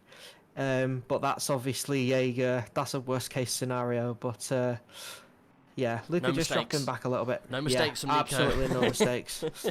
Yeah, I've seen the previous stints. Nico's just driven solid stints throughout.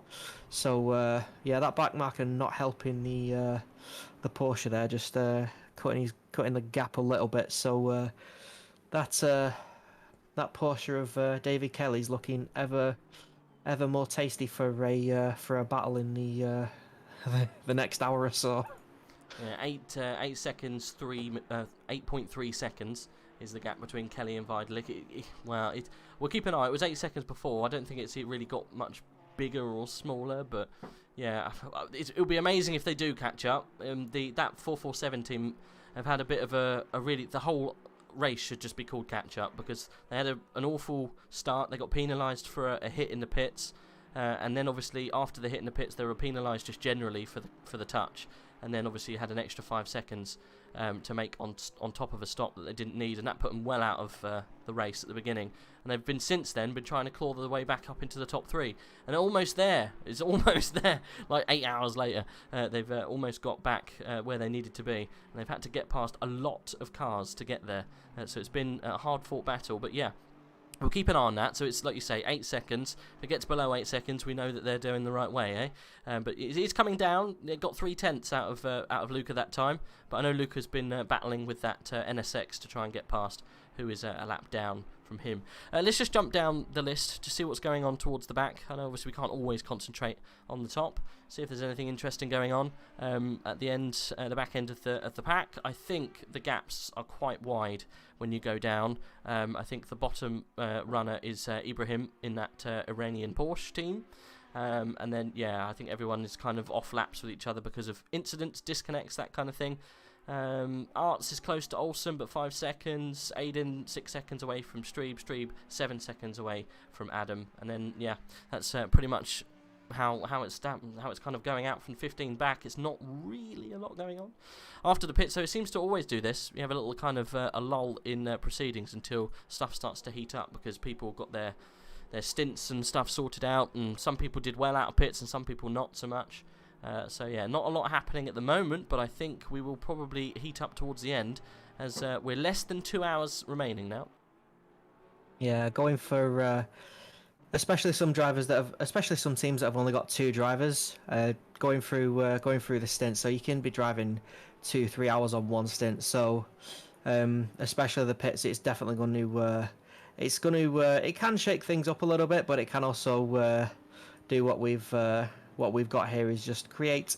It's a nice healthy gap for the drivers to, just get into the rhythm, get to the conditions, the tires, and just get a feel for how the car is in the wet, and seeing if the temperature is affecting it. But yeah, hopefully they'll start to get a little bit more into the less of a slow dance rhythm, and more into I'd say probably more into a rave of a pace, shall we say, as Jadier is now coming into the pits. So Luca in the 144 does take over P2, and David Kelly coming across the line for P3 in the 447. So yeah, I think Jadier's done about 2 hours, I think, possibly 3. So I'd probably expect them to change to the other driver. So got Valentin as well. So yeah, I would expect him to be in the car next. Yeah.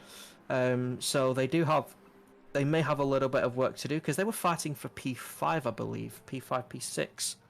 Jadier is staying in that car. Jadier is staying in. Yeah.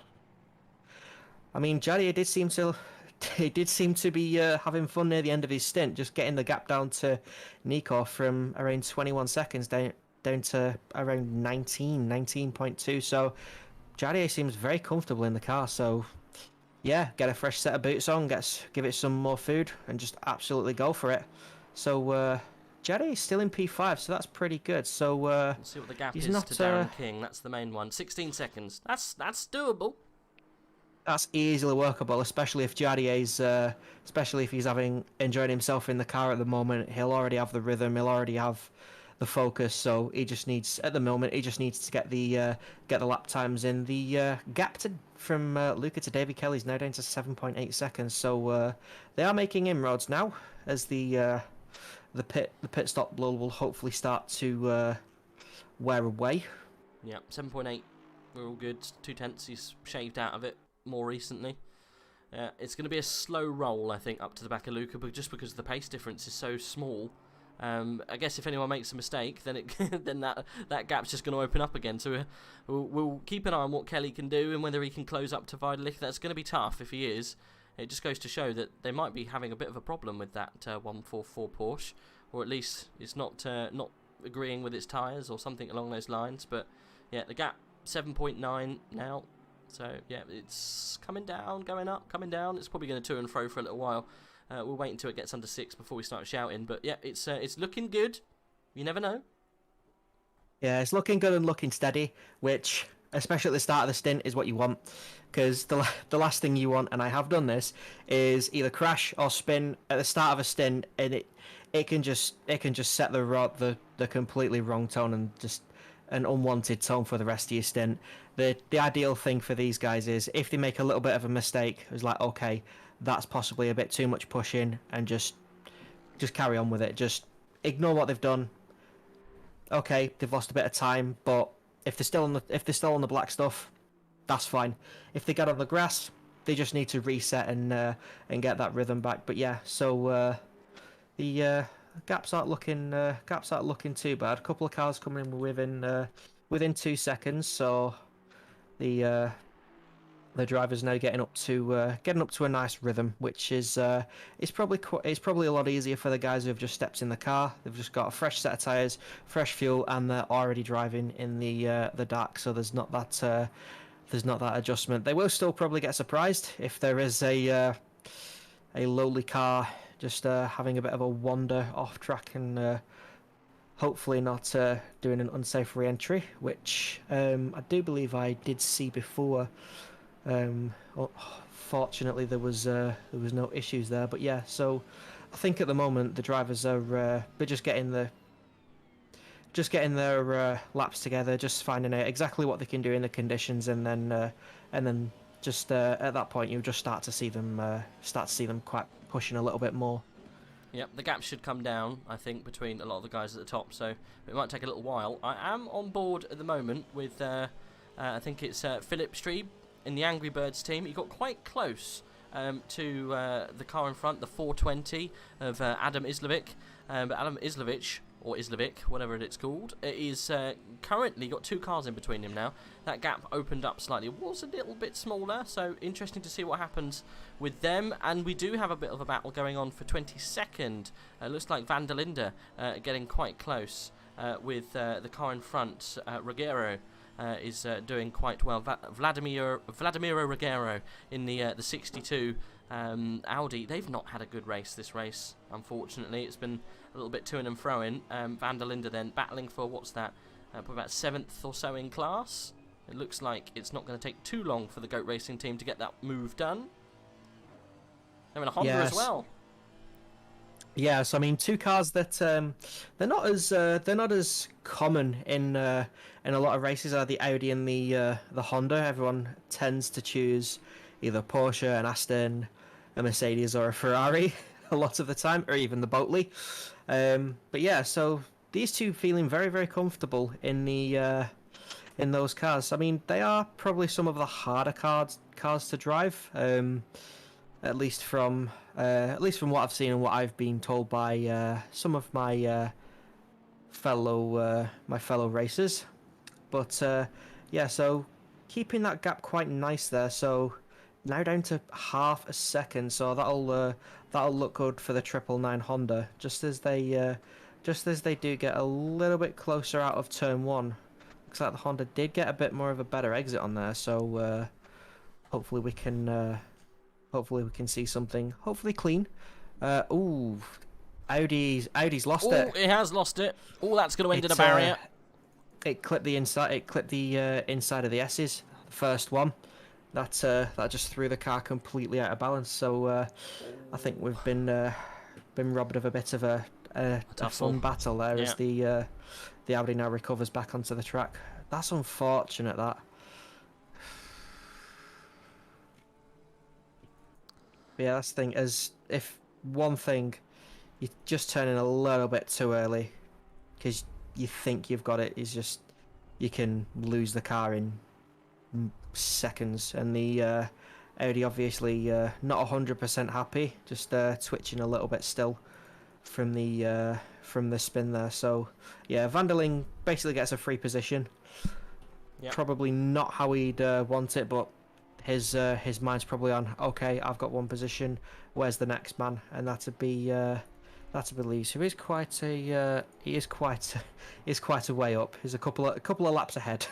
So it looks like Van der Linde will be holding station there for quite a while. Yeah, don't think he'll be making any further moves up the grid, unfortunately. But I think The guy who spun, Ruggiero, lost a position to Stevens in that, so he definitely didn't do very well after that spin, but it wasn't disastrous, but yeah, not too good for him. Should we have a look what's going on with the gap towards the top? It was David Kelly, wasn't it, on Vidalik? Yeah, 6 seconds. 6.1. Yeah, it's really coming down now, so yeah, will be interesting to see how long that takes for Kelly to work his magic. Yeah, and Luca's just 19.6 off the lead now, so again, the gap's coming down a little bit, but probably they probably would want it a little bit more. Ooh, so 30 minutes going to just light rain. And it does look like, on at least on my feed, the rain, I can't see any more rain. Yeah, it's definitely still coming down.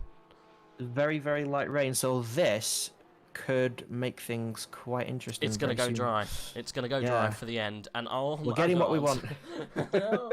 We're getting what we want. We definitely are. We're definitely getting what we want. It's going to go dry, and we're going to see some real fast racing. Look, if it goes dry, 19 seconds between Vidalik and Ull is nothing. That will come down in 10 laps, easy.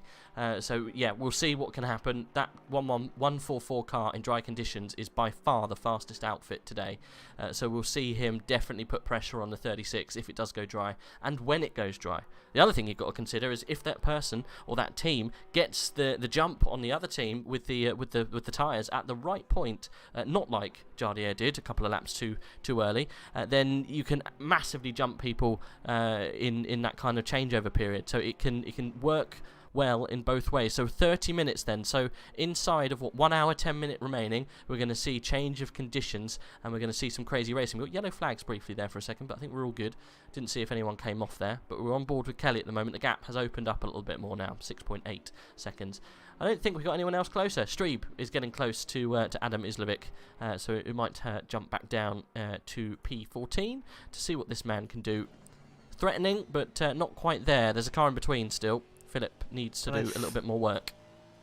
And the game giving 97 there a drive-through for abuse of track limits, which is unfortunate. I haven't seen many if any drivers getting penalties for track limits, so they're all keeping well within the bounds. But that's probably what you want to do in the wet, not just try and abuse the track limits or push the track limits. You just want to keep it nice and straight between the two white lines. But yeah, a bit unfortunate for the 97 Aston. But yeah, the 19 Aston is making small inroads towards that Mercedes, who is currently being flashed by, who is that trying to pass at the moment? Is that Kelly? It is the 54. Oh, that was probably misjudged that on possibly both the Mercedes and the Aston. They actually got passed by Salonen in the 54 Aston. Yeah, so for 7th position, so it's quite a way up the grid. So yeah, he was getting out of the way.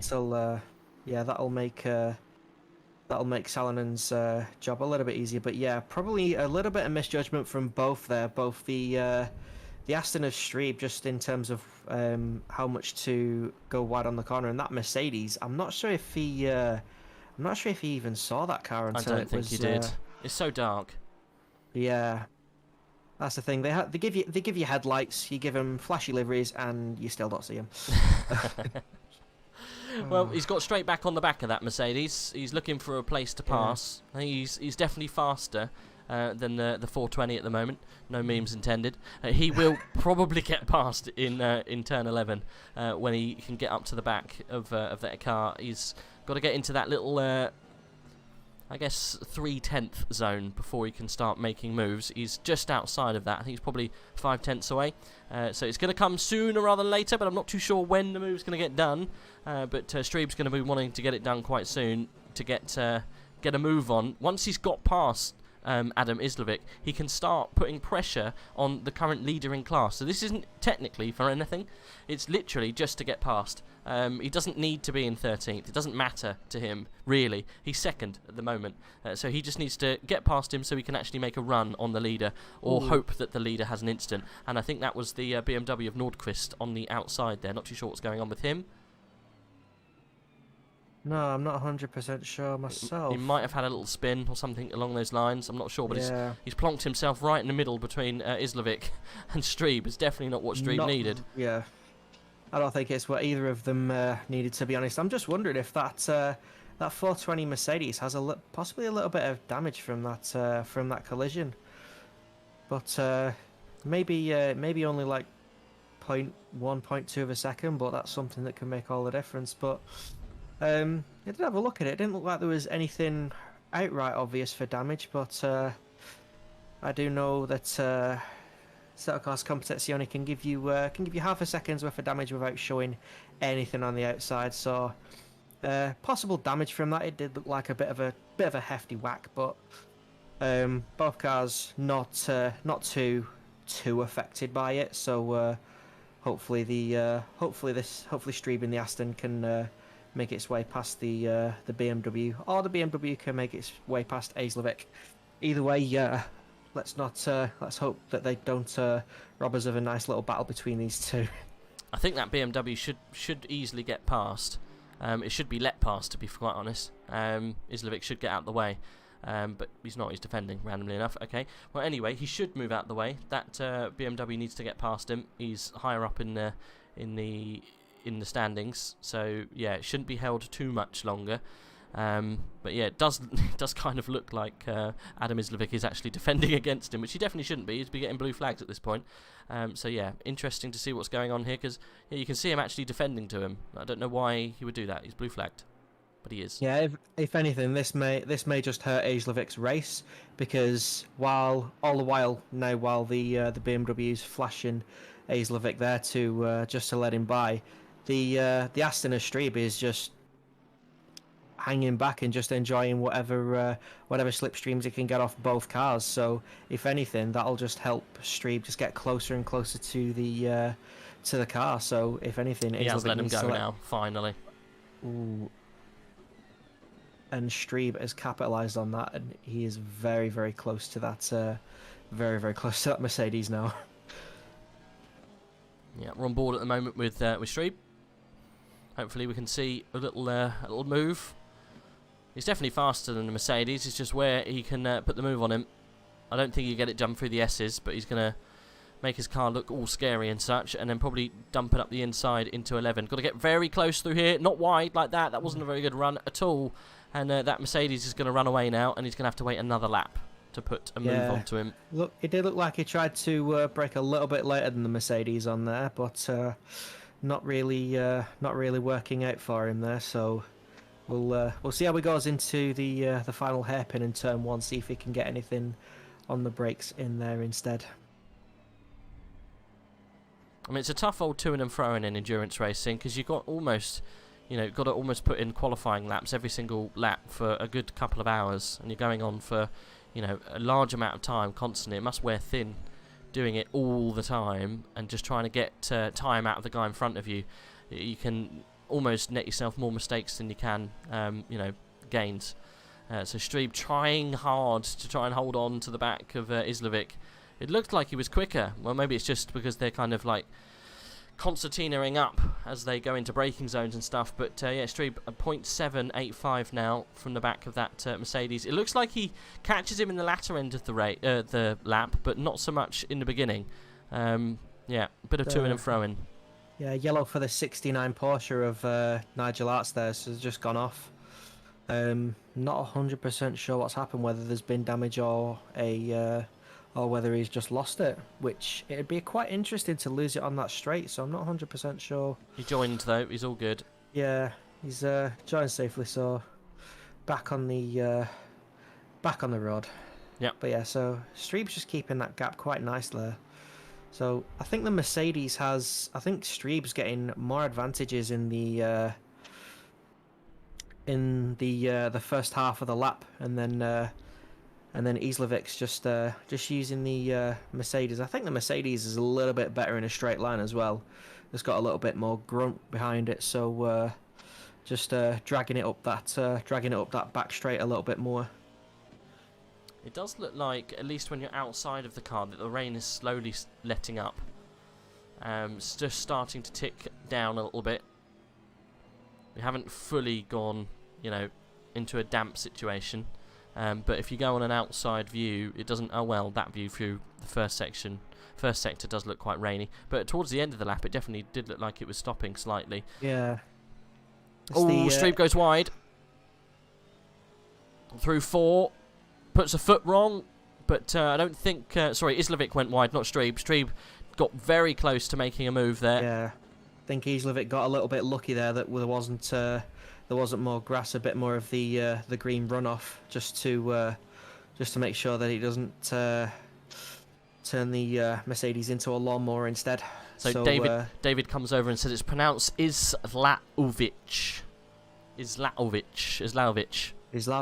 Yep. Oh, I do apologise. I mean, we are English, you see. We can only pronounce words such as badger and lion and rhinoceros.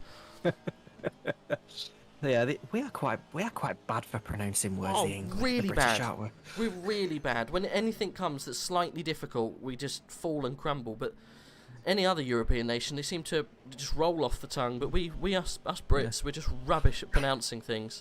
Yeah. I butcher every name. Every other country agrees on words as well. Whereas, 256 has a drive-through. That's not ideal for them. Probably for track limits again. Yeah, I would definitely say so. That will help out the 138 actually. If anything, they're not serving the drive-through this lap, however. I don't think. Or have I missed the? No, they're not serving. No, they're not serving this lap. So that's something the 138 will be looking out for. But yeah, Streeb's still keeping it there, although he is now being hounded by the 144 Porsche of Luca. So that gap's coming down quite nicely now to Nico, 16.5 seconds, and David Kelly's making inroads as well, 4 seconds to Kelly. So the top 3 definitely in the groove there. So definitely getting the most out of these conditions. One thing they got to look out for though is that awful transition period when it goes from wet to damp, because your tires will start to wear out a little bit quicker, and then you do have to make the gamble. So you got to make the gamble as to whether you can keep the pace on slicks and it'll just get better for you, or if you'd just rather whether you'd rather stick to the wet tires until you definitely know. But, yes, it's a tricky decision when to make that switch, isn't it? Yeah, it's one of the things that even the best motorsport teams in the world, they get it wrong. Like even IndyCar, Formula One, NASCAR, they all get it wrong. And I mean, you can even get it wrong in something as long as a 24-hour race, but without as much of a penalty with the just with the length of the race. But yeah, 1 hour 30 left. You really want to be thinking about what you're planning to do, because at this point, if I'm one of the teammates, one of these drivers, especially in the top 3, I'd be thinking, oh, who's just gone wide there? Who's just gone off the track? The 44? Completely missed that. Too busy watching Nico Uhl run away. David Kelly is he's getting very close to the back of Luca. 3.5 seconds it is. It was, 6-7 seconds we last checked about 5 laps ago. So he's doing very well. Black Gold Saw saying last time racing against D. Kelly, he was an absolute machine. Lap after lap consistency. So it can get spicy if he does do a double stint. I mean, at this point, you probably would keep your drivers in. I would, at least. Unless they're suffering fatigue. You've got to keep that person in there if they're kind of performing at a certain peak. Unless you've got someone who's fresh, you think they can really pound round at a rate of knots. But yeah, 4 seconds then back from Weidelich and Kelly is getting closer. Uhl, though, it was about 16 seconds last time I looked. Let's see what it is when they come across the line. It'll be round about now. Let's see. 17 seconds. Okay, it's opened up about a half a second. So Nico doing a good job keeping that gap around about the same. Kelly then 4 seconds back, doing a great job.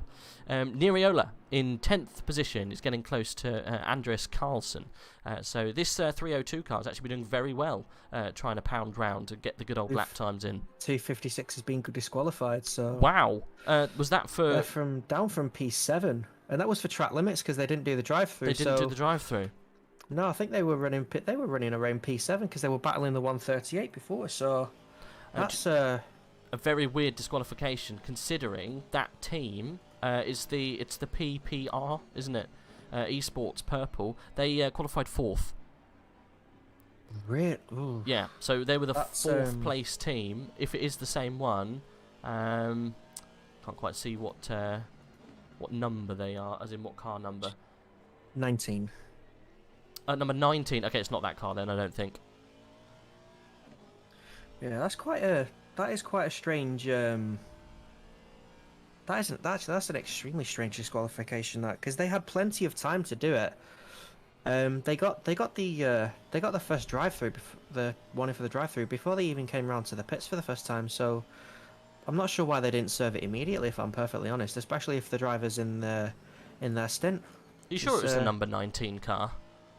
Oh, no, it's the 256. 256. Yeah, no, that is. It's all right. You're looking at what position they were in. I was looking at the 19 car of Streep. It's okay. We followed it for a while. It's all right, no worries. Yeah, no, that definitely was that car. Yeah, the PPR racing team. They're gone. Unfortunately, a driver accidentally missed the pit lane, according to Black Gold Saw. He's always the ear on the ground, so he came in and missed the pit lane. Never mind. Disqualification after what's that? 7.5 hours. That's got to hurt, right? Yeah. I mean, it's the only thing that would probably hurt more is the. Did you watch the 24 Hours of Le Mans? Yeah. Did you know that the next day they turned the car on, they realised that it started first time? Yeah, it was just a glitch that could have just been Control-Alt-Deleted. Yep. Yeah. Just by doing like a basic reset. And they still had 20 litres of fuel. Yeah. That's got to be the ultimate gut punch. So yeah, just especially after around 23 hours and about 50 minutes, the car just dies. It's just, yeah, but yeah, disqualification, especially after 7 hours, is just, yeah. I don't really want to. I can't imagine what they're going through. Not a happy team. Not a happy team indeed. I don't think. Not in the slightest. That the Gunter Steiner memes, the Gunter Steiner angry memes come to mind on that one. The only Gunter Steiner meme I can think of is the ones where he's saying we're like clowns. Is that the word without swearing? Yes. To put it nicely, that is. We look like something clowns. Said, yeah. Yeah. As probably the viewers will probably know, but yeah. So Streep's still keeping a nice gap to Islevic, still half a second. Been dipping his toes a little bit under there, so just having a bit of a look for what the car can do. But yeah, Luca in P2's now got the gap under 17 seconds again, so 16.6. Yep. And Kelly's loving this at the minute. He's absolutely loving these conditions. He has dropped back a second. He was about 3.5. It's gone to 4.5 now. But yeah, Streeb is the closest battle that we got on track at the moment. Niriola's getting quite close. That's who I was watching. But yeah, no, this one is definitely closer. He's been fighting for this for a while. Islevic has been doing a good job holding on. Yeah, keeping nice and consistent pace. Both of them, to be honest. So Streeb probably trying to just look into how he can get a little bit more out of the car, how he can get a little bit more over Islevic. But yeah, now dropping back to 0.7 of a second. But that could just be on that. It's on that back straight where the Mercedes probably has a little bit more grunt coming out of that long right-hander as they go into the hairpin. They do bunch up again, so just trading blows with each other really. It's like I'm faster here, but you're faster there, so keeping tabs on each other. So this could get quite spicy. Yep, it's definitely going to do that.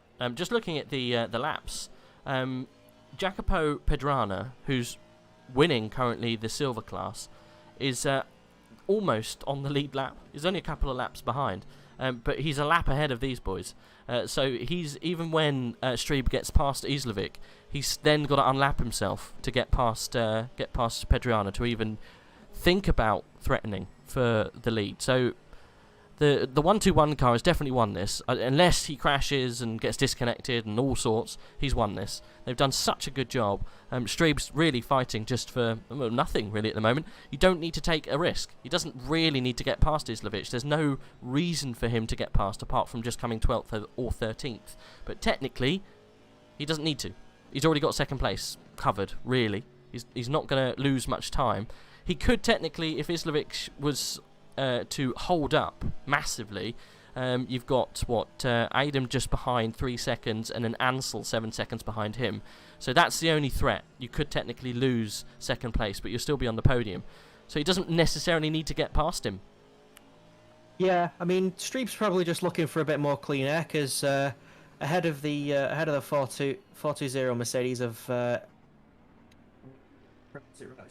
Isalovic. Yeah, I would keep getting it wrong. Isalovic. I've just had a look at the chat just to make sure I'm pronouncing it correctly. Well, Isalovic. Isalovic. He's just clean air, really. That's the only thing he'd probably gain from this. And while clean air could probably give you a little bit better performance out of your car for lap time, yeah, I agree. There's not really much more he can really gain from it, because P3 in class is a way off. So he's comfortably sat in P2. So yeah, I mean, if he wants to fight it for the clean air, it's position on track, but ideally he's running second in class, so I don't really think he's got much to. It's a spun car. That's the FTW. Ooh. That's Vidalich, Luca Vidalich. Kelly's going to be incredibly close, if not past. Kelly, I think, has got past for second position. It's going to update in a minute. Past. Yeah, well, there you go. That's see on the track map. So Kelly's now on the back straight. Yeah, Luca Vidalich paying the price then. David Kelly up to second position. Oh, how the mighty has fallen. 144 back another place. David Kelly then in second position. Oh, wow, this would be a miracle for the EBM team. They were out and down and all sorts of out of this race at the beginning part, and now they're back up in second position. 19 seconds away from Nico Uhl. If this goes dry towards the end, oh, can you imagine if this team gets in the lead? It would be absolute scenes. Yeah, I mean, David Kelly again. He's now got plenty of free. I think one more back marker, the 137 of Nogfist. But other than that, I mean, just going off what the chat says, Black Gold. Just the pace of Kelly is it's solid, it's consistent, and it's at the minute I'd probably say it's better than the lead car pace at the moment, which ideally is what those guys need. So the team will probably be giving him just updates of how much he's closing in, which ideally is what he wants. As Luka Wadalic is now 10 seconds behind P2, so not the best stint for him at the moment. So hopefully he can get some he can claw some time back. But yeah, so David Kelly in 19 seconds. So that was I think that's roughly the gap he has been for a while. But yeah, I think David Kelly's just got his next target for him. Yep, definitely not ideal. Well, it's gone from bad to worse for that team, unfortunately. Winning by a good 20-odd seconds, having some certain issues that we weren't too sure on what happened, to then spinning out in the wet conditions, to then having another spin right in the middle towards the end of the race, and has really put them out of the chances of getting back into the top spot. And Kelly's jumped in front, and now it's 10 seconds back to him. Darren King will be on the back of that car if he continues his pace. And Jardier about 20 seconds behind. We are on board at the moment with Niriola. He's currently chasing down Carlson.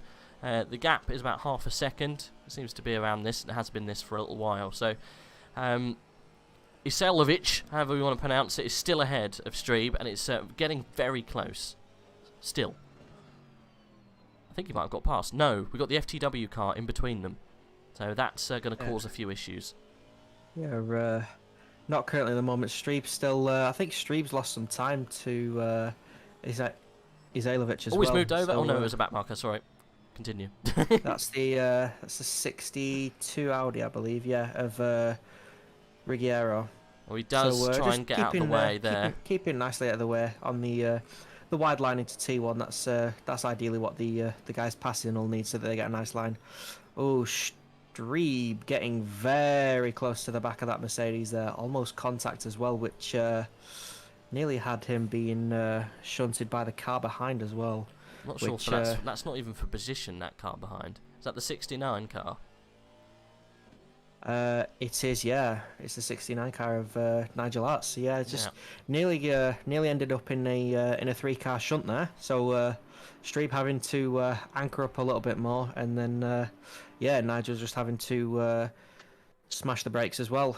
Streeb's still having a look though down that inside, so he's still game for it. Although I probably wouldn't advise going down the inside of a chicane if I'm completely honest. Not the it is possible, but Not ideal. yeah, don't try it at home. Yeah, I wouldn't advise moving past a car at that point of the track. I mean, I have seen it done, and we've seen it actually. It ended in tears, I think, with Jardio earlier with that NSX. He had to lose a lot of positions, giving that place back. But yeah, real interesting stuff happening in this last couple of hours. Then we got a huge change at the top. First, second, third, almost completely flipping round from the beginning of this race. So yeah, the 447 car in second position, Luca Weidelich in the 144 in third, Darren King 11 seconds behind. It's not insurmountable. He could possibly reel in that car, considering if it does get a little bit drier. 30 minutes now, and we should be just on pretty much a slight sprinkle of rain, as Streeb's getting ever closer to the car in front. I'm not going to pronounce his name again because we always get it wrong. The 420 is still trying to defend, but we're going to see some. I think we're going to see some rubbing doors if this continues like this, or we're going to see some tears. Something's going to go wrong. It's been going on for so bloody long. You just want someone to throw a car up the inside at this stage. Yeah, that's what I think. That's what Streeb's waiting for. He's just waiting for the right opportunity. But yeah, a couple of good opportunities that Streeb probably could have capitalised on, but yeah, probably just being a little bit more cautious at the moment, especially with them having a little bit of a whack earlier on. So probably just biding his time and waiting until he's got the near perfect exit on a corner. As the 420 does mount the curb of the hairpin a little bit, which is a little bit of an interesting line, especially in this weather, as the cars now start to bunch up behind as well. But yeah, so just keeping that gap consistent. So Izailovic is doing a good job of keeping that gap in check. So I think if anybody needs to make a move, it's gonna have to be Streeb. He can't really. If he really wants to try and catch Padrana, which is possible, but I don't personally see that happening at the moment. It's yeah, it's he not needs possible. to. He'd have to unlap himself and then catch him again. He'd have to find like 2 minutes or more. He needs insane pace, but he just needs to increase his pace, especially if he wants to get past this Mercedes, because whatever Streeb's throwing at the Mercedes is matching it with relative ease. To be honest, Mercedes going a little bit deep, Oh, that's brake checking almost. Oh, that did not look nice. The Mercedes did cut that corner quite a lot, so did lose a fair amount of time on that. But he's cut the corner there as well. He's going to lose a position here. That's done. Good job. Yeah, Streeb's so fast. So nice and clean. Again, just waiting for the prime opportunity. That mistake was it. Got the inside of the hairpin. Is he going to fight it? No. And the 69 Porsche there also wanting a bite of that sandwich, but unfortunately the Mercedes has him covered off. But yeah, now that Aston can just get into some clear air and possibly try and just get some nicer lap times and just build a nice gap that they can be comfortable with, as the because P3 in class is not too far away, I don't think. No, he's not. He just rounded the last corner. He's the Aston Martin, you can see just in the back after that gaggle of pro cars behind. So yeah, he needed to get that done. It's the red Aston Martin. I think it's the IRL team of P. Hansel. I think is it Philip? Philip Hansel. Yeah, there we go. The team IRL DP number 6 car. That I confused earlier on for the 3-something. But yeah, no, he's doing quite well. 3rd position, and he's only about 2 seconds back from Streeb now. But he's got 2 pro cars to navigate and a back marker as well. I think the 69 is chucked in there. And now that the 420 Merc is now under pressure from the 83 Audi of Aiden as well. So not only has he lost out to Streeb in silver class, he's now got one of the pro class cars very close to him as well. So he's going to have to keep an eye on both gaps, both the gap ahead and the one behind, because it looks like the one behind is growing ever smaller for him. So he does need to keep his wits about him. As Neriola's still chasing Carlson as well, a little bit closer, but them two still holding station. So it's quite it's nice to see the gaps that are quite small, because you know that there's, especially with the changing weather, you're gonna have some nice battles coming soon. But yeah, just at the moment, I think all the drivers are more into the rhythm of the conditions, so they're all being quite consistent at the moment. Yeah.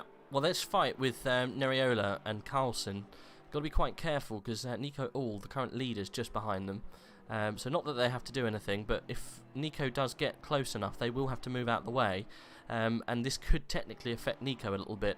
But I think Neriola's going for a move. He switched to the inside, then to the outside. And Carlson then braking hard, but the 302 getting a good run, but goes deep, so he definitely won't be able to get the move done there. And I think Nico's going to be coming up the inside very shortly, so he's going to have to be very careful here. It's Nico's race, obviously, to lose at this point. These guys are just battling it out for the bottom end of the top 10. So yeah, got to be very careful. Does Nico Chan here? Desperate times. He's flashing. You can see in the background because he wants to get past. It's costing him time. He's got to be careful because Kelly is coming up behind the 447 Porsche. Is very, very racy, and as soon as this does start to clear up, which it should be now, the rain should be getting less and less from now on. Nico has to be very careful because cars around him are going to start improving pace. Yeah, so the rain on the radar is now light rain and reducing as well now. So the track will definitely start clearing up a lot more. So it's definitely going to get a lot more spicy in the last hour now. Whether the drivers just stick with the tyres and not risk a pit stop, it's down to how close it is between the track going dry enough for slicks and the end of the race. But yeah, these drivers are going to have to start dealing with changing conditions. I do see dry clouds in around 30 minutes, so you will be getting your wish of dry weather. Praise the Lord. So the track will definitely be starting to dry up, especially with the tyres. The track will be clearing up a lot more within the last stint or so. Just with the fresh rubber, lighter rain, the track will be getting much clearer. So it does look like we're on for quite a spicy finish. Yep. Especially with these cars in gaps there, because there is a battle on track now. Yep. Aislovich not only has Aiden, but Ansel as well, all going for track position as well. So Ansel just got past Aiden into turn 7 as Islovich gets the chicane wrong again. And I think Ansel's going to make a move past. I don't think that Adam Islovich is going to fight it too much because, again, it's not for class. There's almost a touch. That's Darren King coming through. He's living up to the meme, almost yeeting the car in front. Unfortunately for Philip, he does escape the wrath of Darren. And more contact from the 83 Audi. No, so is Darren King involved? So taking out an Aston there. I'm not 100% sure which. 383. Darren King was sideways, and it was the Porsche of Ada Aiden, which unfortunately got a little bit sideways. But I don't know who hit who or anything like that. So I mean, on the entry to the second to last hairpin, the 83 did get it a little bit wrong and ended up hitting the 420 Mercedes, and then tried to throw it down the inside as well of that Aston. So, yeah, the 83 just misjudging it a couple of times there, and it's costing... Not only has it cost Islovich in terms of lap time with the damage on that car, but also Darren King, that's going to cost him a fair amount of time to P3 now. So that's affecting his race, and I would not be surprised if that's reported to the stewards and a possible penalty coming their way. There will be definitely a penalty going their way, because that's, I think, muted the battle for third now, because I don't think Dowking's going to be able to get onto the back of Luca. I think that's probably it for the Dowking YouTube team. I think that's probably not going to be able to threaten for third place, but fourth is good enough, and it might actually bring Jardia's team up into the fray. 11 seconds now is the gap between Darren King and Jardia. The battle of the YouTubers, as it was quite hot at the beginning of the race, might heat up a little bit more so towards the end, because we're about to go somewhat dry soon. Woo, as Black Gold Source says in the chat, so very happy for that. But what's the gap to the top then? 11 seconds. Kelly is getting closer to Nico Ull. This is getting quite desperate. We might see a change right at the very end. There is more good news. The track is now damp. Oh, damp. So it is getting faster. It is getting faster. So this will be getting a lot more fun. Yeah, Jadier is definitely relishing that gap. He's coming down the pit straight now, down into T1, and yeah, Darren King unfortunately making his way into the turns 3, 4, and 5 as a car does run wide. Who was that? The 69 of Nigel Arts again. So Nigel not having the best stint at the moment. Very unfortunate for him. Gone off the track a couple of times, so probably not the best at the moment. So Darren King as well, just again trying to clear back markers and just trying to probably salvage something from the race at the moment, especially if P3 is out of the question. He needs to make sure that he doesn't make any mistakes so that Jadier can't capitalise on that. Yeah, he has to be careful because he definitely will be in that area where Jadier could mount a little bit of a charge, because he's going to have damage on that car now. There's no doubt about it. He's going to have a slightly slower car. Even when we start to go dry, it's going to pay, unfortunately, even more of a price to have that damaged car. Because the guys around them, especially someone as quick as Jadier's team, is definitely going to pounce on the fact that the car in front is slightly damaged. I did notice that we had a car in the pit just a second ago, probably the worst time in the world to come into the pit, because we're about to go somewhat drier soon. I guess these guys are going to be working out tyre pressures now, seeing what's going to work. Obviously, we've got a very cold track in comparison to what we had at the beginning, or in the dry running that we had earlier. So getting these tyre pressures right is going to be what can net you some real good time here.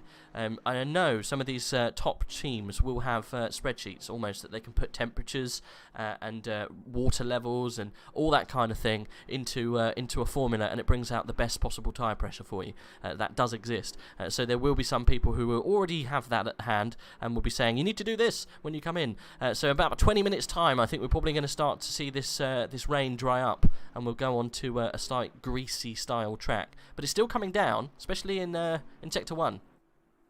Yeah, the rain's still coming down, not as much, which the drivers will be very, very thankful for, as again, not really changing the current weather conditions, not really changing anything at the moment. But obviously now we're going to a lot lighter rain, and the track is now changing its own condition from wet to damp.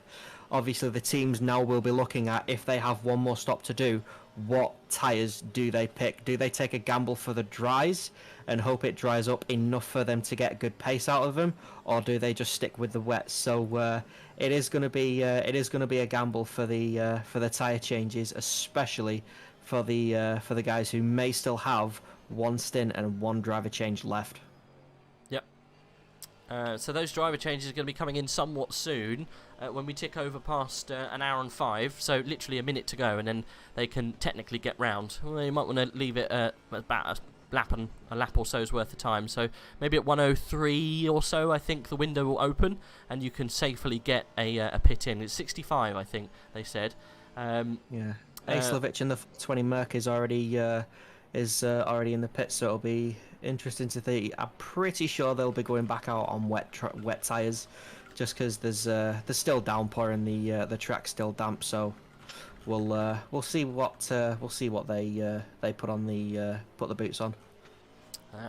Fizimon's asking if we can give the Goat Racing boys some love. I'm not too sure what the car number. It's 999, isn't it? Goat Racing. Van der Linde currently in 20th position. Let's see roughly what kind of damage he's doing at the moment. How far away is he from anyone? They are, I think, quite a way away from anyone at the moment, Fizz, so not really much action going on with this team. So yeah, we can have a little look, but there's unfortunately there's much more exciting things going on. Not that the Goat Racing isn't exciting at all, however it's just not exciting right now. So we might move to what Ansel's doing, or what Neriola's doing. Oh, and it's very exciting because he spins. We caught that right on cue as Daniel van der Linde spins almost into the entrance. Oh, he's reversing on track. That is really tough. Spin the car round front ways, not reversing. Please don't reverse on the track. At 144, Luka Wadelic has just done a drive-through. Oh wow! Okay, well that is. I'm assuming that's for track limits. But yeah, Van der Linde, was that an error going into the pits, or did he just lose it on the exit of the last turn? I'm still laughing at how awkward that was, changing over to the 999 car. Oh, they're not really doing too much at the moment. It's not very entertaining. Then proceed to spin it in the pit lane. Well, there you go, Fizz. There's the team. They're doing well, it seems. So... The 144 had to do a drive-through, so we did miss a bit of action because of that. That now brings Darren King into P3, so that's probably worked out a little bit nicely for Darren King after that little collision smash before. So yeah, but look at the gap; it's not that far. Yeah, it's still it's still to play for P3, so that could. Well, we've got something exciting for the top three now, because Nico Ull's still just charging on, nice and clean. And is it? Oh, I am going to get the names wrong. Go on, give it your best shot. David Kelly, there we go. Is the David Kelly. So yeah, David Kelly's now 9.8 seconds. So it's gonna get hopefully in the next two. Oh, both Darren King and Wade Litch are pitting. Yeah.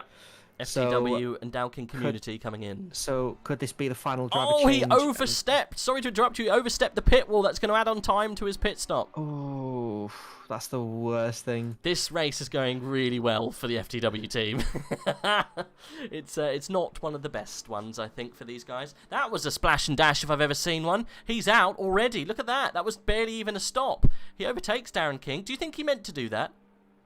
I'm pretty sure that might just be that genuinely may just be a planned fuel stop. If they can eke out the tires properly, then absolutely you can definitely pit. Jardier now in P3 as well, so that'll be interesting to see how his next pit stop, if he even, I'd imagine he'd have one for fuel at least. See how that comes out. So yeah, probably not a change of tires, just fuel more than anything. Probably just to try and get a little bit more out of the tires, possibly before it goes to dry. So interesting. Possibly just a fuel stop, just to try and eke the wet weather tires out to the dry weather. Wind's still picking up though, 11 kilometers an hour. So look at the top. Look at the top.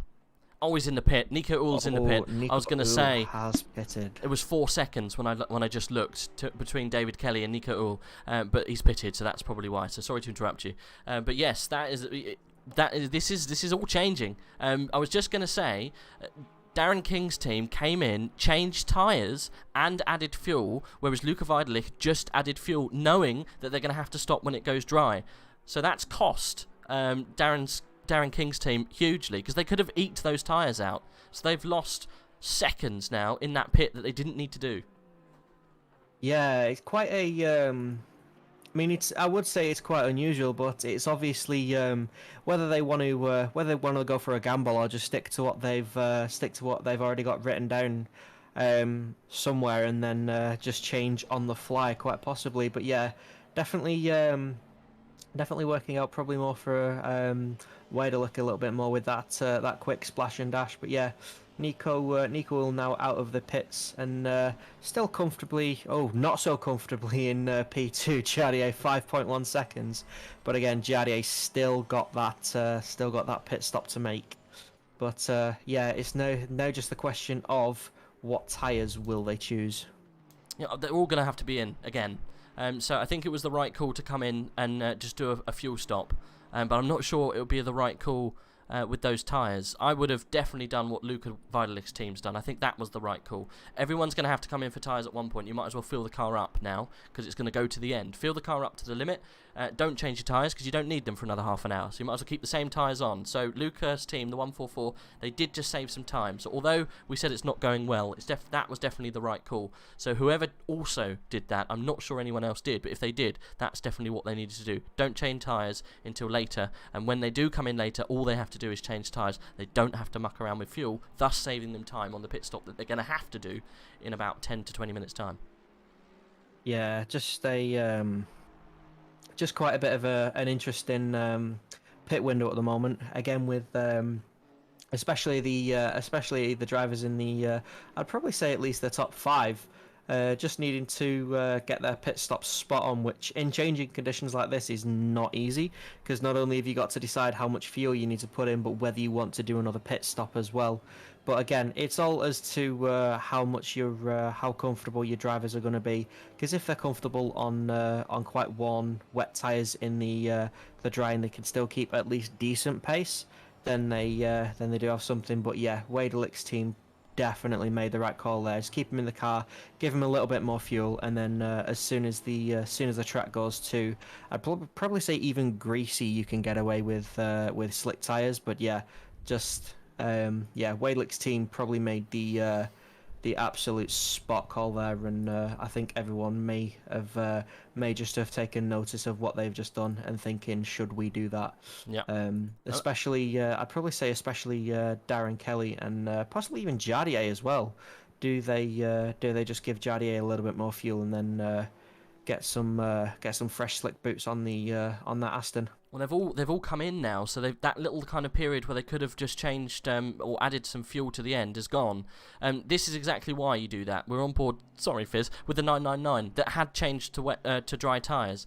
So the reason why you don't do that right now and wait until it does go to that greasy period is because you lose so much time. So it's quicker to come in and do 2 stops as it would be to lose the time out on track, just like the 999 is right now. Unfortunately, we're watching them and all over the place, not doing well. The tyres will come to them, but it's just going to take a little while now, and they might as well stick it out. But unfortunately, they're going to be losing barrels of time as Matthew Reedy gets well out of the way for the Aston Martin coming through. I think it's a 102 that's a little bit further up the track, but that's exactly the reason why you hold fire. Unfortunately, sorry Fizz, just thought we'd give an example to your team's detriment. However, David Kelly still running around in the lead. Oh, interesting that he hasn't decided to come in yet. He's decided to eke it out. Maybe because he's got the fuel in hand. So yeah, very, very interesting. Jardier and Nico all very close on track, but obviously Nico having done a pit at this stage, so he will possibly be on. Let's double check, see if we can find out what tyre he's on.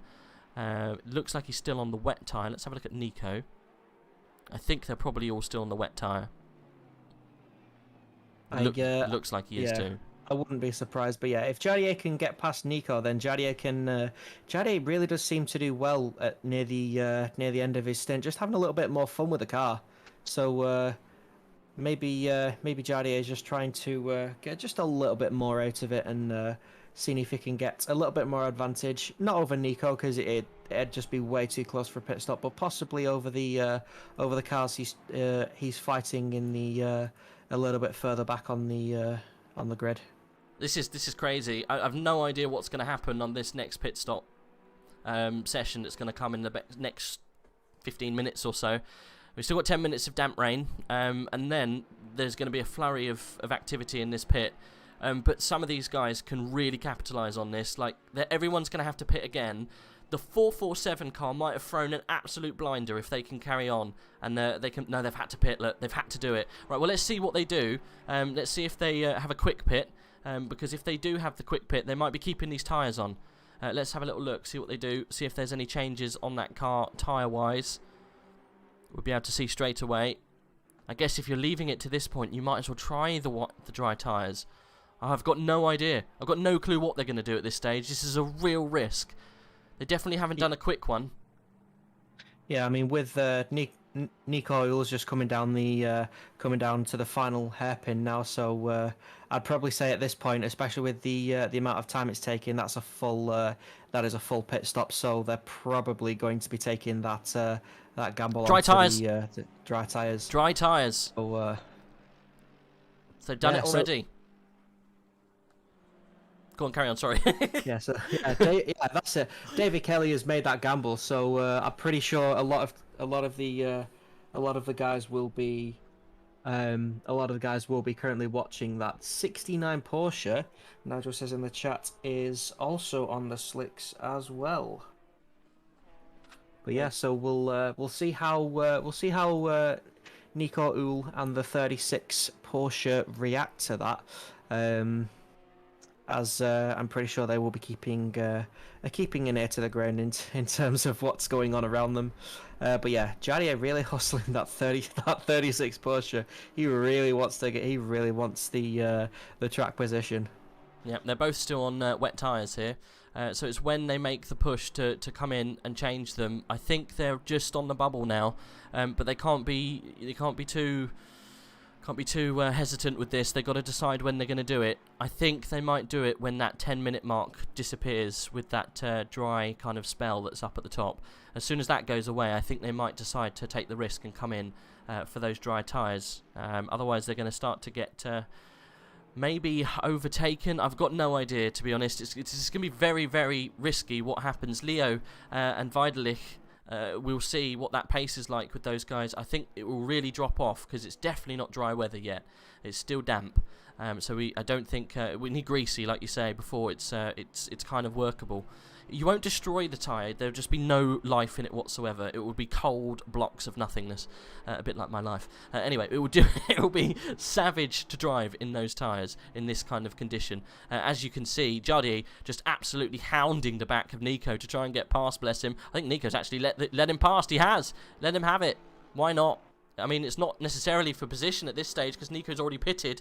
He definitely won't have to come in for fuel, whereas Jardier will definitely have to do that. So, yeah, might have been a team decision to let him past.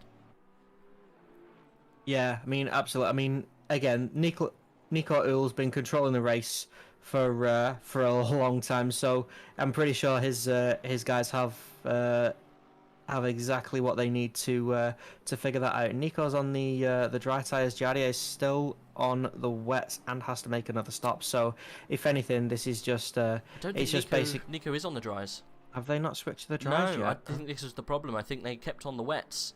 Let's have a look when they come past. I think both those cars are on wet tyres.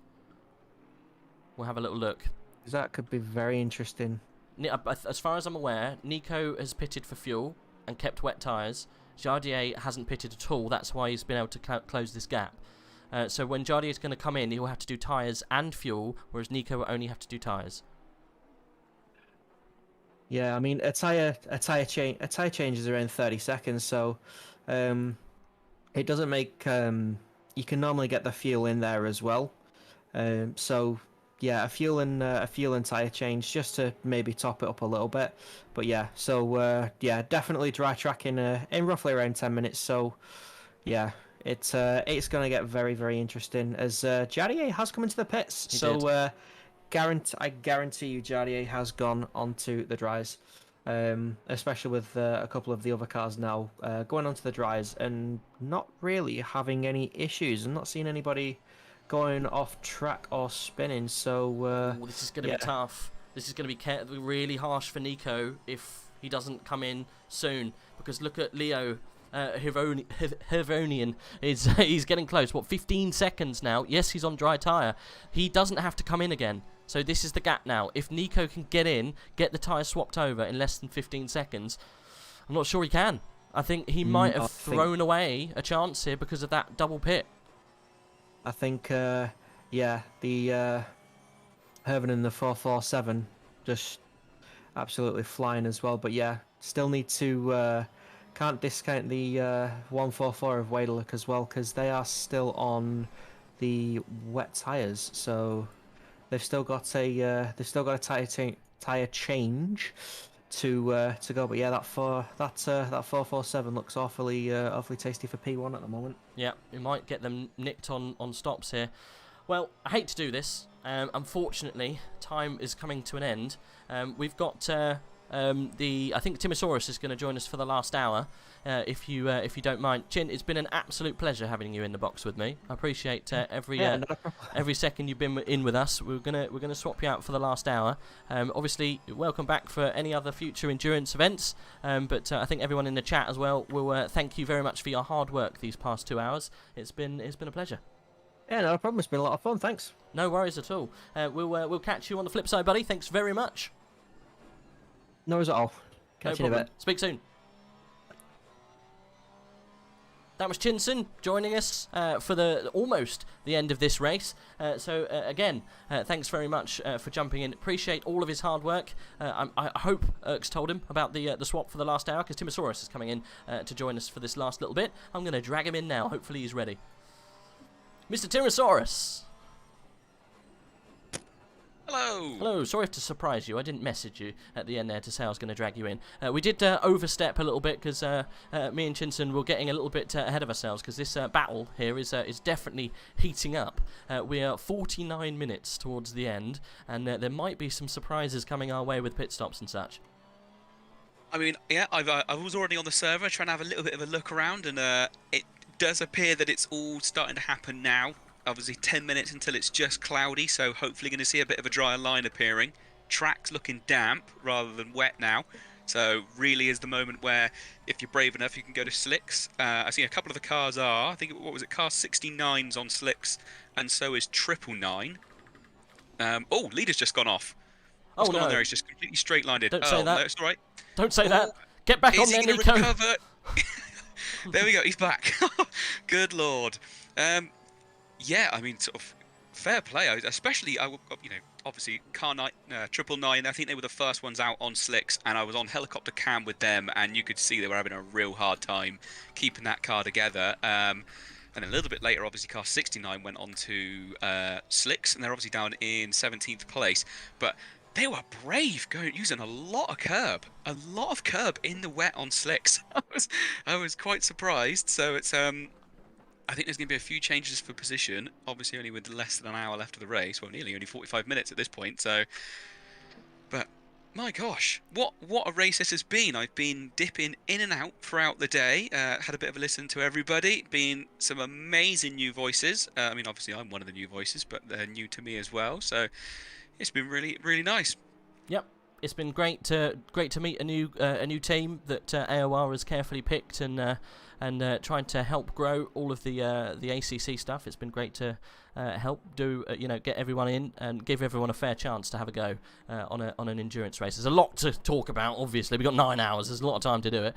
So yeah, I definitely wanted you to come in for the last hour with me, being the Tier 1 lead commentator. We had Arthur KUNOS in with us at the beginning because I wanted to give him a good go as well, because I know he helps you out with Tier 2 stuff. So obviously now you got Tier 1 and the Tier 2 guys chatting about the race as we're coming towards the really good fun part. The only person we didn't have in this race was Saf, so I'll have to have a word. He doesn't always join us for lots of endurance stuff. I know he doesn't have the time to do it all, but Safso's my co-coms for Tier 1, as everyone in the chat probably already knows. But yeah, it's a pleasure to have you on with us, Timasorus. You're going to guide us through this last bit, but what I do want, if that's okay, I need the toilet. I'm going to have a comfort break. Nico is still 20 seconds. Nico-chan is still doing a great job. Please don't go off the track again. I'm just going to leave you very briefly, if that's okay. Okie dokie, right, I will stay on cams with the pole man so I can have a good idea of what's going on. Yep. He's on track at the moment, which is great. He is. So, yeah, I'll keep the commentary going, and when you're back, got a few things to discuss with you. Perfect. Because I've been watching and wishing I could speak earlier. No, it's absolutely fine. We can go through all of that, but do keep an eye on what's happening with Luca and Leo, the 144 and the 477, getting incredibly close, 1.6 seconds. I think we should probably watch that, to be honest. I'm going to drop you to Luca Weidlich. There's actually, I think there's a back marker between the two of them at the moment. Who is that between them? It's one of the, looks like, is that an Aston Martin? Let's get a better camera angle. Let's see if I can have a look ski. Although he's passed him. So, yes, car number 144 is desperately chasing after the back of Hervanen, car number 447. Into this final turn. So, going to be a little bit too far away, I think, to make a move into T1 and going down the hill. But he is really putting some legs on him. So whether or not Hervanen is starting to struggle a little bit in the changing conditions, obviously it is damp now rather than wet, so he might be having some problems with tyre temperatures. He is all over the back of him, and he is reeling him in incredibly quickly now. So 0.4 of a second between them. And yeah, it's got to be said, Hervanen just doesn't look as settled. He's not quite there. And oh, there we go, looking like Weidlich has got the run, not quite, gets the door slammed on him, gets a little bit squirrely, loses a bit of speed. But again, small mistake, and he is right there with Hervanen, so I don't think it's going to be much more. Looks at the inside. Ooh, And they've got back markers in front, a little bit of traffic holding them both up. And there we go, change of position, but... Oh no, big slide! And he's off the track. Can 144 regain? Yes, he has, but he's now lost quite a bit of time there. Even he managed to get past, but then he was stuck behind a back marker, was obviously desperately trying to get on the power and just wasn't able to do it safely. And sadly, he's gone off and lost a couple of places, and now he's got 2 Aston Martins in front of him side by side. So one of them dives out the way. And that's car number 19. So car number 19 is currently running all the way back in 12th. He's second in the silver class. So he should probably be getting blue flags. And I imagine, yes, he goes wide on the final hairpin. Lets 144 through. But look at that gap. Look at that gap. The best part of the pit straight. There's a massive gap opened up now for Hirvonen, which I imagine will be a massive breath for him, as he was really under attack and he was being reeled in very quickly. Oh, one of the back markers in front just loses it slightly, goes wide. I'm back, by the way. Hello, you walked away at exactly the wrong moment. Oh, no. Had a moment where down at the bottom of turn 3, Waidlich managed to get past, but then they both got caught behind some back markers, and he had a bit of a slide, and he went off the circuit. Oh, really? What, the 144 went off? The 144 went off. Yeah, he ended up obviously trying to get on the power a little bit too quickly and passed a back marker. He just had a bit of a wobble, ended up on the grass, lost a bit more time. So he is now actually 1.8 seconds back, but he was gaining incredibly quickly. He was all over the back of Hirvonen, and the gap's half of what it was from when he went off the circuit. There's already no back markers between them. He is absolutely on it. Yeah. He's got to be He's careful. treating this like it's a... Carry on? No, it's gone. I was going to say, he's treating this like it's a sprint race. Because look, he's there. He's on the bumper again, and he was off the circuit just over a lap ago. So this has been an epic sort of regain of position. I'm not sure what tyres they're both on. Both on dries. They're both on dries at this point. Yeah. Okay, so obviously Waidlich feeling a lot more at home in them as we look going down into turn 1, already on the attack. Let's just double check that tyre. I think they came in and did the tyre. Oh, I don't know. They might not be. Definitely the car in front, the 447, is on dry tyres. 100%. He's on dries. Yeah. Okay, I mean, that might explain why Waidlich has so much more pace, possibly. Oh, And there you go. This is the same position.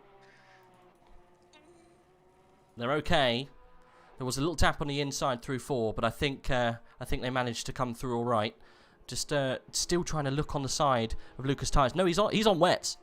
Luca is on wets. He's gonna yeah. Lucky W is on wets. Yeah, Luca is definitely on wets at the moment. There's no sidewall writing on the side of that tyre. That's why he's able to drive round the sides of Leo Hirvonen. Is not really putting up much of a fight. I say that, and they are side by side. But I think, yeah, Luca's going to get that done down into the S's. Good job from him. But he's going to have to come in again. So he's fighting really for no reason here. The only thing he can do is try and catch up with Nico. But Nico's going to really have to plan his entry for his pit quite carefully because he's also on wets. Well, I'd say at this point, obviously, there you go. That's it.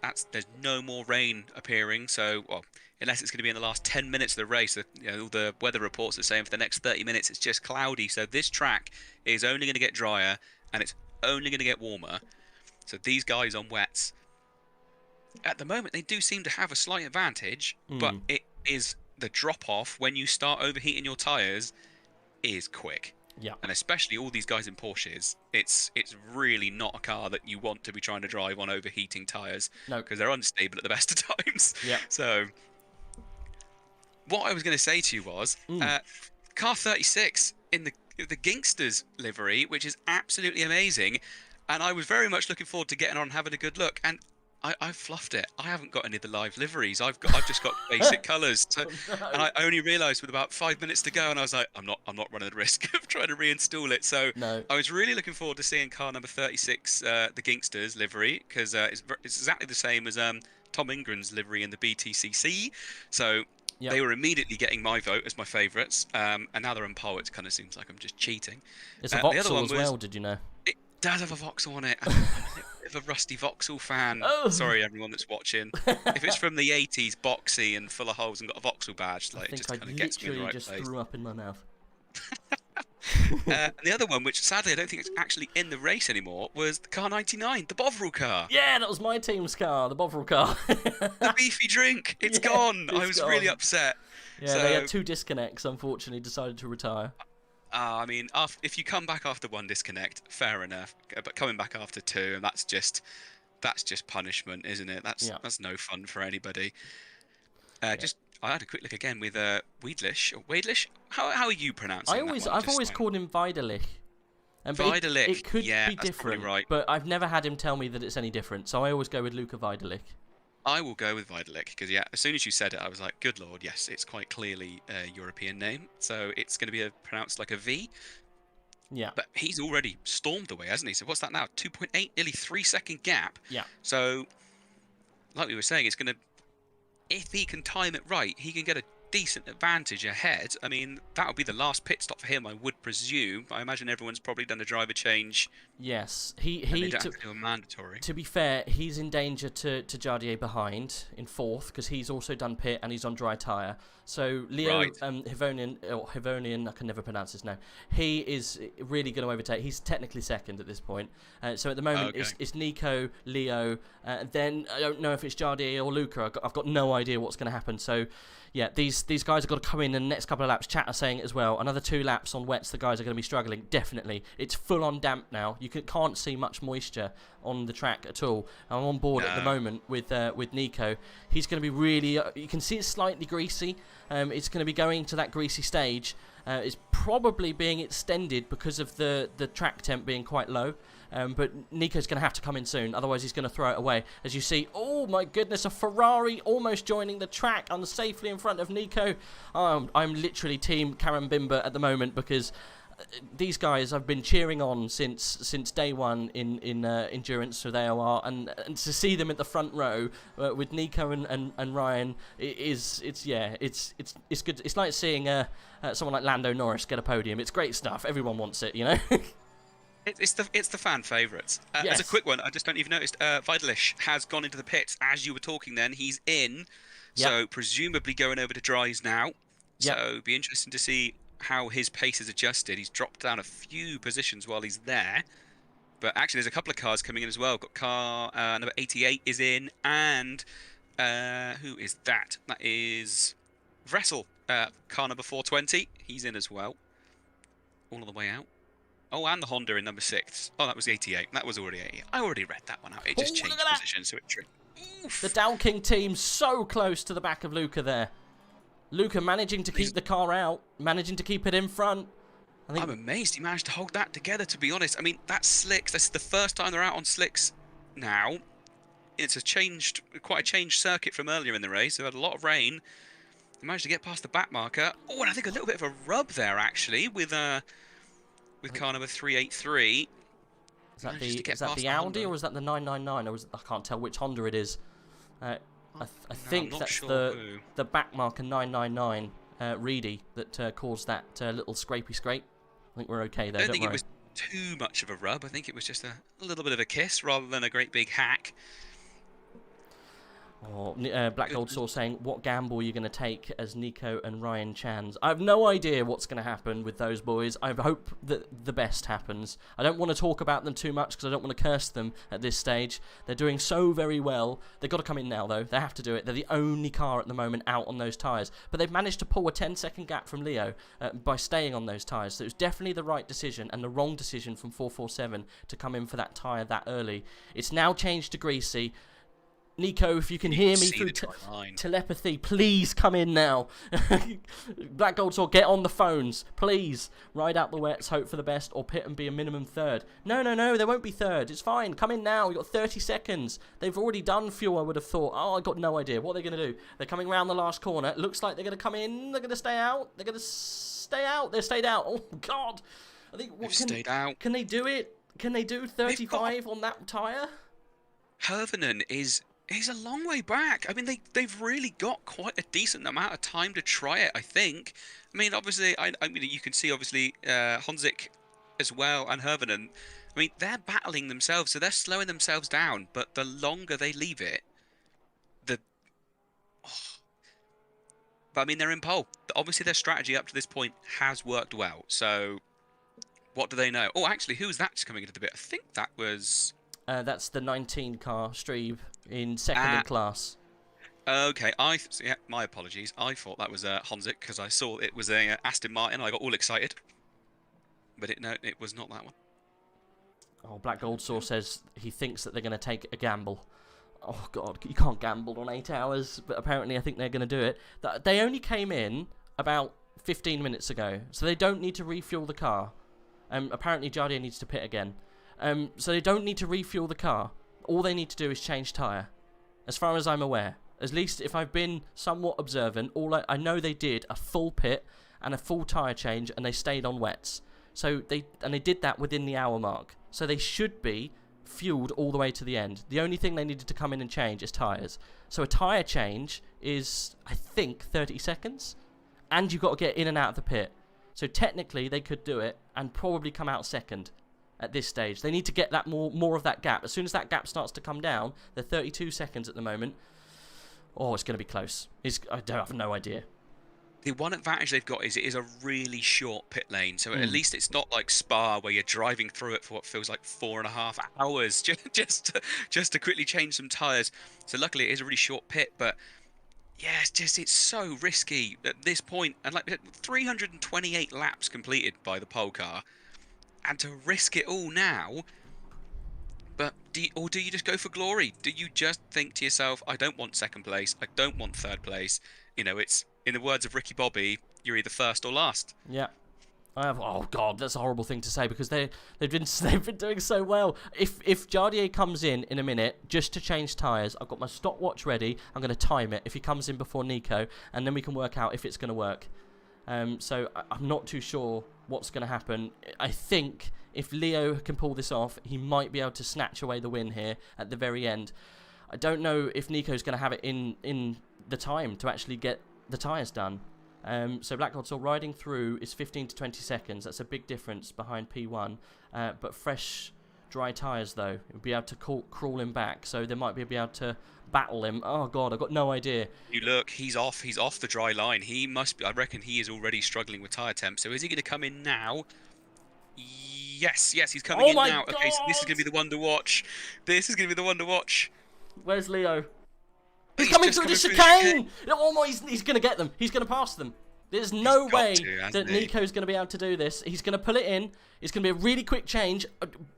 For the love of God, put Ryan in. Please put Ryan in. To be fair as well, I'm going to say it. Honzik, he's not that far back either. He's coming through the penultimate hairpin. Where's Leo? Leo is just coming around the final hairpin now. Oh my goodness, what's going on? He's done it. He's done it. That's it. He's in. He's going to go into the lead. Yep. So Nico's still stationary. I think he's just started to roll now, hasn't he? But yeah, no. He's going to be done. I was going to say, no, he hasn't moved. Nico's still there. He's still there. Yeah, Jardier's going to have to pit again. Where's Luca? Luca's miles away. Right, that's it. That's Leo's win. Leo then... Oh, my God. The EBM team, they were down and out at the beginning, and they've managed to come through to take the lead away from Nico Chan and Ryan Chan. I can't believe this is happening. Nico then is out, and he's got to absolutely charge at Leo now. He's got... Let's see what the time difference is. I've got no idea if this is actually even going to be possible. But if Nico can do this and put 14 seconds... Oh, I think it's too far. It's 2 seconds a lap. He's going to have to pull back. It is Ryan McIntosh back in the car, though. It is Ryan McIntosh. And from what I could see earlier on, he was a very, very racy boy. It was some good stuff to watch earlier. Yeah, Ryan's definitely the fastest driver. But yeah, I've got no idea what's going to happen. If Leo at the moment is in the hot seat, he could win this. Johnny's going to have to come in a minute, and it's going to be a battle between him and Luca Vidalik. But yeah, it looks like the tyre change just was that little bit too long. But Ryan is going to be rapid. It ain't over until it's over. Exactly. Let's keep an eye on this split. If Leo has any incidents as well, you know, you've got to remember that it's not all fun and games leading around a car like this, but oh my god, it will be an absolute fairy tale if the 447 car comes through and claims this win at the end, because these guys they had a penalty at the beginning, they caused an incident in the pit lane which got them penalised just generally in the game. They had to fix damage, it lost them position, they had a 5-second penalty, and they've crawled through from almost the back of the top 10 to catch these guys. They've unlapped themselves and they've managed to get back into the lead in the last half an hour. It's almost, you can't write it, to be honest. Just, I mean, I wish I'd watched all 9 hours. I mean, it was physically impossible for me to do it. I've dipped in and out as much as I can throughout the day, but that pit incident you were talking about, was that 2 cars coming into the pit quite closely, and it was like a rear end incident? I think I could hear the audio, but I wasn't actually watching it at the time. I think I was probably on my knees changing a baby's nappy at the time. It was alright. So I missed some of it. I think Leo hit the back of the 36. I think that's what happened. They both came into the pit together, and Leo bumped him going into the pit. So they got, obviously the damage they had to fix was a lot more than the 36 damage. So that put them back. They also, because of the crash itself, it caused them a bit of time loss, and then they got penalised for doing so. So they got the triple whammy on that one. They really, really did get stung by it. Yeah, definitely. Well, Black Gold Saw saying that he needs to do about a 1:28 a lap to make this happen. Well, to get an idea of how far apart they are, that is Herberton crossing the line now. And he's just coming out of turn 11. Yeah, and I'm saying I've now gone back to Macintosh just to get a real life idea. I'll let the viewers know exactly when he crosses the line. He's behind a back marker at the moment. He's got a Audi in front of him. This is giving me Suzuka vibes. He's across the line there now, so... It was what, 16 seconds a minute ago? Or was it 14 seconds? He's got a second at least. He's done a second a lap. He's getting there. Oh, I mean, and I might have been a little bit slow on the call out as well. I mean, he's doing well, but there we go. We've got Herberton. He's now stuck behind someone. What car is that in front of him? But they're letting him past. I imagine this is the one advantage of being in a team race. Hopefully your teammates are keeping a bit of an eye on everything, and they're saying, "Oh my God, please get out of the way. That's the pole guy." Because nobody wants to be responsible for taking out anybody on pole. Yeah, you got to be careful if the leader's coming through. You got to have eyes in the back of your head. You definitely can't be causing any issues. We need, at this point, the track to dry instantly if Ryan McIntosh is going to actually be able to make moves on the back here and close this gap up. There's 27 minutes to do it. He's got to put in some absolute stonking laps. We can't have any incidents. We can't have any issues with cars getting in the way. Heaven forbid we have a drive-through. Black Gold Saw, we're saying we need 130 for P3 or 131 low, he's saying. I don't know. Lots of times coming in there. Look, Ryan McIntosh, look, he's frantically trying to get back markers out the way. He needs a lot of traffic. I think there's 3 or 4, isn't there, between him and Honzik. Yeah, this is not going to work for him if he's going to get stuck behind this traffic. He needs to get past them now, instantly. They just need to part like the sea. We said though, a lot of these. Oh, who's that? Honzik in the pit. So Jardier into the pit is that? He had to do it. He's not on the right tyre. So he's in. Okay, yeah, that's fine. So I mean, well, there you go. McIntosh up into second at least. That's one less car to try and battle his way through. It's a great name as well, isn't it? Karamba Bimba. Karimba Bimba. It's such a hard thing to say. Karimba Bimba. Karimba Bimba? That's it. Karimba Bimba, isn't it? Karimba Bimba Motorsport. I can't say it. No, I can't. There we go. Yeah, Karimba Bimba. McIntosh is heavy on the flashing lights. It looks like the guys in front are trying to stay out the way, but he hasn't got enough of a run to really get past them. Like, no one's blocking him or defending, but he just doesn't seem to have the run at the moment. This is going to cost the race here if they don't get out the way. They need to just part for him, otherwise he's not going to be able to put on 70. He's lost 2 seconds now in this traffic. It's now becoming almost impossible for Ryan McIntosh to do this. They really he needs Leo to have the same issues as well. Heavy traffic. I mean, yeah, look at that. There's just like a stream of cars in front of him.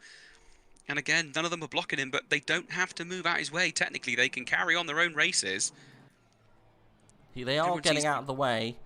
They are. They're all being respectful, but like technically, they don't have to. And down through these S's, it's not an easy pass down. You know, going down the hill. Really, if you want to maintain pace, you need to be on that optimum line, and it is still greasy offline. You can still see there is a significant amount of wet either side of the main line. Oh, please, What cars. I was gonna... Get out the way. What I was going to say to you earlier was, when everyone was discussing Spa, and especially El Rouge, oh, bit of a twitch then. He managed to hold on to it, but that lost him a little bit of pace there at the bottom of the hill. A bit like what happened with all the rest of the circuit, they've added massive amounts of runoff for every single corner, but all the drivers, now they've got the extra room, they always get drive-through penalties, and every team complains about the drive-through penalties because of obviously track limits. But they still use it. I mean, and even when you watch people going up through sort of Radilli and El Rouge, a lot of the time they cut the corner massively. And I do think to a certain extent, if they were stricter on track limits there, people would have to slow down more to go through there. I realise it's racing. Everyone wants to be as fast as possible. But if you imagine it was just walls either side of the circuit, they couldn't cut the corners like they do. Yeah. So that you would lose, you know, even if it is only 5 kilometers an hour, you'd lose a bit of pace. People wouldn't be thinking, "Oh, I can go up through here absolutely flat," because they wouldn't, because they go, "Oh, there's no runoff." Which, you know, you think in the old Spa used to have a lot more grass and a lot less runoff on most corners, and obviously for safety purposes, I understand that they do put it there, but you just, as soon as you give the race driver that little bit of extra space to use, they just use it and then complain, "Oh, Jesus good lord." Christ. That was close. That was very close. Didn't actually catch the car number that spun in front of him at that moment, but it was let me just get it. It was I can't find him. One of the Porsches towards the back end. I'm not too sure which one it is. I think it was the 22 of Stevens. 22 of Stevens, yeah, quite possibly. Yeah, it was. Just absolutely yeeting himself off. Well, Ryan McIntosh using the power of telepathy to get him out of the way, and it worked. 18. Oh, now it's gone down to 17 seconds. It was 18 at the beginning of the lap. So now this is where the chase comes. They've both got clean air. So we've got to have a look at this. Oof, they've done 130s as well. Yeah, it's going to be tough. These guys are going to be going hell for leather. I think it was just too much to ask for. I really do hope that Ryan McIntosh can close the gap to Leo, but I'm not sure. I'm just not sure if it's going to happen. Maybe if they took the risk and stayed out on those tyres, they just would have died. There's no way they could have done it. No, there's not a chance. I mean, obviously, yeah. If they although it is saying in 30 minutes we're going to have more rain. So are we possibly going to see right near the end of the race a little bit of rain? Unless I'm not entirely sure how exact the clock is, but are we going to see the last 5 minutes of this race possibly get a bit damp? I know we've only got just under 22 minutes left, so there's an 8-minute essentially buffer that they should be safe. But you know, we've seen weirder things from the weather engine in Assetto Corsa before, so I think they should be fine. There might be some spitter spatters, but I don't think it's going to be torrential. I don't think it's tyre changing stuff. I'll be very surprised if that is the case. I'm still keeping an eye on the gap. Last lap from McIntosh was a 1:28.9. Yeah. And the last lap from Hervenen was a 1:30.1. He's just about to come across the line again now, so we'll have a bit of a better idea of what that time's going to be. But that's a massive difference. That's, well, you know, second and a half quicker. So I mean, Ryan McIntosh is a speedy boy. He's a speedy boy, but I don't know what's going to happen towards the end, if he's going to be able to reel him in enough. I think he might be able to get into like maybe 5 seconds, but I think we're going to be sitting on the edge of our seats till the very last minute here, because I think it's going to be just that little bit too much for McIntosh to do. I'm praying he can, but 15 seconds is the gap now. He's getting almost a second a lap. If he can do a second a lap, it's still possible for him to get it. You've got 20 minutes remaining. He's got 15 seconds to pull in. So a second a lap is definitely doable. They both got the same car. They're both, I guess, dealing with the same amount of traffic. Leo seems to be out and on his own at the moment. Doesn't seem to be anyone in front of him. I know Ryan will have to get past a few guys, but I'm sure he is asking everyone with many flashes to get the hell out of his way, because he needs to get past very quickly. Yeah, just looking at that gap, so with 20 minutes left to go, like we're saying, if he can do a second a lap consistently, he can get within range and then give himself a couple of laps to battle his way past. But the risk is going to be, if he gets that close, and he is right on the back of Hervonen, how hard is he going to push? If Hervonen is defending really hard, then there's not going to be necessarily a way past, and then you're risking a completely writing your race off and the leader's race off. Do you just settle for second in the end if the defence is too strong? No. Okay, well there you go. I suppose this isn't a championship, is it? Essentially, this is more of a one-off. Yeah. So I suppose it is. It's You either win or you write your car off at the end. I'm sorry. After 8 hours, if you're there and you've got the opportunity to go up the inside, you're going to do it.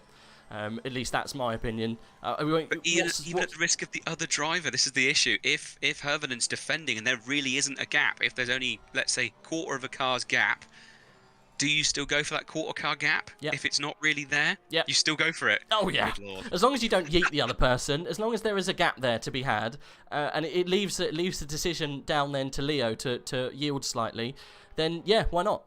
You know, if Leo opened the door slightly and there is an option to get in after 8 hours of racing, and considering they've been leading for a long time, if there is a gap to be had, last corner of the race on the last lap, then yeah, you're gonna go for it. In my opinion, I think it's worth it. As long as you don't absolutely ruin the car in front. Yeah, I think as long as you don't sort of like write them off and then they end up not finishing the race like a corner from the end, because I think you'd probably be in quite a lot of trouble at that point. 14 seconds. 28.5 between there. 128.5 for McIntosh that last lap, and a 129.3 from Hervonen. So he's still pulling away at him, but that's not a second and a half. That's only a second. We've had to drop back to the 8th and 9th fight at the moment, because there is a little bit of a fight happening between Marek Vons and I think Lukanen, Matti Lukanen, yeah. Marek Vos and Matti Lukanen both battling together. Oh, that was a bit of a twitch out there from Matti, or is that Engman coming into the fray, going round the outside? I think it is Engman trying to make moves. The 138 car. Like, the Porsche of Eggman. That definitely looks like he's trying. Oh, it's always a risky bit of the circuit to be that close behind someone. It's got to be said, because you never know really where someone's going to brake at the bottom of the hill when you've got so much speed. Especially if you're in behind someone and the front of the car's a little bit unsettled. You're in their air wash. It's just. Did a race here a couple of weeks back in the Super Trofeos, or the Super Truffles, as I like to call them. That's a good abbreviation. It's just far quicker, and it's usually what your phone corrects it to anyway. You try and write it, and it just says Super Truffles. So, is Porsche going to try and go around the outside here at the chicane? No way in hell that's happening. Oh, there's a touch! It's contact. They've both spun. They've managed to keep it off the wall. Engman gets the better of that, I think. And Vons is facing the wrong way. He is back on now. Yeah, that was very silly. If I was Engman, I'll be slowing down and letting him have that place back. Otherwise, you're going to risk getting a penalty. I think he really should be. I thought he was actually going to wait for a while, but I wonder if that was him actually getting the car restarted after the spin. He's waiting. Good. That saves him a penalty. Otherwise, now he'll get a 5 second or something. But he's done the gentleman thing and he's let the car through. Yeah, that's all he needed to do. Yeah, it's a really hard circuit to pass people on, isn't it? And it's very easy to get frustrated. I mean, obviously he had the pace. You could see by the way he caught up with him, but yeah, you've just got to pick your moments a little bit better. Another battle that's heating up that could get quite spicy is Jardier versus the Dalkin community car. 39 versus 383. 5 seconds separates those boys. We could see some moves going on towards the end of the race. So yeah, we'll keep an eye on what that gap changes to. But you never know. They've been fighting since the very beginning. It'll be very interesting. I'm sure there's plenty of banter going on between them two in their relevant YouTube channels. I'm sure they're probably shouting at each other. But that could get spicy as Engman hits the inside tyre barrier, or whatever it's called. Oh goodness, it's been 9 hours. Rumble strip. I jumped away at that moment, so I It's couldn't alright. even tell you what you'd seen. I was having a quick double check in with our leaders just to make sure that no one had made any silly mistakes. And It's, so far, they seem to be consistent. Yeah, I think it's about 12 seconds at the moment still. 11.7. And it's fast. The circuit's back to fast now, so... Yeah. This is it's going in the way that we want it to go. Erzkabal's coming in and chiming in about our conversation about do you go for it. And he says, please no punt for the win. I'm by no means promoting punting for the win. I'm just saying, if you no longer go for a gap, I hate that meme is like the only reason why people yeet themselves up into turn 1. Like if you no longer go for a gap. If you quote Senna, I'm going to disconnect. Just disconnect because I absolutely hate that saying. It's for an old style of motorsport that isn't relevant anymore. Can you imagine like as someone else quoting that in like Formula 1? If you no longer go for a gap, what? So you just yeeted yourself up the back of someone, even though they clearly had the racing line? I guess so. But that was Senna's way, though, right? He used to do that with everyone. It was a different time back then, though, wasn't it? Like it's the same as if you watch something like football. You imagine if you put professional, football players from the '90s into a modern match. They would eat them alive. I think modern players would be able, as long as they could keep away, they'd absolutely destroy 90s football players. But the issue would be, if you were playing by 90s rules, then all the modern players would be on the floor with broken legs, crying, while they were being told, eat a pie and get on with it, sort of thing. So I think it's a very different, everything's come on a long way. That battle for 8th place with Vons and Engman is back on. Engman's closed right back up on him again. We're still on it at the moment. We never moved. We're still watching what's going on between these guys. Just for everyone to know, the gap is 10 seconds now. So getting closer. Also, gap that's getting closer. 2.9 seconds is 4th and 5th between Jardia's and Dalking Community Car. So that gap is also getting a lot smaller. So we'll definitely keep you updated as an Aston Martin does come into the pit at the very end. I've no idea what for. Must be a splash and dash just to get some fuel in. Or was that Merrin with the drive-through, or was that car already in? No, that was Merrin for the drive-through, correct. Yeah, it could have been Michalowski, but I think he's in the blacked out Aston Martin who was already sat in the pits. So yeah, it was Merrin, who at one point was actually leading or at least fighting for podium positions in class. But that Lexus, 121 Lexus, has been stunning all race. They've not put a foot wrong. They've commanded their class win. They've done a really good job, and no one's been anywhere near them. Prime in the 19 and Christopherson in the 23. They've been kind of just, a lot of those cars have been kind of jostling around. The 19 stayed strong and stayed up there in second, but third has been hotly contested, and I think the 23 has won that. As we're still battling for 9th place, or 8th place, sorry, Vons and Engman take 2. Yeah, he backed off a little bit through there, didn't he, Engman? I think he knew that. I think he obviously carries a little bit more speed in the entrance to that chicane, but there's who's that coming up behind them? 144. That's it is. Okay, so while these two are battling, then they've now got they're going to be under blue flags for these two. Gotta get out of the way. Too wide. He's going for the cutback, I think. They gotta get out of the way. If one of them does it now, it would be a good thing, because the other's going to get caught in a horrible place. And they're not, are they? The both of them, they're going for it. None of them are doing it. Oh, the Porsche has done it. No, yeah, it looks like he backed out. He realised what was going on. That's good for the Porsche. Engman's going to get a run on Vons now, because Vons is going to have to get out of the way in a horrible position. So we'll see when Vons moves. If he goes offline on that uphill drag, I mean, you could lose a lot of speed going up the hill, can't you? And it's going to happen. At the moment,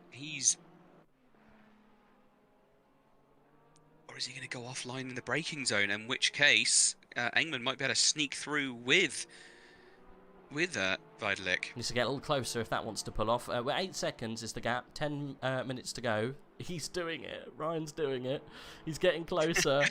Oh my God, Ryan! Actually, this is a closer battle, and it's more important. Not that anyone else is less important than others, but it's for a better position, I should say. Jardier is getting very close to the Dalking Community Team at the moment. It's less than a second at this point as we come down towards the S's. Oh, we got a big old weave there from Dalking's car as he doesn't want Jardier to do anything about that. You've got to be careful though. You can't really defend like that. That's a little bit schoolboy, but he does actually get a move move up the inside. He let the door wide open for Jardier to have a move, and I think he's going to run him round the outside, and he's got that move done.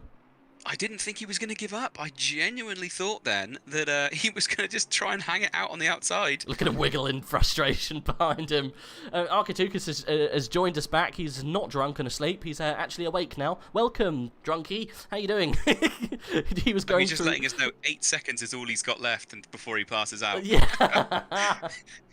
It just takes him too long to type 7 seconds. It takes him longer than a second to do it, so it'll just be 1 in a minute. I'm and surprised. Then just a load of garbled words. I'm surprised he actually got seconds out in a sentence that we can actually understand. He spelled it all correctly, which is brilliant. Autocorrect doing wonders for him there. I wonder how many beverages he's had since then. As Enkman has, I've been informed that he has actually got past Vons, as unfortunately we missed that little battle because we were too busy looking at Jardier. The gap now is 6.8 seconds between Macintosh and Hiravonia. I can never say it. Help me out. Hirvonian. Which name were you going for? Sorry, I was looking. Leo Hirvonian. There we go. He's got a second win. I went with Hervonen. Hervonen sounds better. Hervonen sounds better. Yeah, you can say it much better than me. I struggle with Karimbimba as well, to be honest. Karimbimba. Which name was? The Karimbimba team. Oh, Karimbimba. Yeah, it's a very difficult team to pronounce, to be honest. I'm going to be a little bit biased and shout out, hello, Dom Joy. He's my mate. We grew up together, went to the same school, the whole lot. Like, literally known him basically since neither of us could talk. And he's actually a racer. I believe he's in Tier 7, and I'm sure he'll correct me in a moment if I'm wrong.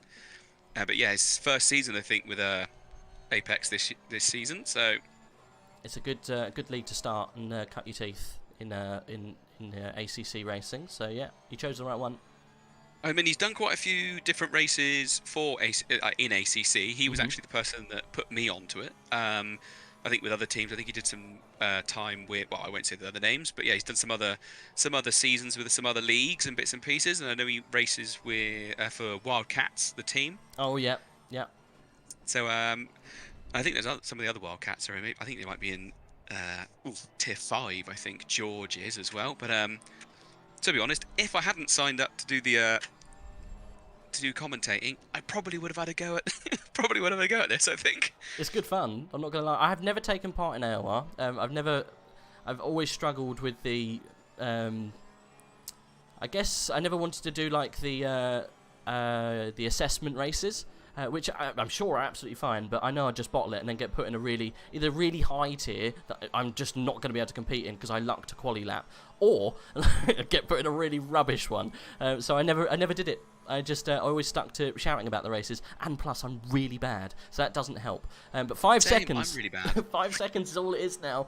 Ryan McIntosh, Black Gold Source says McIntosh got a Mook firecracker up his ass, and he's hauling exactly. Arcetuthis says he's had a little nap now and he's ready for the finish. So yeah, definitely the best time to have a little nap mid-race. Why not? He's propped himself up in a corner so he can't fall over, and he should be all right. I can just imagine him like propped up like almost like a puppet with no strings. I seem to remember that he's meant to be at Brands Hatch tomorrow for the for GT3. So I mean, if he goes there with a hangover, that's just a punishment. Just like. I just can't even imagine. So I think they're racing tomorrow, or is it race? They did race today. I mix my days up because if I'm honest, I get a little bit confused from time to time. I don't think it could have been today because you joined me in the comms box earlier on, so I think it must be tomorrow if that's the case. Yeah, it must be tomorrow. Yeah, and Sunday's the day for racing, I guess. It is. I'm a bit conflicted tomorrow. I've got BTCC and I've got GT3, so it's which one do you go for, or do you try and have both on the go at once? I've got 2 monitors, so I could sit here and sweat at both. Formula 1? I'm not a big Formula 1 fan. Right. Sorry. That's absolutely fine. Sorry about that. No, it's fine. To be fair, I need to watch more of the GT3, as I do shout about it on a weekday. I don't watch any of the GT3, any of the series at all, and I should. I used to watch the BTTC, whatever it is, back in the day, when all of the old boys. Is Jason Plato still doing all of that? Yeah, he somehow is still being wheeled out and still being sort of as controversial as he ever was. Oh my god. What about... Oh god, that gap is down some, isn't it? 3.5. Yeah, it's getting there. It's really getting there. Ryan is flying. He is indeed He can flying. see those tail lights. He can see those tail lights, and he is absolutely ravenous for the back of I might Herman. cry. I mean, I don't know what's going to happen. This is crazy. is this just going to be at the end? It's just going to be you screaming and everyone at home being like, I think you've got some sort of technical issues. Yeah, less than 3 seconds now. Oh my 2.8. god. You can see between those tyres must be screaming on Leo's car because he went out on the wet track and he must have eaten into some of them. Macintosh's tyres are going to be much better. He's going to have a lighter car. Oh my god, 4 minutes to go. We're on almost 2 or 3 laps to go. We're nearly there, and it's 2 seconds. This is going to be, like I said, I think we're going to witness a dive bomb of a lifetime. I have no idea what's going to happen. Ryan McIntosh has got to show us a masterclass in overtaking, and Leo Hivonian has got to put a masterclass of defence on, because this is going to get spicy between these two boys. We've only probably got 2 or 3 laps, depending on where they are at the moment. We can't quite work it out yet, but there's not a lot of time in it. I'm not going to lie, Black Gold Saw, I've got Suzuka vibes all over again. Was it Suzuka? No, it wasn't. Was it Suzuka? No, I don't think it was Suzuka. It was...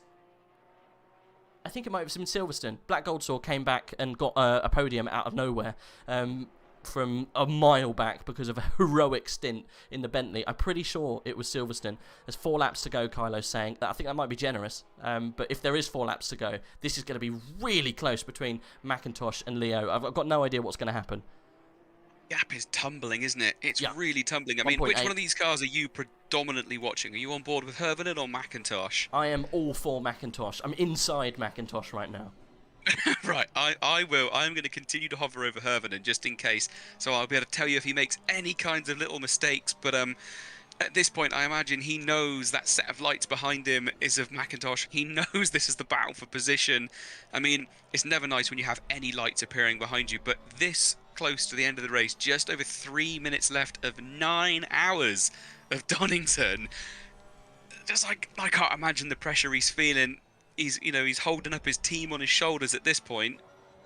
This is, yeah, he's holding up the hopes of, it's literally a duo team, and they're such a nice group of lads, Ryan McIntosh and Nico Ull. Like I say, I've been watching them doing the endurance since I've been shouting about it, and they've always, they've done well. They're the plucky team. Sometimes they've had to go through some really unlucky spells of disconnects and just some really tough luck, and to have this thrown at them, a real opportunity to come home and claim a victory after 9 hours of slogging. They've literally put no foots wrong, a slight hiccup on tyres. But, oh my goodness, both of these teams deserve the win. It's going to come down to the very last couple of laps. We've got a second in between them. I think that's even less now when we come across the next timing screen. It's got to be inside. It is inside. We've got 8 tenths. 0.8. It's 0.8 of a second. God. There's nothing between them. And I don't think Hervanen could have taken any more curb through that chicane. Obviously, I realised that the stream isn't watching the same car as me quite as much, but I'd love to know where McIntosh is finding this extra speed from, because I can't. Hervanen doesn't appear to be putting a foot wrong. He's the running a really. He's got it intravenously wired in. I'm not sure necessarily that makes you faster, especially in the physical events. It definitely doesn't make you quicker. I know, as I'm a fan of a pasty, and I'm certainly not a speedy chap on foot. No, definitely not. I ran for the first time in 3 years the other day. I almost died. It was not fun. I'll never do it again. Anyway, Ryan McIntosh is reeling in Leo like a rash. I don't know how he's doing this. He's turned on a little bit of speed. He was 18 seconds away with 20 minutes to go, and now he can literally he can reach out and touch the back of Leo's car, the 447, almost making a mistake. McIntosh is going to go for a move up into 7. He looks, but not quite able to. But that pressure now has got to be absolutely insane. Look at the timer. It's going to go. I don't think they're going to get round to the end. The Karimba Bimba boys are going to have to do something in this last little ditch attempt. I don't know who's going to come across the line, if they're going to get another lap in. I think they might just get another one. Yeah, I think they might get one more in. It's so close. If there was more of a gap, you can almost see Hervanen braking before the line in a desperate attempt to run the clock out. But no, they could definitely make the line in 26 seconds. We've got one more. One more of 9 hours. You can't afford not. Oh, another look up the inside there from Macintosh. Come on, Karimba Bimba, you can do this. It's been a long time waiting. We've got not many seconds to go. They're going to get across the line. They're going to do it. We've got one more. Oh my goodness, Leo's car is going to be huge at this point. Ryan McIntosh has got a huge job to do. There's traffic up ahead. There is traffic up ahead. Not overly close, but depending on what sort of pace those back markers are doing. Oh my goodness, McIntosh almost lost the car into 4. We're all good. There is cars almost offline up ahead. I'm sorry, I'm going to shout about this. No, it's absolutely fine. I think that might be car number... Is that car number 999, or have we lost that completely now? No, it is definitely 999 ahead, and I hope 999 doesn't get in the way. Urks, get your car off the field. We need to make sure that these boys don't get interrupted. This is going to go down to the wire. I'm going to shout about it to the end. He has got well off the line. Please don't get in the way. Gracious. They've only got a matter of half the lap to go. Leo is doing a brilliant job. He's got to do it. He's got to send one up the inside of 11. He has to. This is the only time. This is for 9 hours of racing. Come on, Ryan Chan. Nico's going to be screaming in his ear at this point. Leo is defended like a lion. We were talking about it. A lunge up the inside. Come on, Ryan. He's got to push him. Is that it? It's so close. It's so close. Who'd have think that it's going to come down to this? Leo's going to hold on to it. If he doesn't make a mistake here, it's going to be Leo's win. Ryan's not done enough. He hasn't got there. Can he get it down to the line? I think Leo's going to get it. Oh, 351 laps. Leo's going to get the win. He's going to do it. Ryan McIntosh is going to have to settle for second, but what a race. Absolutely crazy. Insane. 9 hours racing. Down to that. 0.2 of a second between them after 9 hours. I mean... Wow. Oh, good lord.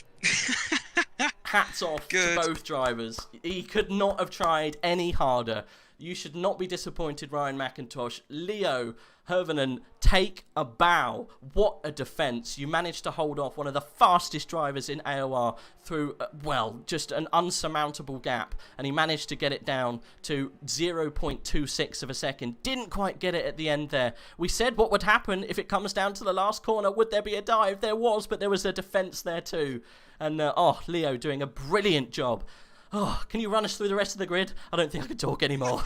Yeah, absolutely fine. Right, so we've had Vidalic has come across the line in third, so rounding out the podium in the 144 Porsche. So a 1-2-3 for Porsche. So obviously really quite dominant here this weekend. And then we've got in fourth, we've got Honzik. Fifth, we have Omen. Sixth is the top Honda, which is more than Lukanen in seventh. You're going to really make me try and work out how to say that name. Lundqvist. Lundqvist in 8th, and that's the only BMW on the grid. So nice to see a BMW still there. Then Vons in 9th, and rounding up the top 10 is Engman in the 138 Porsche. So, I mean, good lord, that was incredible. I do wonder if possibly that Honda on the last lap, I mean, it was out the way, it was off the circuit at one point, and then it sort of only had 2 wheels back on. And I do think McIntosh was trying to run wide and possibly try and get the run on Hirvonen. And then obviously then there was a Honda slightly in the way, not to its fault whatsoever, but I think traffic might have ended up being a bit of the saviour. Might have ended up being the saviour for Hirvonen then. I think if that had been an empty circuit, I think we would have seen a different result. Yeah, I think you're right. Thanks everyone in the chat for keeping us all just completely amazed with what was going on there. That was some finish to that race after being sat here for 9 hours to see those guys fight it out to the last, literally the last lap. And I don't think Ryan could have done any further to try and get that position. But whew, well, yeah, looks like Jardier came across the line in 4th. Luca Vidalik and team managed to get the podium on third place.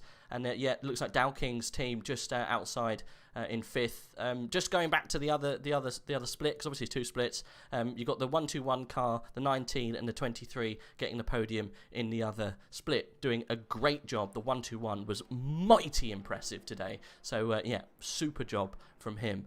GG from everyone involved. That 555 car, you know, Who knows? If it was me, I would have been off the track. I'm not gonna lie. I would have just dived off. But never mind. I think they did everything they could to get out of the way. I don't think anyone wants to get in the way of anything like that. Better to finish second like that than do a Hamilton. Right? Okay, fine. We have got some people lining up for a little bit of a chat, so we'll see if we can get some people in. We've got Matt Kennedy, who's actually in that team, and I think Leo as well, and David Kelly. We've got the winning team actually waiting for a chat. So let's get these boys in, because they really do deserve a round of applause. Lads, what an incredible race. You guys were down and out at one point at the beginning of the race. It was almost tears. You got a real lucky card given to you in that, well, it's not lucky, it was skill, with that weather changeover, and managed to hold on to a mighty, mighty charge from, I've never seen Ryan McIntosh drive that fast, and managing to hold them off. Hats off to you guys. You got yourself the win. Incredible race. You boys watch back that stream in the last 10 minutes. Me and Timasorus were almost in tears. I don't even know what to say. We had a penalty, we had damage, we had 2 spins, we got banged by one of the weather changes where we had to splash and dash, and then to come back. I mean, Leo's final stint was just unreal, on super under pressured, then over pressured slicks in the rain. Leo, man of the match, I think. 100%, couldn't agree more. All Leo, that final stint was insane. I don't think my brain has anything left at this point, to be honest. I'm just so... That defense. Never I had to focus that much. I mean, it was for 9 hours to focus that little part of the race. You just needed to give it your all, which you did. That defense of the last dive from Ryan on the inside of 11, and also then the run down to the line, incredibly close. You did absolutely everything you could to keep that position. So really well done. I mean, it's a team effort, endurance. So really well done. This is a new team together. I've not seen. It's the EB. I can't remember the acronym. The team that you guys are in. It's new together, right? Finland.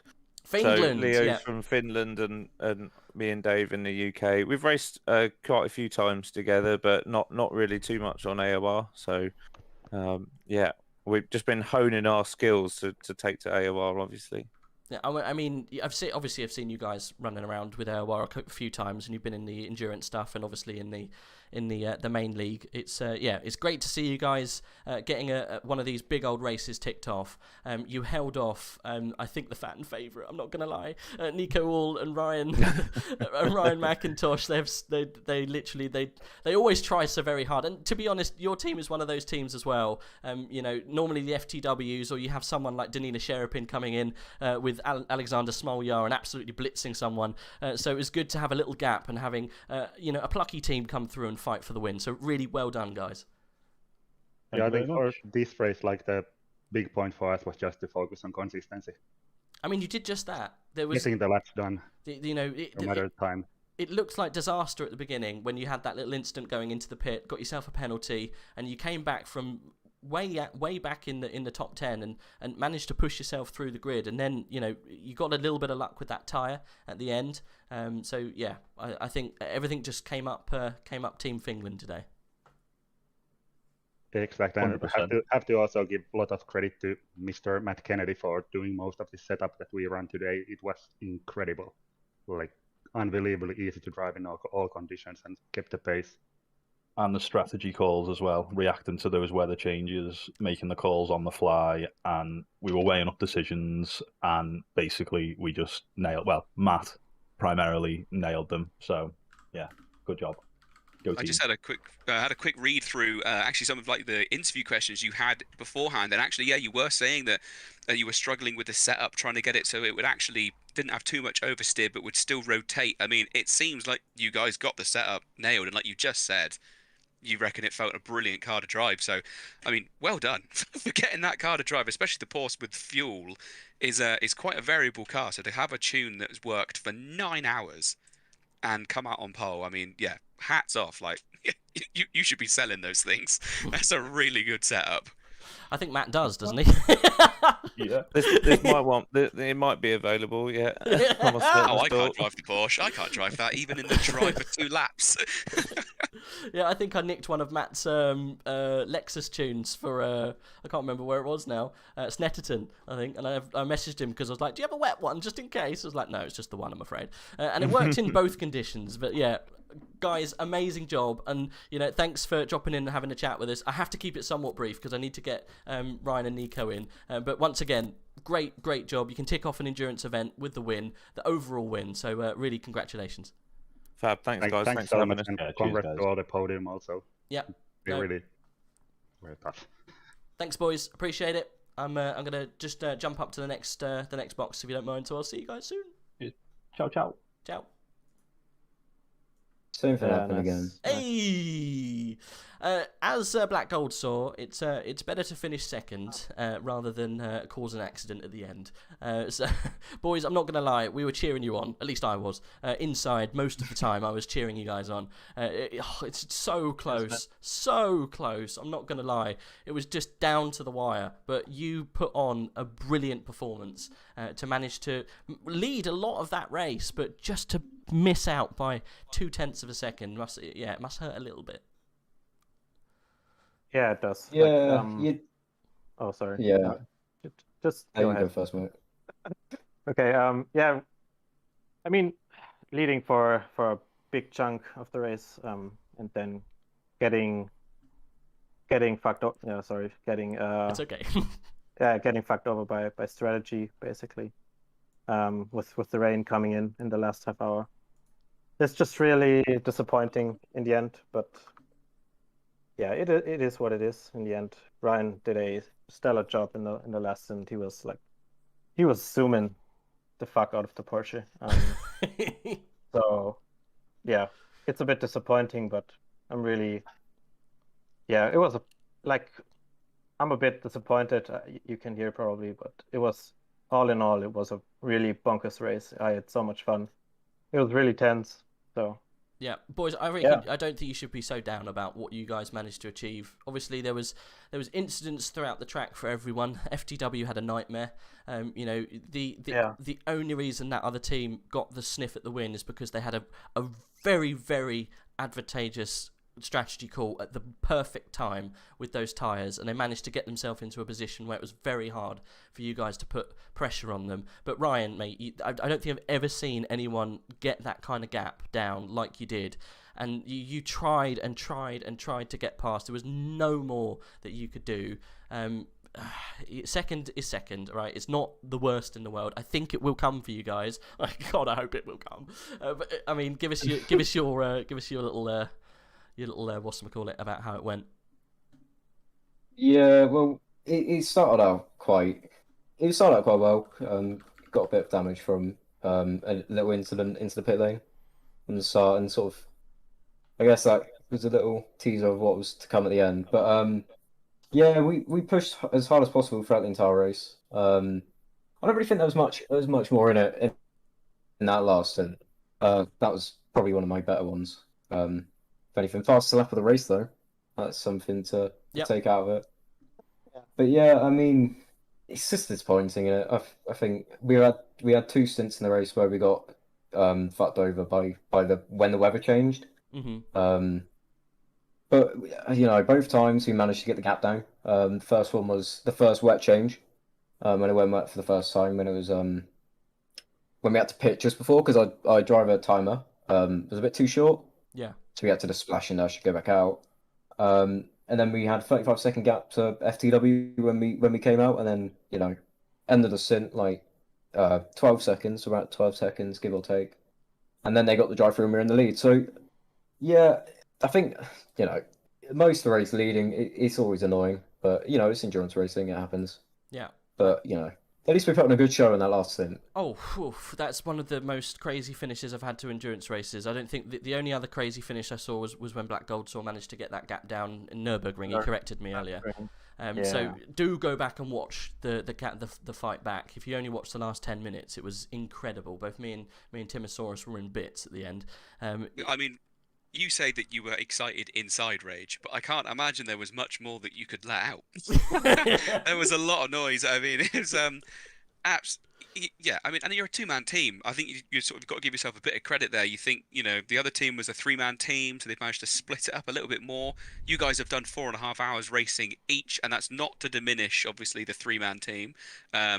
But you know, 4.5 hours racing, God, you know, I can barely keep myself awake for 4.5 hours, let alone, you know, the concentration required. And like we said, that gap at the end that you brought down, insane, ridiculous to get that gap down. I mean, like I said, but like just before you joined, I think if it had been an empty circuit on those last couple of laps, might have been a different story. I think you probably would have taken the lead just because of how quickly you did gain, Ryan. It was pretty intense towards the end. I think just the traffic, just where you got caught up with it, and obviously, you know, and you know, and the leaders as well, they got caught in the traffic a little bit as well. But it just, I think if we'd seen different traffic on those last 2 laps, I think we would have probably seen you being able to make a move, because you were definitely there, just not quite able to make it. And it was, yeah, I mean, I'm sweating. I've only been doing it for an hour, and I'm sweating. I'm delirious. I mean, fair play to Leo and his team. I think like the strategy call was spot on, as you said earlier. And also like keeping the car on the road with drained tires and really not the best conditioned car, and defending like that well with over 1 second pace differences. He did a really great job, and the rest of the team as well. Yeah, congrats to, I mean, yeah, GG, and congrats to FTW as well. We had a very, very nice battle throughout the race. Yeah, I really enjoyed that. Yeah, you did. You threw pretty much battles with all of the guys at the top end. It just happened how it happened. Unfortunately, I think if there was one more lap, you might have got it. You know, if it's just the way it goes. It's endurance, isn't it? It can be brutal, but it can also be, you know, throw up some special little moments. And you know, that the race at the end did throw up one of those special moments, and unfortunately didn't work out for how you guys wanted it to. But on the other hand, you know, those guys fought off what is probably one of the strongest charges that we'd ever seen that whole race. So again, you know, elation for them, but obviously, you know, sadness for you guys. But hey, massive congratulations. It's a podium. It's not quite the win, but I'll be looking forward to you guys coming back and smashing it again. Yeah, cheers. We're looking forward to the next one too. Yeah, I've no idea when it's going to be, boys, but I'm sure there will be another one. I'm sure if you keep your eyes peeled, I'm fingers crossed for Misano. We haven't been there in ages. Come on, yeah. Misano. Anyway, boys, I'm going to have to love you and leave you. It's been a long time for me to be in the comms box, so I'm going to say thank you very much for joining us, and we're just going to dip off and just finish off the stream if that's all good. Yeah, thank you as well for the commentary as well. No worries. It's been a pleasure. We'll see you soon. Bye-bye. Right, I think it's about time that we said goodbye, I'm afraid. But thanks everyone once again for, first of all, thank you for all of the coordinators, the admins of AOR that set up and put on these brilliant events for everyone to enjoy. Thanks for everyone for taking part, and congratulations to all the people that finished on the podium. And then finally, thanks for the people in the chat that made it possible that it's all fun and games, and we all have banter and talk about silly stuff. So thanks for jumping in and making it bearable for us whilst we're shouting about it. And then one last thank you to every single person that came in this comms box and kept me sane throughout the session. We had Cardinal Smith at the beginning, we had Gorn in the middle, we had Arcetuthis, we had Chins as well, and then Timasorus at the end. But mate, thank you very much for joining us in the box. I appreciate it. I feel like I kind of got the easy bit. I got to jump in right at the end when all the action was happening, and only for sort of 45 minutes. So I had quite the easy stint. I mean, yeah. I mean, obviously, amazing effort. You staying up for the entire 9 hours. I mean, gargantuan effort. I've done 2.4 and I've done 3 hours on my own, but 9 hours is that's a serious effort. So yeah, big hats off to you. Definitely showing us how it's done. I can't wait until we can do a 12 or a 24. Bring it on. Oh, good lord. Yeah. I think we'll have to work out a way of maybe splitting that up slightly. I've got no idea. We'd almost have to like break the stream and then start again. I think we'd probably have to. There'd have to be a sleep period that we'd have to work into it. I'm sure it will come. Guys, thanks again for everyone that jumped in. Appreciate it. People are saying thank you and GG in the chat. I appreciate it. I know a lot of people have dipped now because obviously the race has ended, but we're going to end it there. It's been a long old time streaming, so you can join AOR throughout the week in various different guises at various different times on various different platforms and various different race platforms also, from F1 through Project Cars, through iRacing, through ACC, which me and Tim and all the other comms team that you've heard today all participate in. You can catch me on Monday nights at 7:30 with Safso, and you can catch Timasorus with Arcetuthis. He needs to simplify his name, Arcetuthis, in Tier 2 on Tuesdays at 7:30. And I can't remember where we're going. Where are we going next week? I think it's Mazzano, isn't it? Oh, I hope it is. Massano. I think so. Dom Joy, you know, because you're practicing for it. Pray for Massano, please. I hope it is. Right, I'm going to end it there, guys. Thanks again, once again, and we'll see you in the next AOR event. I have no idea where it will be, but there we go. We'll see you soon. Thanks, guys.